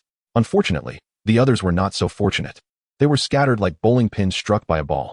Particularly, the electric mouse and Psyduck, due to their diminutive stature, were swept up into the sky by the fierce winds. Cries of distress rang out as the group was tossed about by the vortex. Dust obscured their vision, rendering everything a hazy blur. Once the sandstorm subsided, the grim condition of Chun Xinxin, Tang Tian, and their contracted spirit beasts was revealed. Their garments were significantly tattered, and their exposed skin bore multiple lacerations. Covered in grime, they looked as though they could beg on the streets with a mere broken bowl. The contracted beasts fared poorly as well. The six-dinged divine bull had its head buried in the ground, its body inverted. The ice toad bore numerous wounds, oozing a viscous substance. The sand sculpture wrapped its wings around its body to shield itself from harm. The electric mouse and Psyduck plummeted back to the ground after being airborne for several seconds, losing consciousness upon impact. Ouch, that hurts, Chun Xinxin lamented. Li Heluo, do you still have any healing pills? None left, Li Heluo replied, shaking his head. The materials are precious, and I hardly crafted many. Oh, Chun Xinxin groaned in dismay. In light of their current state, it was evident that they lacked the capability to continue fighting. Now, only Li Heluo and Wang Xiaoxiao, both saved by their contracted beasts, remained in the fray. Being of the wind attribute, they had sufficient reaction time to respond when danger struck. What should we do? Wang Xiaoxiao inquired. Drawing closer to Li Heluo, she could hardly imagine that the wind chaser eagle, despite losing its wings, still possessed formidable combat prowess. Li Heluo swallowed hard, contemplating. Although that beast boasts powerful attacks, it is ultimately a bird and not in optimal condition. Therefore, we must coordinate our efforts, launching relentless assaults with thunderous force to have any chance of defeating it. I'll draw its fire from the front while you look for the perfect moment to strike. Wang Xiaoxiao decided to adhere to Li Heluo's strategy, recalling how their initial cooperation had yielded results. Then let us proceed. Li Heluo clenched his fist. All right. Wang Xiaoxiao leaped onto the back of the ethereal cuckoo. The two, accompanied by their contracted beasts, charged towards the wind chaser eagle from opposing sides. Caw! The wind chaser eagle flapped its remaining wings, unleashing several wind blades in an attempt to thwart Li Heluo and Wang Xiaoxiao. However, both were remarkably agile, effortlessly dodging amid their leaps. Cuckoo! At Wang Xiaoxiao's command, the ethereal cuckoo flapped its wings, soaring into the sky. Combined technique, spiral wind pressure. The speed of the cuckoo's wing beats intensified as it, alongside its master, unleashed a torrent of wind attribute spirit energy. In an instant, a spiraling gust formed before them, hurtling towards the enemy at breakneck speed. The wind chaser eagle quickly adapted, raising its head as winds whipped up the yellow sand, creating a small sandstorm to counter the spiraling airflow. The two techniques collided fiercely at the midpoint, the fierce whirlwind expanding outward, toppling several trees of considerable girth nearby. Chapter 69, The Final Collision. The clash between Wang Xiaoxiao and the wind chaser eagle produced a tremendous effect, whipping up the sand beneath their feet and casting a grayish veil over their surroundings. The confrontation of wind attributes was as straightforward as it was potent. The spiral wind pressure, though formidable, was swiftly dispersed. The ethereal cuckoo swiftly whisked Wang Xiaoxiao away, escaping unscathed. Meanwhile, Li Heluo seized the opportunity to stealthily maneuver behind the wind chaser eagle. United technique, flame fist. Flames ignited on Li Heluo's right arm and Zhu's left claw, casting a crimson glow upon their faces. As their arms converged, a formidable force erupted forth. Then, they surged forward, striking at the body of the wind chaser eagle. Instinctively, the eagle attempted to flap its wings to flee, but the excruciating pain reminded it that its wings were irreparably damaged. With apparent resignation, it flailed its remaining wings, generating a powerful gust of wind in a futile attempt to deter Li Heluo's advance. Alas, Li Heluo and Zhu were an unstoppable force, moving with resolute and powerful strides, landing a decisive blow on the wind chaser eagle. The eagle let out a sorrowful cry as it was sent hurtling away, crashing to the ground, its legs flailing in the air. Chun Xinxin and Tang Tian stared wide-eyed in astonishment. Where were you all this time? They exclaimed. Have we been hindering your output by merely surviving? Now, the only contribution they could make was to cheer them on with enthusiastic shouts of 666. Do you think they can defeat the wind chaser eagle? Chun Xinxin inquired curiously. Tang Tian's expression turned grave. I find it quite difficult. You saw those two previous encounters. Even when we banded together, We couldn't withstand a single blow from it. Unexpectedly, Shinshin remained resolute. I have faith in Heluo and the leader. They will undoubtedly surprise us in ways we cannot anticipate. The Windchaser eagle shook its legs and withdrew its head, shaking off the sand that clung to it. Then, it settled down to extinguish a small portion of the flames that had clung to its feathers. Having completed these tasks, the eagle scanned Heluo and Wang Xiaoxiao with its dark eyes. As a mid-tier spirit beast of level 22, it would not be easily vanquished. Even in a state of injury, the Windchaser eagle retained impressive combat capabilities. To underestimate it due to its wounds could lead to dire consequences. Heluo took a deep breath twice, striving to steady his condition. At present, both he and Jiu'er had expended more than half of their spirit energy, their state visibly declining. Heluo, increase the frequency of your attacks. If we delay any longer, I fear we may attract other powerful spirit beasts, Wang Xiaoxiao called out. Her concerns were not unfounded. The illusionary forest was fraught with danger, with formidable predators lurking nearby. If a single Windchaser eagle proved so troublesome, the arrival of another mid-tier spirit beast of level 20 or above could spell disaster for them all. Jiu'er, Wrath of Fire. Heluo and Jiu'er simultaneously activated their buff skills, a faint red glow enveloping them. Jiu'er exhaled white steam from its nostrils, while Heluo felt an overwhelming surge of fury welling up within him. Under the enhancement of Wrath of Fire, their fire-type abilities would receive a substantial boost. United Technique. Scorching Fire Line. A swirling vortex of crimson appeared before Heluo, emanating intense heat. Moments later, a fire pillar as thick as an arm erupted from within.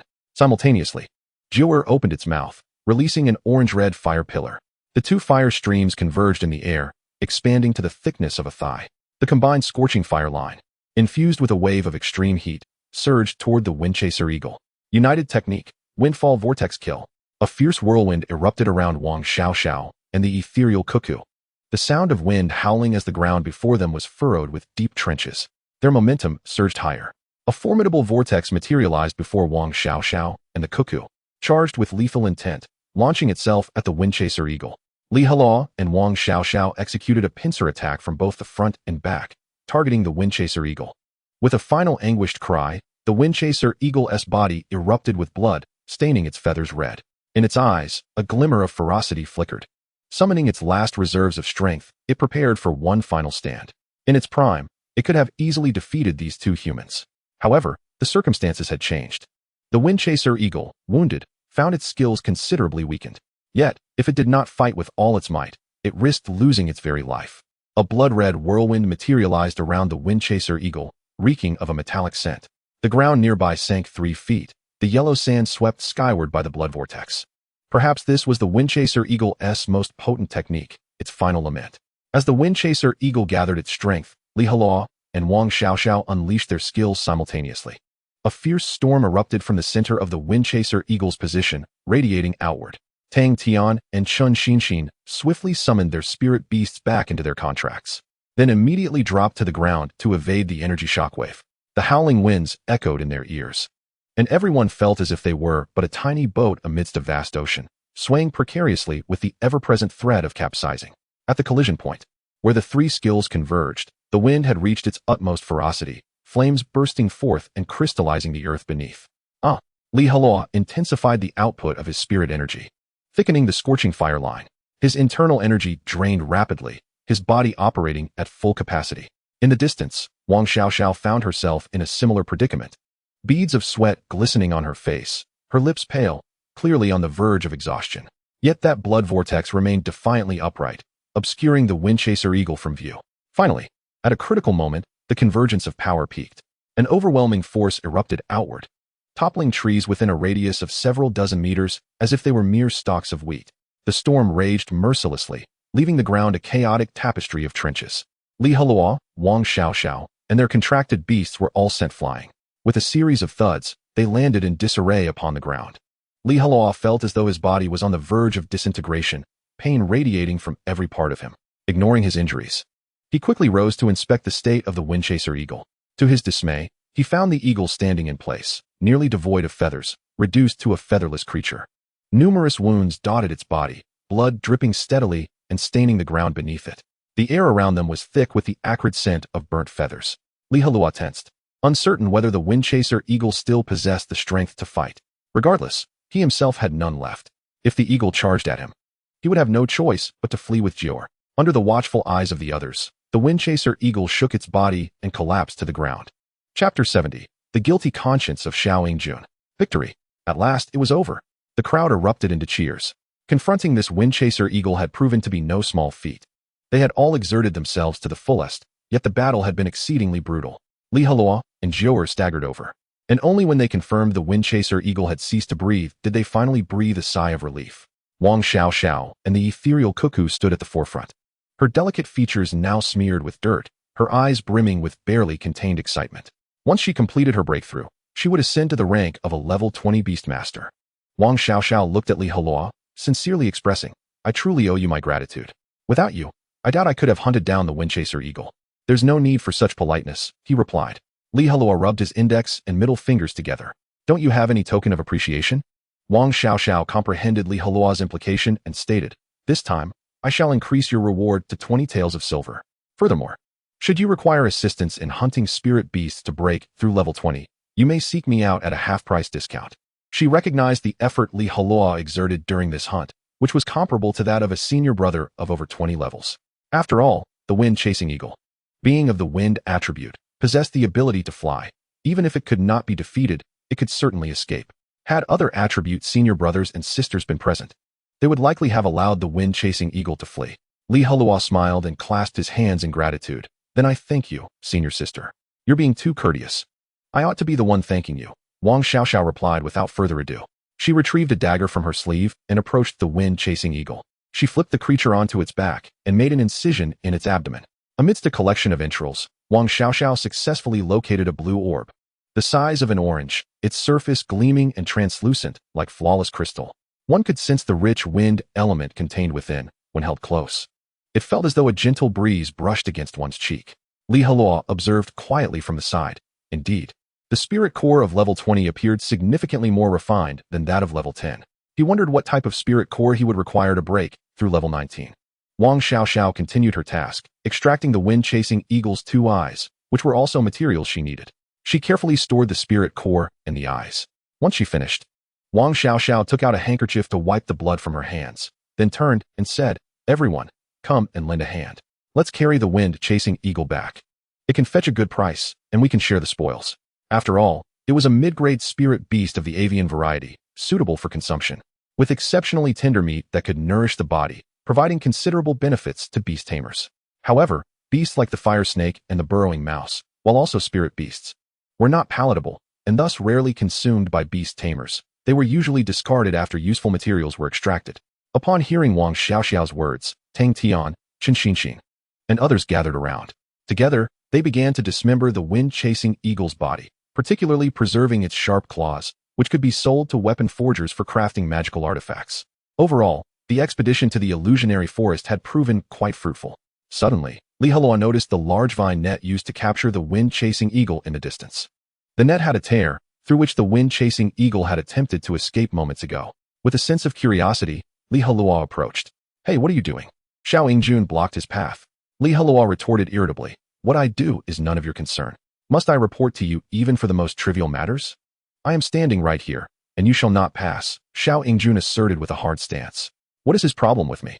Heluo thought, sensing something amiss in Xiao Yingjun's demeanor, suspecting he was hiding something.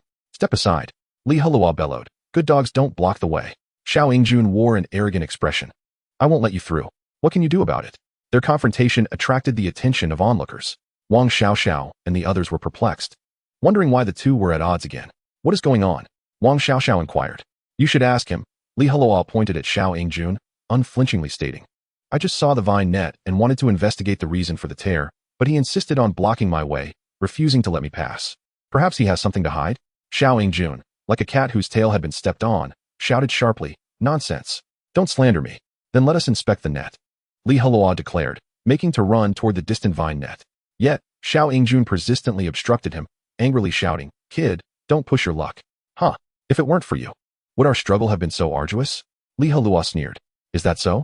Wang Xiao's eyes narrowed slightly, enveloped in a green vortex. She accelerated towards the fallen vine net. Xiao Yingjun attempted to intervene, but he could not match the speed of the wind attribute Wang Xiao. Meanwhile, Heluo remained still, arms crossed, watching with great interest. Soon, Wang Xiaoxiao reached the vine net. Xiao Yingjun halted several meters away, swallowing hard as beads of sweat appeared on his forehead, revealing his anxiety. Grasping the vines that constituted the net, Wang Xiaoxiao tugged forcefully. With a sharp crack, several vines at the tear were easily broken. Clearly, the materials Xiao Yingjun had provided were of inferior quality. Wang Xiaoxiao, holding the broken vines, questioned, "What is the meaning of this?" Xiao Yingjun wiped the sweat from his brow, stammering, "I might have inadvertently included some inferior ones while cutting the vines." "Oh, is that so?" Wang Xiaoxiao raised an eyebrow, her gaze turning icy. "Leader, you must believe me." Xiao Yingjun pointed at Li Heluo. "It is that kid who is framing me. You cannot choose to trust an outsider over me." "Huh, what have I framed you for?" Li Heluo remained stationary, his expression unperturbed. Chun Xinxin, Tang Tian, and others approached, their collective gaze fixed on Xiao Yingjun, making him exceedingly uncomfortable. "Why did you deliberately include some low-quality vines, nearly causing our entire capture plan to fail?" Wang Xiaoxiao appeared furious, her voice nearly a growl. "When you needed resources to break through level 9, it was I who assisted you in hunting spirit beasts. And this is how you repay me? Leader, I did not mean to," Xiao Yingjun stammered, clearly embarrassed. "Leave," Li Heluo interjected sharply.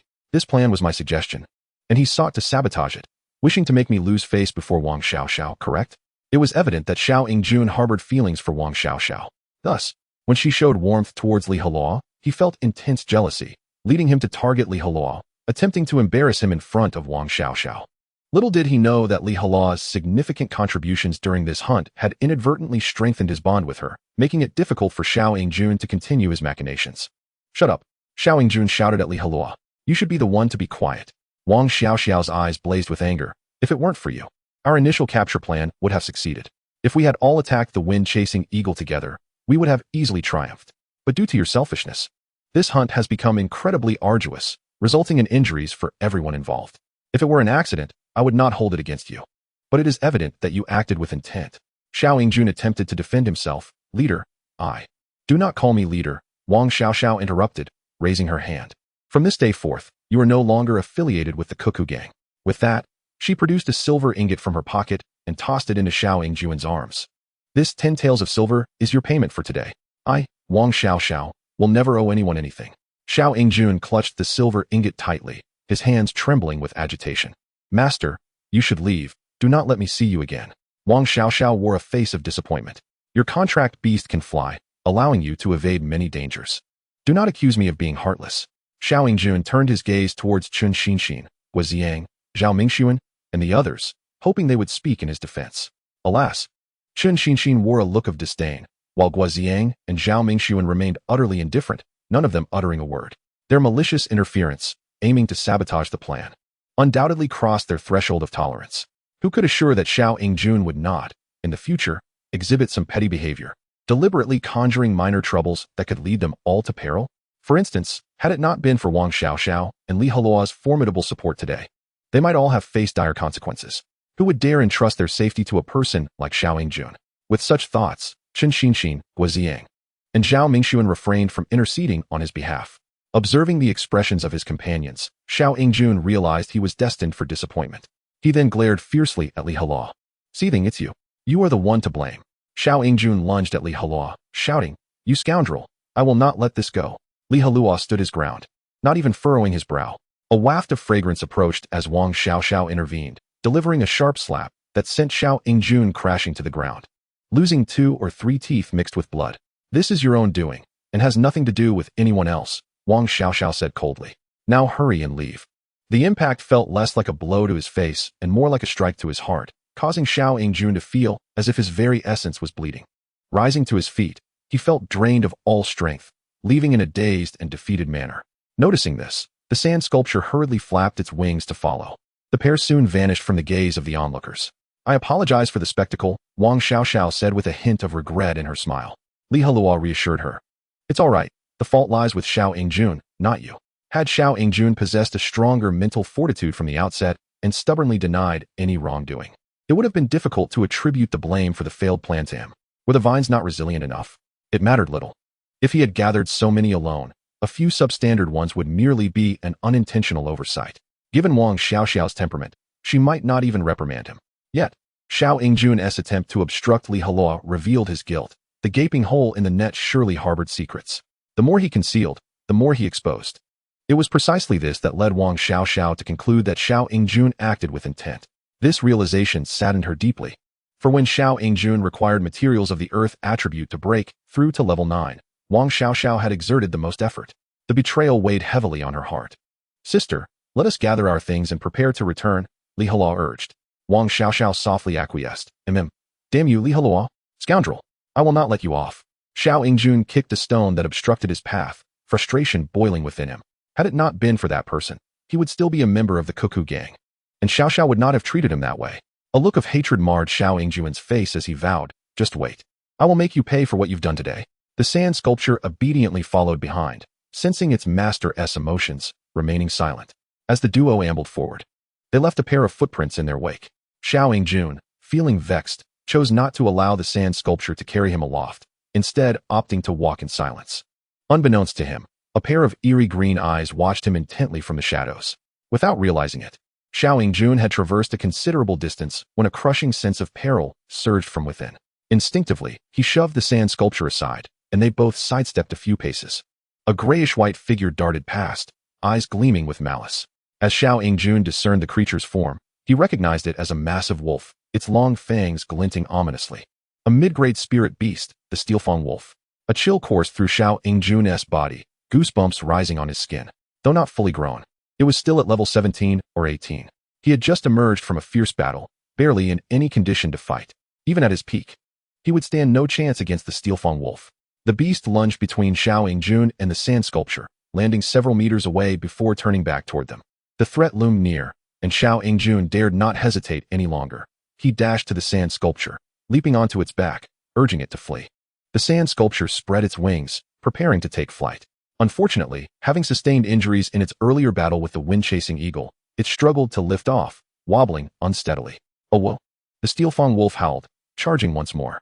It took a few paces before leaping high, sinking its teeth into the sand sculpture's lower limbs. Creak! The sand sculpture faltered under the assault, and both it and Xiao Yingjun were yanked back to the ground, crashing down. Xiao Yingjun was dazed from the impact, feeling a wave of nausea. Yet at that moment, Amal lunged toward him. Ah! Xiao Yingjun screamed in terror, hastily raising his hands to conjure 2 earth-sized orbs of soil. The Steelfang wolf swatted its paws forward, effortlessly shattering the orbs into dust, and continued its relentless assault. Fortunately, the sand sculpture was resilient enough. It lunged from the side, colliding with the Steelfang wolf and sending them both rolling on the ground. The wolf's claws and teeth savagely attacked the sand sculpture, leaving numerous wounds that bled profusely. Feathers scattered in disarray as the sand sculpture cried out in agony. Unable to bear seeing his contract beast harmed, Xiao Yingjun rushed to its aid. Earth escape strike. Xiao Yingjun raced along the ground, enveloped in a layer of earthy light. His fists clenched as he charged at the Steelfang wolf. The wolf reacted swiftly, leaping up with its claws shimmering in silver gray, meeting Xiao Yingjun's fists head-on. In that brief moment of collision, Xiao Yingjun felt a searing pain. The wolf's claws pierced through his earth energy barrier, penetrating his fist. After all, the Steelfang wolf was a combat-type beast, its physical enhancements far surpassing those of other attributes. Thus, Xiao Yingjun's reckless tactic of engaging in close combat appeared exceedingly foolish. Ah! He cried out, his face contorting in agony. As he attempted to retreat, it was already too late. The Steelfang wolf opened its gaping maw, aimed directly at his neck. It was the end. Despair flooded Xiao Yingjun's eyes as he realized his life was to be forfeited here. Explosive fist. Just then, a familiar voice resonated in his ears. Xiao Yingjun looked up to see Su Tianqi, the leader of the Beast Gang, standing before him, poised mid-strike. The Steelfang wolf had been forced back several steps, its eyes filled with trepidation. 6 or 7 individuals sprinted from a distance, respectfully positioning themselves behind Su Tianqi. Upon recognizing those familiar faces, tears welled in Xiao Yingjun's eyes. They were his fellow disciples from the Yuchi sect. He had been saved. Oh, isn't this Xiao Yingjun from the Cuckoo Gang? How did you end up in such a predicament? Sun Jiaomao spoke sarcastically, remarking that the Cuckoo and the Beastly Gang were rival factions, occasionally clashing. Thus, it was only natural for him to taunt Xiao Yingjun a couple of times. Xiao Yingjun, fully aware of the adage that one must bow their head under a roof, refrained from speaking.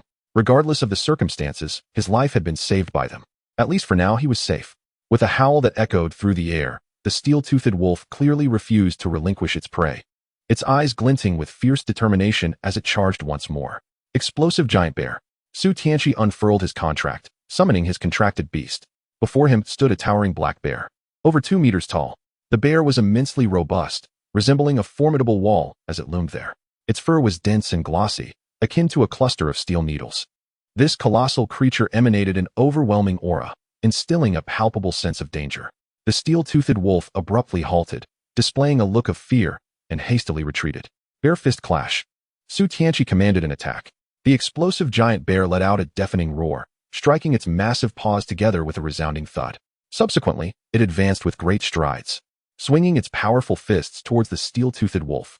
Both were combat-oriented, but the explosive giant bear's superior physique and higher spiritual level rendered the steel-toothed wolf at a disadvantage. Faced with the bear's enormous fists, the steel-toothed wolf dared not withstand the blow. It whimpered and scurried away, tail tucked between its legs. Su Tianqi and his companions did not pursue, for their objective was to rescue, not to hunt spirit beasts. Su Tianqi turned back to glance at Xiao Yingjun, inquiring with concern, "How are you holding up?" "I'm all right. Nothing serious," Xiao Yingjun replied, clasping his fists in gratitude. "Thank you, Leader Su." Curiosity piqued, Su Tianqi asked, "Why are you alone? Where are Wang Xiaoxiao and the others?" Upon hearing this, Xiao Yingjun sniffled, feeling aggrieved to the point of tears. After joining the Cuckoo Gang for over 6 months, he had put in hard work, if not merit. Yet Wang Xiaoxiao had driven him away for the sake of an outsider. In contrast, despite having had numerous conflicts with Su Tianqi while in the Cuckoo Gang, it was Su Tianqi who saved him in this critical moment. With a sense of grievance, Xiao Yingjun lamented, "I'm no longer a member of the Cuckoo Gang. Wang Xiaoxiao expelled me. What happened?" Su Tianqi inquired. Thus, Xiao Yingjun recounted the events, omitting his intentional actions and portraying them as mere accidents to minimize his responsibility. Su Tianqi, indignant, exclaimed, "That's outrageous." Upon hearing Xiao Yingjun's grievances, the members of the beastly gang were incensed. How could Wang Xiaoxiao act like this? To drive away her own confidant for the sake of an outsider. Has she lost her mind? Sun Jiaomao speculated. "I suspect Wang Xiaoxiao has developed feelings for that Heluo." At this, Xiao Yingjun's countenance darkened. Su Tianqi patted Xiao Yingjun's shoulder, reassuringly stating, "Don't worry, I will help you settle the score. Just tell me which direction they went." Xiao Yingjun surveyed the surroundings, noticing that the members of the beastly gang appeared rejuvenated, brimming with spiritual energy, clearly having had a moment of rest. In stark contrast, the Cuckoo Gang members had just defeated the wind-chasing eagle, suffering injuries and depleting their spiritual energy. Should the two factions clash, the outcome would undoubtedly be one-sidedly disastrous for the Cuckoo Gang. At that moment, he could use the assistance of the beastly gang to teach that fellow a harsh lesson. After a brief hesitation, Xiao Yingjun finally said, "I can tell you. But you must promise not to harm Wang Xiaoxiao. You're helping her hunt wind-attribute spirit beasts, right?" Su Tianqi smiled, "Rest assured. I will only take the spirit core from her hands, and then we will withdraw." With his worries alleviated, Xiao Yingjun replied, "All right, they just went in that direction. And they've recently engaged in battle, so they should still be recuperating. Let us head there immediately. We might catch them." "Excellent, lead the way," Su Tianqi said with a grin. Regardless of the conflicts this fellow had with Heluo, Su Tianqi could exploit the situation to his advantage. By seizing the opportunity during their recuperation, he could snatch the wind attribute spirit core obtained by Wang Xiaoxiao, thwarting her efforts in this venture into the illusory forest. This would delay her from regaining her strength for several days. Once Su Tianqi achieved a breakthrough, he could freely suppress the Cuckoo Gang, obstructing Wang Xiaoxiao from acquiring cultivation resources. Before long, the gang would be on the verge of collapse. Chapter 73. The Traitor, Part 2. Heluo and his companions finished dividing the wind-chasing eagle and took a moment to rest before continuing their journey. It was now dusk, and they aimed to return to their sect before sunset. They moved swiftly through the woods. Chen Xinshin approached, asking, "Heluo, how much do you think our spoils from this afternoon are worth?" After contemplating, Heluo replied, "The spirit core of the fire snake is valued at around 13 taels of silver, while the snake's skin is worth 7 taels. The claws of the wind-chasing eagle could fetch a high price of 20 taels, and the meat would be worth about 5 taels. The second-grade wind spirit core is the most valuable, selling for 30 taels. Altogether, that sums up to approximately 75 taels. 1 tael equals 1,001.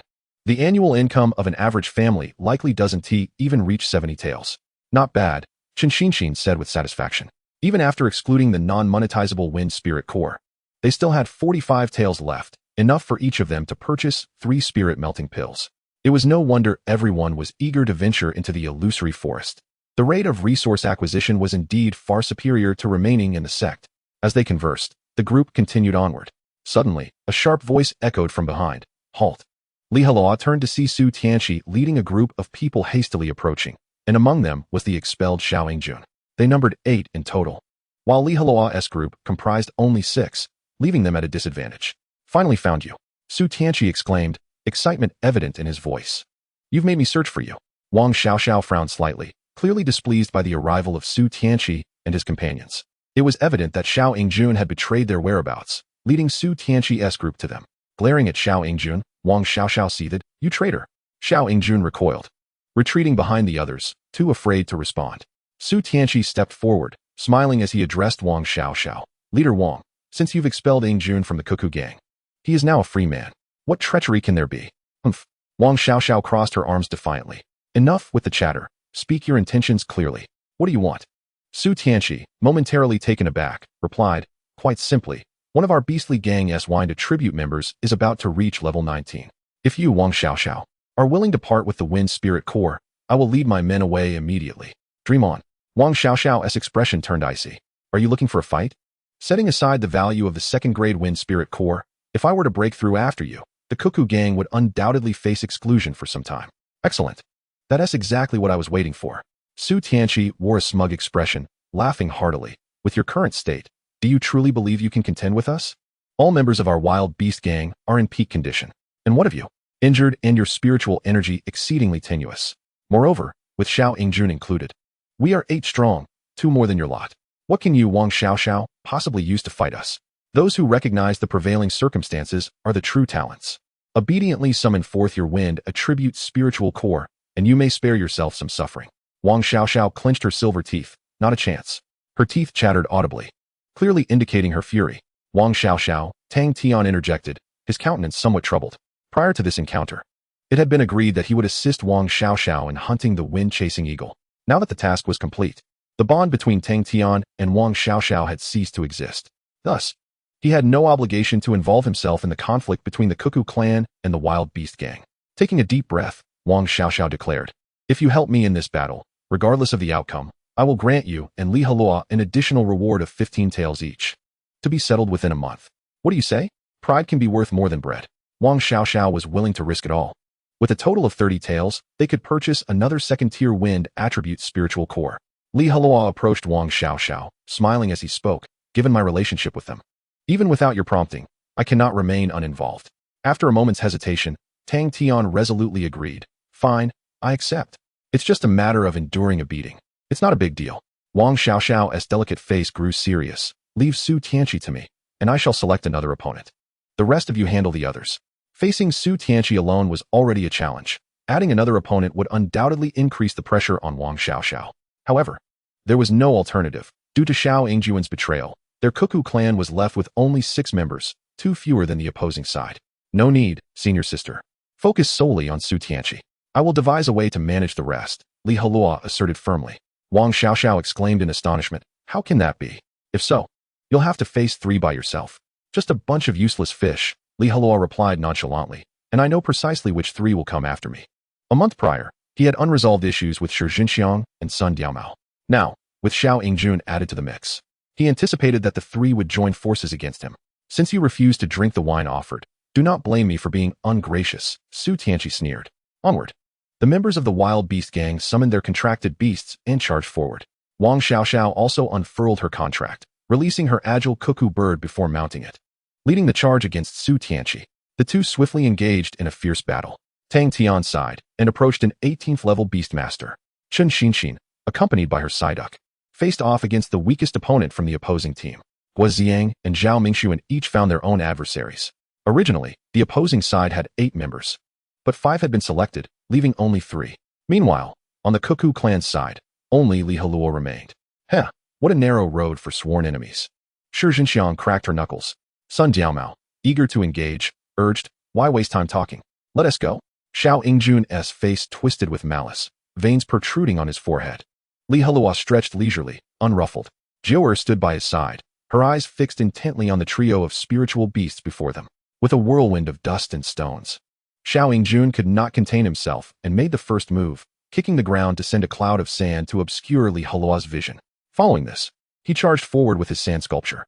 Sun Diaomao and Shi Jinxiang quickly followed, the 3 converging in a pincer formation. Fury of Fire. Li Heluo and Jiuer swiftly unleashed their buff skills, enveloping themselves in a radiant crimson glow. A cloud of yellow sand surged toward Li Heluo and Jiuer, intended to disrupt their line of sight. Li Heluo raised his hand, conjuring a fierce gust of wind that scattered the approaching sand before it could reach them. In terms of elemental affinity, wind counters earth. Let us all attack together. This kid has just come out of a fierce battle and has little spiritual energy left. Xiao Yingjun laughed wickedly. He harbored the deepest animosity towards Li Heluo, hence his eagerness. Shi Jinxiang enthusiastically concurred. Let us teach that brat a lesson. Then eliminate his contracted spiritual beast, driving him out of our territory and avenging Zhu Huifei. Li Heluo scoffed. Oh, do you possess the strength for that? Xiao Yingjun was at level 17, while the other two were at level 14. Furthermore, two of them had earth attributes, which were countered by Li Heluo's wind affinity. Given that Xiao Yingjun had sustained serious injuries during the hunt for the wind-chasing eagle, even if they banded together, Li Heluo felt no fear. Arrogant brat. Sun Diaomao's eyes glinted coldly, as he and his contracted beast, the shadow spirit cat, moved in tandem for a joint attack. Cat claw. Curved claws, shimmering with deep black light, sprang forth from between his fingers. As one, he and the cat lunged at Li Heluo, the sharp claws emanating an intensely lethal aura. A single misstep could result in grievous wounds. Joint technique. Flame fist. Li Heluo remained unfazed as intense flames erupted around his arm. His right hand clenched into a fist. Simultaneously, Jiuer mirrored his actions. With the enhancement of Fury of Fire, their combined aura surged powerfully. Huh. Li Heluo let out a low growl, synchronizing with Jiuer as they launched their fists forward. Just then, Sun Diaomao and the shadow spirit cat's claws reached them. The two forces collided violently. Boom. A powerful wave of energy radiated outward, causing the ground beneath to crack in concentric circles. Sun Diaomao staggered backward several steps, while the shadow spirit cat was flung back but managed to regain its balance, landing gracefully on its feet. In stark contrast, Li Heluo remained steadfast, his flaming fist shielded from Sun Diaomao's claws. How could this be? Sun Diaomao's face twisted in disbelief. Why was that brat so strong? In his mind, there should have been no elemental counterbalance between them. Li Heluo had just emerged from a fierce battle without proper rest, while Sun Diaomao had enjoyed ample recuperation time. Thus, he assumed Li Heluo would not be able to surpass him. However, the outcome was far from what he had anticipated. Seizing the opportunity, Li Heluo pressed his advantage, dashing forward to deliver a kick aimed at Sun Diaomao's face. Sun Diaomao quickly raised his arm to block, but with a resounding crack. The immense force coursed through his arm, leaving it numb. Meow. Seeing its master under attack, the shadow spirit cat's fur bristled as it transformed into a shadow, leaping forward into Li Heluo's embrace, forcing him to step back 2 paces, buying precious time for its master. Li Heluo slightly turned his body, grasping the shadow spirit cat by the neck and violently throwing it to the ground. Just as he was about to deliver a few kicks, the agile creature swiftly rolled away, evading harm. The swift exchange unfolded in the blink of an eye. After Li Heluo engaged in a few rounds with Sun Diaomao, Xiao Yingjun and Shi Jinxiang belatedly arrived at the scene. Earth attributes are inherently sluggish. Earthquake charge. Shi Jinxiang struck the ground with her hands, causing a fissure to emerge and spread towards Li Heluo's feet. With a sudden stomp, Li Heluo utilized the wind element to lift his body, significantly reducing his weight, and effortlessly leaped to a height of 4 or 5 meters. The crack in the earth passed beneath him, inflicting no harm whatsoever. This exemplifies the reason why wind attributes counter earth attributes. Most earth-based skills rely on the ground, while wind can soar into the air. Rock smash. Xiao Yingjun forcefully struck the ground, instantly condensing yellow sand into blocks resembling hardened stones. Then, like a soccer player, he kicked 4 or 5 blocks, each over 20 centimeters long, towards Li Heluo. Boom. Li Heluo retaliated with a punch, shattering one of the incoming stones into fragments. He followed up with a kick, obliterating the second stone, and then the third and fourth. All the stones were easily demolished by Li Heluo. The scattered attacks of his opponents failed to inflict any damage on him. Li Heluo landed gracefully, retreating to stand beside Jiuer, side by side. Up to this point in the battle, he had effortlessly handled a 1v3 scenario without showing any signs of disadvantage. It was evident that the trio opposite him could not coordinate effectively and were instead fighting individually. This initial skirmish was akin to Li Heluo facing 3 separate one-on-one battles. In the distance, Su Tianqi glanced over, unable to suppress his frustration. Damn it, what are those 3 doing? 3 against 1, and they can't even manage it effortlessly? Observing this scene, Wang Xiaoxiao secretly breathed a sigh of relief. That guy Li Heluo never fails to impress. Just wait, I'll try to lend a hand. Heh. You should take care of yourself first, Su Tianqi retorted with a cold laugh, quickening the pace of his attacks. How much longer can your internal spiritual energy hold out? I will not lose before defeating you. A fierce determination filled Wang Xiaoxiao's eyes. What should we do? He is too agile. Our attacks are ineffective. Xiao Yingjun, Shi Zhenxiang, and Sun Diaomao huddled together to discuss strategies. Their combined efforts had not swiftly subdued Li Heluo, which was quite embarrassing for them. I can land hits. But Sun Diaomao said with a grimace. Regardless, we must drag this out, Shi Zhenxiang said with a fierce glare. I want to see how long he can last with his already limited spiritual energy. Then it's settled. We'll wear him down. Xiao Yingjun agreed. And he launched another attack. Xiao Yingjun charged forward with the sand sculpture. Had it not been for the injured shoulder of the contract beast, he would have been able to ride it. A flying earth attribute is a rarity across the continent. Combined skill, whirlwind of sand. Xiao Yingjun and the sand sculpture synchronized their spiritual energies. They exerted their powers simultaneously, sending a vast cloud of yellow sand into the air, shrouding the surroundings in a gray haze. The range of this skill was considerable, covering an area of 40 to 50 meters.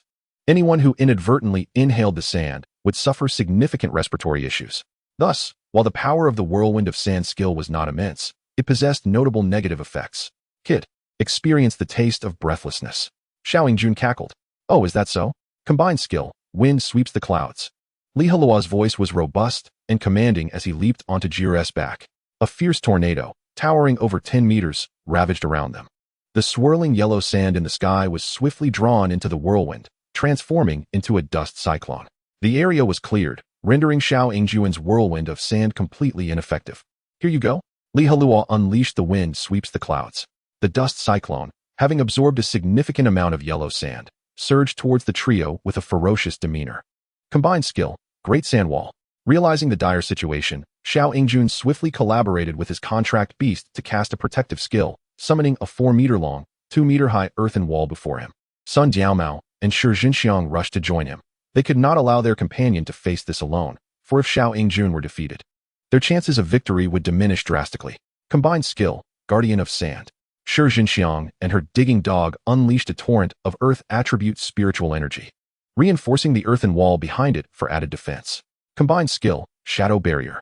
Sun Diaomao, with a grave expression, activated a defensive skill, as countless dark energies radiated from him and the shadow spirit cat, forming a translucent black shield that enveloped them all. The trio's united front demonstrated their seriousness regarding Li Heluo. After all, it was not merely Li Heluo's skill at play. The tornado had been amplified by Xiao Yingjun, now transformed into a dust cyclone. The dust cyclone roared forth, effortlessly shattering the outermost layer of the black shield, and continued its advance, colliding violently with the earthen wall, causing the ground to tremble fiercely. Had it been just Sun Diaomao, he and the shadow spirit cat would have likely been swept away without a trace. Whoosh! The sound of the wind rushed past their ears, and the three could only huddle closely together, bolstering their sense of security. They felt an overwhelming sensation that they could be blown away at any moment. Covering their mouths and noses, they feared inhaling the sand and consequently struggling to breathe. Their vision had blurred, rendering everything indistinct. Xiao Yingjun and Shi Zhenxiang intensified their spiritual energy output to stabilize the earthen wall. After several breaths, the wind gradually subsided, ultimately fading into nothingness. Xiao Yingjun and the others gazed ahead in astonishment. The earthen wall had deeply caved in, its surface riddled with cracks. Had the dust cyclone persisted a moment longer, it would surely have collapsed. It was unimaginable that Li Heluo's attack necessitated their combined efforts to withstand. At that moment, Xiao Yingjun turned his head, offering an apologetic smile. I'm sorry, my internal spiritual energy is running low. He had also participated in the hunt for the Wind Chaser sculpture and, like Li Heluo, had not received adequate rest. No worries, we'll handle the rest. Shi Zhenxiang said nonchalantly. I reckon that kid is also nearing his limits. Diaomao, let us go all out together and aim to defeat Li Heluo in the shortest time possible. All right. Sun Diaomao nodded earnestly. The two leaped out from behind the earthen wall with their respective contract beasts, hastening towards Li Heluo. Li Heluo gasped for breath, feeling utterly fatigued, as though his very essence had been drained. Just as Shi Zhenxiang had surmised, his spiritual energy had been depleted. Kid, meet your demise. Shi Zhenxiang and Sun Diaomao simultaneously swung their fists. Seeing this, Li Heluo hastily crossed his arms in front of him for protection. Boom! He was struck by both opponents, sliding backward for over 10 meters with his feet still on the ground. Woof! Meow!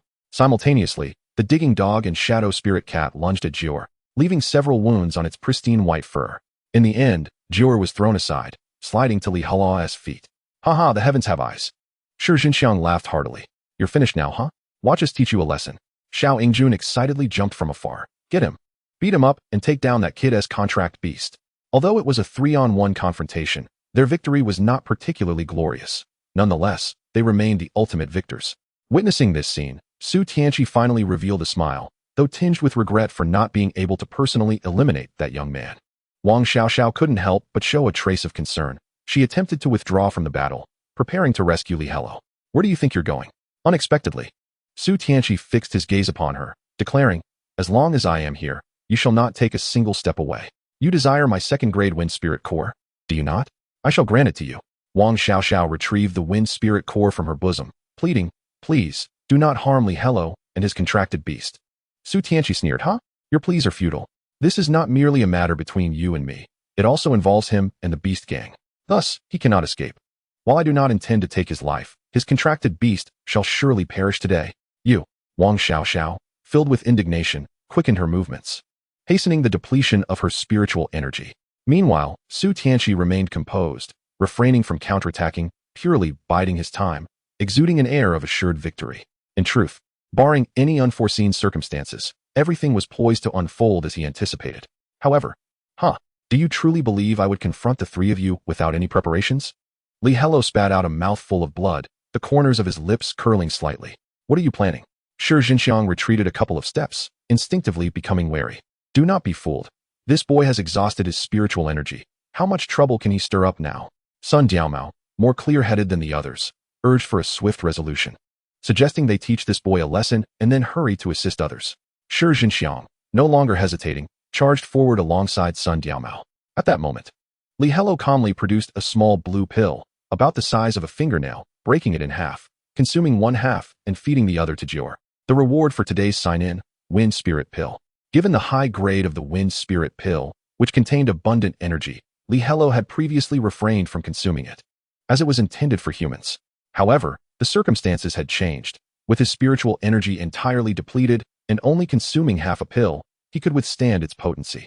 After ingesting the Wind Spirit Pill, a surge of exceptionally pure energy coursed through his body, revitalizing his once exhausted spiritual energy. Li Heluo could distinctly sense his enhanced control over the wind element. The flow of air around him was entirely within his perception, and small whirlwinds swirled about him, rendering his movements lighter. With each gesture, he wielded the pressure of the wind infused with spiritual energy. Not only that, but thanks to the energy from the Wind Spirit Pill, he ascended to the 15th level. Chapter 76, Victory. After consuming the Wind Spirit Pill, Li Heluo felt his mastery over the wind element multiply exponentially. He now felt as though he had transformed into a gentle breeze, capable of moving freely. His internal spiritual energy surged back to fullness, restoring his combat prowess. Meanwhile, Shi Jinxiang and Sun Diaomao felt an overwhelming pressure. How can this be? Why is that boy's aura stronger than before? Both felt utterly helpless. After all their hard work, it seemed they had accomplished nothing. Moreover, Xiao Yingjuan's expression was grim, as no one had anticipated that Li Heluo would possess such a hidden advantage. Now it is my turn. Li Heluo's fists collided together. Ying, Jior chimed in, her eyes growing increasingly bright. Combined skill, Gale Blade. Li Heluo unleashed this newly learned skill at the 15th level with fervor. In an instant, numerous high-speed whirlwinds appeared, swirling around Li Heluo and Jior like a tempest. The sound of howling winds echoed through the air, reminiscent of an ominous melody. Under the force of the wind, the trees within a radius of 20 to 30 meters shook violently, their leaves rustling in response. Subsequently, all the whirlwinds converged, coalescing into dozens of crescent-shaped wind blades, each measuring 20 to 30 centimeters in length. A surging momentum emanated from them, causing Shi Jinxiang and Sun Diaomao's scalps to tingle with apprehension. Quick, defend! Sun Diaomao shouted in panic, invoking the combined skill, Shadow Shield. He and his Shadow Spirit Cat unleashed a torrent of spiritual energy. A burst of dark light emerged, akin to shadows in the night. All their spiritual energy was mobilized to form two pitch-black shields, towering over 3 meters high. These two shields then merged together, creating an even stronger defense. Shi Jinxiang, with a serious expression, cast his skill, Earth Guardian, stomping the ground fiercely alongside his digger dog. Instantly, a mound of earth rose, resembling an inverted bowl, enveloping himself, Sun Diaomao, and their respective contracted beasts. Observing their resolute stance, Xiao Yingjun from a distance felt a surge of relief. Grateful that he had exhausted his spiritual energy and did not have to face Li Heluo's imposing skill. Go. Once charged, Li Heluo thrust his hands forward, unleashing all the wind blades. Dozens of wind blades descended like a torrential storm upon the rising mound of earth. The battle raged intensely. Even the distant combatants paused their actions, drawn by the spectacle. Swish, swish, swish. The wind blades struck fiercely against the earthen mound. In an instant, clouds of dust erupted. The fierce wind pressure spread outward, stirring up a whirlwind of sand and debris. Shi Zhenxiang's Earth Guardian could not withstand for long. After fending off 7 or 8 wind blades, it collapsed with a thunderous crash, exposing the 2 combatants and their contracted beasts. Fortunately, they still had the defense constructed by Sun Diaomao. Sun Diaomao and his shadow spirit cat braced themselves behind the shield, gritting their teeth in determination. With each wind blade that struck the shield, they were forced back a few steps. However, their respite was fleeting. After enduring several waves of attacks, numerous cracks appeared on the surface of the shadow shield. Witnessing this, Sun Diaomao and Shi Zhenxiang's hearts sank. They could not understand why, despite their similar levels. The power of their skills was so disparate. They certainly could not fathom that the adorable little white fox was no ordinary spirit beast, but a genuine divine beast. The skills mastered by divine beasts were beyond the reach of ordinary spirit beasts. Clang.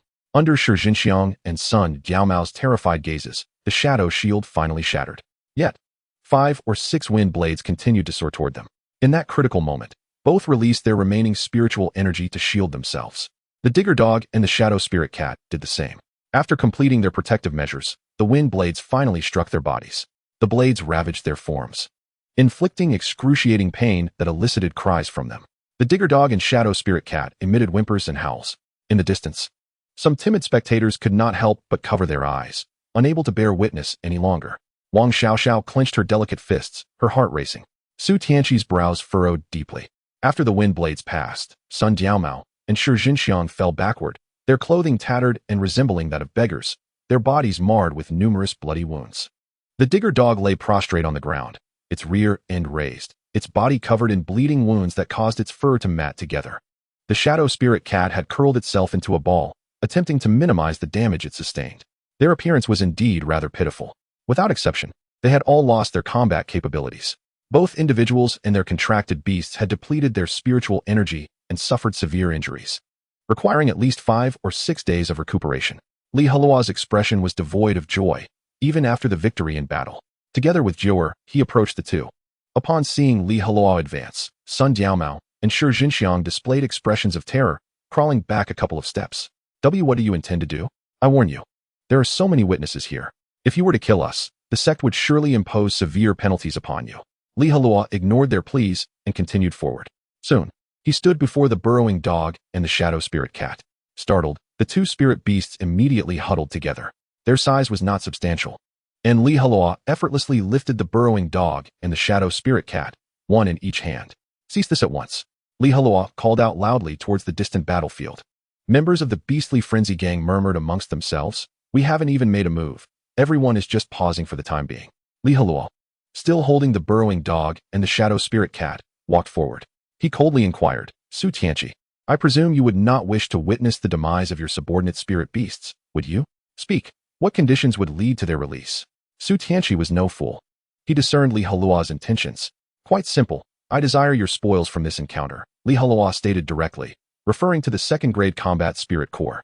Exchanging a 2nd grade spirit core for the lives of 2 spirit beasts of over level 10 seems like a rather profitable deal, does it not? Su Tianqi's face turned ashen. Before such a large audience, he could not refuse. How could he neglect the contracted beasts of his subordinates? It would undermine his authority. Yet, surrendering the hard-won spirit core would delay his plans for the next hunting expedition, pushing it back several days. By then, it was likely Wang Xiaoxiao would break through to level 20, placing him under pressure. If Wang Xiaoxiao were to grow even more ruthless, she could sabotage Su Tianqi's next hunting endeavor, leading to his ultimate failure. Without a 2nd grade combat spirit core, Su Tianqi would be unable to advance, stalling his cultivation. This interception of Wang Xiaoxiao's team had backfired spectacularly. Not only had he failed to seize her spirit core, but he had also lost his own. With great reluctance, Su Tianqi retrieved the spirit core he had obtained earlier that afternoon, still warm from his grasp. In utter desperation, he tossed it over. Li Heluo released the burrowing dog and the shadow spirit cat, catching the spirit core. The The core was roughly the size of a walnut, a deep purple hue. Its surface smooth and rounded, resembling a purple gem. Spirit beasts below level 10 are in their juvenile stage and do not possess spirit cores. Levels 10 to 20 yield first-grade spirit cores, which are irregularly shaped. Second-grade spirit cores, from levels 20 to 30, resemble round pearls, freed from their bindings. The burrowing dog and the shadow spirit cat wasted no time fleeing back to their master's side. Shall we continue? Heluo asked with a smile. Su Tianqi remained silent, instead signaling for the members of the beastly frenzy gang to gather around. You, I will remember you. Su Tianqi glared fiercely at Heluo, warning him to never fall into his hands, or else. With that, he dramatically tossed his sleeves and turned to leave, his followers hastily trailing behind. Xiao Yingjun hesitated for a moment before joining the group. At that moment, Wang Xiaoxiao called out to him, Xiao Yingjun.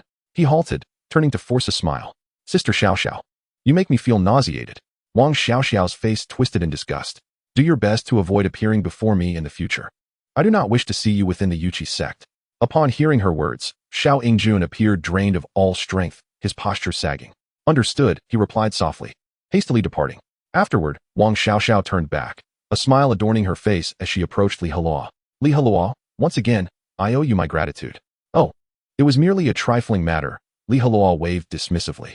Even without this incident, they would have eventually sought me out. I never expected you to possess such strength. Capable of taking on 3 opponents, Wang Xiaoxiao unabashedly praised him. Heluo responded candidly. I only managed the final reversal thanks to the elixir provided by Master Zhu. Otherwise, I would have certainly been defeated. Wang Xiaoxiao's eyes sparkled with delight, resembling 2 crescent moons. Regardless, I must thank you. I will fulfill my promise regarding your and Tang Tian's reward. In due time, you shall receive the full amount. 5 taels plus 15 taels, that totals 20 taels. No rush, Heluo replied casually. Chen Xinxin, Guo Ziyang, and Zhao Mingxuan were all members of the Cuckoo Gang and would not require compensation. When they eventually broke through, Wang Xiaoxiao would naturally assist them. The various factions within the sect held such significance. Hearing the sounds of laughter between Heluo and Wang Xiaoxiao from behind, Xiao Yingjun was consumed by jealousy, his visage contorting into a mask of rage. Luo. He seethed through gritted teeth. You just wait. He quickened his pace, hurrying to catch up with Su Tianqi's group. At that moment, Su Tianqi was berating Sun Diaomao and Shi Zhenxiang. You 2 worthless fools. I tasked you 3 to work together, and this is the outcome? Do you have any idea the cost I incurred? If only you had held on a little longer. I could have brought Wang Xiaoxiao to her knees. This is infuriating, incompetent and counterproductive. Sun Diaomao and Shi Zhenxiang, resembling frightened quails, huddled together, too intimidated to speak.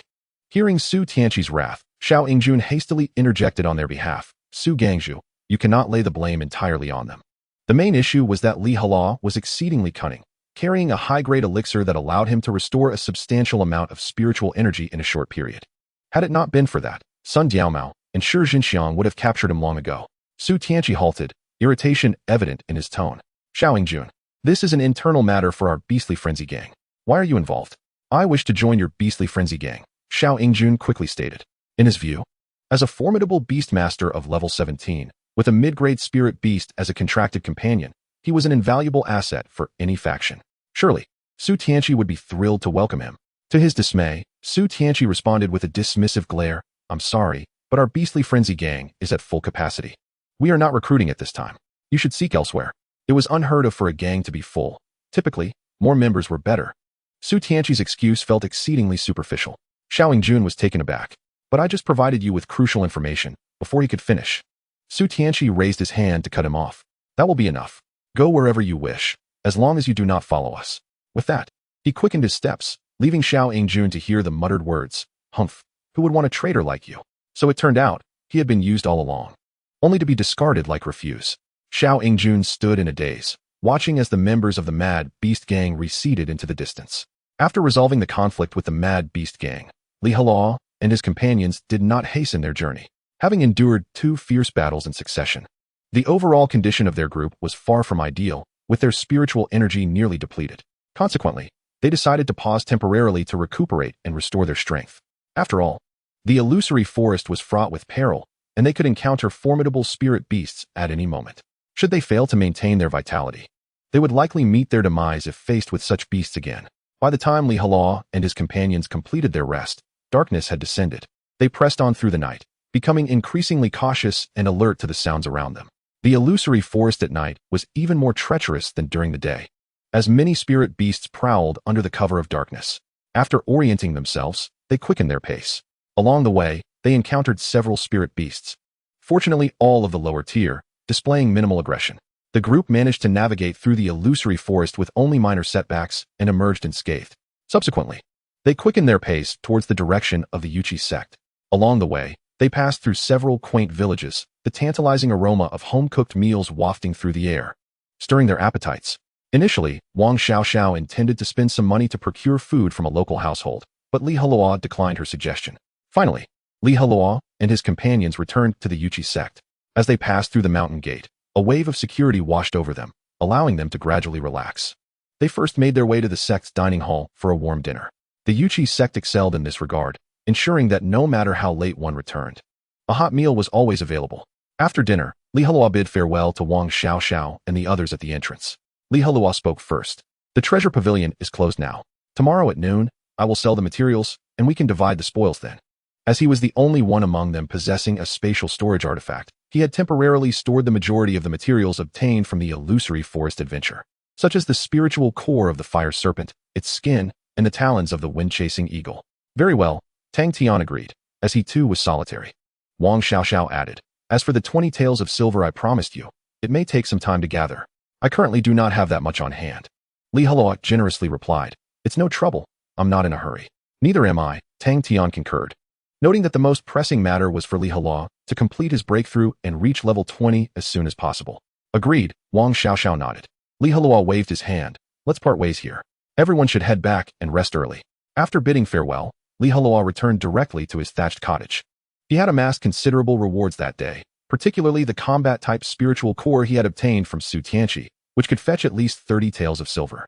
This prize was solely his merit, and thus, others had no claim to a share. However, Li Heluo did not contemplate selling the spiritual core just yet. He intended to keep it until he reached the level 19 threshold, at which point he could exchange it for the attributes he required, simplifying matters significantly. Li Heluo sat cross-legged on his bed and summoned Jior, preparing to cultivate alongside his contracted beast.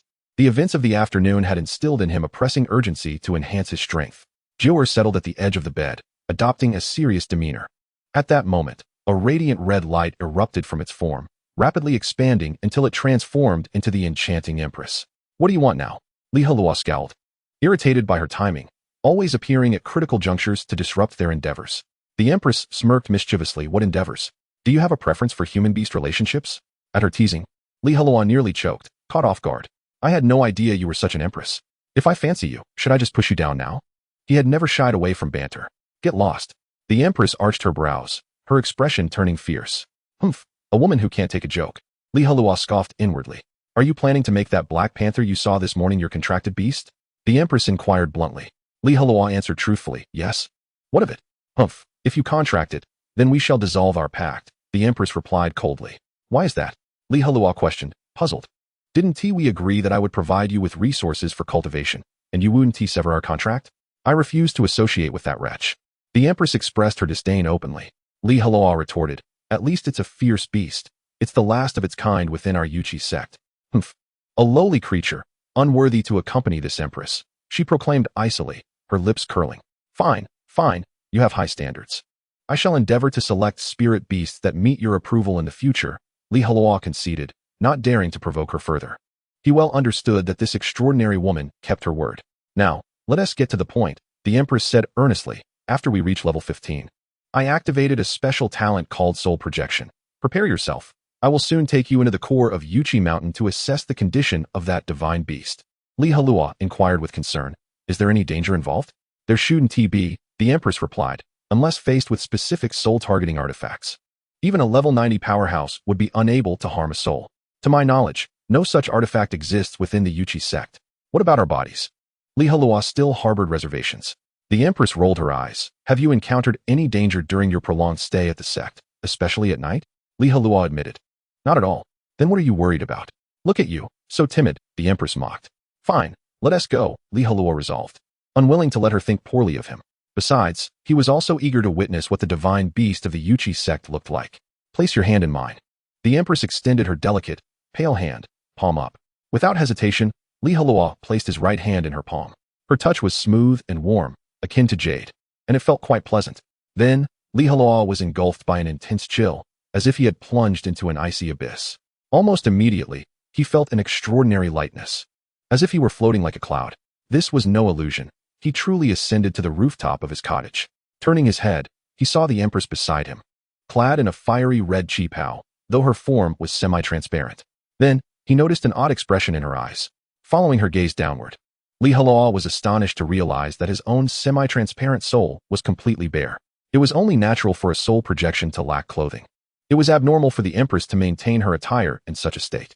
What a pity, he thought, not being able to feast his eyes upon her in full. To his surprise, a rare blush spread across the Empress's face, making her appear as ripe as a cherry apple. With a delicate flick of her finger, a flash of white light illuminated the space.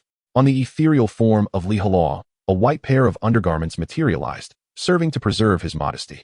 At last, the embarrassment has lessened. Heluo harbored suspicions that the lady might have orchestrated this, using the phenomenon of astral projection as a pretext to probe into his capabilities, perhaps for her future happiness. After their souls had separated from their bodies, they witnessed Heluo's physical form lean back and collapse upon the bed, while the Empress's body transformed back into that of a petite white fox. Come, let me guide you into the mountain's depths. The divine beast of the Yuli sect resides there, the Empress instructed. Hold tightly to my hand and do not let go. Otherwise, with your abilities, you may easily lose your way, and even I would be unable to retrieve you. Chapter 79. The Interior of Yuli Mountain.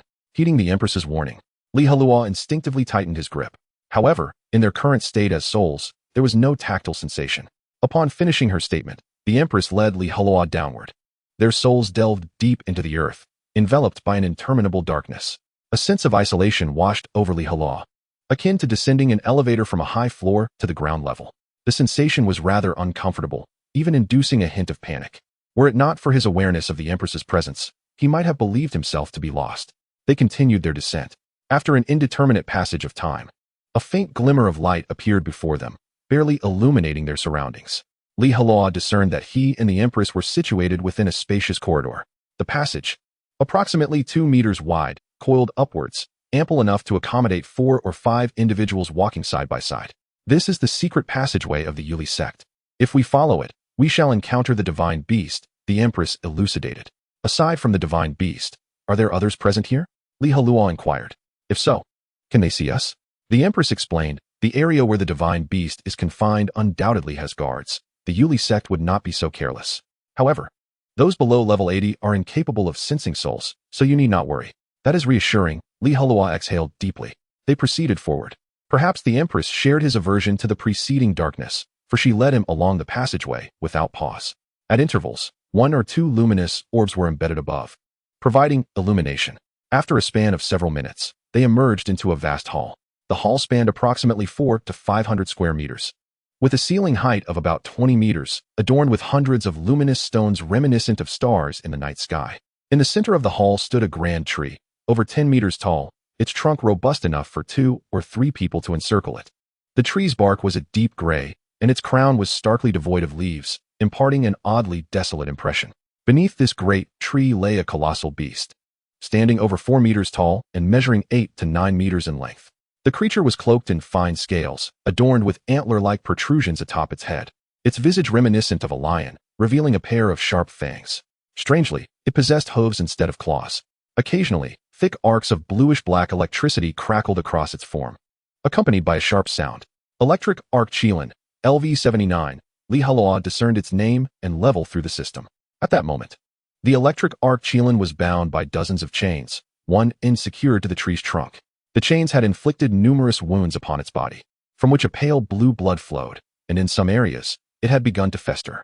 With its eyes half closed, the creature exhibited an expression of anguish, occasionally emitting groans, while dark mist wafted from its surface.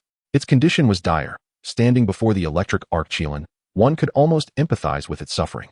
Not far from the Electric Arc Qilin, a small shelter had been erected, containing a modest bed, a dining table, and a stool. At that moment, a young man sat cross-legged upon the bed, clad in a black robe, his handsome features suggesting he was in his 20s, bearing a striking resemblance to Su Junwei, the sect master of Yuli. The youth had his eyes closed, engrossed in cultivation, silver light flickering around him. The silver aura signified a mastery of spatial powers. He was indeed a rare spatial beast tamer. Having ascended the mountain for 3 years, Heluo had never encountered this youth, and he was unaware of his identity. After surveying the surroundings, Heluo redirected his gaze to the electric arc Qilin. It was evident that this divine beast had been tainted by malevolent energy, and the corruption was deepening. It struggled to resist using its innate bloodline and strength, yet this was not a sustainable solution. It would not be long before the electric arc Qilin succumbed to becoming a true demon beast. Suddenly, Heluo noticed the electric arc Qilin open its eyes. It gazed at the two and inquired, "Who are you?" Its voice resonated like crystal, clear and melodious. Clearly, the electric arc Qilin was capable of perceiving the soul forms of Heluo and the Empress. The Empress drew Heluo closer and replied, "We are merely two passers-by. Feel free to mock me if you wish." The electric arc Qilin wore a nonchalant expression, acknowledging that being a divine beast tainted by malevolent energy was a rare fate across the continent. "Is there truly no way to remedy this?" Heluo asked. "The source of this malevolent energy is the ancient demon god Anton. Only through the power of the sacred can it be purified. Otherwise, even a 9th-grade purification pill would be of no avail." The electric arc Qilin lamented with a sigh. The Empress scrutinized the electric arc Qilin, astonished as she asked, "Are you dissipating your own spiritual energy?" The electric arc Qilin nodded. "Indeed, for if I were to transform into a demon beast in my prime state, it would spell disaster for the northwest of the continent, with countless lives lost at my hands. Thus, dissipating my spiritual energy is the most prudent choice." "Such noble intentions," Heluo praised, raising his thumb in admiration for the electric arc Qilin's selfless resolve. The Empress bluntly interjected, "Why make it so complicated? Why not take your own life?" The electric arc Qilin. Heluo. "In truth, I have contemplated this matter, rather than enduring this agony. It would be better to depart early," the electric arc Qilin confessed helplessly. "Yet, whenever I entertain such thoughts and prepare to act, the malevolent energy retaliates violently, rendering me in a state worse than death. I even considered having someone else kill me, but the malevolent energy would immediately erode my sanity, compelling me to attack the executor in a frenzy. Thus, dissipating my spiritual energy to minimize my threat is the only course of action available to me." Despair resonated in the electric arc Qilin's tone. The torment of being unable to live or die was a pain few could comprehend. Heluo felt a deep sense of sorrow. Such a magnificent divine beast had been reduced to this plight. The malevolent energy was indeed terrifying. He retracted his earlier dismissiveness towards the demon god Anton. To have one's malevolent energy persist in corrupting a divine beast after millennia was unfathomable, hinting at the formidable power it once wielded. Heluo pressed further. "How did you become tainted by the malevolent energy?" The electric light Qilin contemplated for a moment and remarked, "I cannot recall the specifics. I only remember wandering across the mainland. Upon passing a mountain peak, a sudden surge of dark energy struck me, and then I lost consciousness." Chapter 80. The Evil Spirit System. The electric light Qilin smiled sorrowfully. "When I awoke, I discovered a chilling energy within me. Initially, it was feeble, yet despite my relentless efforts, I could not expel it. As time progressed, that malevolent energy grew in strength, gradually consuming my sanity. Now, I find myself descending into madness at least 3 times a day." Heluo inquired with grave seriousness, "How long do you have until you completely transform into a beast?" "I could have held out for another 5 years, the electric light Qilin replied. "But now that I am beginning to dissipate my spiritual power, that timeline has drastically shortened to an estimated year." Heluo murmured, "A year? If you were to destroy your spiritual core before your transformation into a beast, would that not mitigate the dangers that follow?" "It is not that simple." The electric light Qilin promptly dismissed the suggestion. "Self-destruction of my spiritual core would inflict significant harm upon my body, and the malevolent energy would undoubtedly prevent it." "Why does it feel as if the dark energy within you possesses a consciousness?" Heluo scratched his head in confusion. The electric light Qilin shook its head. "Not at all. It is merely an energy entity driven by instinct, yet it can sense danger. Any acts of self-termination would be met with its resistance. Thus, dissipating my spiritual power to lessen the hazards of becoming a beast is the only course of action available to me at present." "Very well," Heluo conceded. Feeling quite helpless, "It seems our only option is to locate a sacred spirit beast. I advise you to keep your distance from me. Otherwise, should you become tainted by misfortune, you will descend into darkness just as I have." The electric light Qilin warned solemnly. The Empress interjected, "You need not worry about that. I possess royal fortune and shall not be tainted by malevolent energy. However, in your current state, starting over is hardly better than becoming a beast." The electric light Qilin observed sharply, recognizing that the Empress was far from her peak condition and appeared rather weak. The Empress's expression shifted slightly as she retorted, "Umph. What if starting over? Becoming a beast might attract the attention of the demon race sooner or later." By the way, Heluo recalled, a month ago, while we were hunting spirit beasts in the forest, we inadvertently encountered a demon tamer. According to him, their group was already aware of a tainted divine beast within the Yuchi sect. Could this be related to them? I do not wish to dwell on such matters right now. The electric light Qilin lowered its head, adopting a defeated demeanor. Let whatever happens, happen. Heluo spoke earnestly. Do not lose hope. We will find a way to save you. If you can rid me of the evil energy within, I would willingly become your contracted beast. The electric light Qilin scoffed. Heluo replied with determination. All right, you have my word. It is a promise, and there shall be no backing out. Agreed. The electric light Qilin closed its eyes. Heluo turned to the Empress and said, let us depart. As the Empress prepared to lead Heluo away, her cold gaze fell upon a young man meditating a short distance away. What is it? Heluo asked, puzzled. Nothing. The Empress shook her head. The two began to ascend. After traversing a dark journey, Heluo and the Empress returned to the surface, reclaiming their corporeal forms. Heluo gradually opened his eyes, his surroundings shifting from a blur to clarity. He sat up, shaking his wrist, feeling an inexplicable heaviness, akin to the sensation of emerging from a pool after an extended stay. A fragrant aroma filled his nostrils as the little white fox transformed back into the Empress. What unusual discovery did you make about that young man? Heluo asked eagerly. The Empress had refrained from answering earlier, likely to shield certain matters from the electric light Qilin. I sensed a faint trace of evil spirit energy emanating from him. The Empress replied with a grave expression. Heluo supported his chin with his hand and mused. Are you suggesting he is a demon tamer? No. The Empress shook her head. That is not the case. A demon tamer typically contracts a spirit beast tainted by malevolent energy, yet they remain within the conventional 13 attributes. For instance, the demon tamer we encountered a month ago was of the lightning attribute, tainted by evil. I once came across an ancient tome of the demon race, which mentioned an exceedingly rare evil spirit attribute, corresponding to the sacred system. The practitioners of this attribute are shrouded in mystery, traversing the shadows, unnoticed by the world, more insidious and fearsome than even the demon race. The ancestors of the demon race discerned this from scant clues. Even the human emperor and demon sovereign remain oblivious to it. Upon hearing the Empress's account, a chill crept over Heluo, raising goosebumps along his skin. Are you certain? Could it be a misperception? How could such a presence exist in a small place like the Yuchi sect? The Empress replied calmly, perhaps I misinterpreted it, but regardless, we must exercise utmost caution. Understood, Heluo nodded earnestly. By the way, we conversed with the electric light Qilin for quite some time. Why did we not awaken him? The Empress explained, that fellow is merely around level 40 and thus cannot perceive the soul form.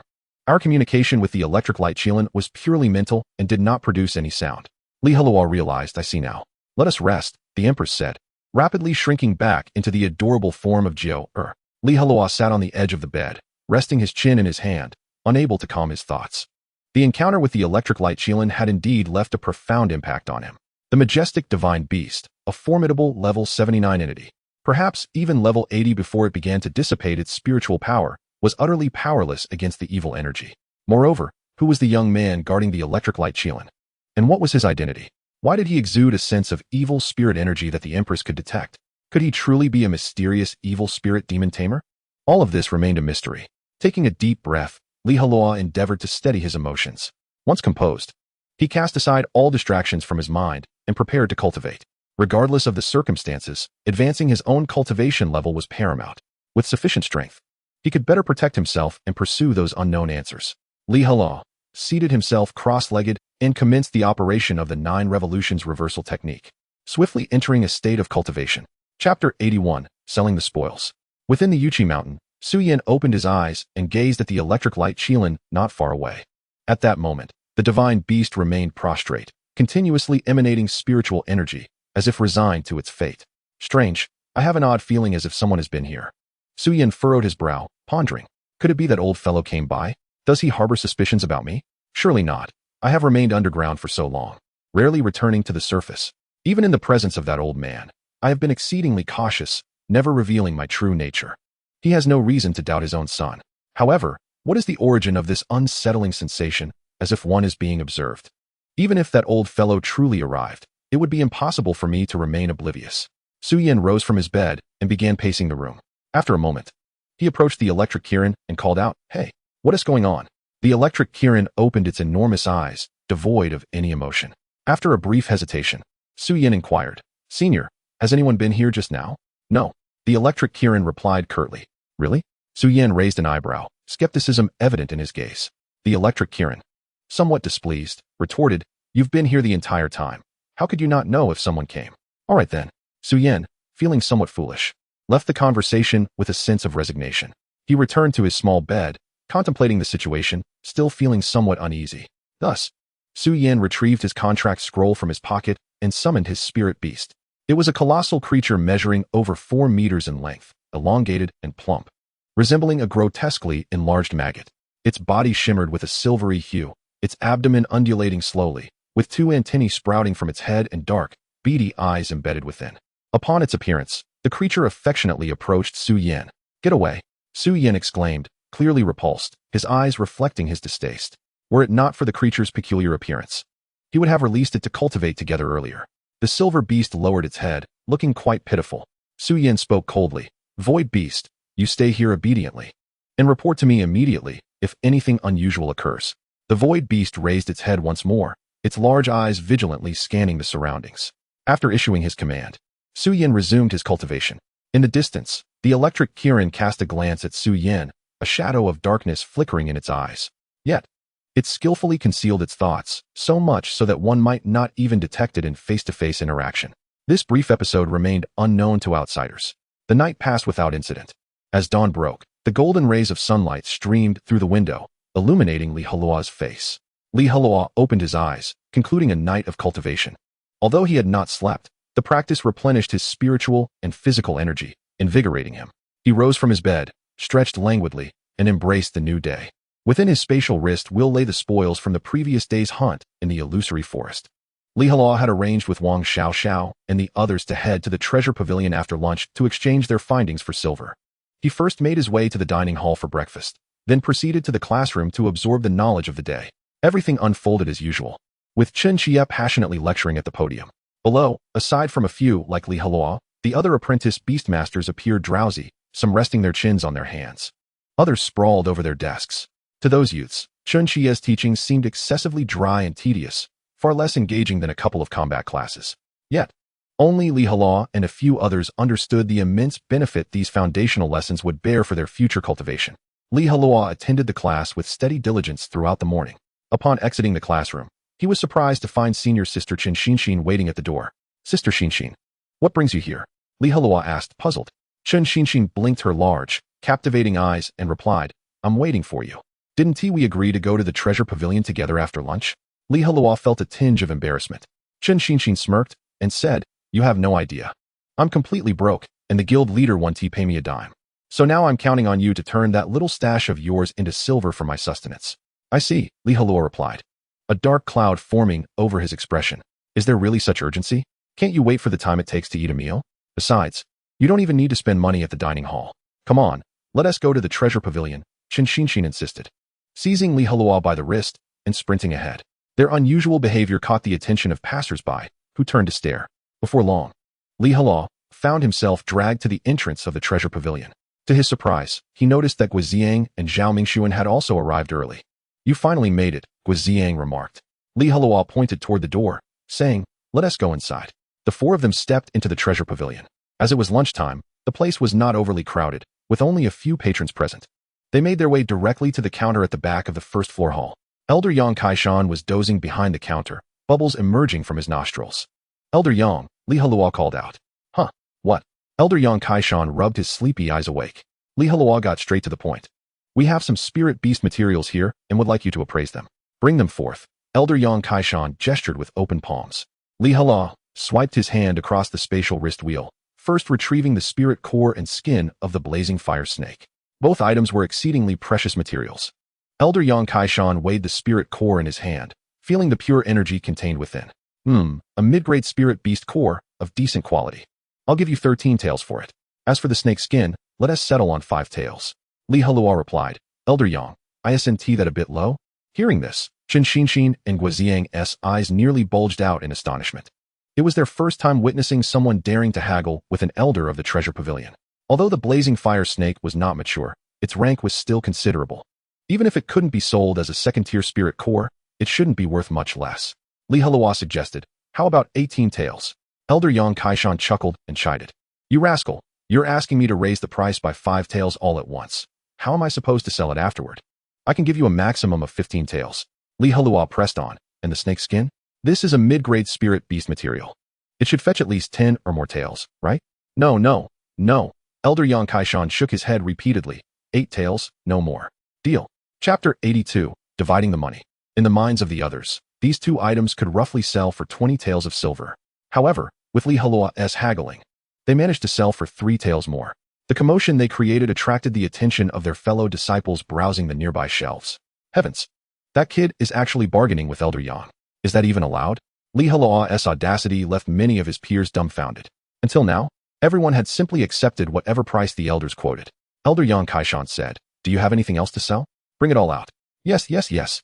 Li Heluo fetched the claws of the Wind Chaser Eagle from his spatial wrist wheel. Please appraise the price of these claws from a level 22 Wind Chaser Eagle. Li Heluo said with a smile. Elder Yang Kaishan did not respond immediately. Instead, he furrowed his brow, lost in thought. After a moment, he spoke slowly, to be honest. These claws are in excellent condition and can be used to forge elite grade or even heroic grade artifacts. Even in this treasure pavilion, such well-preserved eagle claws are rare. Therefore, my advice would be to hold on to them for crafting your own artifacts. That would be the best choice. Li Heluo chuckled awkwardly and said, Elder Yang, this pair of claws is not solely mine. It is a trophy shared among several of us. Could you please provide an appraisal? Yang Kaishan picked up the carved claws and examined them closely for a moment before responding, 20 taels. Very well, thank you. Li Heluo replied with utmost respect. Could you please settle the account for the fire serpent's spirit core and serpent skin? I shall not sell the claws. He resolved to retain the pair of claws for himself, intending to craft a set of magical artifacts. Such artifacts possess remarkable efficacy, capable of slightly enhancing one's combat prowess. After exchanging the spirit core and serpent skin with Yang Kaishan for 23 taels of silver, Li Heluo departed the treasure pavilion alongside Chen Xinshin and the others. Upon reaching the entrance of the treasure pavilion, Chen Xinshin, with a strange expression, inquired, Li Heluo, you're not contemplating keeping the wind-chasing eagle's claws for yourself, are you? Indeed, I wish to forge a set of magical artifacts. Li Heluo nodded in affirmation. Guoziang interjected immediately. But this is a trophy belonging to all of us. You must pay for it. Given the previous day's excursion in the enchanted forest, where Wang Xiaoxiao failed to offer any compensation, if Li Heluo were to claim the spoils for himself, they would truly be left with no recourse. Li Heluo chuckled. Rest assured, you shall not be left wanting.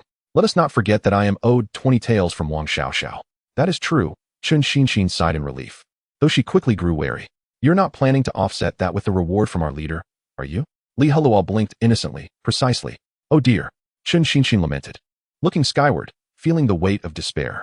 Given Xiaoxiao's current financial situation, it would likely take her 20 to 30 days to produce such funds. Li Heluo shook his head. I doubt it will take that long. Wang Xiaoxiao has already gathered the necessary materials and will soon be ready to break through. Once she reaches level 20, she will undoubtedly venture into the enchanted forest to hunt spirit beasts for profit and will swiftly repay you. Very well, Chen Xinshin sighed again. As they engaged in casual conversation, they made their way towards the cafeteria. Inside, Li Heluo and his companions sought out Tang Tian and Wang Xiaoxiao. The 6 of them gathered around a table, dining and conversing. Tang Tian eagerly asked, So, how much did you sell it for? Li Heluo replied candidly. The fire serpent's spirit core and serpent skin fetched 23 taels. As 5 of us participated in the hunt, each shall receive 4 taels and 6 coins. Chen Xinshin added. Originally, Elder Yang quoted 20 taels, but Li Heluo managed to negotiate it up to 23. Upon hearing this, both Tang Tian and Wang Xiaoxiao looked at Li Heluo with surprise. After a moment, Tang Tian remarked, Since you secured that extra 3 taels, you need not share it with us. Dividing the 20 taels among the 5 of us means each will receive 4 taels. Simply give us 4 taels, and all will be well. Chen Xinshin, Guoziang, and Zhao Mingxuan expressed no dissent. Li Heluo did not press the matter further and extracted the silver from his spatial wristband to distribute among them. What about the wind-chasing eagle's claws? Tang Tian inquired. Chen Xinshin and the others remained silent, hesitant to respond. Li Heluo, feeling no guilt, stated directly, I intend to use them to forge magical artifacts. Elder Yang appraised them at 20 taels, so I shall cover that cost. With that, he turned to Wang Xiaoxiao. She immediately grasped his meaning and replied, Perfect timing. I owe you 20 taels for your reward. She retrieved a small pouch from her waist and poured out a handful of silver coins onto the table. Let us divide this 20 taels among the 6 of us. Each shall receive 3 taels and 3 coins. Li Heluo, Chen Xinshin, and the others took their respective shares from the pile. Chen Xinshin was taken aback by Wang Xiaoxiao's hidden wealth, now fully repaid. Once finished, Wang Xiaoxiao tucked her pouch away and turned to Tang Tian, saying, "As for your 20 taels, it may take a couple of days.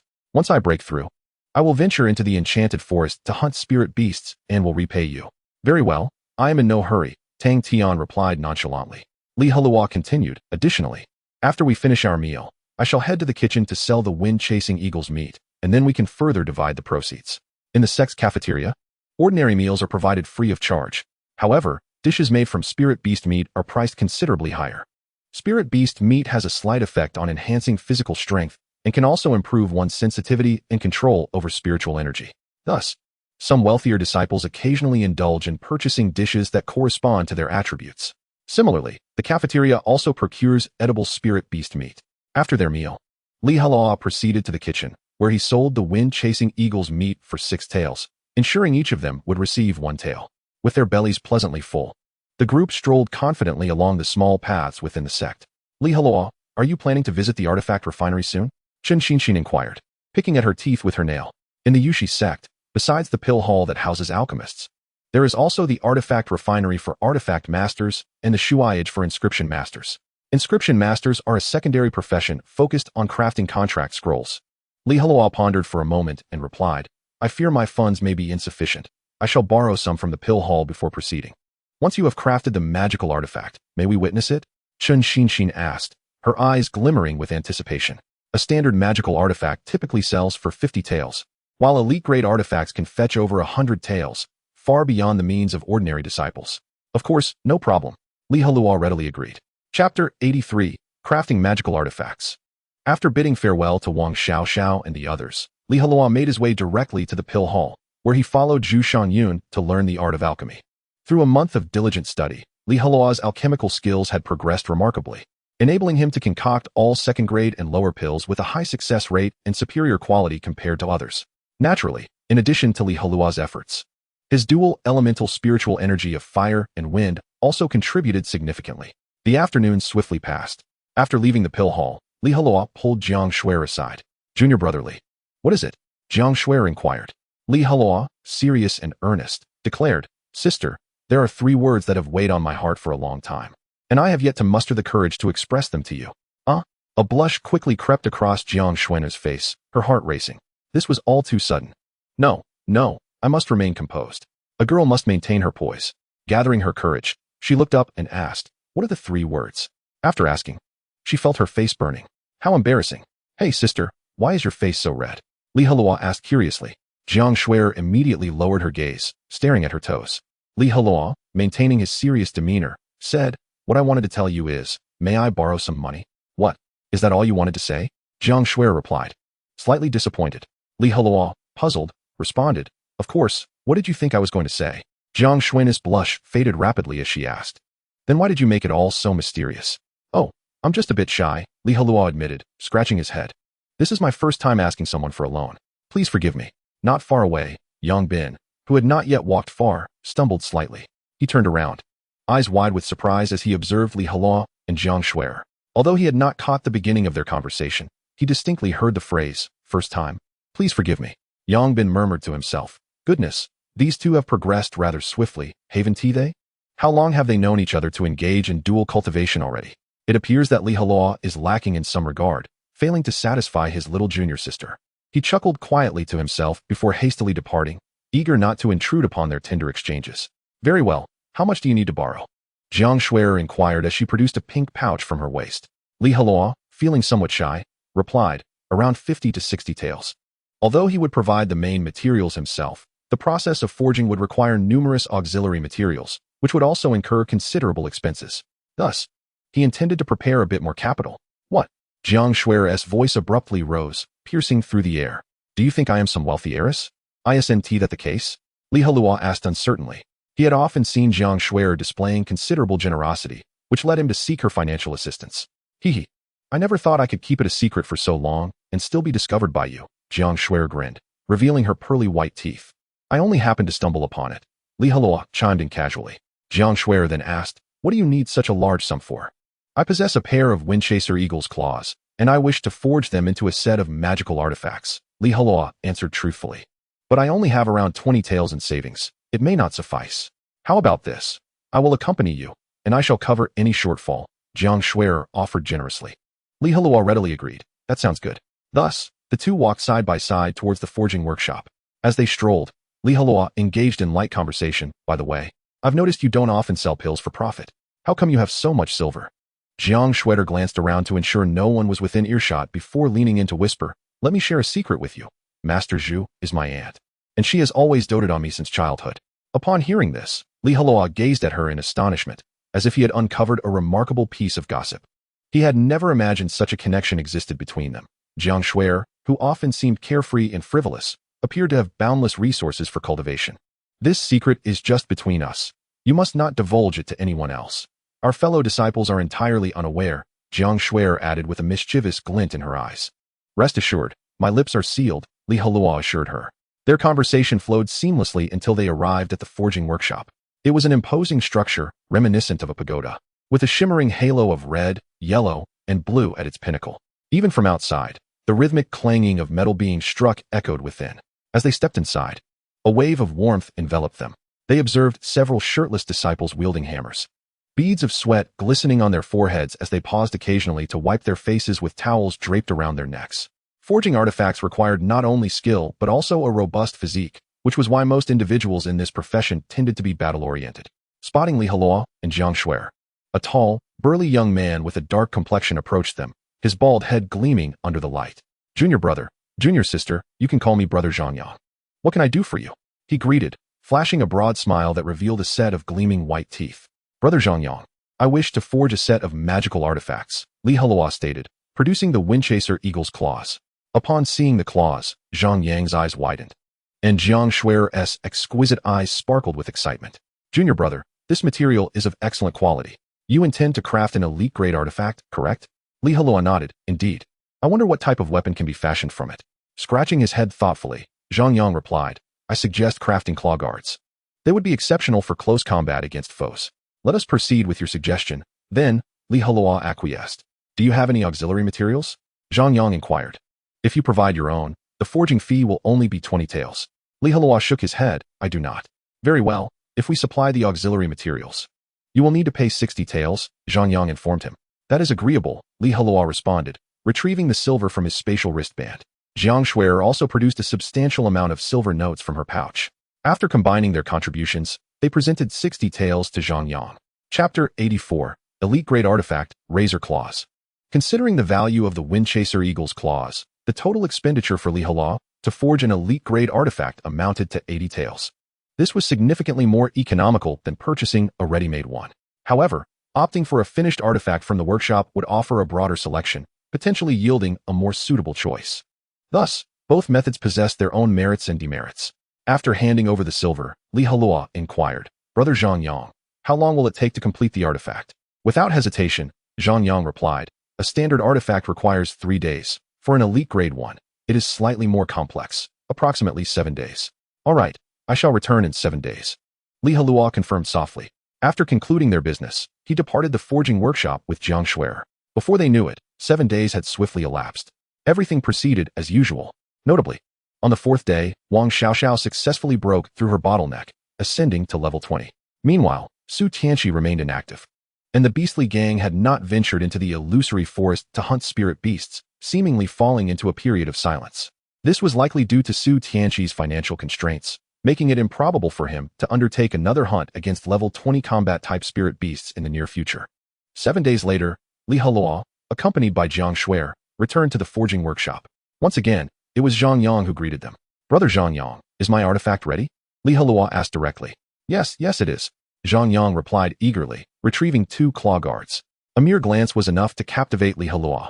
The claw guards measured approximately 30 centimeters in length, their surface a deep black, glimmering with a metallic sheen, as if swirling winds danced upon them. Eager to try them on, Li Heluo quickly donned them. They resembled gloves, with sharp claws extending from the tips of his fingers. As he swung his arms experimentally, he could distinctly hear the whoosh of air slicing past. Upon infusing them with spiritual energy, a potent gust of wind elements emanated outward.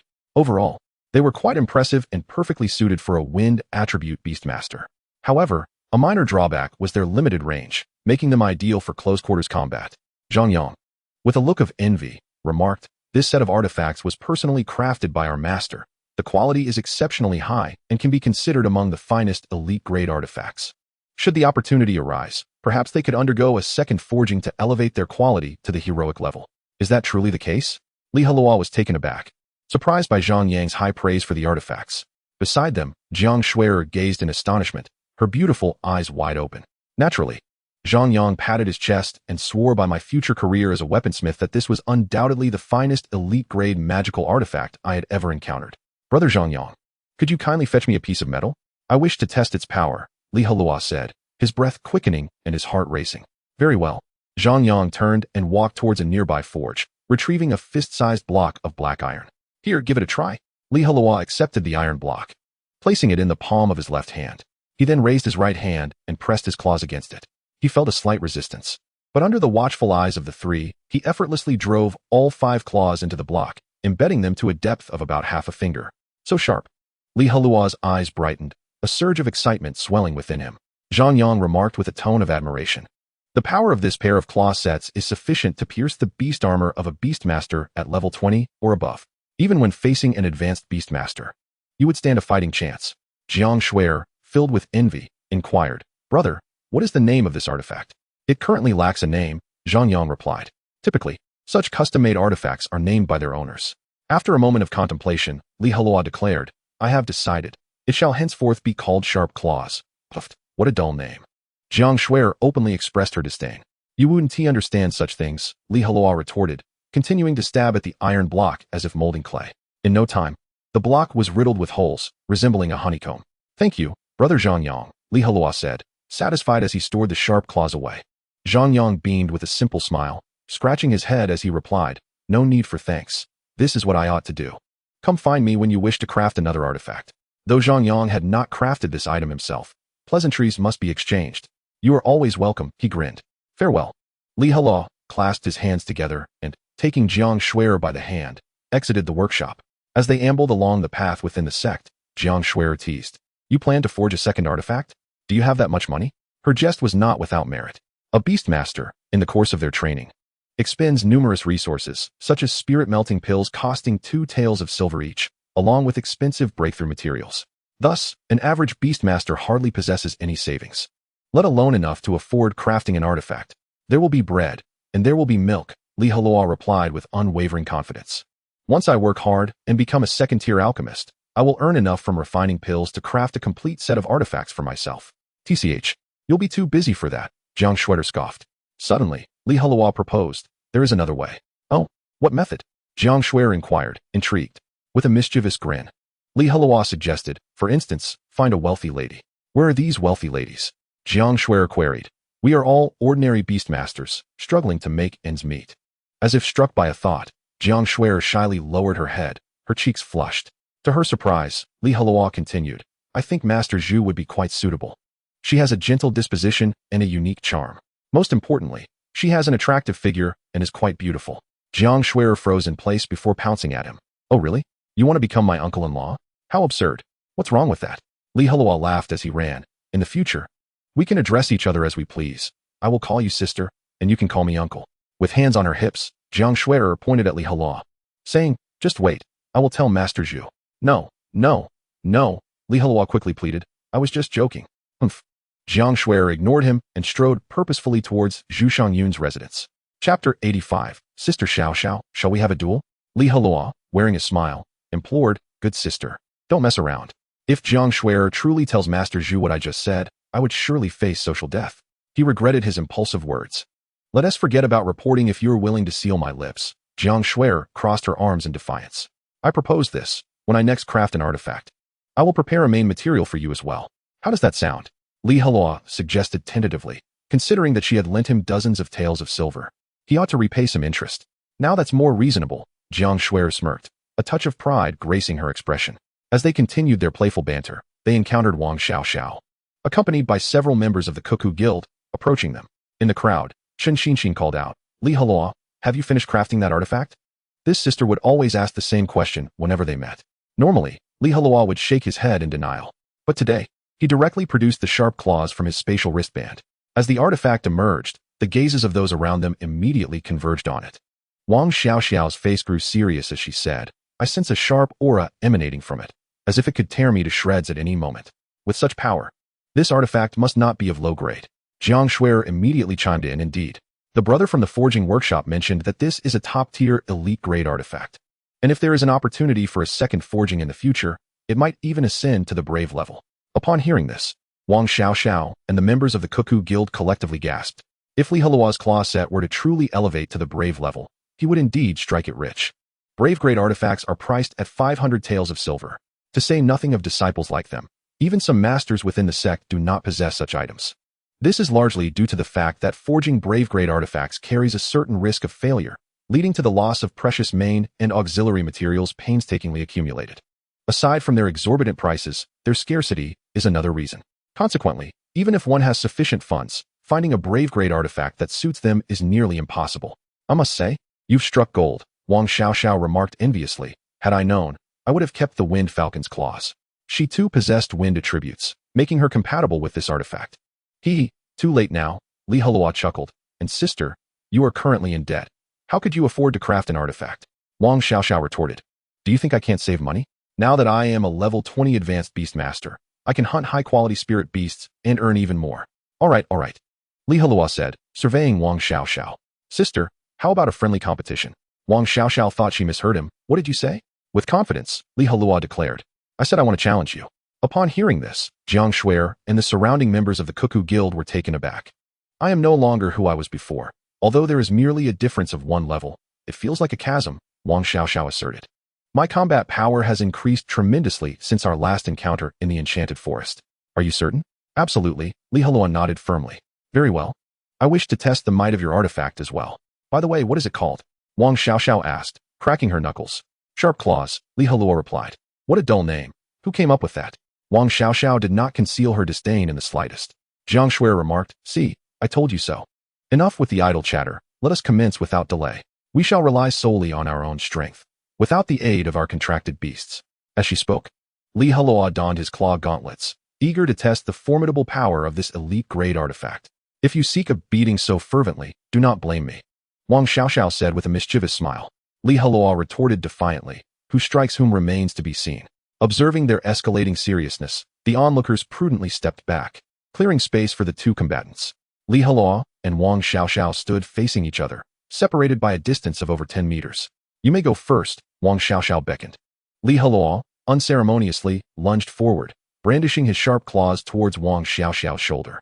Despite their 5-level difference in cultivation, and the fact that Li Heluo was merely a novice beastmaster while Wang Xiaoxiao had attained an advanced level, the crowd held little faith in his chances. Even with the elite-grade artifact in his possession, the sharp claws sliced through the air with a whistling sound, aimed at Wang Xiaoxiao's shoulder. She elegantly sidestepped, her speed so swift that only a blur remained in her wake, effortlessly evading the attack.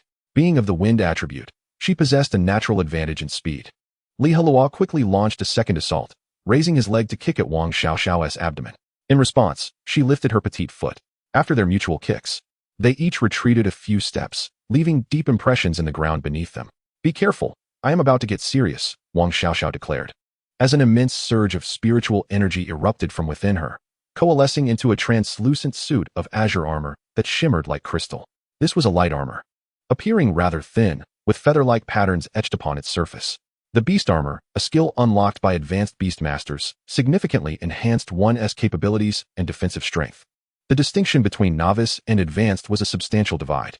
With the manifestation of the beast armor, Wang Xiaoxiao's aura transformed dramatically. She seemed more agile, as if propelled by the very wind itself. From a distance, the onlooker Guoziang sighed. I did not anticipate that the leader would summon the beast armor right from the outset. It appears he holds Li Heluo in high regard. Zhao Mingxuan chimed in. You have witnessed Li Heluo's performance in the illusory forest. He must not be underestimated. Nevertheless, the disparity in their levels was undeniable, even with the artifact. It could not bridge the gap. A sly smile graced Guoziang's face. I wonder how many moves Li Heluo can withstand against the leader? Zhao Mingxuan replied, 20 moves. Such confidence? Guoziang responded with surprise. I wager he will fall within 10 moves. The loser treats the winner to a feast of spirit beast meat tonight. I predict it will exceed 30 moves. Qinshinshin joined their wager. Guoziang smirked. Very well, let us raise the stakes. The victor shall have the other two treat them to spirit beast meat for 3 days. What say you? Agreed. No objections. The battle between Li Heluo and Wang Xiaoxiao swiftly escalated to a fever pitch. Wang Xiaoxiao began her counterattack, gradually seizing control of the combat rhythm. Claw slash. Wang Xiaoxiao's palm, as white as jade, curved into a claw, with crystalline nails glinting ominously, as fierce wind elements danced at her fingertips. She seemed to meld with the gale, rushing towards Li Heluo in the blink of an eye. It was apparent that her imposing aura was formidable, showcasing the prowess of an advanced beastmaster to its fullest. Li Heluo's expression grew grave, as the pressure exerted by his senior sister was immense. Flame fist. A fierce blaze engulfed his right arm. Due to the claw gauntlet, he could not form a proper fist, yet he still unleashed the skill's might. Flames enveloped his sharp claws, distorting the very air around them. He thrust his right hand forward, and their claws clashed violently in midair, producing a resounding clang.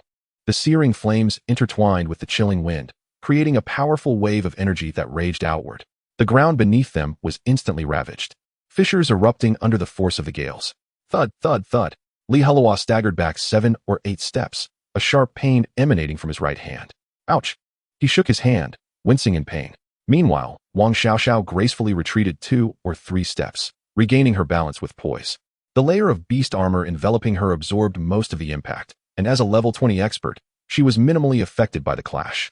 I must admit, that elite-grade artifact of yours is quite impressive, managing to narrow the gap between us. Wang Xiaoxiao acknowledged with a hint of admiration. If it were in my hands, its true power would be even greater. Thank you for the compliment, senior sister, Li Heluo thought to himself, rolling his eyes internally. Are you implying I should endure the pain of parting with my claws and sell them to you? However, the disparity in our strengths is not something any artifact can remedy. Allow me to demonstrate my true capabilities. As Wang Xiaoxiao's words fell, a surge of tempestuous wind elements surged from within her, whipping around her and sending her hair flying back. She charged forward, her speed intensifying. Li Heluo felt as though he faced a fierce cyclone, poised to tear him apart. Wang Xiaoxiao continued to form her claws, her attacks striking with formidable power even without relying on skills. Her assault speed approached its zenith, her hands a flurry of motion aimed at Li Heluo. He struggled to keep up, desperately shielding his face with the sharp claws, barely managing to defend himself. In the midst of this defensive struggle, he retreated, seeking any opportunity for a counterattack. Just a few days prior, they had fought side by side in the illusory forest, and at that time, he had not realized his senior sister possessed such overwhelming strength. The change post-breakthrough was indeed remarkable, yet he pondered what enhancements awaited him when he reached level 20. After enduring a barrage of over 10 strikes, Li Heluo finally seized an opportunity. As Wang Xiaoxiao's attack momentarily faltered, he thrust forward with all his might. Wang Xiaoxiao stumbled back slightly, tilting her upper body. Seizing the chance, Li Heluo lunged with his claws towards her lower abdomen. Realizing the precariousness of her situation, Wang Xiaoxiao deftly pivoted on her toes, using the wind elements to elevate her body, leaping gracefully into the air. She soared effortlessly to a height of several meters, temporarily creating distance between them. In this exchange, Wang Xiaoxiao had gained the upper hand. Li Heluo's robe was torn, and his arms bore several claw marks, oozing droplets of crimson blood. The wounds throbbed with pain, compelling him to grit his teeth and suppress his discomfort. Senior sister, you truly live up to your reputation as an advanced beastmaster. Your prowess is indeed formidable, Li Heluo remarked solemnly. The previous exchange had undeniably placed him under considerable pressure. Wang Xiaoxiao scoffed. Otherwise, do you think I exert myself so diligently in pursuit of breakthroughs for no reason? Look, Li Heluo is clearly outmatched, at this rate. Defeat is merely a matter of time, Guoziang proclaimed triumphantly. Qinshinshin interjected softly. However, they've already exchanged over 10 blows. Brother Guo, you have lost. Next, it will be my turn against Brother Zhao. We shall see if Li Heluo can endure past 20 strikes.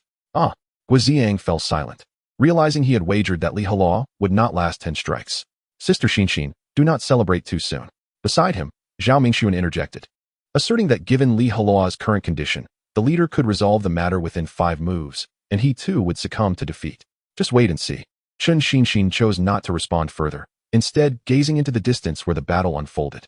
Sister, do not forget, I have yet to unleash my wind attribute skills, Li Heluo declared, straightening his posture with a proud demeanor. Wang Xiaoxiao then realized that the young adversary before her possessed both wind and fire attributes. The artifact crafted from the dual claws of the Wind Chaser would naturally amplify wind-based skills. Instantly, she adopted a posture of heightened vigilance, her delicate form tensing. Wind Whirlwind. Li Heluo spread his arms wide, spinning on the spot. Dense wind elements naturally radiated outward, conjuring a fierce tornado that surged upward, reaching heights of 7 or 8 meters. The sharp claws emitted a soft glow, as if faint energy swirled within, infusing the tornado with additional might. The whirlwind expanded, growing to over 10 meters. Dust and withered leaves were drawn into its vortex, casting a yellowish haze. With the enhancement from the sharp claws, the skill's power surged by approximately 30%. It was indeed worthy of its elite-level artifact classification. Wang Xiaoxiao's gaze sharpened, a serious expression gracing her delicate features. She felt the pressure emanating from Li Heluo's skills. Spiral Wind Crush. Wang Xiaoxiao unleashed her own formidable skill, her arms moving like wings in a rapid flurry. A torrent of wind attribute spiritual power erupted, producing a howling sound as it sliced through the air. Shortly thereafter, a spiral airflow manifested before her, exuding a sense of lethal force. The ground beneath her feet was carved with numerous trenches by the force of the wind. Wang Xiaoxiao's own momentum escalated steadily. It was evident to all observers that they were about to engage in a serious confrontation. Retreat. Chun Xinshin bolted backward, covering 100 meters in an instant, fearful of being caught in the impending storm. Noticing this, Jiang Shuier followed suit, both girls exhibiting a keen sense of self-awareness. Guoziang and Zhao Mingxuan exchanged glances, both recognizing the astonishment reflected in each other's eyes. To push the leader, who had undergone a breakthrough, to such extremes, Li Heluo had ample reason to take pride in himself. Following this, they too hastily vacated the battle zone, for no one wished to bear the brunt of an unforeseen calamity. Chapter 87. The Battle Against Wang Xiaoxiao, Part 2. Under the watchful eyes of all, Wang Xiaoxiao executed her spiral wind crush. Li Heluo, becoming one with the wind, charged forward, propelled by the tornado that surrounded him. The two wind-based skills collided violently. Whoosh, whoosh. The surrounding winds roared, sending debris flying. Even from 100 meters away, Chun Xinshin, Guoziang, and the others felt the powerful gusts, akin to the fury of a typhoon. They squinted, straining to catch a glimpse of the battle, awaiting the final outcome. The wind's ferocity persisted for over 10 seconds before gradually subsiding. As the dust settled, Li Heluo and Wang Xiaoxiao emerged, bearing contrasting appearances. Wang Xiaoxiao's beast armor bore numerous cracks, her hair disheveled, and her fair face paled. In stark contrast, Li Heluo appeared far more disheveled. His clothing was tattered. Blood trickled from the corner of his mouth, and his bare skin bore multiple lacerations. Without the protection of beast armor, he was significantly disadvantaged. Li Heluo inhaled deeply, wiping the blood from his lips. He straightened himself, striving to present a more vigorous facade. What an exhilarating experience. Competing with you has been immensely beneficial, he exclaimed. Wang Xiaoxiao replied earnestly. To be frank, you truly astonish me at this moment. Had I not had the protection of my beast armor, I might have found myself in a similarly dire situation. With an elite-level artifact, your combat prowess approaches the 18th or 19th level. Thank you for the compliment, sister. Li Heluo replied with a smile. Wang Xiaoxiao inquired, shall we continue our duel? Of course, we have yet to determine a victor, Li Heluo said. Determination etched on his face as he resolved to fight until the very last moment. Wang Xiaoxiao grinned wickedly. Very well, since you insist on enduring this. Do not blame me for being ruthless. No sooner had she spoken than she charged forward with remarkable speed. Gill Dash. Wang Xiaoxiao activated her skill, her entire being enveloped in a fierce cyclone, as if she were melding with the wind. Flame Impact. Li Heluo ignited in a raging inferno, transforming into a blazing fireball. The flames illuminated the surroundings, casting the ground in a crimson hue. He too unleashed a dash skill, preparing for a head-on clash. Come, Wang Xiaoxiao called out, leaping across a distance of several meters in an instant, while Li Heluo fearlessly advanced to meet her. Boom. Upon their collision, a muffled sound reverberated through the air. Flames and wild winds wreaked havoc, leaving the ground beneath them resembling a plowed field. Wang Xiaoxiao nearly collided into Li Heluo's embrace, her forehead pressing against his chest. To onlookers, it appeared as though they were locked in a tight embrace. Guoziang and Zhao Mingxuan stared in astonishment, while Jiang Shuier stomped her foot in frustration. And Chun Xinshin furrowed her brow in concern. Li Heluo forcefully pushed Wang Xiaoxiao away, coughing up blood in the process. The collision had inflicted minor internal injuries upon him. Wang Xiaoxiao rubbed her head, letting out a soft huff. Their incredible speed had generated a significant recoil, harming both in the process. The cracks in Wang Xiaoxiao's beast armor multiplied, leaving her uncertain of how much longer it could endure. As the battle progressed, Li Heluo's spiritual power had dwindled to over half its capacity, his condition rapidly declining. 29 moves now, Chen Xinxin declared triumphantly. The scales of victory had begun to tip in her favor. Should Li Heluo withstand another attack, she would have secured her wager over Guoziang and Zhao Mingxuan. Humph.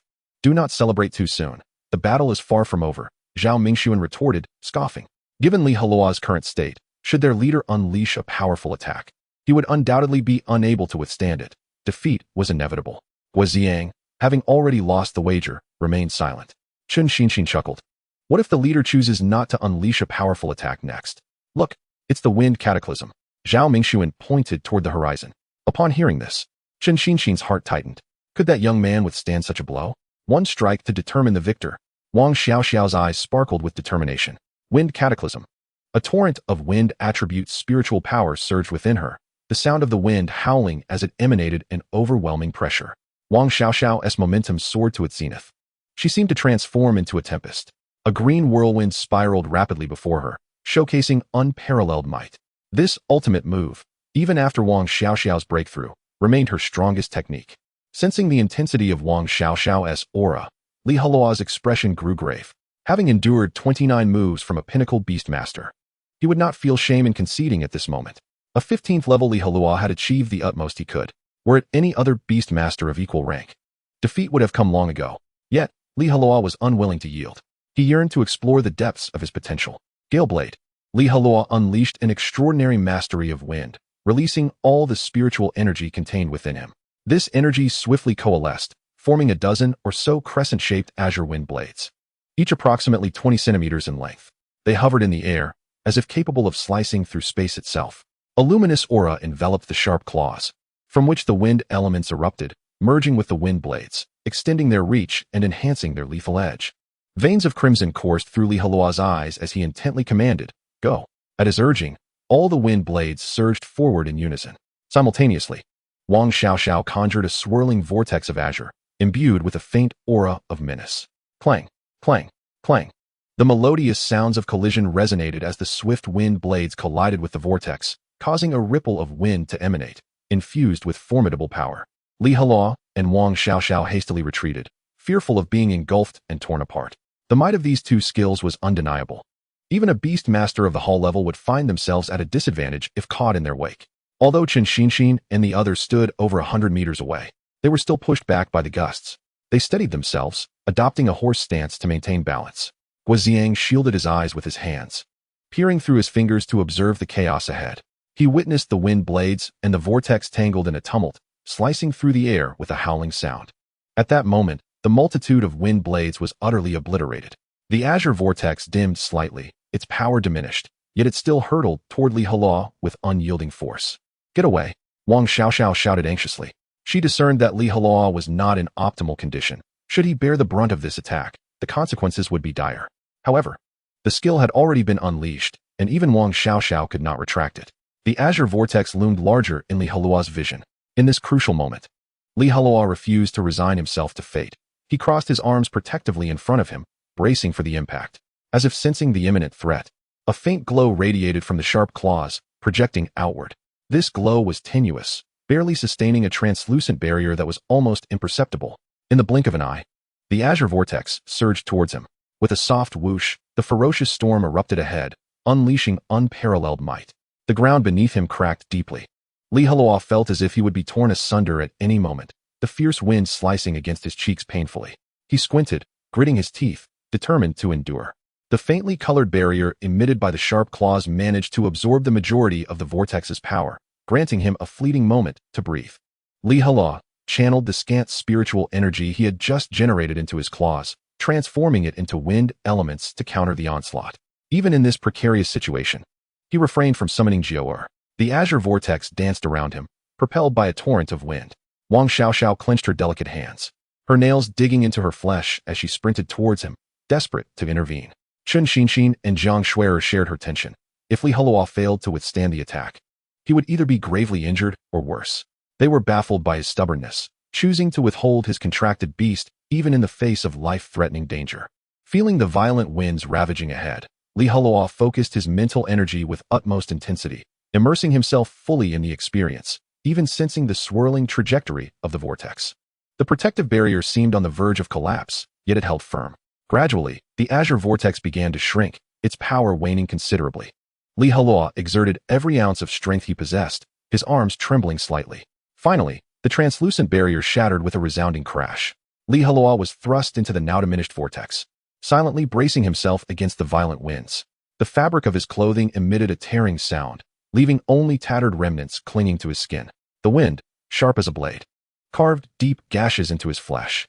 Once the azure vortex passed through him, it lost all its potency and vanished. Li Heluo stood nearly bare before the onlookers, the hardened claw gauntlet on his hand now bearing minor scratches. Wang Xiaoxiao rushed to his side, grasping his hand with concern. "Are you all right? Do you need assistance?" "I'm fine." Li Heluo forced a smile. "Just let me take a couple of healing pills, and I'll be good as new." With that, he discarded the sharp claws onto the ground and reached into his spatial wristband. Wang Xiaoxiao assumed he was retrieving medicine, but to her surprise, he pulled out a set of clothes. "What are you thinking at a time like this?" she exclaimed incredulously. Ever since he had burned his clothes to ashes with the Li Heluo had kept a few spare outfits in his spatial wristband. Taking a deep breath, he chuckled awkwardly. "Sister, could you help me put this on?" Wang Xiaoxiao took the clothes and walked behind him to assist. As the fabric brushed against his wounds, he winced in pain. Once she finished, Li Heluo slowly retrieved a small porcelain vial from his spatial wristband, pouring 2 emerald green pills into his palm and swallowing them in one swift motion. The moment the healing pills entered his stomach, a soothing coolness washed over him, alleviating the pain from his wounds. Feeling somewhat better, he tore away the tattered strips of fabric and wiped the blood from his skin. "I just don't understand you," Wang Xiaoxiao chided. "Why go to such lengths? You could have simply released your contracted beast at the last moment." "Don't worry, sister," Li Heluo replied nonchalantly. "I'm not that fragile. I just wanted to push my limits a bit." "What did you gain from this?" Wang Xiaoxiao inquired. "After experiencing your ultimate skill, I feel I've gained a deeper mastery over the wind elements," Li Heluo replied, observing the swirling vortices around his fingertips. In moments of peril, one's mental clarity sharpens, allowing for a more profound connection to the elements. Thus, he believed that when next he cast a wind-based skill, he would wield it with greater finesse and power.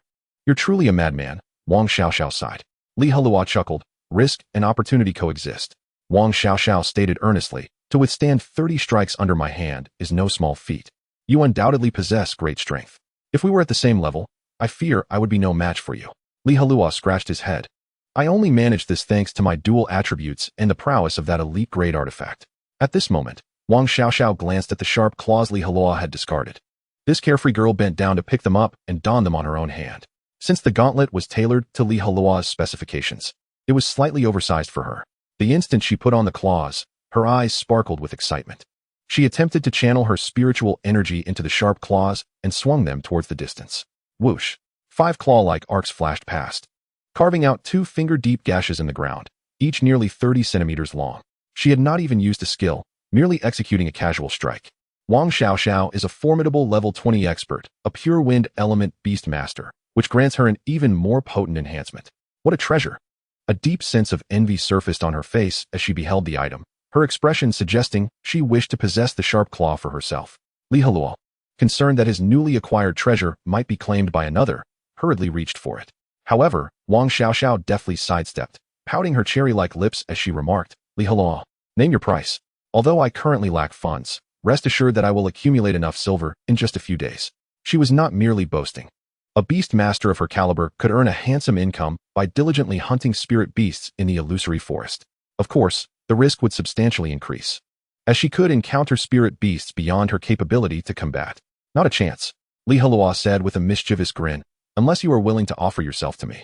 The moment the words left his lips, he regretted them. What if Wang Xiaoxiao, flustered and indignant, retaliated against him? "Oh, Li Heluo, when will you learn to curb your impulsive tongue?" To his astonishment, Wang Xiaoxiao's reaction was unexpected. She lowered her head, lost in contemplation. Was she truly considering it? Chapter 89. The Melancholy Empress. Li Heluo was utterly astounded. He had anticipated that Wang Xiaoxiao would immediately retaliate with the sharp claw or deliver a couple of punches. Instead, she was genuinely pondering the matter. He held his breath, hesitant to speak. What if that charming senior sister actually agreed? Would he really have to relinquish the sharp claw willingly? It turned out Li Heluo had been overthinking. After a moment of reflection, Wang Xiaoxiao returned the claw, saying, "Though this item indeed piques my interest, it does not compel me to act recklessly. Perhaps one day in the future, I too shall possess a magical artifact of this caliber. That was more like it. Yet, her next statement left Heluo utterly petrified. She gently parted her luscious lips and added, however, if you prove yourself outstanding in the future, I shall consider it. Goodness gracious, did she truly harbor such intentions? Dazed, Heluo accepted the sharp claw, feeling as if he had been struck by lightning. All right, let the competition end here. I look forward to witnessing your ascension to level 20, she said, gracefully striding towards Chen Xinshin and the others. Due to the distance, the members of the Cuckoo Guild and Jiang Shuer were unaware of their exchange. Once Wang Xiaoxiao had walked away, Heluo gasped for breath. The recent contest having nearly drained all his spiritual energy and stamina, he longed to return and rest. After bidding farewell to Jiang Shuer and Chen Xinshin, he turned to leave. Heluo, clutching the sharp claw, returned to his thatched cottage. He sat on the edge of his bed, quietly recuperating his energy. Feeling a twinge of loneliness, he decided to summon Jior. He wished to showcase her presence before the Empress. Whimper. Jior circled around Heluo's feet, wagging her tail joyfully. Much like a loyal little white dog. As Heluo anticipated, Jior began to grow larger, transforming into the woman he recognized. The Empress stood tall before him, her delicate chin raised high. The intoxicating fragrance wafted towards him, accentuated by her exquisite figure, exuding an aura of seduction. Heluo inwardly scoffed, always so alluring. Who are you trying to seduce? Wanting to show off, he deliberately refrained from placing the sharp claw into his spatial wristband. As soon as the Empress appeared, she immediately noticed it, picking it up and toying with it in her hands. The azure whirlwind enveloped the claw, radiating an unmistakably sharp energy. Heluo, standing closest, felt a chill run down his spine, as if he might be cleaved in half at any moment. The elite-grade artifact emanated a completely different aura in the Empress's hands. With a mix of nervous anticipation, Heluo inquired, "What do you think?" He yearned for her praise. However, the Empress merely curled her lips in disdain, her gaze laced with contempt. Rubbish. Hey, this is at least an elite-grade artifact, just one step away from being a hero-grade. Heluo retorted, feeling disgruntled. Given my current abilities, acquiring an artifact of this caliber is no small feat. Can't you offer a bit of encouragement? To me, it truly is unimpressive. The Empress replied with a cold huff. Heluo took a deep breath and said, all right, you've made your point. Then why don't you show me two pieces that can truly impress? The Empress shrugged her shoulders, shaking her head. I have none. Then what should I say? Heluo pressed. With her arms crossed over her chest, the Empress declared, in my prime, I donned a complete set of legendary grade artifacts crafted by the finest demon race blacksmiths, and my weapon was of divine grade. So tell me, do you think those little trinkets can catch my eye? Upon hearing her words, Heluo felt thoroughly disheartened. In the wildlands, artifacts are categorized into 6 tiers: common, elite, hero, epic, legendary, and divine. Each advancement brings significant enhancement. Every legendary grade artifact requires the utmost skill and years of dedication from top-tier blacksmiths to forge. Divine artifacts are even rarer, sometimes emerging only after centuries or millennia, often accompanied by phenomena of nature. What about your precious artifacts? Heluo asked, perplexed. Such valuable items surely wouldn't be easily destroyed, would they? The Empress rolled her eyes. Do you think my encounters with assassination attempts were mere tales? Back then, the traitor Qinggang Wolf hosted a banquet for me, lacing my food with poison. He then orchestrated numerous powerful individuals to ambush me in collusion with the Demon Lord. It was thanks to that set of legendary artifacts and divine weaponry that I carved a bloody path to escape. Alas, the battle was too fierce, and all my artifacts were destroyed, with the divine weapon snatched away by Qinggang Wolf. As she recounted this, the Empress nearly gritted her teeth in fury, clearly harboring deep resentment towards the traitor. It was the first time Heluo learned the name of that traitor. From the Empress's brief words, he could glean the sheer ferocity of that ambush. Rest assured, we will reclaim everything that was taken from you, Heluo comforted, patting the Empress's shoulder. The Empress sighed deeply, her crimson lips parting slightly. That vivid scene was forever etched in her memory, never to be forgotten. Once she had somewhat calmed her emotions, she turned her gaze towards the hand resting on her shoulder, frowning. Sensing the impending danger, Heluo sheepishly withdrew his hand. From now on, do not lay your hands on me, the Empress warned coldly, or I shall have your claws severed. Her tone held a note of anger. Heluo believed that this ruthless Empress would truly dare to follow through with such a threat. Hey, I was merely trying to comfort you because you looked so down, Heluo explained. Humph, was her only response, accompanied by a long, disdainful snort. Once we return to the demon race, I shall have that blacksmith forge you a complete set of legendary grade artifacts, and I'll need a set for myself as well. At this critical juncture, Li Heluo did not forget to secure some benefits for himself. The Empress offered no response, leaving one uncertain whether she had acquiesced or declined. Outside, darkness had enveloped the sky, and the resplendent moonlight bathed the earth, resembling a delicate layer of silver frost. The Empress gazed out the window, her eyes profound, lost in contemplation. A hint of melancholy graced her unparalleled beauty. From the exalted position of the demon Empress to her current state as a human's contracted beast, the disparity was truly disheartening. Li Heluo sat quietly at the bedside, hesitant to intrude with words. After a while, the Empress's form diminished, transforming back into the petite and endearing white fox. Chapter 90, Practical Combat Lesson, Part 1. As dawn broke, casting golden rays upon the earth, Li Heluo concluded a night of cultivation. His internal spiritual energy had grown more robust, inching towards level 16. According to his estimations, in the upcoming internal disciple selection competition 20 days hence, he could potentially ascend to level 17. With the enhancement of his sharp claws, he felt he could contend even against formidable level 20 adversaries. To miss this opportunity would mean waiting another year. With a deep exhale, Li Heluo rose to his feet. The remnants of yesterday's wounds still throbbed faintly. Despite having taken healing medicine, complete recovery would require 2 or 3 days. A notification chimed in his ear. Today's sign-in task has been updated. Please arrive at the blacksmith workshop before midnight. Reward, a treasure map. Stunned by the unexpected message, Li Heluo stood still. Previously, system rewards had been items for immediate use. This was the first instance of a treasure map requiring him to embark on a treasure hunt. Curiosity sparked within him about the treasures he might uncover from the map. However, he decided to postpone all thoughts until after class. Stowing away Gior, he exited his humble cottage. He first indulged in a sumptuous breakfast at the dining hall before heading straight to the classroom. Upon arrival, he found many apprentice beast tamers already present, playfully chasing one another with unabated joy. In stark contrast, Li Heluo felt no connection with the younger children. He settled into his seat, opening his notes to review the points discussed by Chinchilla, just as he immersed himself in the sea of knowledge. A refreshing fragrance wafted toward him. He looked up to find a girl of about 15 or 16 seated in front of him. Her delicate oval face framed by fair skin, long eyelashes, and a gentle smile that revealed pearly teeth. Sui Waren, her contracted beast, was the mid-grade spirit beast. Water-yielding rabbit. Is there something you need? Li Heluo inquired. Throughout the month of study, his interactions with Sui Waren had been minimal, as he perceived the surrounding youths as mere children. With a playful flutter of her eyelashes, Sui Waren replied, Li Heluo, I heard you crafted a rather impressive magical artifact? Li Heluo was taken aback. How did you know? With a subtle smile, she explained, I have a cousin who belongs to the Cuckoo Gang. He mentioned it to me. Oh, Li Heluo responded softly. Her eyes gleaming with anticipation, she asked, could I see it? Absolutely not. He firmly shook his head. The magical artifact was fashioned from the sharp claws of a wind spirit, completely unsuitable for her. What use would it serve you? I'm merely curious to see the artifact. Sui Waren began to pout. Please, senior brother Li Heluo. No, he remained unmoved. The claws were exceedingly sharp, and should she accidentally injure herself while handling them, the blame would inevitably fall upon him. Thus, adhering to the principle of avoiding unnecessary troubles, he refrained from producing the claws. Humph, so stingy.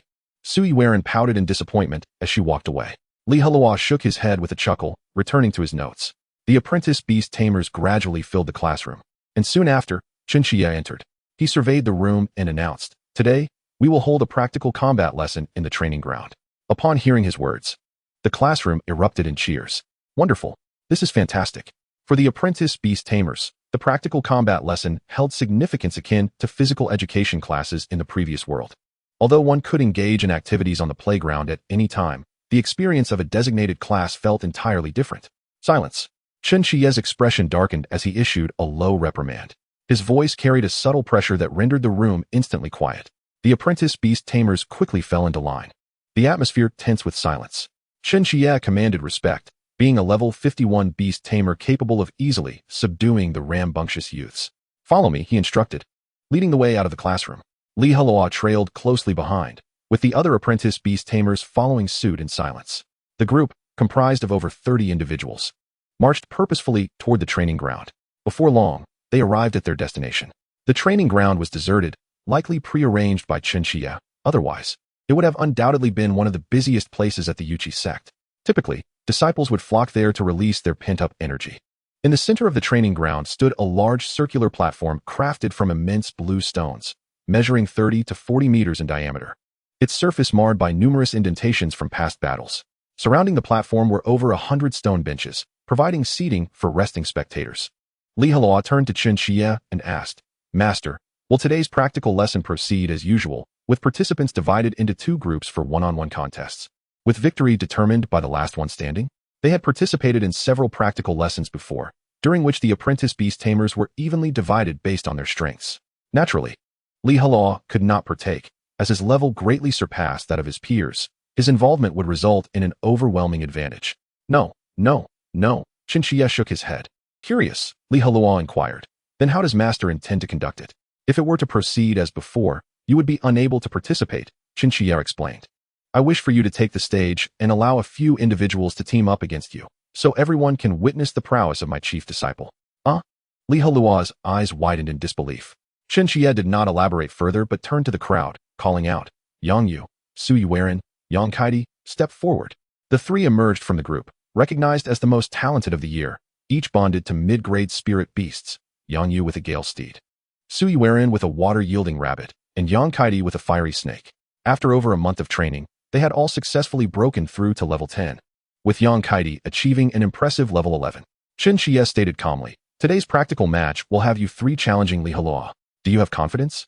Yang Yu scratched his ear and replied, Master, pitting us three against Li Heluo is a bit too generous, don't you think? I believe two of us could easily handle him. Yang Yu had just recently gathered the materials to facilitate his breakthrough. Upon reaching the 10th level, he felt a remarkable enhancement in his strength, leading to an overwhelming surge of confidence. Chapter 91, Practical Combat Lesson, Part 2. Do not let your guard down. Chen Xie declared solemnly, urging them to face their opponent with seriousness, for Li Heluo's prowess might surpass their imagination. Despite Chen Xie's warning, Yang Yu remained unfazed. Master, do not forget that junior sister Su Yuanyin possesses water attributes, which perfectly counteract him. Then let us proceed, Li Heluo said as he leapt onto the combat stage, unfurling his contract and summoning Jior. It is noteworthy that Li Heluo had never showcased his abilities before his classmates. Su Yuanyin gracefully stepped onto the battle platform and released the water spirit rabbit. It was a rabbit nearly human-sized, with fur of a pale blue hue and eyes resembling clear blue sapphires. Its ears stood erect, attentively scanning the surroundings, while the surface of its body rippled with wave-like patterns. Su Yuanyin flashed a cunning smile and said, Li Heluo, it seems it is time for you to bring forth that magical artifact. Facing three opponents, she doubted he could adequately respond without resorting to his artifact to bolster his strength. Yang Kaidi silently approached the combat stage, a magnificent steed appearing beside him. Its snow-white coat contrasting with its azure mane and tail, its hooves stirring the air with a rush. Yang Yu sauntered over with a languid demeanor, leisurely summoning a fire serpent. Compared to the one Li Heluo had previously slain in the enchanted forest, this serpent was about a third smaller, almost juvenile. The fire serpent hissed, its forked tongue flickering, while its eyes glinted with a dangerous light. In terms of bloodline power, the fire serpent was more formidable than both the wind steed and the water spirit rabbit. Yang Yu fixed his gaze on Li Heluo, his tone dripping with sarcasm. Li Heluo, remember, this is what Master instructed us to do. So do not blame us for overwhelming you and tarnishing your reputation as the chief disciple. Li Heluo waved his hand, saying come on. Although he had not yet fully recovered from the injuries sustained in yesterday's contest with Wang Xiaoxiao, his spiritual energy and physical strength had returned to their peak, ensuring no detriment to his combat capability. Chen Xie's voice resonated in everyone's ears. This contest will be conducted with restraint. Do not harm one another, understood? Yes, Master. Understood. Both sides nodded slightly. Chen Xie stated calmly, begin. His gaze rested upon the four individuals in the arena, ready to intervene at the slightest hint of discord. Should any disciple suffer injury under his watch, he, Chen Xie, would lose face in the Yuchi sect. No sooner had Chen Xie's words left his lips than Yang Kaidi mounted the wind steed, charging forward with fervor. A swirling azure wind enveloped them, accelerating their speed. As the highest ranked among the trio, Yang Kaidi had remained silent throughout, yet his offensive maneuvers were sharp and effective, exemplifying the adage that actions speak louder than words. In mere moments, Yang Kaidi and the wind steed surged towards Li Heluo. Combined technique, gale tread. Thousands of azure rays rapidly converged, coalescing around the wind steed's hindhooves and Yang Kaidi's right leg. A formidable gust of wind sliced through the air with a resounding whoosh. Both rider and beast propelled themselves towards Li Heluo. Combined technique, flame fist. Li Heluo did not yield, igniting a ferocious blaze on his right arm, radiating an intense heat that flushed his face crimson. Simultaneously, Flames erupted from Jior's four claws. They swung their fists in unison, colliding with Yang Kaidi's attack. Boom. A tempest of wind intertwined with flames surged outward.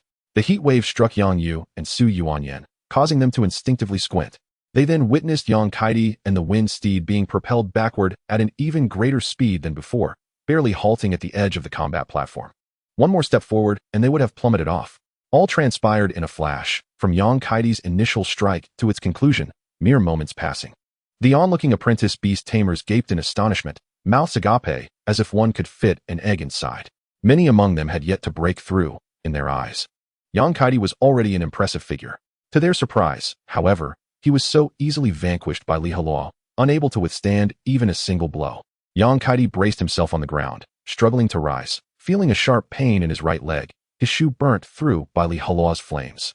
The wind steed fared slightly better, its hooves singed but otherwise unharmed. Yang Kaidi approached Su Yuanyan and Yang Yu. "Are you all right?" Su Yuanyan inquired with concern. Yang Kaidi took a deep breath, replying, "I'm fine." "Oh dear, you were too careless," Yang Yu chided. "You should have waited for us to strike together." Yang Kaidi explained, "I intended to seize the advantage with the speed of the wind element." "All right, enough bickering," Su Yuanyan interjected. "The battle has yet to officially commence, and we cannot afford discord among ourselves. Everyone be cautious, do not underestimate him." Su Yuanyan's expression was grave. Her cousin was part of the Cuckoo Guild and had certainly heard of Heluo's fierce battle against Wang Xiaoxiao. "Junior sister Su, there is no need for such caution," Yang Yu replied, his tone languid. "As long as we attack in unison, he will not be able to withstand us. You first use your water skills to extinguish his flames, and then we will unleash a powerful strike to conclude the battle." Su Yuanyan shot Yang Yu a reproachful glance, saying, "Your nonchalance could very well lead us to ruin." "How could that be?" Yang Yu retorted stubbornly. In the distance, Heluo expressed his impatience. "Stop dawdling. Are you going to fight or not?" "Heluo, since you are so eager to be struck, do not blame us for being unmerciful," Yang Yu declared. Forming hand seals for a combined technique, Flame Wave, fire elements coalesced in his palm, transforming into a viscous fire column that erupted forth. The fire serpent followed suit, opening its fearsome maw to unleash its own fire column. The two flames intertwined in the air, intensifying in power. Su Yuanyan sighed, beginning to invoke her skills. Combined technique. Wave impact. She and the water spirit rabbit splashed forth a deluge of water, cascading like layered waves.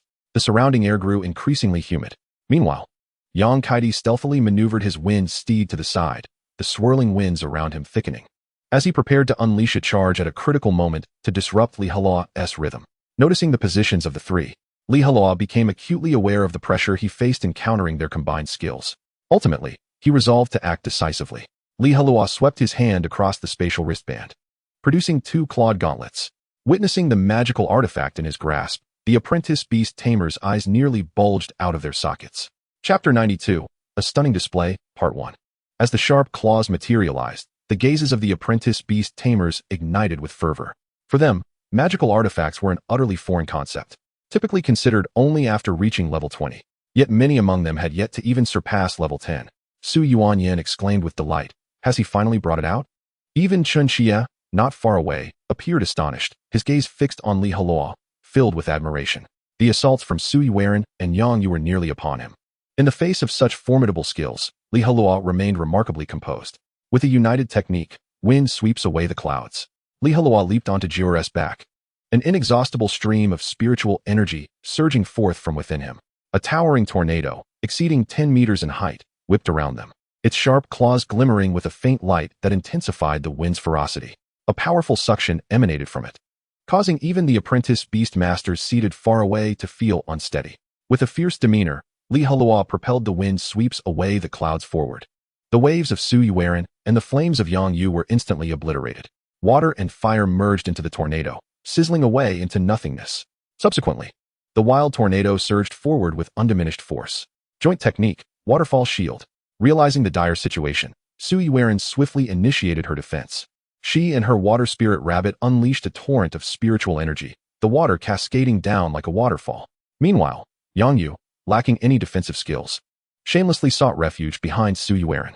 As they unfurled the waterfall, the tornado arrived, immediately drawing the water into its swirling vortex. Yang Yu, Su Yuan, and their contracted beast were sent flying like bowling pins, crashing heavily to the ground. The water spirit rabbit, due to its smaller size, was even knocked off the dueling platform. Ouch, that hurts. Sui Weiren cried out in pain, struggling to rise. Yang Yu, on the other hand, gritted his teeth to suppress any sound of agony. Despite their combined efforts, they faced a dismal defeat at the hands of Li Heluo. Joint technique, Raging Winds.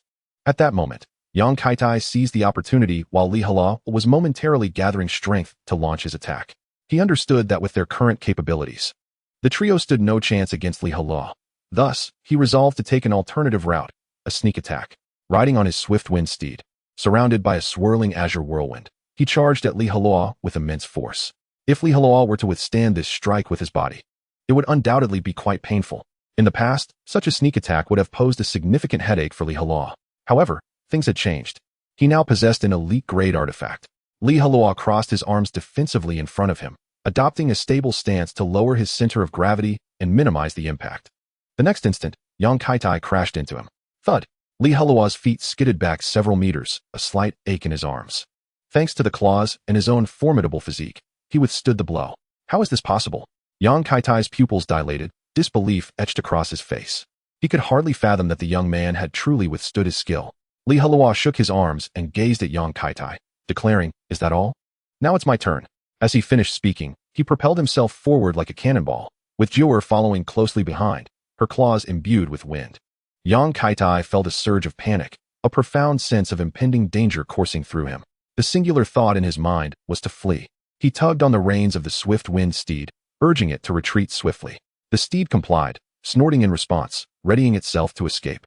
However, Li Heluo, also a master of wind, would not allow him to flee easily.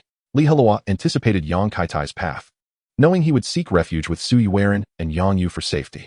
With Yang Kaitai separated from the others, it was prudent to eliminate them one by one. Li Heluo brandished his claws, aiming for the swift wind steed. As Yang Kaitai pulled on the reins, the steed neighed loudly, lifting its front hooves to kick out. The sharp claws pierced through with ease, only encountering minimal resistance as they sank into the steed's hoof. The intense pain caused the swift wind steed to let out a mournful cry, rearing back and tossing Yang Kaitai off. In the distance, the onlookers held their breath. The battle was shifting rapidly. Any moment's inattention could mean missing the exhilarating contest. The intensity of this practical class surpassed everyone's expectations. Li Heluo, the esteemed disciple of their master, was indeed holding his ground against 3 opponents. However, it was premature to celebrate. Sui Weiren and Yang Yu had regained their composure. And should they join forces with Yang Kaitai, they might still have a chance to overcome Li Heluo. Having dismounted Yang Kaitai, Li Heluo advanced to pursue, aiming a kick at him. Meanwhile, Jiu'er launched an attack on the swift wind steed. Each had their designated role. As a massive foot descended upon him, Yang Kaitai hurriedly rolled aside, narrowly evading Li Heluo's stomp. Yet, Li Heluo's assault was far from over. He relentlessly thrust his sharp claws towards Yang Kaitai's shoulder. Being merely a sparring match, Li Heluo was cautious, avoiding vital strikes to ensure Yang Kaitai had a chance to defend himself. Wind burst. Yang Kaitai quickly reacted, propping his hands before him to conjure a wind sphere the size of a human head. With determination, he pressed down, extinguishing the wind sphere. Instantly, a powerful gust erupted, causing Li Heluo to stumble back a few steps. This attack lacked significant power, primarily aimed at pushing away the encroaching enemy. Nonetheless, it achieved its purpose. After forcing Li Heluo back, Yang Kaitai discarded concerns for his contracted beast and dashed towards Sui Weiren and Yang Yu. Li Heluo refrained from pursuing further, instead casting a glance at the swift wind steed, still locked in a fierce struggle with Jiu'er. He stepped forward, delivering a powerful kick to the steed's rear, sending it tumbling off the dueling platform. Thus, 2 of the enemy's 3 contracted beasts were eliminated.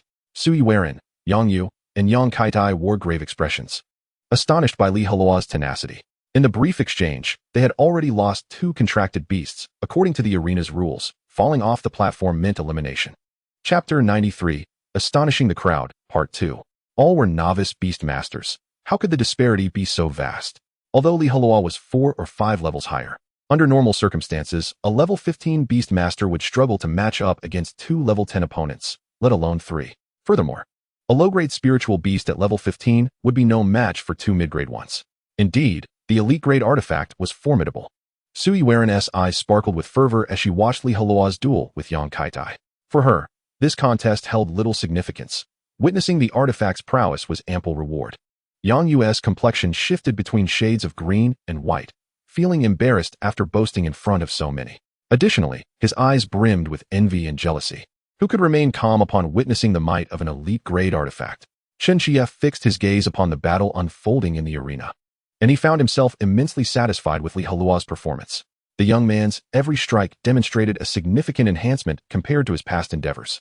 Perhaps, in the not-so-distant future, Li Heluo would undoubtedly emerge as a cornerstone of the sect, a belief that Chen Xie held steadfastly.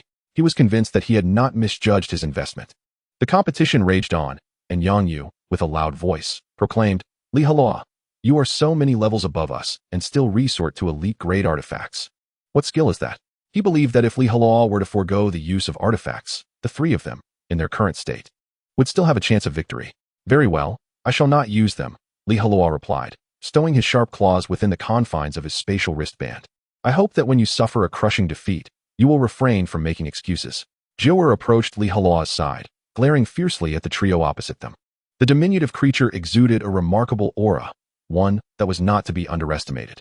"Let us advance," Yang Yu declared, leading the charge with the fire serpent at his side. The young man, now devoid of his artifacts, felt compelled to reclaim some semblance of dignity. Observing this, Yang Kaidi and Su Yueren promptly followed suit. They had come to understand that in order to face Li Heluo, they must unite and strike in concert. Should they engage him individually, they would surely fall one by one. Combined technique, explosive flame fireball.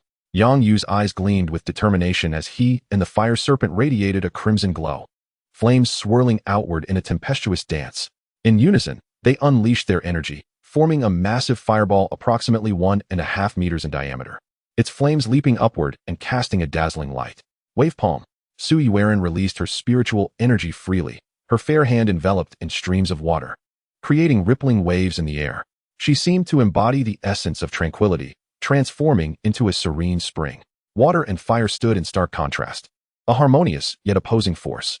Winds of destruction. Yang Kaidi, refusing to be outdone, unleashed a torrent of wind, his expression grave as he swiftly formed hand seals. As he gathered his strength, a 2-meter-high shadow of a green palm began to materialize. The trio emanated an overwhelming presence, each employing their most formidable skills. If Li Heluo underestimated his adversaries, he might very well find himself in dire straits. Were they to engage in the final clash? The spectators, too, had taken note of the shift in the battle. Could Li Heluo truly withstand the might of their combined assault? Everyone step back. Be cautious of collateral damage. Chen Xie was wholly absorbed in the unfolding drama, his focus unwavering. Sensing the potential for danger, he summoned his contract beast, the Hurricane Eagle, to safeguard both combatants from harm. As a master of wind, his speed was unparalleled, and he was confident in his ability to rescue his disciple at a critical moment. Jiu'er, Fury of Fire. This buff skill could not be used in conjunction with others.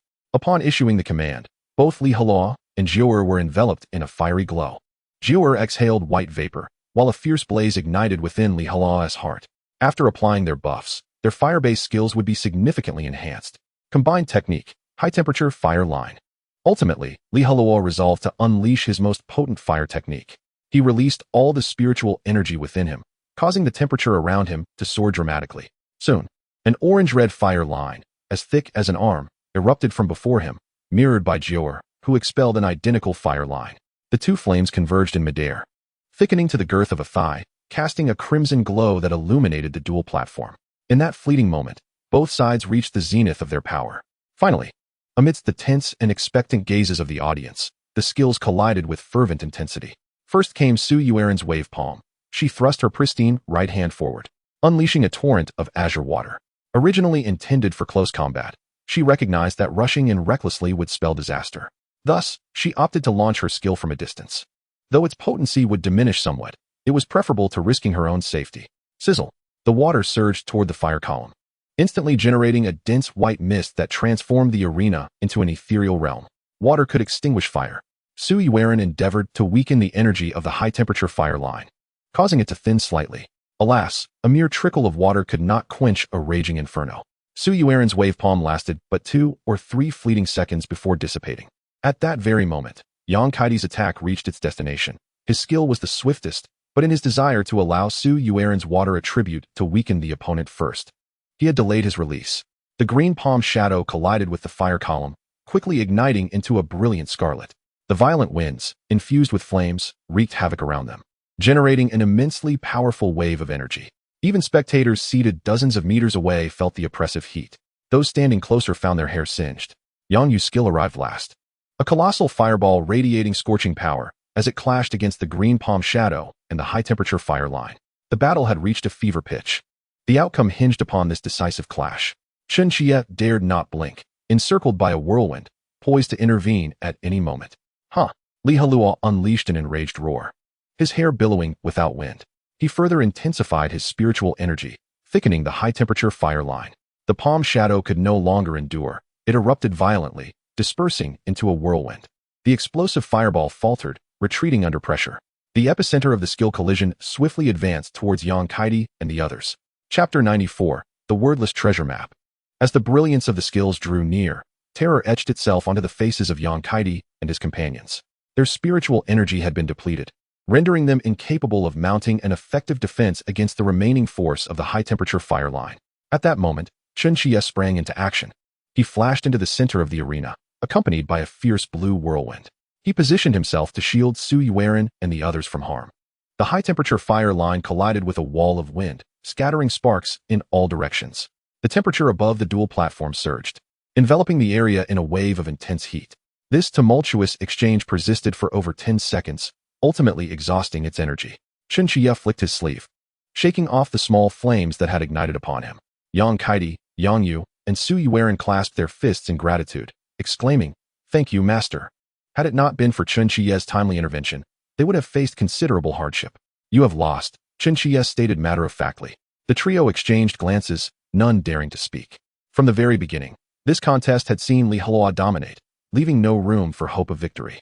Even in their combined efforts, they had merely managed to hold their ground against him. And judging by Li Heluo's current state, it was evident that he retained ample strength even after the battle's conclusion.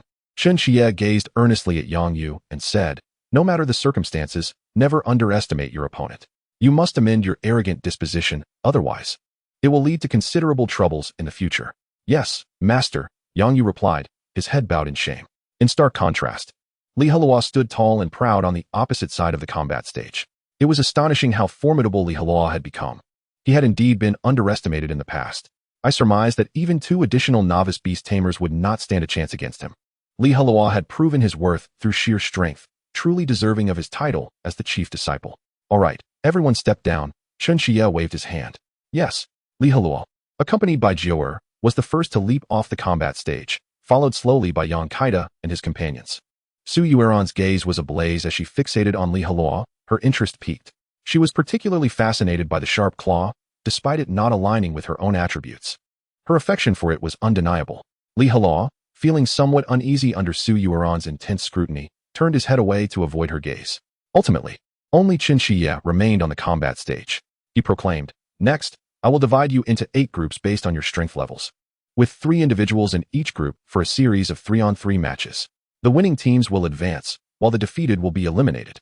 The final victorious group will receive 3 spirit integration pills as a reward." Upon hearing Chen Xie's words, the venue erupted with enthusiasm, as the apprentice beast tamers eagerly rubbed their fists together. For those novice beast tamers yet to break through level 10, such rewards were exceedingly generous. If victorious, each member would receive a spirit integration pill, which could significantly enhance their cultivation.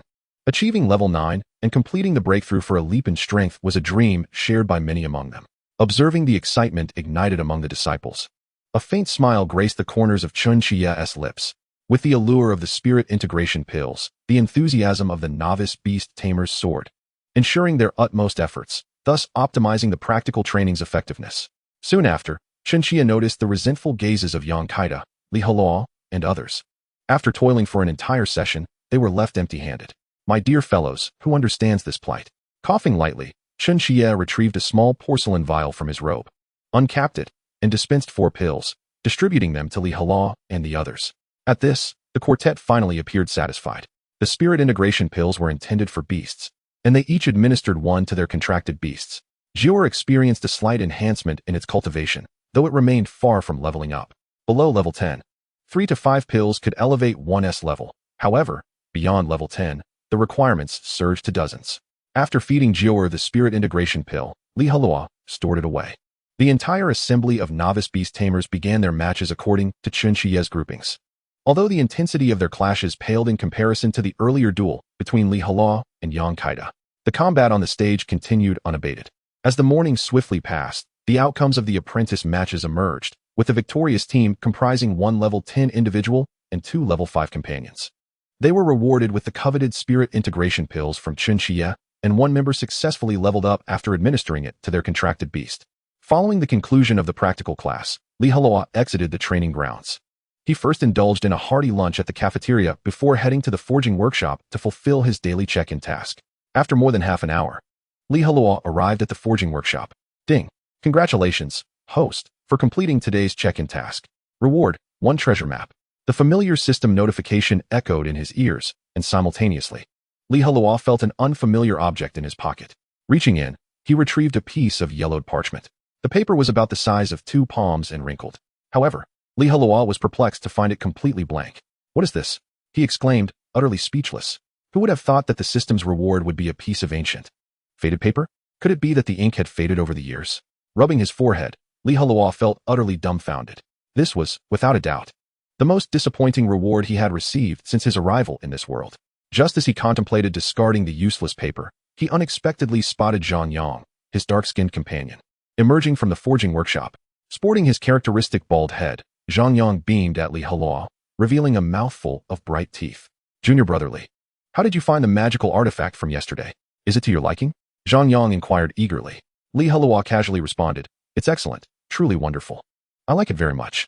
Come, let us see if there are any other magical artifacts you fancy, Zhang Yang said, pulling on Heluo's arm as they ventured inside. Heluo repeatedly waved his hands, declining. Brother, I don't have much silver left at the moment. No worries, just take a look for now. You can always purchase later when you have the funds, Zhang Yang insisted, clearly unwilling to miss out on an important customer. Heluo was led into the forging workshop, where the sounds of clanging and hammering filled the air. 7 or 8 combat-type beast tamers were busily forging magical artifacts, their bare skin glistening with sweat, flushed from the heat of the flames. Along the walls of the workshop stood 2 rows of shelves, laden with various completed magical artifacts. The left side was nearly overflowing, while the right side was more sparse, containing only a dozen or so items. Zhang Yang began to explain.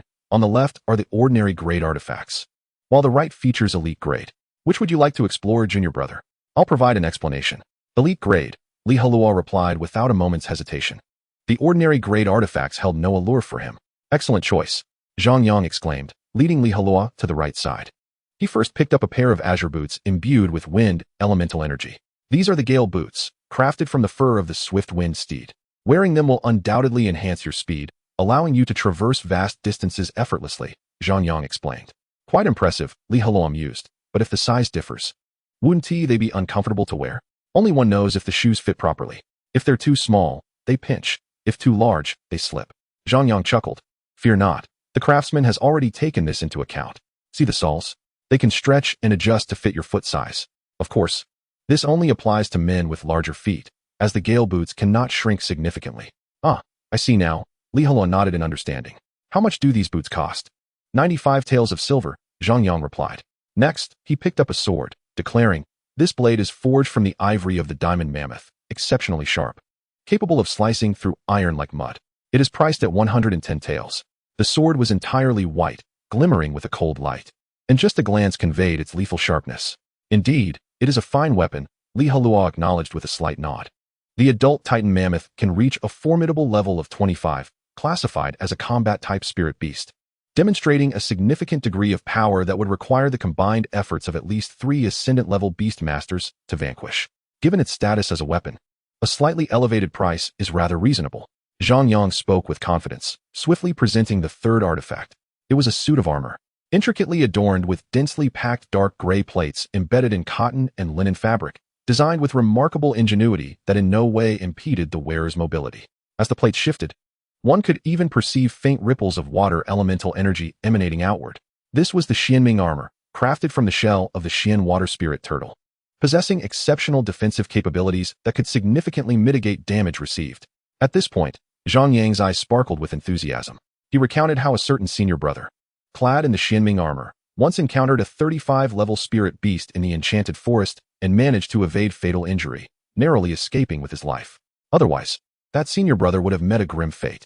Heluo inquired, what is its selling price? 150 taels of silver, Zhang Yang replied nonchalantly. Heluo, however, was taken aback. The Xian water spirit turtle was merely a 22-level spirit beast. And yet the artifact crafted from its shell commanded a price exceeding that of an ivory sword. Indeed, a tail attached can elevate its worth considerably. For instance, during Emperor Qianlong's southern tour, each place he visited and every delicacy he sampled became a thread in the tapestry of his legacy. Li Heluo felt little inclination towards the Xinming armor. He believed that the best defense lay in offense, when one could overpower an opponent. What need was there for turtle shell armor?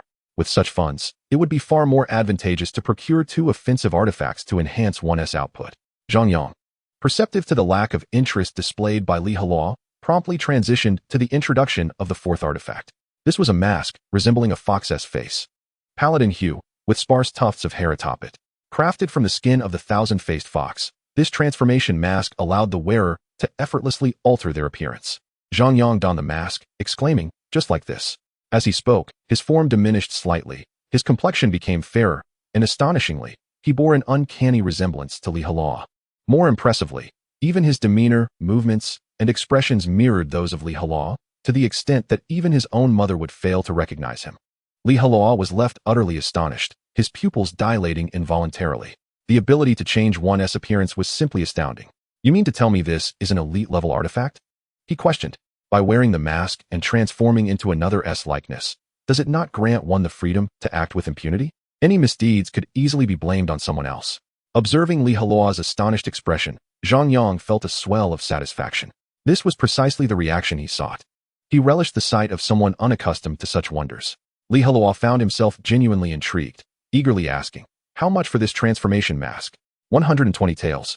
Zhang Yang replied, his tone unassuming. Given its remarkable transformation capabilities, the price was indeed quite modest. As Li Heluo composed himself, he inquired. This transformation mask must have some flaws, correct? This time, it was Zhang Yang who was taken aback. No previous inquiries had ever detected such issues. Li Heluo candidly stated, if it could truly achieve a flawless transformation, then even as an elite-level artifact, it could not possibly be priced so low. Zhang Yang, somewhat sheepishly, explained. The working principle of the transformation mask is to deceive the visual perception. It cannot genuinely alter one's stature or appearance. A height of 1.50 m will not transform into 1.80 m. Furthermore, one's true form can be discerned through reflections in mirrors or water. I see. Li Heluo mused. Even if one assumes the appearance of a woman, the inherent characteristics remain unchanged. It does not allow for a brotherly revelry. Despite the 2 limitations of the transformation mask, its functionality remained commendable. Li Heluo resolved to save enough money in the future to procure the mask, as it might prove useful at an unexpected moment.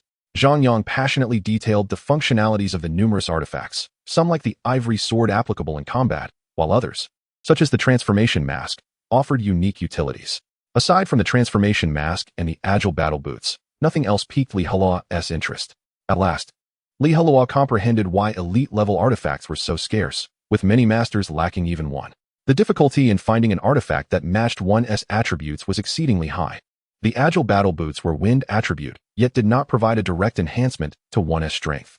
The ivory sword was versatile, but as a combat-type weapon. It could be wielded by anyone. Zhang Yang remarked, if you are dissatisfied with these artifacts, you could venture into the enchanted forest to hunt spirit beasts of a matching attribute, and use their materials to forge your own artifacts. Of course, Li Heluo agreed softly. Chapter 96, The Secret of the Treasure Map. By the way, senior brother, do we have any artifacts of the heroic level or above in our workshop? Li Heluo inquired curiously. Zhang Yang leaned in closer, whispering, the failure rate for heroic level artifacts is quite high, and even if successful, there may not be customers whose attributes align with it, so they are not crafted lightly. Generally, it is the elders who bring high-grade materials for custom orders. Li Heluo pressed further, what about epic level? Zhang Yang responded in a hushed tone, there is only one epic level artifact within the entire Yukazong, held by the sect leader. The cost of crafting such an item is exorbitantly high. Even spending 10 to 20,000 taels may not guarantee its creation. Li Heluo was taken aback. The cost of an epic level artifact was over 10,000 taels. What then of legendary or divine artifacts? The figures were likely astronomical. Li Heluo's aspirations were modest. He would be content to possess a legendary level artifact within his lifetime. Zhang Yang queried, do you know what the sect leader's epic level artifact is? I do not. Li Heluo shook his head. Zhang Yang continued, it is a long spear, crafted from the rib of a fire lizard, approximately 2 meters in length, inscribed with various fire control runes, providing significant enhancement to fire attribute beastmasters. How impressive, Li Heluo marveled. Zhang Yang seemed to recall something, asking, I heard you possess dual attributes of wind and fire? Yes, Li Heluo nodded in affirmation. In Yukazong, this was no longer a secret. Furthermore, there were several dual attribute beast masters within the sect, not limited to Li Heluo alone. Naturally, no one was aware of his possession of 9 attributes. Zhang Yang noticed Li Heluo clutching a piece of paper and became curious. Junior brother, what is that you are holding? It's nothing, just a scrap of paper. Upon mentioning it, Li Heluo's ire resurfaced. The worst reward the system has ever given. With a surge of frustration, he prepared to cast the treasure map into the blazing forge beside him, intending to reduce it to ashes. But Zhang Yang's eyes widened in disbelief. Junior brother, what material is that scrap of paper? It doesn't seem to be burning. Li Heluo turned to see, astonished to find that the treasure map had indeed remained intact, unharmed by the flames. Moreover, after being subjected to the fire, the once blank paper now bore intricate red lines depicting a drawing. Please assist me in retrieving it. Senior brother Zhang Yang, Li Heluo urged urgently. It turns out that the system's rewards are not without purpose. The treasure map serves this particular function. Very well. Zhang Yang responded softly, swiftly retrieving the fire tongs from beneath the forging furnace, extracting the treasure map, and presenting it to Li Heluo. Interestingly, upon separating from the flames, the intricate designs on the treasure map began to gradually fade away. Li Heluo pinched the brittle, yellowed paper between his thumb and forefinger, its surface still retaining a hint of warmth. How fascinating. Where did you acquire this, junior brother? Zhang Yang inquired curiously. Li Heluo nonchalantly replied, I found it.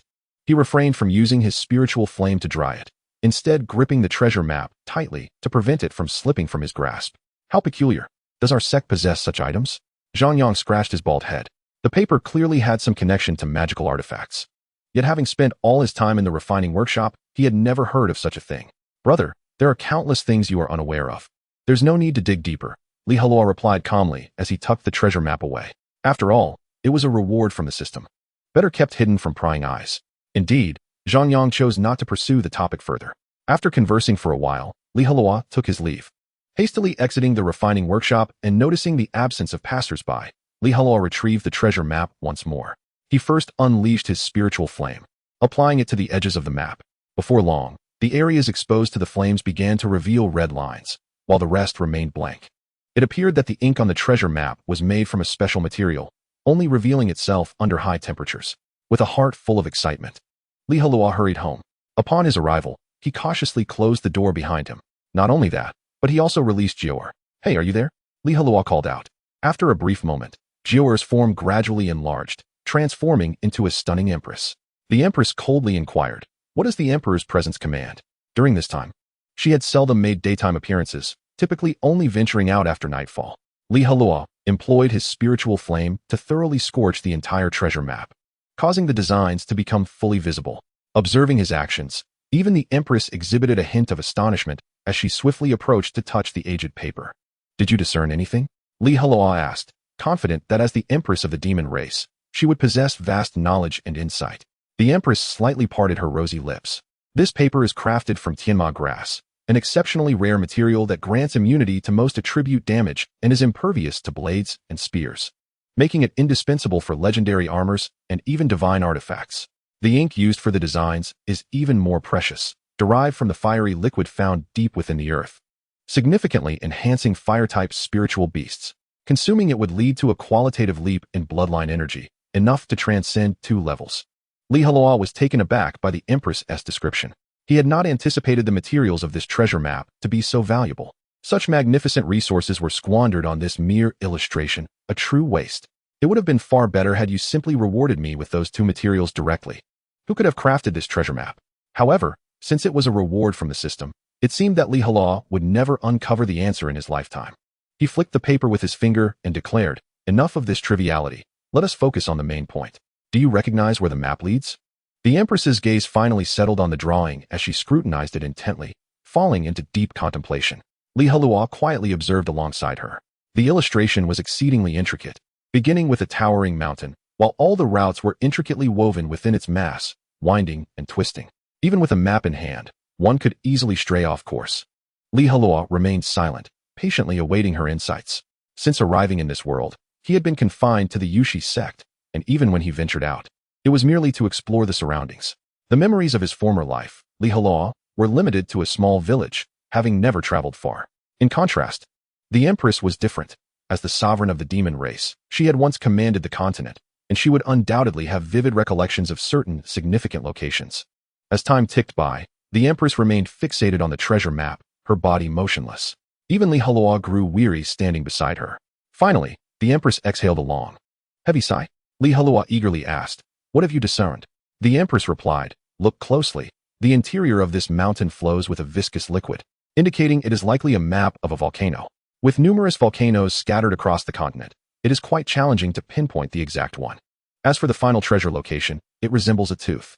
Could the ultimate treasure be the tooth of a certain spiritual beast?" Suddenly, the Empress's pupils constricted sharply. The wavy lines surrounding the tooth indicating a divine aura? Could it be the tooth of a divine-type spiritual beast? Divine type? Heluo's face lit up with elation. It seemed that this attribute could purify the malevolent energy within the electric Kirin's body. If they truly found it, then the guardian beast of the Yushi sect would be saved.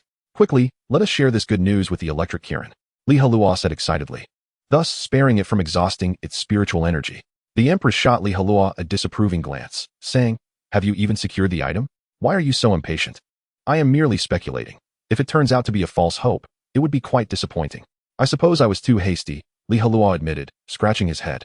The Empress continued, "Furthermore, it is broad daylight. Recklessly venturing into the spirit realm can inflict damage upon your soul.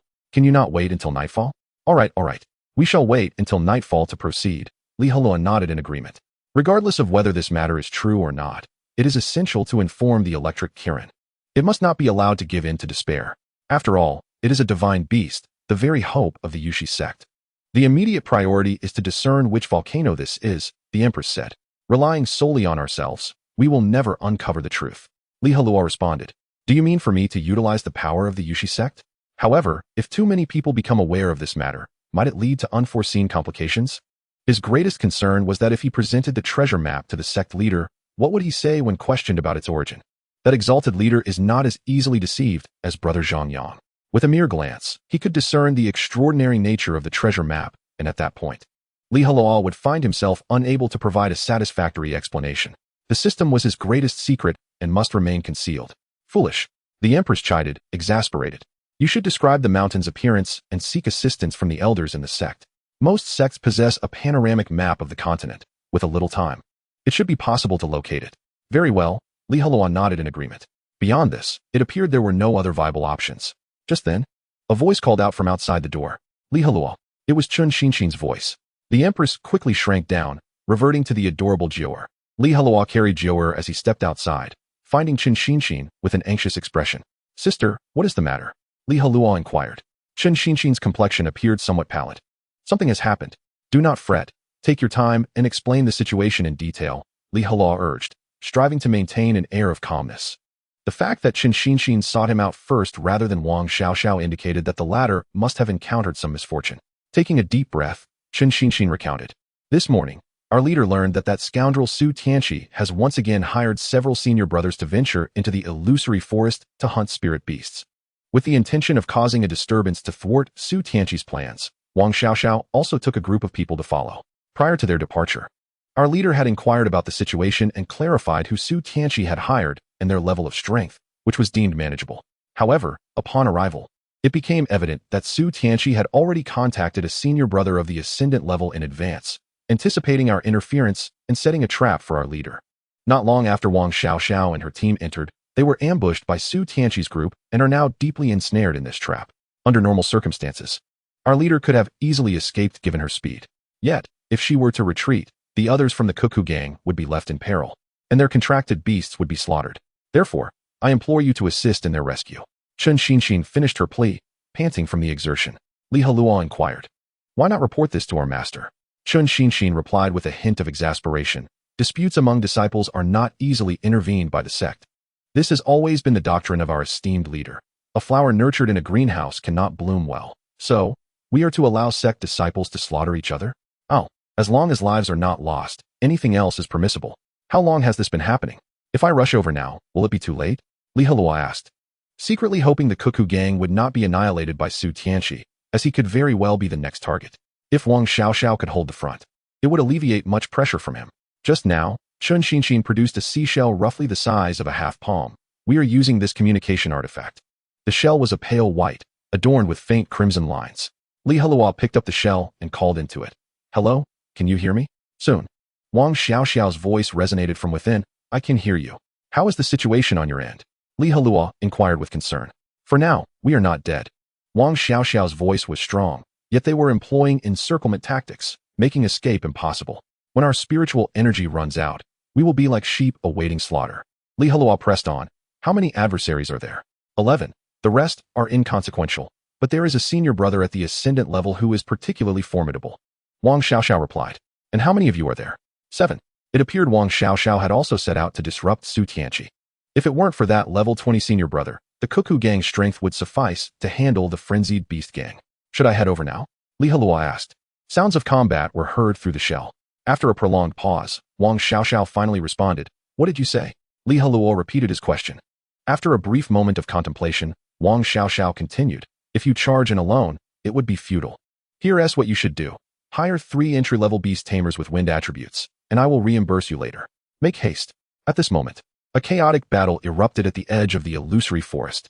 Over a dozen members of the frenzied Beast Gang were encircling the Cuckoo Gang, regardless of Wang Xiaoxiao's efforts. She could not extricate her subordinates, but instead found the encirclement tightening. Opposite her stood a tall, slender youth, approximately 6 feet, 3 inches in height. His complexion was pale, with thin lips resembling 2 willow leaves. Beside him stood a white spirit beast, resembling an oversized mouse. Its long tail adorned with a meatball the size of a human head, glowing with a blinding light. It was a rare light attribute beast known as the Radiant Beast. While its attack power was not particularly strong, its interference capabilities were formidable. Wang Xiaoxiao could only shield her eyes with her hand as she engaged in combat. Su Tianqi approached Wang Xiaoxiao with a sinister grin, mocking, Did you really think I wouldn't anticipate your interference? Let me be frank. I contacted Brother Dong Hanyu 3 days in advance, just waiting for you to take the bait. Brother is at level 22, 2 levels higher than you. Let's see how you will counter this. Wang Xiaoxiao struggled to fend off 2 attacks before retorting. Hiring an ascendant level brother must have come at a hefty price. Right? Mind your own business. Su Tianqi snapped irritably. He seethed with resentment, recalling that if not for Wang Xiaoxiao's relentless pursuit, he would not have needed to pay a premium to enlist an ascendant level brother. Had it merely been a level 20 combat type spirit beast they were hunting, he and his frenzied beast gang would have been more than capable of handling it.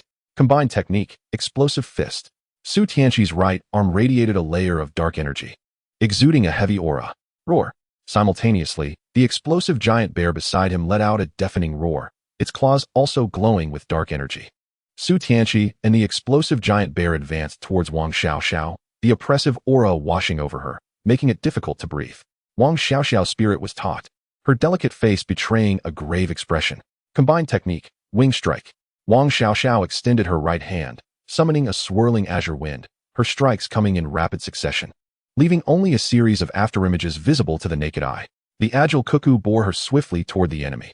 With a resounding clash, the 2 forces collided, a blinding flash of light erupting outward. The overwhelming energy wave sent all but Dong Hanyu reeling back several steps, the ground beneath their feet fracturing under the force. Though Wang Xiaoxiao had successfully broken through, engaging head-on against a level 19 combat type Beast Tamer proved taxing, and she could not suppress a groan. Fortunately, the beast armor she conjured absorbed most of the impact. Both Wang Xiaoxiao and Su Tianqi staggered back, leaving deep impressions in the earth beneath them. Dong Hanyu.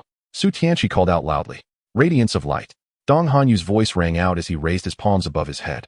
In an instant, his hands transformed into 2 miniature suns, radiating dazzling brilliance. Both sides ceased their movements, and even with eyes closed, they were enveloped in a blinding white. Consequently, they had no choice but to cover their eyes with their hands. One drawback of light attributes is that they cannot discern friend from foe. Anyone would be affected. How annoying. Wang Xiaoxiao cursed, her ears keenly attuned to the sounds around her. Based on past experiences, the enemy would likely attempt a sneak attack now. True to her expectations, she detected faint footsteps approaching from the side. She raised her hand and struck out. Wang Xiaoxiao felt her hand connect with something. But the next moment, a solid punch landed squarely on her abdomen, sending her tumbling from the back of the agile cuckoo. Wang Xiaoxiao swiftly rose to her feet after falling to the ground, keeping a vigilant watch over her surroundings. The glaring light caused tears to well up at the corners of her eyes. While she awaited an attack that never came, she was instead met with the sorrowful cries of the delicate cuckoo, evidently indicating that her contracted beast had sustained injuries. How infuriating! Wang Xiaoxiao pounded her chest in frustration. This was the most vexing confrontation she had ever encountered. At long last, the blinding light began to recede, revealing the scene before everyone. Wang Xiaoxiao beheld the radiant beast standing several meters away, realizing that it was the very creature she had just engaged with. Meanwhile, the fragile cuckoo lay on the ground, blood trickling from its mouth and feathers scattered about, with that scoundrel Dong Hanyu currently standing upon it. Wang Xiaoxiao was nearly driven to madness by anger as she summoned a surge of wind elements, charging forward directly at Dong Hanyu. Don't forget that I'm still here, Su Tianqi interjected, positioning himself with his explosive giant bear to separate Wang Xiaoxiao from the delicate cuckoo. In contrast, the situation among the other battle groups was equally dire. The Beastly Frenzy gang outnumbered the Cuckoo gang by several members, leveraging their numerical superiority to suppress the latter with ease. Originally, the Cuckoo gang had the advantage with Wang Xiaoxiao, a renowned beast master, on their side. However, Dong Hanyu's appearance had completely turned the tide of battle. Li Heluo, are you coming or not? If you don't hurry, we're going to be wiped out. Wang Xiaoxiao thought to herself. Su Tianqi wore a mocking grin. What? Still waiting for someone to rescue you? Humph. Wang Xiaoxiao snorted, refusing to respond. Let us be honest. I'm fully aware of your Cuckoo gang's connections. At this moment, no one would dare risk offending us to come to your aid, Su Tianqi said confidently. After so long of battling, both sides knew each other as strengths and weaknesses all too well. Wang Xiaoxiao shot a cold glare at Su Tianqi. Enough chatter. Let us settle this with our actions. Spiral wind pressure. She thrust her fair hand forward, unleashing a continuous flow of ethereal wind elemental energy from within. The energy rapidly coalesced into a spiraling vortex. A fierce glint flashed in Wang Xiaoxiao's eyes as she propelled the cutting whirlwind forward. Even without her contracted beast to execute a joint technique, as a renowned beast master, her combat prowess was formidable in its own right. Despite his verbal taunts, Su Tianqi understood the girl's capabilities all too well and dared not underestimate her. Joint technique, savage charge. Su Tianqi leapt onto the back of the explosive giant bear, which began to resonate with his elemental energy. With its eyes glowing crimson, the bear charged ahead. Thud, thud, thud. Each step it took left deep impressions in the ground, its footfalls echoing like drumbeats. The explosive giant bear, carrying Su Tianqi, plunged into the spiraling wind pressure with a fierce demeanor. Chapter 99, Rescue. Li Heluo ended his conversation with Wang Xiaoxiao, his expression unusually grave. No matter what, he could not allow Wang Xiaoxiao to fall to Su Tianqi. Without the Cuckoo gang holding the line, the next target for the Beastly Frenzy gang would undoubtedly be him. Without the power of the Empress, Li Heluo knew he would be utterly incapable of fending off a post-breakthrough Su Tianqi. How is the leader faring? Chen Xinxin asked cautiously. Li Heluo exhaled a deep breath. From the sounds of the battle coming through the communication device, the situation is grim. It seems Wang Xiaoxiao and the others in the Cuckoo gang are being besieged. We must hasten to their aid. Is that why the leader instructed you to hire a wind element beastmaster? Chen Xinxin realized. Li Heluo inquired, Senior sister, how much money do you have on hand? After crafting his sharp claws, he had become utterly impoverished and was also in considerable debt. Li Heluo had no spare funds to hire assistants, and seeking a loan from Jiang Shui would no longer be timely. Chen Xinxin pulled out her small pouch and counted. I have 12 taels and 3 coins left. This sum was barely enough to hire 2 beast masters of around level 10. Let us hurry to the task hall. Li Heluo grasped Chen Xinxin's hand and dashed forward. Chen Xinxin was momentarily stunned, a blush creeping onto her face, yet she did not resist. Allowing Li Heluo to lead her, the two hurriedly arrived at the task hall. The number of fellow brothers seeking work was not large, only around 13 or 14. Li Heluo, pressed for time, did not bother to post a task. He stood at the entrance and shouted, high paying for a wind element beast master. His call attracted the attention of some passersby. One person inquired, what is the specific task? Are you hunting flying spirit beasts in the illusion forest? Li Heluo replied candidly. I have a friend who is besieged in the forest and urgently requires assistance. The limit is below level 20. With the silver he possessed, he could not afford to hire a renowned master at that level. What price are you offering? The individual asked again. Li Heluo opened his palm, 5 taels of silver. Uft, 5 taels is considered high? That's just the normal rate. Another chimed in. Li Heluo clarified. Listen carefully. 5 taels for those below level 15. 7 for those above, but strictly for wind element. This hiring price was indeed somewhat elevated. Even the level 18 Tang Tian had only charged 5 taels. The crowd exchanged glances. The stipulation for wind element beast masters excluded the vast majority. I'll do it. At last, a young man in a blue robe stepped forward. My name is Du Fei, a level 14 Beastmaster. My contracted beast is the Azure Sky White Crane. Excellent, Li Heluo nodded. After receiving permission, the youth named Du Fei approached Li Heluo. Is there anyone else? Li Heluo scanned the crowd. If there were any level 18 or 19 masters, he would welcome them. But he would not press the issue if not. What is your friend's name? Someone else asked. Li Heluo replied frankly, Wang Xiaoxiao. So it's the Cuckoo Gang. It seems the adversary is the Beastly Frenzy Gang. Although these small gangs formed in the outer sect held little weight in the grand scheme of the sect, they still wielded some influence among the lower-tier disciples. Most leaders of these small gangs were well known to outsiders. And the enmity between the Cuckoo Gang and the Beastly Frenzy Gang was something many were aware of. I will also take part. The young man who had just asked stepped forward. Gao Yang, a level 17 Beastmaster. My contracted beast is a Wind Falcon. Li Heluo smiled. Very well, welcome aboard. Both of the recruits had flying contracted beasts, which would significantly enhance their speed. Without further ado, let us set off immediately, Li Heluo declared. With that, he led the two down the mountain. Upon leaving the mountain gate, Gao Yang and Du Fei summoned their respective beasts and mounted them. The Wind Falcon and Azure Sky White Crane soared above. Hey, where's your contracted beast? Du Fei asked. Just a moment.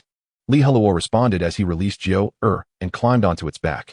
Now, Jiu-Er has grown considerably larger than before and is now capable of being ridden. Is this the little fire fox? Gao Yang remarked, slightly taken aback. Hey, you mustn't lag behind us. If we miss the support, we cannot afford to lose a single reward. Rest assured, Li Heluo replied with unwavering confidence. This little fire fox of mine has undergone mutations, possessing both wind and fire attributes. Then lead the way, Gao Yang gestured ahead.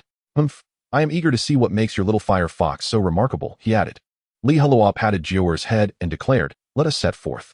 Jiu-Er understood, enveloped in a swirling azure wind, and suddenly accelerated. It dashed away with Li Heluo on its back, leaving a cloud of dust in its wake. Witnessing this, both Gao Yang and Du Fei were taken aback, never having anticipated that a four-legged creature could exhibit such remarkable speed. Come, we should hasten to catch up, Gao Yang urged, and with the calls of two birds, the Azure Crane and the Wind Falcon surged forward. Throughout their run, Li Heluo intermittently communicated with Wang Xiaoxiao to ascertain her precise location. The explosive giant bear and Su Tianqi barreled through the spiraling wind pressure, heading straight for Wang Xiaoxiao. Although she had already broken through, their combined technique, executed by both man and beast, wielded greater power. Die! Su Tianqi's face twisted with malice, eager to severely injure Wang Xiaoxiao and then slay the light spirit cuckoo before her eyes. That scene would undoubtedly be quite entertaining. In the distance, the light spirit cuckoo struggled to rise, but Dong Hanyu, in conjunction with the light beast, held it firmly down, rendering it immobile. Dong Hanyu exerted little effort, merely assisting Su Tianqi in suppressing Wang Xiaoxiao. This strategy proved effective. Just as Su Tianqi was about to reach Wang Xiaoxiao, she deftly sprang into the air, her toes barely touching the ground. The physique of a wind beastmaster is notably light, and Wang Xiaoxiao leapt 7 to 8 meters high, easily evading her foe's assault. However, Su Tianqi was no slouch either. He leaped from the shoulder of the explosive giant bear into its embrace, stepping onto its paw. Then, the explosive giant bear hurled him upward with a sudden motion, sending Su Tianqi soaring more than 10 meters into the air. He struck Wang Xiaoxiao in the abdomen with a powerful punch. In pain, Wang Xiaoxiao cried out, spitting blood as she was sent flying. If she were to crash to the ground like this, she would surely suffer severe injuries. At that moment, a figure appeared before Wang Xiaoxiao, catching her around the waist. They landed steadily together. Oh, such excitement. How could I possibly miss out? Li Heluo laughed heartily. Chapter 100, Battle Against Su Tianqi, Part 1. Li Heluo gently set Wang Xiaoxiao down. Su Tianqi, facing him, huffed in irritation. Li Heluo, I have yet to settle the score with you, and here you are, causing me further trouble. Since we are destined to meet eventually, why concern ourselves with the order? Li Heluo replied nonchalantly. Very well, very well. Su Tianqi spat through clenched teeth. In that case, I shall deal with you, insolent brat, as well. Li Heluo, unafraid, replied, bring it on. He assumed a combat stance, ready to engage. Simultaneously, their hired allies, Gao Yang and Du Fei, joined the fray, significantly alleviating the pressure on the Cuckoo Gang. You hold him off for me. I will rescue the light spirit cuckoo, Wang Xiaoxiao instructed. Go ahead, Li Heluo responded softly, then faced Su Tianqi alone. Seeing this, Su Tianqi scoffed. You think you can withstand me? Why not give it a try? Li Heluo beckoned with a hand. Yeah. Su Tianqi's fury surged, unable to contain himself any longer as he charged forward. His battle spirit ignited. As he ran, he activated buff skills. It was evident that heat was radiating from his forehead, his face flushed. The explosive giant bear followed closely behind, both exuding a frenzied aura. Su Tianqi's close-quarters combat ability was nearly at the limit for those below level 20. Engaging him head-on would yield disastrous results. Combined technique, Fireball. Li Heluo intoned gravely. Channeling his spiritual energy with Jior, a brilliant red glow erupted as dense fire elements converged. Soon, a fireball nearly 2 meters in diameter formed before them, radiating scorching heat, transforming the area into an oven, causing the leaves of nearby trees to wither. Originally a rudimentary skill, it had grown immensely powerful as Li Heluo's strength increased. Now, Beastmasters below level 10 dared not confront it head-on. Su Tianqi and the explosive giant bear plunged into the fireball without hesitation. Flames danced, scattering into countless tiny embers. Soon, Su Tianqi and the explosive giant bear emerged from within, their clothes and fur charred black, yet their bodies remained unscathed. After all, they were combat specialists with exceptional physical resilience. Die! Su Tianqi's eyes blazed with fury as he threw a fierce punch aimed directly at Li Heluo's face. Should this blow land, it would undoubtedly inflict significant damage, potentially knocking him unconscious. Li Heluo infused his legs with wind attribute spiritual energy, then leapt gracefully. Soaring more than 2 meters high, effortlessly evading Su Tianqi's strike and simultaneously landing a foot on his back, causing him to stumble forward unsteadily. Li Heluo's assault did not end there. He thrust his right foot forward, delivering a kick to Su Tianqi's lower back. With that, Su Tianqi lost his balance entirely, crashing to the ground in a heap. Roar! The explosive giant bear, sensing the precarious situation, rushed to its master's aid. Extending its massive arms in an attempt to embrace Li Heluo. With its strength, it could easily crush Li Heluo's small frame into pulp. Li Heluo executed a swift slide, deftly evading the bear's affectionate embrace. He maneuvered behind the explosive giant bear, quickly retrieving the sharp claw from his spatial wristband and thrusting it toward the bear's back. Despite its thick hide, even with all his might, Li Heluo could only penetrate it slightly, failing to inflict any real harm. The explosive giant bear twisted its body. Swiping a paw at him, Li Heluo reacted quickly, leveraging the bear's back to propel himself backward, creating distance between them. Ying. Jior charged in from the side, engulfed in blinding flames, and collided head-on with the explosive giant bear. Although he had not commanded her, she instinctively executed a fiery charge. Jior's impact was formidable. Even the giant bear's massive form was knocked to the ground, leaving an indentation in its waist. Seizing the opportunity, Li Heluo aimed the sharp claw at the bear's eyes. No matter how tough the hide, the eyes remained the most vulnerable part of the body. However, Su Tianqi had already regained his footing and, unwilling to let his contracted beast be harmed, barreled toward Li Heluo. The two immediately grappled, exchanging a flurry of strikes. Before long, both Li Heluo and Su Tianqi bore injuries, their clothes torn, numerous wounds visible on their exposed skin. Were it not for their injuries, onlookers might mistakenly believe that the two were engaged in a passionate struggle over their attire. After the two combatants exchanged a powerful blow, they swiftly retreated approximately 7 or 8 meters apart. With the aid of his elite-grade magical artifact, Li Heluo managed to hold his ground. "You scoundrel!" Su Tianqi fumed, casting a glance at the scratches marring his skin, his anger palpable. The stinging pain on his face suggested that he had indeed been disfigured by that young upstart. What took Su Tianqi by surprise was the fact that, despite being several levels above Li Heluo, he could not establish an effective dominance. That fellow truly possesses some remarkable prowess. Meanwhile, on the other side, Wang Xiaoxiao charged fiercely towards Dong Hanyu, radiating an aura of sharpness. Like cross-slash, Dong Hanyu initiated the attack, crossing his arms before him, as brilliant white light enveloped his limbs. In an instant, a cross-shaped blade of light surged forward. This blade not only bore significant power, but also emitted a blinding luminosity that was difficult to gaze upon directly. The obscured trajectory of its movement rendered it exceedingly challenging to defend against. Wang Xiaoxiao closed her eyes, her delicate brows furrowing as she opted for an instinctive yet effective response. Dance of the wind. As her words echoed, a fierce whirlwind encircled her slender figure, cocooning her in a protective embrace. With this formidable shield, she could withstand assaults from any direction with ease, anticipating that Dong Hanyu might attempt a surprise attack. Although he wielded light-based powers, he often resorted to underhanded tactics. The crossblade did not veer off course, but advanced directly towards Wang Xiaoxiao. Boom! When the two skills collided, a tremendous wave of energy erupted, causing the light blade to shatter and transform into a more dazzling radiance. Wang Xiaoxiao found herself momentarily engulfed in a blinding white haze, unable to discern her surroundings. Relying on her memory and spatial awareness, She charged forward without hesitation, aiming straight for Dong Hanyu. Dong Hanyu, taken aback, was astonished that Wang Xiaoxiao, even under the influence of his brilliant light, had not lost her way. Within mere moments, she dashed towards him, colliding with him and sending him sprawling from the light and agile cuckoo. Chapter 101, Battle Against Su Tianqi, Part 2. As the surrounding brilliance dissipated, Wang Xiaoxiao was finally able to survey her surroundings.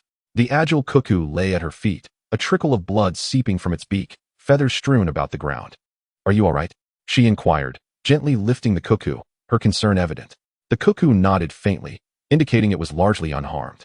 "That's a relief," she sighed, her gaze shifting towards the battlefield across the way. There, she observed Li Heluo engaged in an intense clash with Su Tianqi, who, thanks to his elite-grade artifact, was managing to level the playing field despite the disparity in their levels.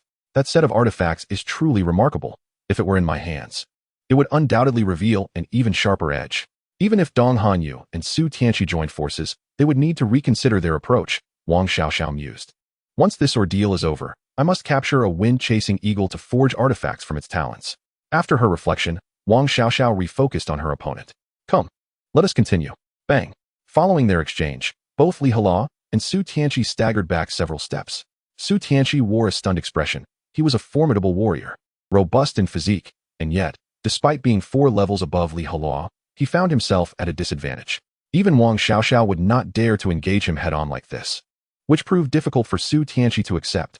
Recalling a little over a month ago, when Li Heluo had been a pitiable wretch without a contracted spirit beast, constantly bullied by the Kai brothers, it was astonishing to see him now possessing the strength to challenge Su Tianqi. Meanwhile, Su Tianqi had been hindered by his sex restrictions, unable to venture into the illusionary forest to hunt spirit beasts for cores to facilitate his breakthrough, causing him to stagnate at level 19. Taking a deep breath, Su Tianqi endeavored to steady his emotions. "You're distracted even while battling me. Are you arrogant or merely overconfident?" Li Heluo's voice penetrated Su Tianqi's thoughts. Startled, Su Tianqi hastily thrust out his palm, successfully grasping Li Heluo's incoming fist. Boom! The air crackled violently between them, and the ground beneath their feet erupted in a cloud of dust. Both Li Heluo and Su Tianqi felt their arms grow numb from the recoil of their clash. A fiery glint flickered in Li Heluo's eyes as intense flames surged upward, mingled with a chilling wind, inflicting substantial elemental damage upon Su Tianqi. Su Tianqi quickly released his grip, lifting his foot to kick at Li Heluo, who similarly raised his right leg to counter. The two separated once more, each leaving deep impressions in the ground with their strides. Wrath of Fire. Li Heluo swiftly reunited with Jiu'er to unleash a buff skill. A crimson glow enveloped him, and a fierce anger ignited within his heart. Jiu'er's fur bristled, nostrils flaring with hot air. Combined technique, high-temperature fire line. Li Heluo unleashed his most potent fire-based skill. Flames surged outward, radiating searing heat. In the next moment, 2 blazing fire lines shot forth from Li Heluo and Jiu'er, converging ahead to form a robust column of fire. The crimson light illuminated the surroundings, scorching the earth until it crystallized. Li Heluo's aura surged dramatically, resembling an erupting volcano. Witnessing this, Su Tianqi's expression turned grave and earnest. In the next instant, he leapt directly into the embrace of the explosive giant bear.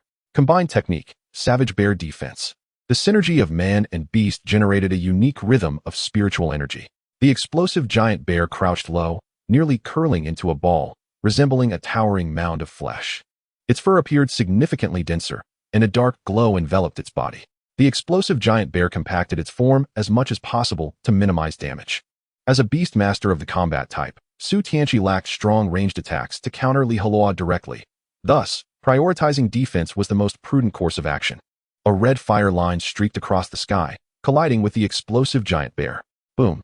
In an instant, the fire line splintered like water crashing against a rocky shore, scattering flames in all directions and causing the surrounding temperature to escalate sharply. Even the Cuckoo Guild and the Savage Beast Guild, engaged in their own conflicts, found themselves affected, halting their actions and retreating rapidly. The oppressive wave of heat threatened to scorch those nearby, creating an unbearable discomfort. "That kid possesses such strength?" muttered Gao Yang, astonished. To contend with someone 4 levels higher at level 15 is impressive. Du Fei stood agape, unable to articulate his thoughts. Li Heluo's spiritual energy continued to surge forth, relentlessly roasting Su Tianqi with the fire column. Even Dong Hanyu's light-based skills could not obscure the surrounding crimson glow. As time ticked away, fine beads of sweat began to form on Li Heluo's forehead. Finally, The energy of the high-temperature fire line was nearly depleted, causing the fire column to gradually shrink until it vanished. The explosive giant bear remained curled up, though it was now distinctly different. Its surface glowed red, akin to a heated iron. It was evident that the fur on its back had been singed away, emitting wisps of smoke and a charred scent. Heluo held his breath, silently observing his opponent. What would he say to the sect if he accidentally eliminated Su Tianqi? After a brief moment of silence, the explosive giant bear began to respond, gradually lifting its massive form. Su Tianqi was safely cradled within its embrace, unharmed yet drenched in sweat, as if he had just emerged from a pool. Although he had not suffered damage from the skill, the oppressive heat was undeniable. Su Tianqi took 2 deep breaths of fresh air, feeling as though a fire raged within his lungs. Engaging in close combat was not his strategy. Instead, he had absorbed the brunt of the opponent's ranged attack, which placed him at a disadvantage. He flicked his charred hair and disdainfully remarked, "Is this all the strength you possess? Now it's my turn." As soon as he finished speaking, he commanded the explosive giant bear to charge forward with great speed. He could not allow Heluo to unleash any skills. Otherwise, he would find himself in an exceedingly precarious situation. Su Tianqi resolved to unleash a relentless barrage of close-range attacks to decisively eliminate that brat, alleviating any lingering concerns. The battle had already exceeded his expectations.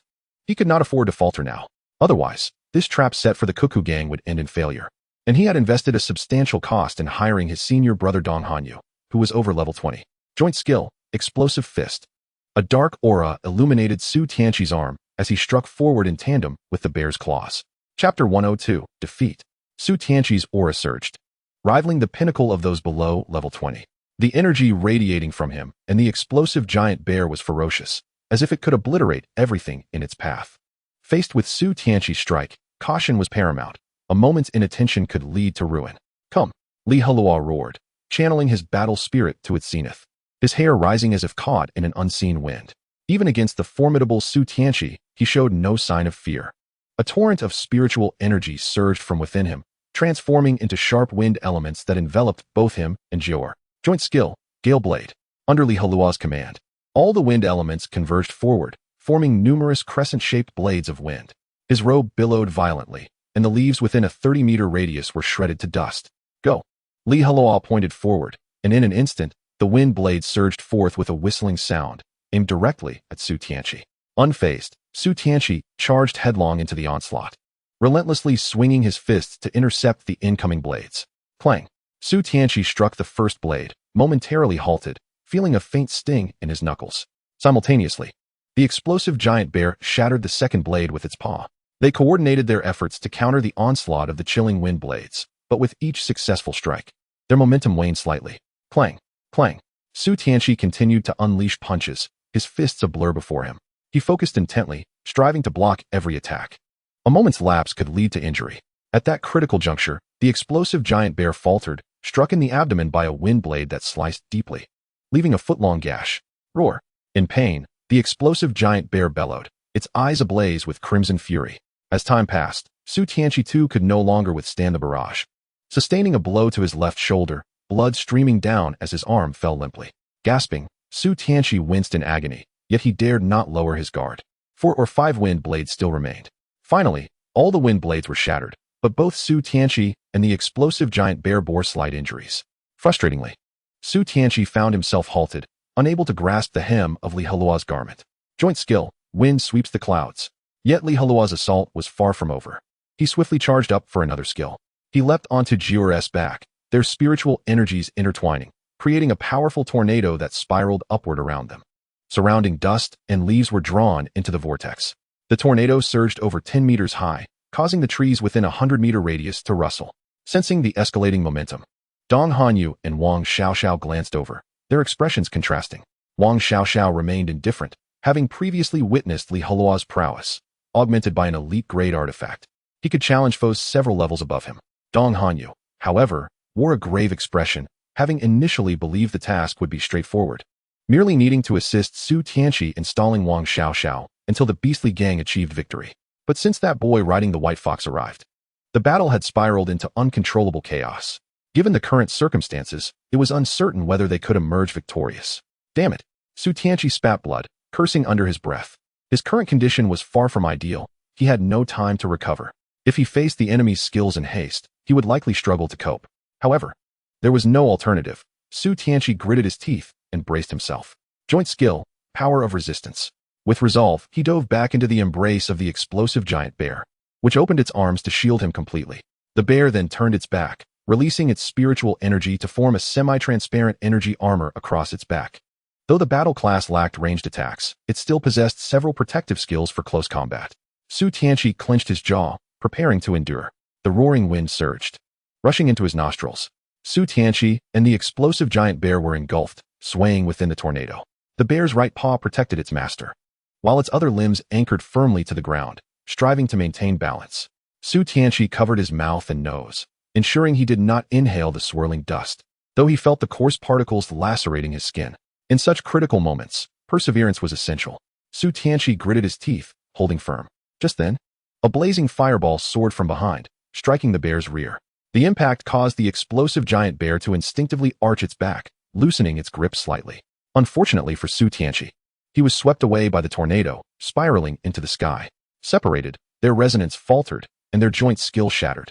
The explosive giant bear struggled against the wind sweeps the clouds, swaying unsteadily. Nevertheless, overcoming the tornado's force to lift the beast into the air proved challenging. Boom!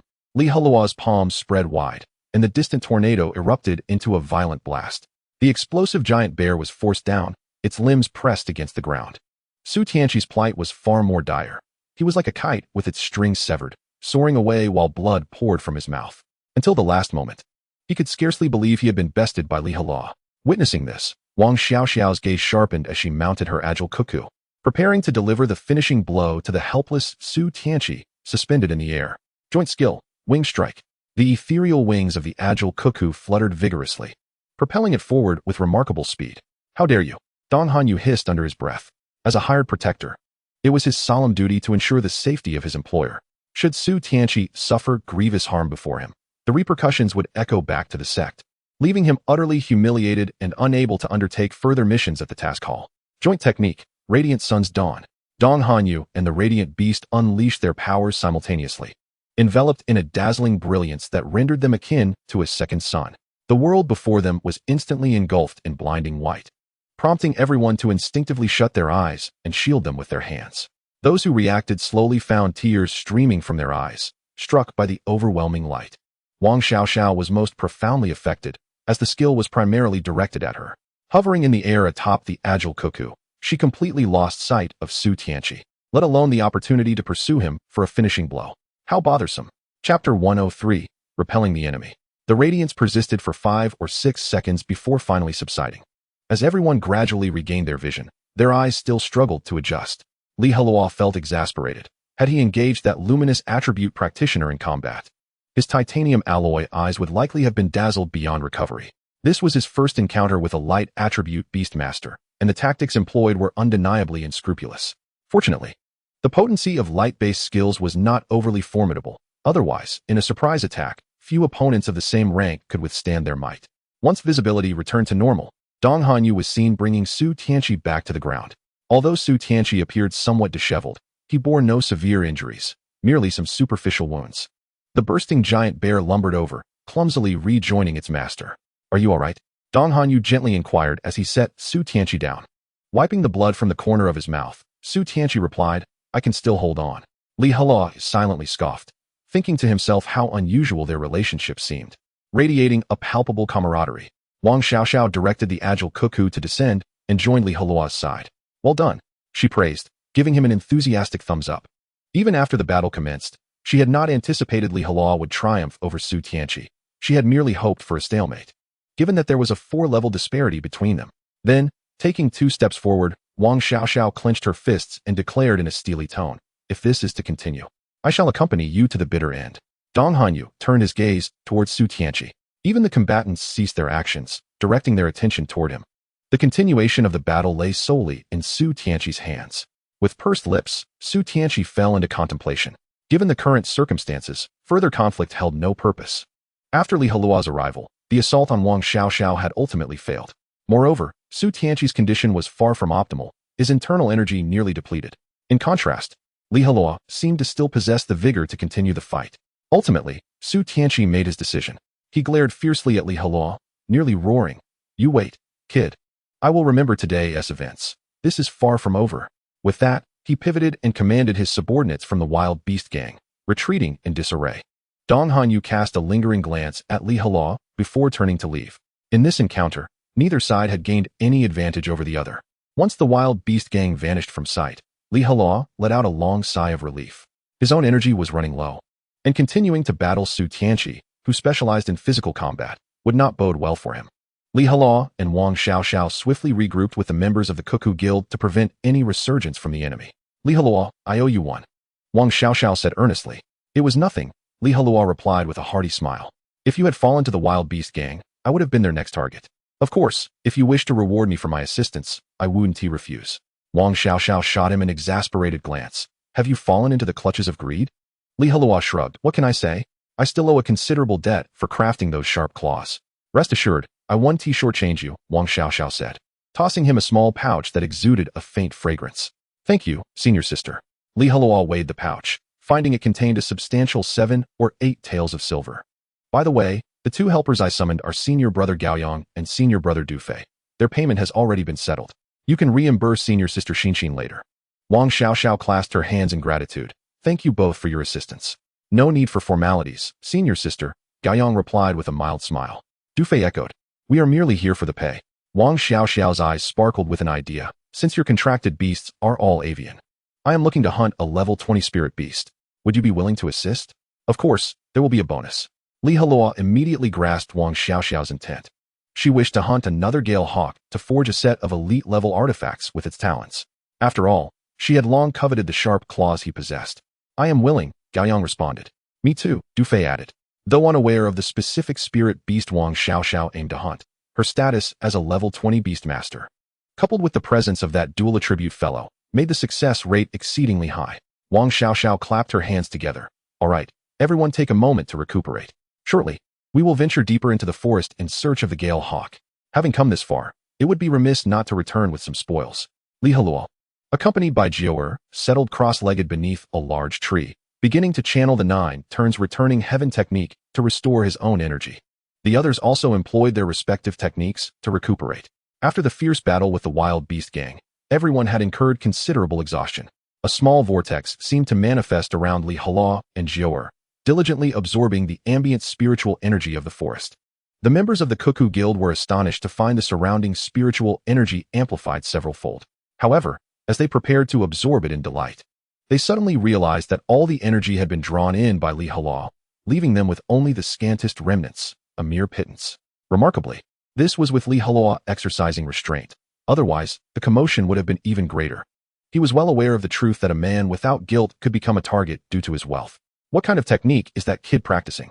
Wang Xiaoxiao did not recuperate her own energy, but remained vigilant, ensuring the safety of the group. The forest harbored numerous dangers, and it was imperative that someone remained watchful. She was the first to notice the commotion created by Li Heluo, genuinely taken aback. Could it be an earth-tier technique? Only techniques of that level could possess such formidable suction, Wang Xiaoxiao mused. Yet she knew that only the sect leader and elders were qualified to cultivate skills above the earth tier. How could that boy possibly manage it? In Wang Xiaoxiao's understanding, the highest grade of sect techniques was merely earth tier. She had never encountered anything of a higher level. Thus, she remained oblivious to the fact that Li Heluo was not practicing an earth tier technique, but rather 1-2 tiers higher, a sacred tier technique beyond the heavenly tier. Not even the Empress of the Demon Clan had heard of such a thing. In just 10 minutes, Li Heluo's energy was fully restored. He opened his eyes and stood, stretching his limbs, while the others had barely recovered half of their strength. Li Heluo approached Wang Xiaoxiao, who was on guard, and said, "Allow me to take over your watch. You should rest for a while." "All right," Wang Xiaoxiao replied without any pretense, nodding in agreement before settling down cross-legged beneath a nearby tree. Chapter 104. The Hunt for the Gale Eagle. All members of the Cuckoo Guild were engaged in recuperation, save for Li Heluo, who diligently surveyed their surroundings. The distant echoes of beastly roars reverberated through the air. Without vigilant guardians, even a single formidable spirit beast could wreak havoc among the Beast Tamers, leading to casualties. Time elapsed steadily, and after an hour and a half, the last of the recuperating Beast Tamers opened their eyes. Wang Xiaoxiao surveyed the area and, upon confirming that everyone was prepared, declared, "Let us set forth. Our target is the Gale Eagle." The group gathered their belongings and commenced their journey deeper into the illusory forest. They found themselves at the periphery, where only spirit beasts of around level 10 roamed. In contrast, the adult Gale Eagles exceeded level 20 and seldom ventured beyond the forest's depths. Compared to their previous expedition, this squad's strength had significantly increased. For instance, Wang Xiaoxiao had achieved level 20, and Li Heluo had acquired an elite-grade magical artifact, greatly enhancing their overall combat capability. Thus, there was no need to set traps this time. Upon encountering a Gale Eagle, they would charge directly. As they walked, Li Heluo sought to engage in conversation, saying, "Barring any unforeseen circumstances, Su Tianqi is likely hunting level 20 spirit beasts as well." "Certainly. How could he possibly remain idle?" Wang Xiaoxiao nodded slightly. "Now that I am at level 20, and you possess an elite-grade artifact, your strength is slightly superior to his. He must feel considerable pressure." Indeed, Su Tianqi had suffered a significant blow today, having been defeated by someone he had always looked down upon, Li Heluo. That humiliation would surely weigh heavily on him for some time. No matter the cost, Su Tianqi had to break through quickly, otherwise he would struggle to maintain his standing within the sect. Wang Xiaoxiao continued, "However, with senior brother Dong Hanyu assisting Su Tianqi, it would be nearly impossible for us to intervene." Li Heluo remained unfazed, responding, "Let him be. He cannot possibly hold him back for too long. Besides, the funds Su Tianqi spent to enlist Dong Hanyu's help could have easily purchased a second-tier combat spirit core." Wang Xiaoxiao agreed. Indeed, a top-tier Beast Tamer charges no less than 30 taels of silver. If Su Tianqi hadn't schemed against the Cuckoo Guild, he could have simply sought stability by purchasing spirit cores directly from the treasure pavilion without venturing into the illusory forest. The group pressed onward, ever vigilant for signs of the Gale Eagle in the sky. This spirit beast was not exceedingly rare, and with diligent searching, they were bound to find one. Before long, they indeed spotted one. Li Heluo pointed to a large, snow-white eagle soaring above and exclaimed, "Wang Xiaoxiao, look! Gale Eagle LV-24, he discerned through the system, adding, "Sister, it seems this one is stronger than the one we encountered last time." Others would only be able to sense its level once it came closer, but Li Heluo, with his system, could perceive it directly. "That's the one we want," Wang Xiaoxiao exclaimed, her excitement palpable as she had long coveted its sharp claws. "Gaoyang, Dufei, follow me. The rest of you stay below to provide support." Leading the charge, Wang Xiaoxiao urged her agile cuckoo to sprint towards the distant Gale Eagle. Her speed quickly reached its zenith, her eyes barely able to capture a series of afterimages. "Wait for me." Gaoyang and Dufei leapt onto the backs of their contracted beasts, hastening to follow Wang Xiaoxiao. All three of them rode avian spirit beasts, perfectly suited to the aerial assault against the Gale Eagle, while the others, with their terrestrial companions, could not ascend to the skies. Wang Xiaoxiao, Gaoyang, and Dufei approached the Gale Eagle from different angles, ready to launch their attack. Realizing the danger, the Gale Eagle flapped its wings in an attempt to flee. However, Wang Xiaoxiao would not let this prize escape. Combined technique, wing strike. The wings of the agile cuckoo accelerated, propelling her forward with newfound speed. Surrounded by a tempest, Wang Xiaoxiao charged at the Gale Eagle, and in the blink of an eye, she was upon it. Wham! The cuckoo's wings struck the Gale Eagle with a forceful gust, causing it to stagger and nearly lose its balance. The bodies of avian spirit beasts are delicate and cannot withstand significant impacts. The Gale Eagle emitted a long, anguished cry and retaliated fiercely, aiming its beak at the nearest target, Wang Xiaoxiao. Quick as a flash, she conjured a whirlwind, deflecting the Gale Eagle's head to the side and thwarting its attack. At that moment, Gaoyang and Dufei finally arrived. Combined technique, extreme wind. Combined technique, hurricane flash. They unleashed their skills, wreaking havoc upon the Gale Eagle. In an instant, a flurry of feathers filled the air, with a third of the Gale Eagle's plumage stripped away. But then, a cold glint flashed in the Gale Eagle's eyes, and a sanguine hue enveloped its remaining feathers. "Be careful, it's igniting its lifeblood," Wang Xiaoxiao cried out in alarm. She had never anticipated such a frenzied reaction from a spirit beast. Even if it survived, this would undoubtedly harm its essence. Having issued her warning, she immediately commanded the cuckoo to retreat. Dufei and Gaoyang followed suit, hastily pulling back. A crimson whirlwind materialized around the Gale Eagle. Its pungent blood sent wafting through the air, causing the atmosphere to crackle ominously. Combined technique, fireball. Though Li Heluo remained on the ground, he could still perform long-range support. He and Jiu'er summoned a massive amount of spiritual energy before condensing it into an intensely fiery orb. "Go!" Li Heluo thrust his palm forward, launching the fireball. The fireball sped through the air, leaving a long trail of flame, and struck the Gale Eagle squarely on its rear. The spirit beast tensed, its body shaking violently. The skill it had just charged was interrupted, and the surrounding crimson whirlwind dissipated. Li Heluo was quite taken aback. He had not expected this low-level skill to yield such impressive results. Initially, he had intended to provide a modicum of support with the long-range fireball, unaware that this very strike had exploited the Gale Eagle's weakness, disrupting its hard-won skill. The Gale Eagle, now filled with fury, bled from the corners of its mouth, its gaze locking onto Heluo. The charred feathers on its tail released a whiff of grilled meat as wisps of smoke curled upward. From its expression alone, it was evident that it was engulfed in profound agony and fury. The Wind Chaser Eagle could no longer afford to heed anything else. With a swift contraction of its wings, it dove towards Heluo, unmistakably regarding him as its foremost adversary. United skill, Windstorm's Wrath. Even in the face of a level 24 spirit beast, Heluo felt no trepidation. An overwhelming surge of spiritual energy erupted from within him, coalescing into a formidable whirlwind that soared over 10 meters high. The surrounding yellow sands and withered leaves were drawn into the vortex, obscuring vision with a cloud of dust. Heluo's demeanor was grave and resolute, his gaze fixed intently on the approaching Wind Chaser Eagle. Naturally, Wang Xiaoxiao would not allow him to confront this challenge alone. United skill, Spiral Wind Crush. Wang Xiaoxiao swiftly unleashed her abilities, her agile spirit bird's wings beating rapidly, generating a forward thrust of wind that formed a spiral wave. Piloting the agile bird, she soared toward the vortex, her speed far surpassing that of the Wind Chaser Eagle, allowing her to close in effortlessly from behind.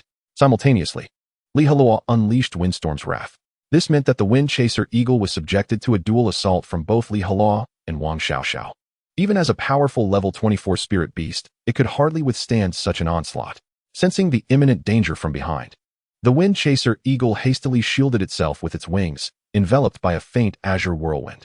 Under the watchful eyes of all present, Heluo's Windstorm's Wrath and Wang Xiaoxiao's Spiral Wind Crush struck the opponent simultaneously. Boom! A fierce tempest erupted outward, stripping the crowns of nearby trees bare, causing leaves and branches to plummet. The brutal wind pressure overwhelmed the members of the Cuckoo Guild, forcing them to the ground, struggling to rise. As if an unseen force pinned them down, rendering even the slightest movement arduous. The gale whipped overhead, stinging their scalps with its ferocity. Yet, all they could do was hold their breath to avoid inhaling the swirling sands, rendered mere bystanders in such a titanic clash. The tempest raged for several seconds before gradually subsiding, revealing the sheer power of the two wind-based skills, including the Wind Chaser Eagle's defensive skill, that amounted to 3 formidable abilities. As the winds dissipated, the members of the Cuckoo Guild managed to lift their heads with great difficulty to assess the aftermath. There stood Heluo, proud and unperturbed by the chaos. Not far before him lay a large, bare eagle, its feathers scattered, and its skin marred with multiple wounds. Blood seeping from its body. Wang Xiaoxiao, high in the sky, remained unaffected. Moments later, she descended to join Gao Yang and Du Fei. The Wind Chaser Eagle had lost its ability to soar. By continuously tightening the encirclement, they could bring it down. This hunting expedition was far easier than the last. 7 days prior, the formidable Wang Xiaoxiao had only reached level 19, and she was the sole one capable of flight. Facing a level 22 Wind Chaser Eagle alone would have been a futile endeavor. Thanks to the rudimentary trap crafted by Heluo, they had barely managed to slay the last Wind Chaser Eagle. The one before them, though slightly stronger, paled in comparison to the extraordinary growth of Heluo and Wang Xiaoxiao. Moreover, they had enlisted the aid of Du Fei and Gao Yang, both capable of flight, allowing them to coordinate a 3-to-1 assault, thus gaining the upper hand. The Wind Chaser Eagle struggled to take flight, its eyes still glimmering with defiance. "Let us finish it together," Heluo urged, believing that a swift conclusion to the battle was paramount. United skill, High Temperature Fire Line. United skill, Windfall Vortex Strike. United skill, Extreme Ice Saga. Heeding Heluo's counsel, the group unleashed their skills in unison. In an instant, a dazzling array of colors erupted, akin to a fireworks display.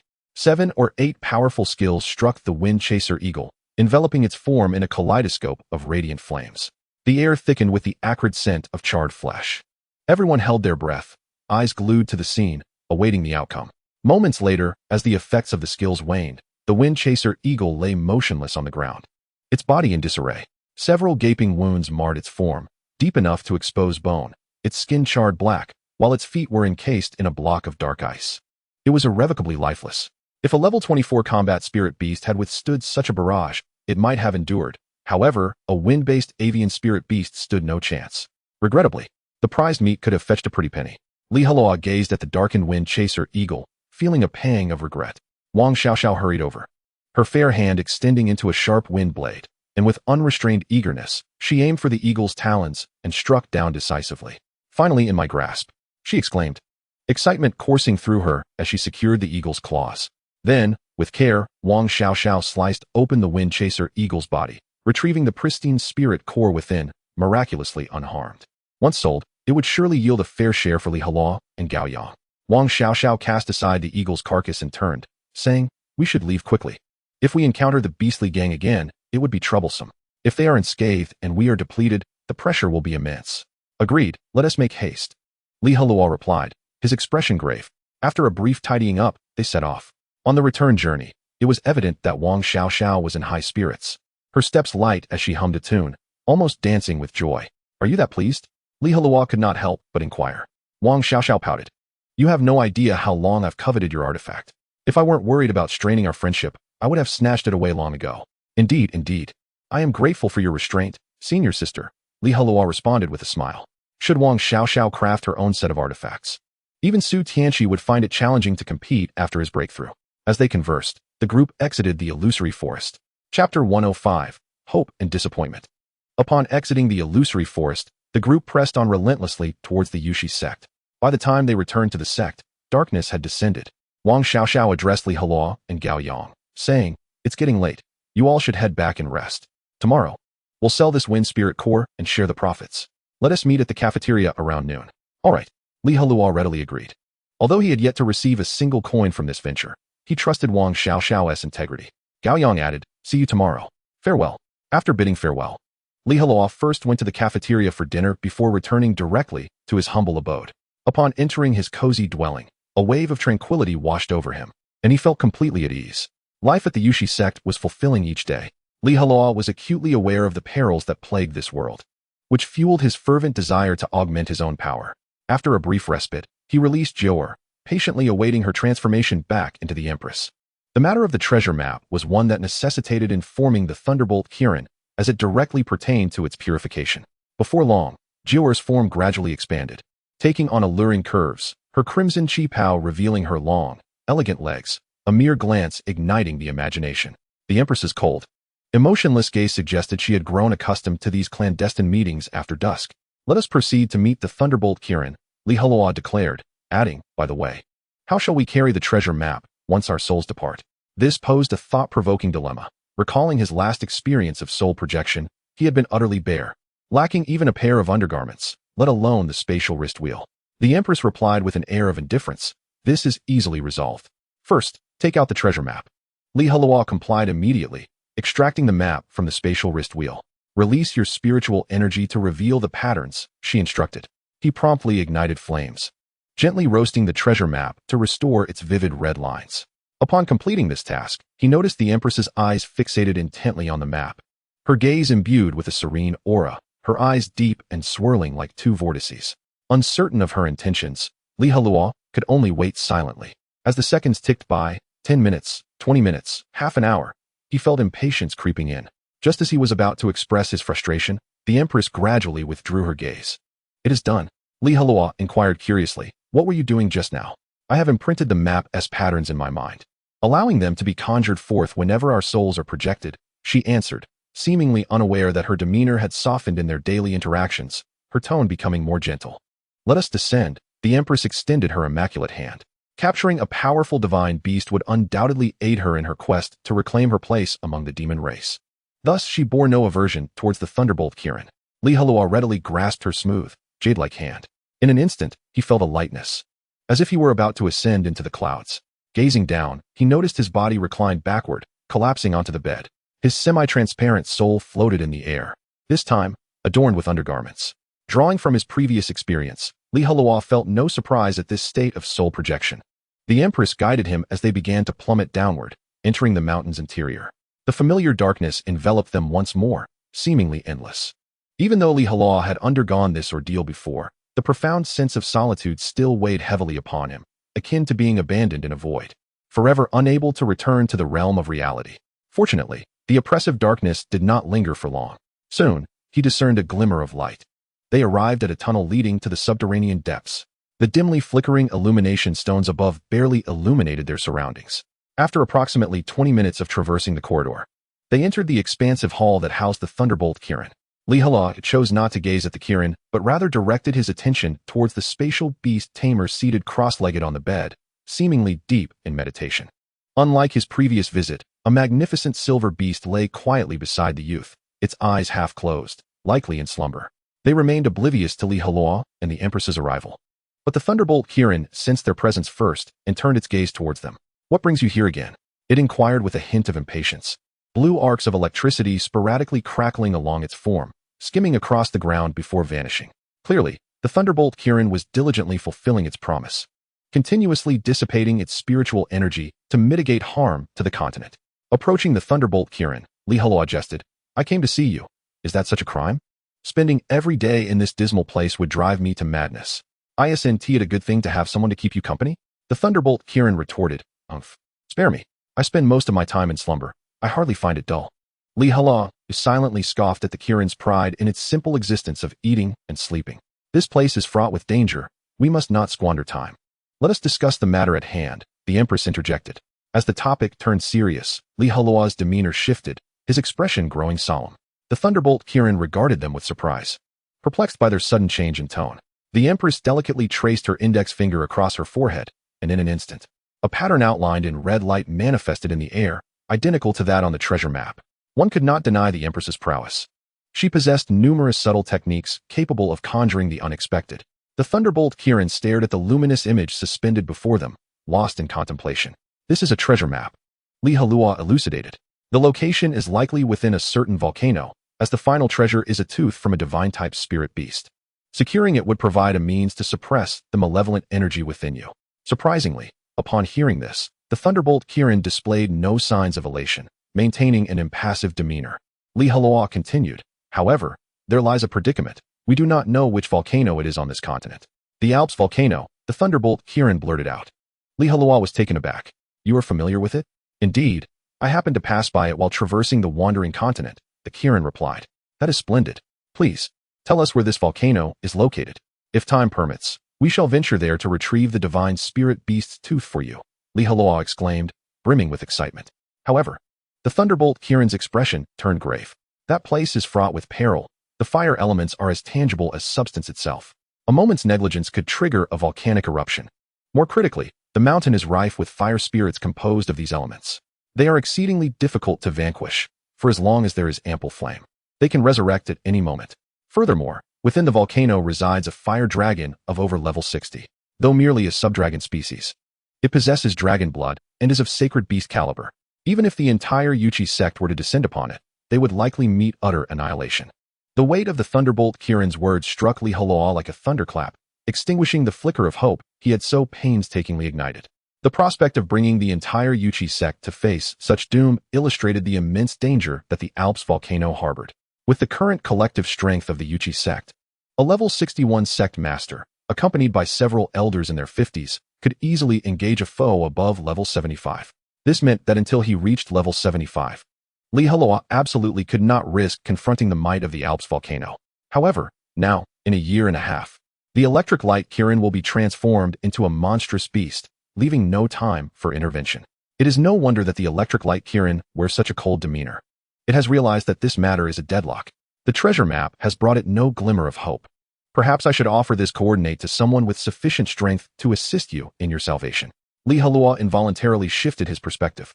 However, if that were the case, the task of subduing the electric light Kirin would no longer fall upon him. Yet, it is still better than allowing it to be transformed into a raging beast. Forget it. The electric light Kirin shook its head, rejecting the proposal. Once the news leaks, whether from the human race, the demon race, or the monstrous race, they will all come to covet me, treating me as a treasure, which would be beneath my dignity. Furthermore, with your current abilities, which powerful beings could you possibly connect with? The electric light Kirin's words left Heluo momentarily speechless. Indeed, ever since he traversed here, he had remained at the Yuchi sect, never venturing to other parts of the continent. The strongest individual he had encountered was the level 61 sect leader, Su Junwei. After a brief moment of hesitation, Heluo turned his gaze to the Empress. "Do not expect this Empress to be of assistance. After being ensnared by the Qinggang Wolf and the Demon Lord, I have long lost contact with the demon race, and it is uncertain how many of my loyal subordinates remain. Moreover, once my identity is exposed, the troubles I will face will only multiply. That is indeed true. Is there truly no way out? The situation seemed to be falling into a stalemate. Regardless, please inform me of the direction of the Alps volcano, should the opportunity arise. I assure you, I will bring you the tooth of that sacred beast. Heluo spoke earnestly. Gazing into his sincere eyes, the electric light Kirin sighed resignedly and replied. From the Yuchi sect, head directly north, traverse a stretch of snow-covered land, and you will see a range of mountains. The Alps volcano lies among them. Understood. Heluo nodded. Regardless, there remains a sliver of hope. He did not wish to miss the chance to subdue this powerful and bloodline-imbued divine beast. If he could capture the electric light Kirin, it would undoubtedly enhance his strength significantly. Very well, let our visit conclude here for today. Heluo rose, taking the Empress by the hand as they prepared to depart. By the way, what is the story with that young man over there? Why does he seem so peculiar? He merely inquired without expecting an answer from the electric light Kirin. After all, that was the Empress's intuition, and even in its prime. The electric light Kirin had only reached a level in the 80s, not necessarily able to perceive everything. Humph, merely a usurper. The electric light Kirin snorted dismissively. What do you mean? Heluo pressed for clarification. Yet, the electric light Kirin simply closed its eyes, choosing not to respond. Let us return, the Empress urged, pulling Heluo upward. After traversing another stretch of darkness, they returned to their abode. As his soul re-entered his body, the ethereal sensation dissipated, replaced by a familiar weightiness. Reminiscent of emerging from an extended swim, Heluo rubbed his eyes and turned to the Empress, asking, what did the electric light Kirin mean by that? Driven by a determination to uncover the truth, he sought to understand the circumstances. Regardless, that young man is from the Yuchi sect, and there is no telling when they might cross paths in the future. At this juncture, the Empress displayed a rare, serious expression. After a lengthy pause, she spoke softly. To my knowledge, the abilities of the evil spirit type are quite peculiar. I once read in ancient texts from our ancestors that there exists a spirit beast of this type capable of devouring a person's soul, thereby completely occupying their body, replacing every aspect of the consumed individual. Upon hearing the Empress's description, Heluo felt a chill run down his spine. Such a malevolent existence truly exists? Just imagine, once your soul is devoured, you are no longer yourself, but rather someone else living in your stead. The mere thought of such a tragic fate is terrifying. Are you suggesting that the young man is no longer himself, but has been replaced by another? Heluo tentatively inquired. The Empress did not confirm nor deny. If he is that powerful, wouldn't it be easier for him to devour a level 90 powerhouse instead? Heluo struggled to comprehend. The Empress elucidated. The evil spirit type that devours souls also has its limitations. It cannot exceed its own level cap, or it will perish in the attempt. Understood, Heluo realized. Connecting the dots, it appears that the young man's objective is indeed the electric light Kirin. The Empress nodded slightly. After all, it is a divine beast, coveted even by the Emperor of Humans or the Demon Lord. I must discover the identity of that young man and seize the opportunity to investigate further. Chapter 106, Conclusion. In the depths of the night, within the Yuchi mountain, Suyin gradually opened his eyes, that strange sensation washing over him once more. He firmly trusted his instincts, unable to resist the urge to take a deep breath. The air was normal, devoid of any peculiar scent. He caught sight of the void beast dozing nearby, and his irritation flared. Hey! He approached and kicked the void beast squarely on its rear. With a start, the void beast awoke, immediately displaying an affectionate demeanor, eager to leap toward him. However, Suyin disdainfully sidestepped. I had you on guard, and yet you fell asleep? The little face of the void beast drooped, looking quite aggrieved. Let me ask you, have you detected any strange sense here? Suyin inquired. He had brought the void beast out primarily for its ability to serve as a vigilant companion. The void beast sniffed vigorously, wandering around the vicinity a few times before approaching Suyin and shaking its head. Truly perplexing, Suyin mused, a frown creasing his brow. Not far away, the electric light Kirin raised its eyelids slightly, quietly observing Suyin with a cold smirk. Those two had arrived in a state of soul separation, not in physical form, thus leaving no tangible scent behind. Suyin, in a fluster, scratched his head anxiously, his brow furrowing deeper. Yet, he continually cast sidelong glances toward the electric light Kirin. Noticing the giant beast's seemingly amused expression, he felt a sense of understanding. That creature must be hiding something from him. Aside from the void beast, Suyin had other preparations. He reached into his bosom and produced a blue gemstone the size of a fingernail. The stone was flat, its surface shimmering with a myriad of colors, exuding an air of mystery. This blue gemstone, known as a soul crystal, was worth its weight in gold and primarily used to probe the remnants of souls. It was seldom employed, reserved for the most formidable beings. Suyin fixed his gaze intently on the soul crystal, awaiting its changes. Soon, Two luminous points appeared on the crystal, one blue and the other red. Indeed, a soul entity was present. Su Yan felt his suspicions confirmed, internally noting dual attributes of wind and fire, and to achieve soul separation, one must be at least level 60. The old man was purely fire attribute. It could not possibly be him. Then who could it be? Could there be other hidden powerhouses within the Yuchi sect? Su Yan's countenance turned exceedingly grave, a peculiar sense of unease welling within him. I must exercise greater caution henceforth. I can no longer venture out to deliver intelligence to the Yinming sect. It would be prudent to maintain a low profile for the time being. As time swiftly passes, the days and months weaving together, more than 20 days have elapsed, and the Yuchi sect is set to host its annual selection tournament for inner disciples. This event is quite the spectacle, with over 120 disciples vying for just 10 coveted spots. Those who succeed will ascend to the ranks of inner disciples, gaining access to enhanced cultivation resources and the prospect of being selected as core disciples in the future. On this day, the Yuchi sect erected an outdoor combat platform, surrounded by throngs of spectators, with hundreds of disciples gathered to witness the excitement. The selection tournament for the inner disciples is presided over by Elder Wang Chongming. Standing upon the combat platform, he gestured to the crowd. I hereby declare the commencement of this inner disciple selection tournament. The announcement was met with thunderous applause. Now, I shall draw the lots, he continued. Shortly thereafter, a disciple approached Wang Chongming with a bamboo tube filled with slips of paper bearing the names of the 120 contestants. In the spirit of fairness and transparency, the drawing will be conducted solely by me. After stating this, Wang Chongming reached into the bamboo tube and extracted 2 slips. The first match will be Li Heluo versus Zhao Kai. Li Heluo was somewhat taken aback to find himself competing in the opening match. He leapt onto the combat stage, unfurling his contract scroll and summoning Jiao from within. On the opposite side, a youth of 17 or 18 years, rather handsome and fair-skinned, stepped forward. Upon recognizing Zhao Kai, Li Heluo was further astonished. For Zhao Kai was a member of the frenzied beast gang. What an unexpected coincidence. Zhao Kai's contracted beast was a fiery little monkey, appearing as if engulfed in flames. Meltfire Spirit Monkey, level 18, one tier above Jiao. Once the first match slips were drawn, Wang Chongming descended from the platform. Heh, fate has placed you before me, Zhao Kai sneered. Today, I shall teach you a lesson on the consequences of crossing the frenzied beast gang. Li Heluo rolled his eyes and retorted, your level 19 gang leader fell to my might. What can an 18-level brat like you possibly do against me? Zhao Kai chose not to respond. Wang Chongming pondered briefly before announcing, let the first selection match begin. No sooner had his words left his lips than Li Heluo charged forward with remarkable speed, closing the distance to Zhao Kai in mere moments and unleashing a powerful punch. In response, Zhao Kai hastily ducked to evade the blow, but Li Heluo was relentless, raising his foot to kick toward Zhao Kai's face. Alarmed, Zhao Kai quickly raised his arms in defense. With a dull thud, Zhao Kai's body was sent reeling backward, nearly toppling to the ground. Just then, the Meltfire Spirit Monkey appeared, clutching him to stabilize his stance. Squeak! It bared its teeth at Li Heluo. Fire Fist! Li Heluo immediately unleashed his skill, flames engulfing his arm as he struck toward Zhao Kai. If that punch landed, it would likely conclude the battle in an instant. Zhao Kai, however, was no novice. As an 18-level Beastmaster, he swiftly activated his skill.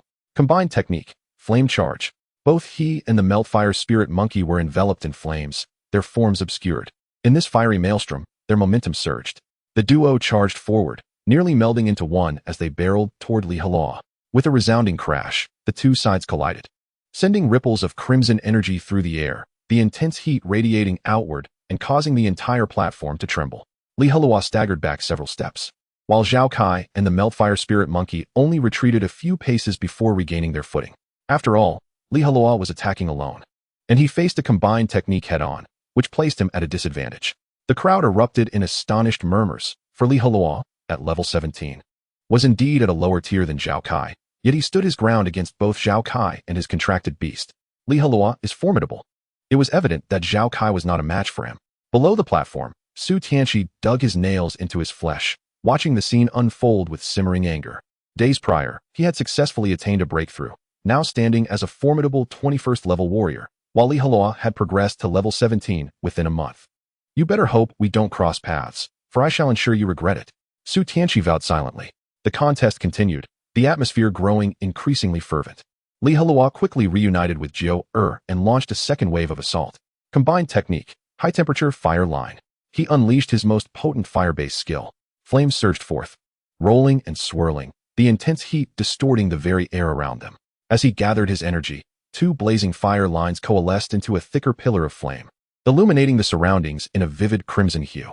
Faced with this formidable skill, Zhao Kai's expression shifted slightly. Yet, with no retreat possible, he inhaled deeply, preparing his own technique. Spirit Monkey Flame, Zhao Kai shouted, unleashing a torrent of spiritual energy that heightened the surrounding temperature. In an instant, a brilliant red light flared before him, the searing heat crystallizing the earth beneath. Zhao Kai poured his all into this ultimate skill. Huh, he grunted, beads of sweat dotting his brow. The next moment, a vortex of flames surged forth, crashing violently into the fire pillar. A fierce energy storm erupted outward, forcing onlookers to step back, many squinting their eyes against the blinding light. After a tense standoff, the fire pillar shattered the flame vortex, continuing its relentless advance toward Zhao Kai. Realizing the dire situation, Zhao Kai concentrated all his spiritual energy to fortify his defenses. With a resounding impact, he was hurled backward. Fortunately, Wang Chongming reacted swiftly, rushing forward to catch him. Though Zhao Kai held a slight advantage in level, he was utterly unprepared for Li Heluo's assault, his garments igniting in flames and beginning to burn. Despite being a fire-type beast master, he endured considerable agony. Ah, it hurts, Zhao Kai screamed, his skin reddened from the flames. Endure, I'll apply medicine shortly. Wang Chongming consoled him. In summary, Li Heluo forged a path through adversity, emerging victorious in the inner disciple selection tournament and successfully entering the inner sect. Later, he inadvertently stumbled into a forbidden area of the sect, discovering a divine beast, the Qilin, tainted by malevolent energy. Li Heluo resolved to assist the Qilin in purifying its corruption, for the strength of the sect would also safeguard his own safety. Unfortunately, a spy sent by the demonic clan had already set its sights on the divine beast Qilin. After discovering the traces of the Qilin, the treacherous spy promptly conveyed this intelligence to a nearby demonic sect, the Yinming sect.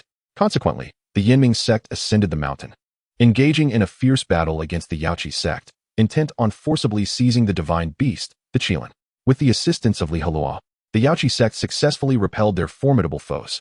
However, during the tumultuous conflict, the divine beast Qilin expended all its energy, regressing to its juvenile form and opting to forge a contract with Li Heluo. Simultaneously, the identity of the Empress was revealed amidst the chaos of battle.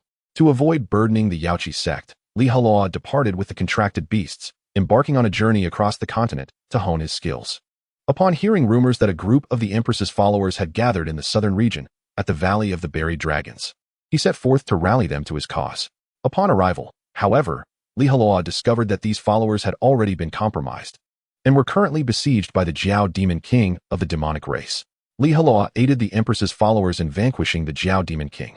In the heat of battle, both sides shed an immense amount of blood, which seeped into the earth, nourishing a dragon egg that subsequently hatched into a small dragon adorned with golden scales. Seizing the opportunity, Li Heluo forged a contract with the juvenile golden armored dragon. From the dragon, he learned that upon death, a dragon has a certain probability of transforming into a dragon egg, retaining the memories of its past life before hatching anew. Dragons are among the most elite of divine beasts, possessing formidable combat prowess. Li Heluo instructed the Empress to secure her followers while he discreetly amassed strength. Later, he learned of a fierce battle between two dragons on the Frostfire Mountain, which ultimately resulted in their mutual destruction. Li Heluo journeyed to Frostfire Mountain, hoping to discover the reincarnated dragons. Upon his arrival, he found the mountain already swarming with treasure seekers, including the young son of the human emperor, Chen Xiaoyan, the holy maiden of the demonic race, and the offspring of a demon general.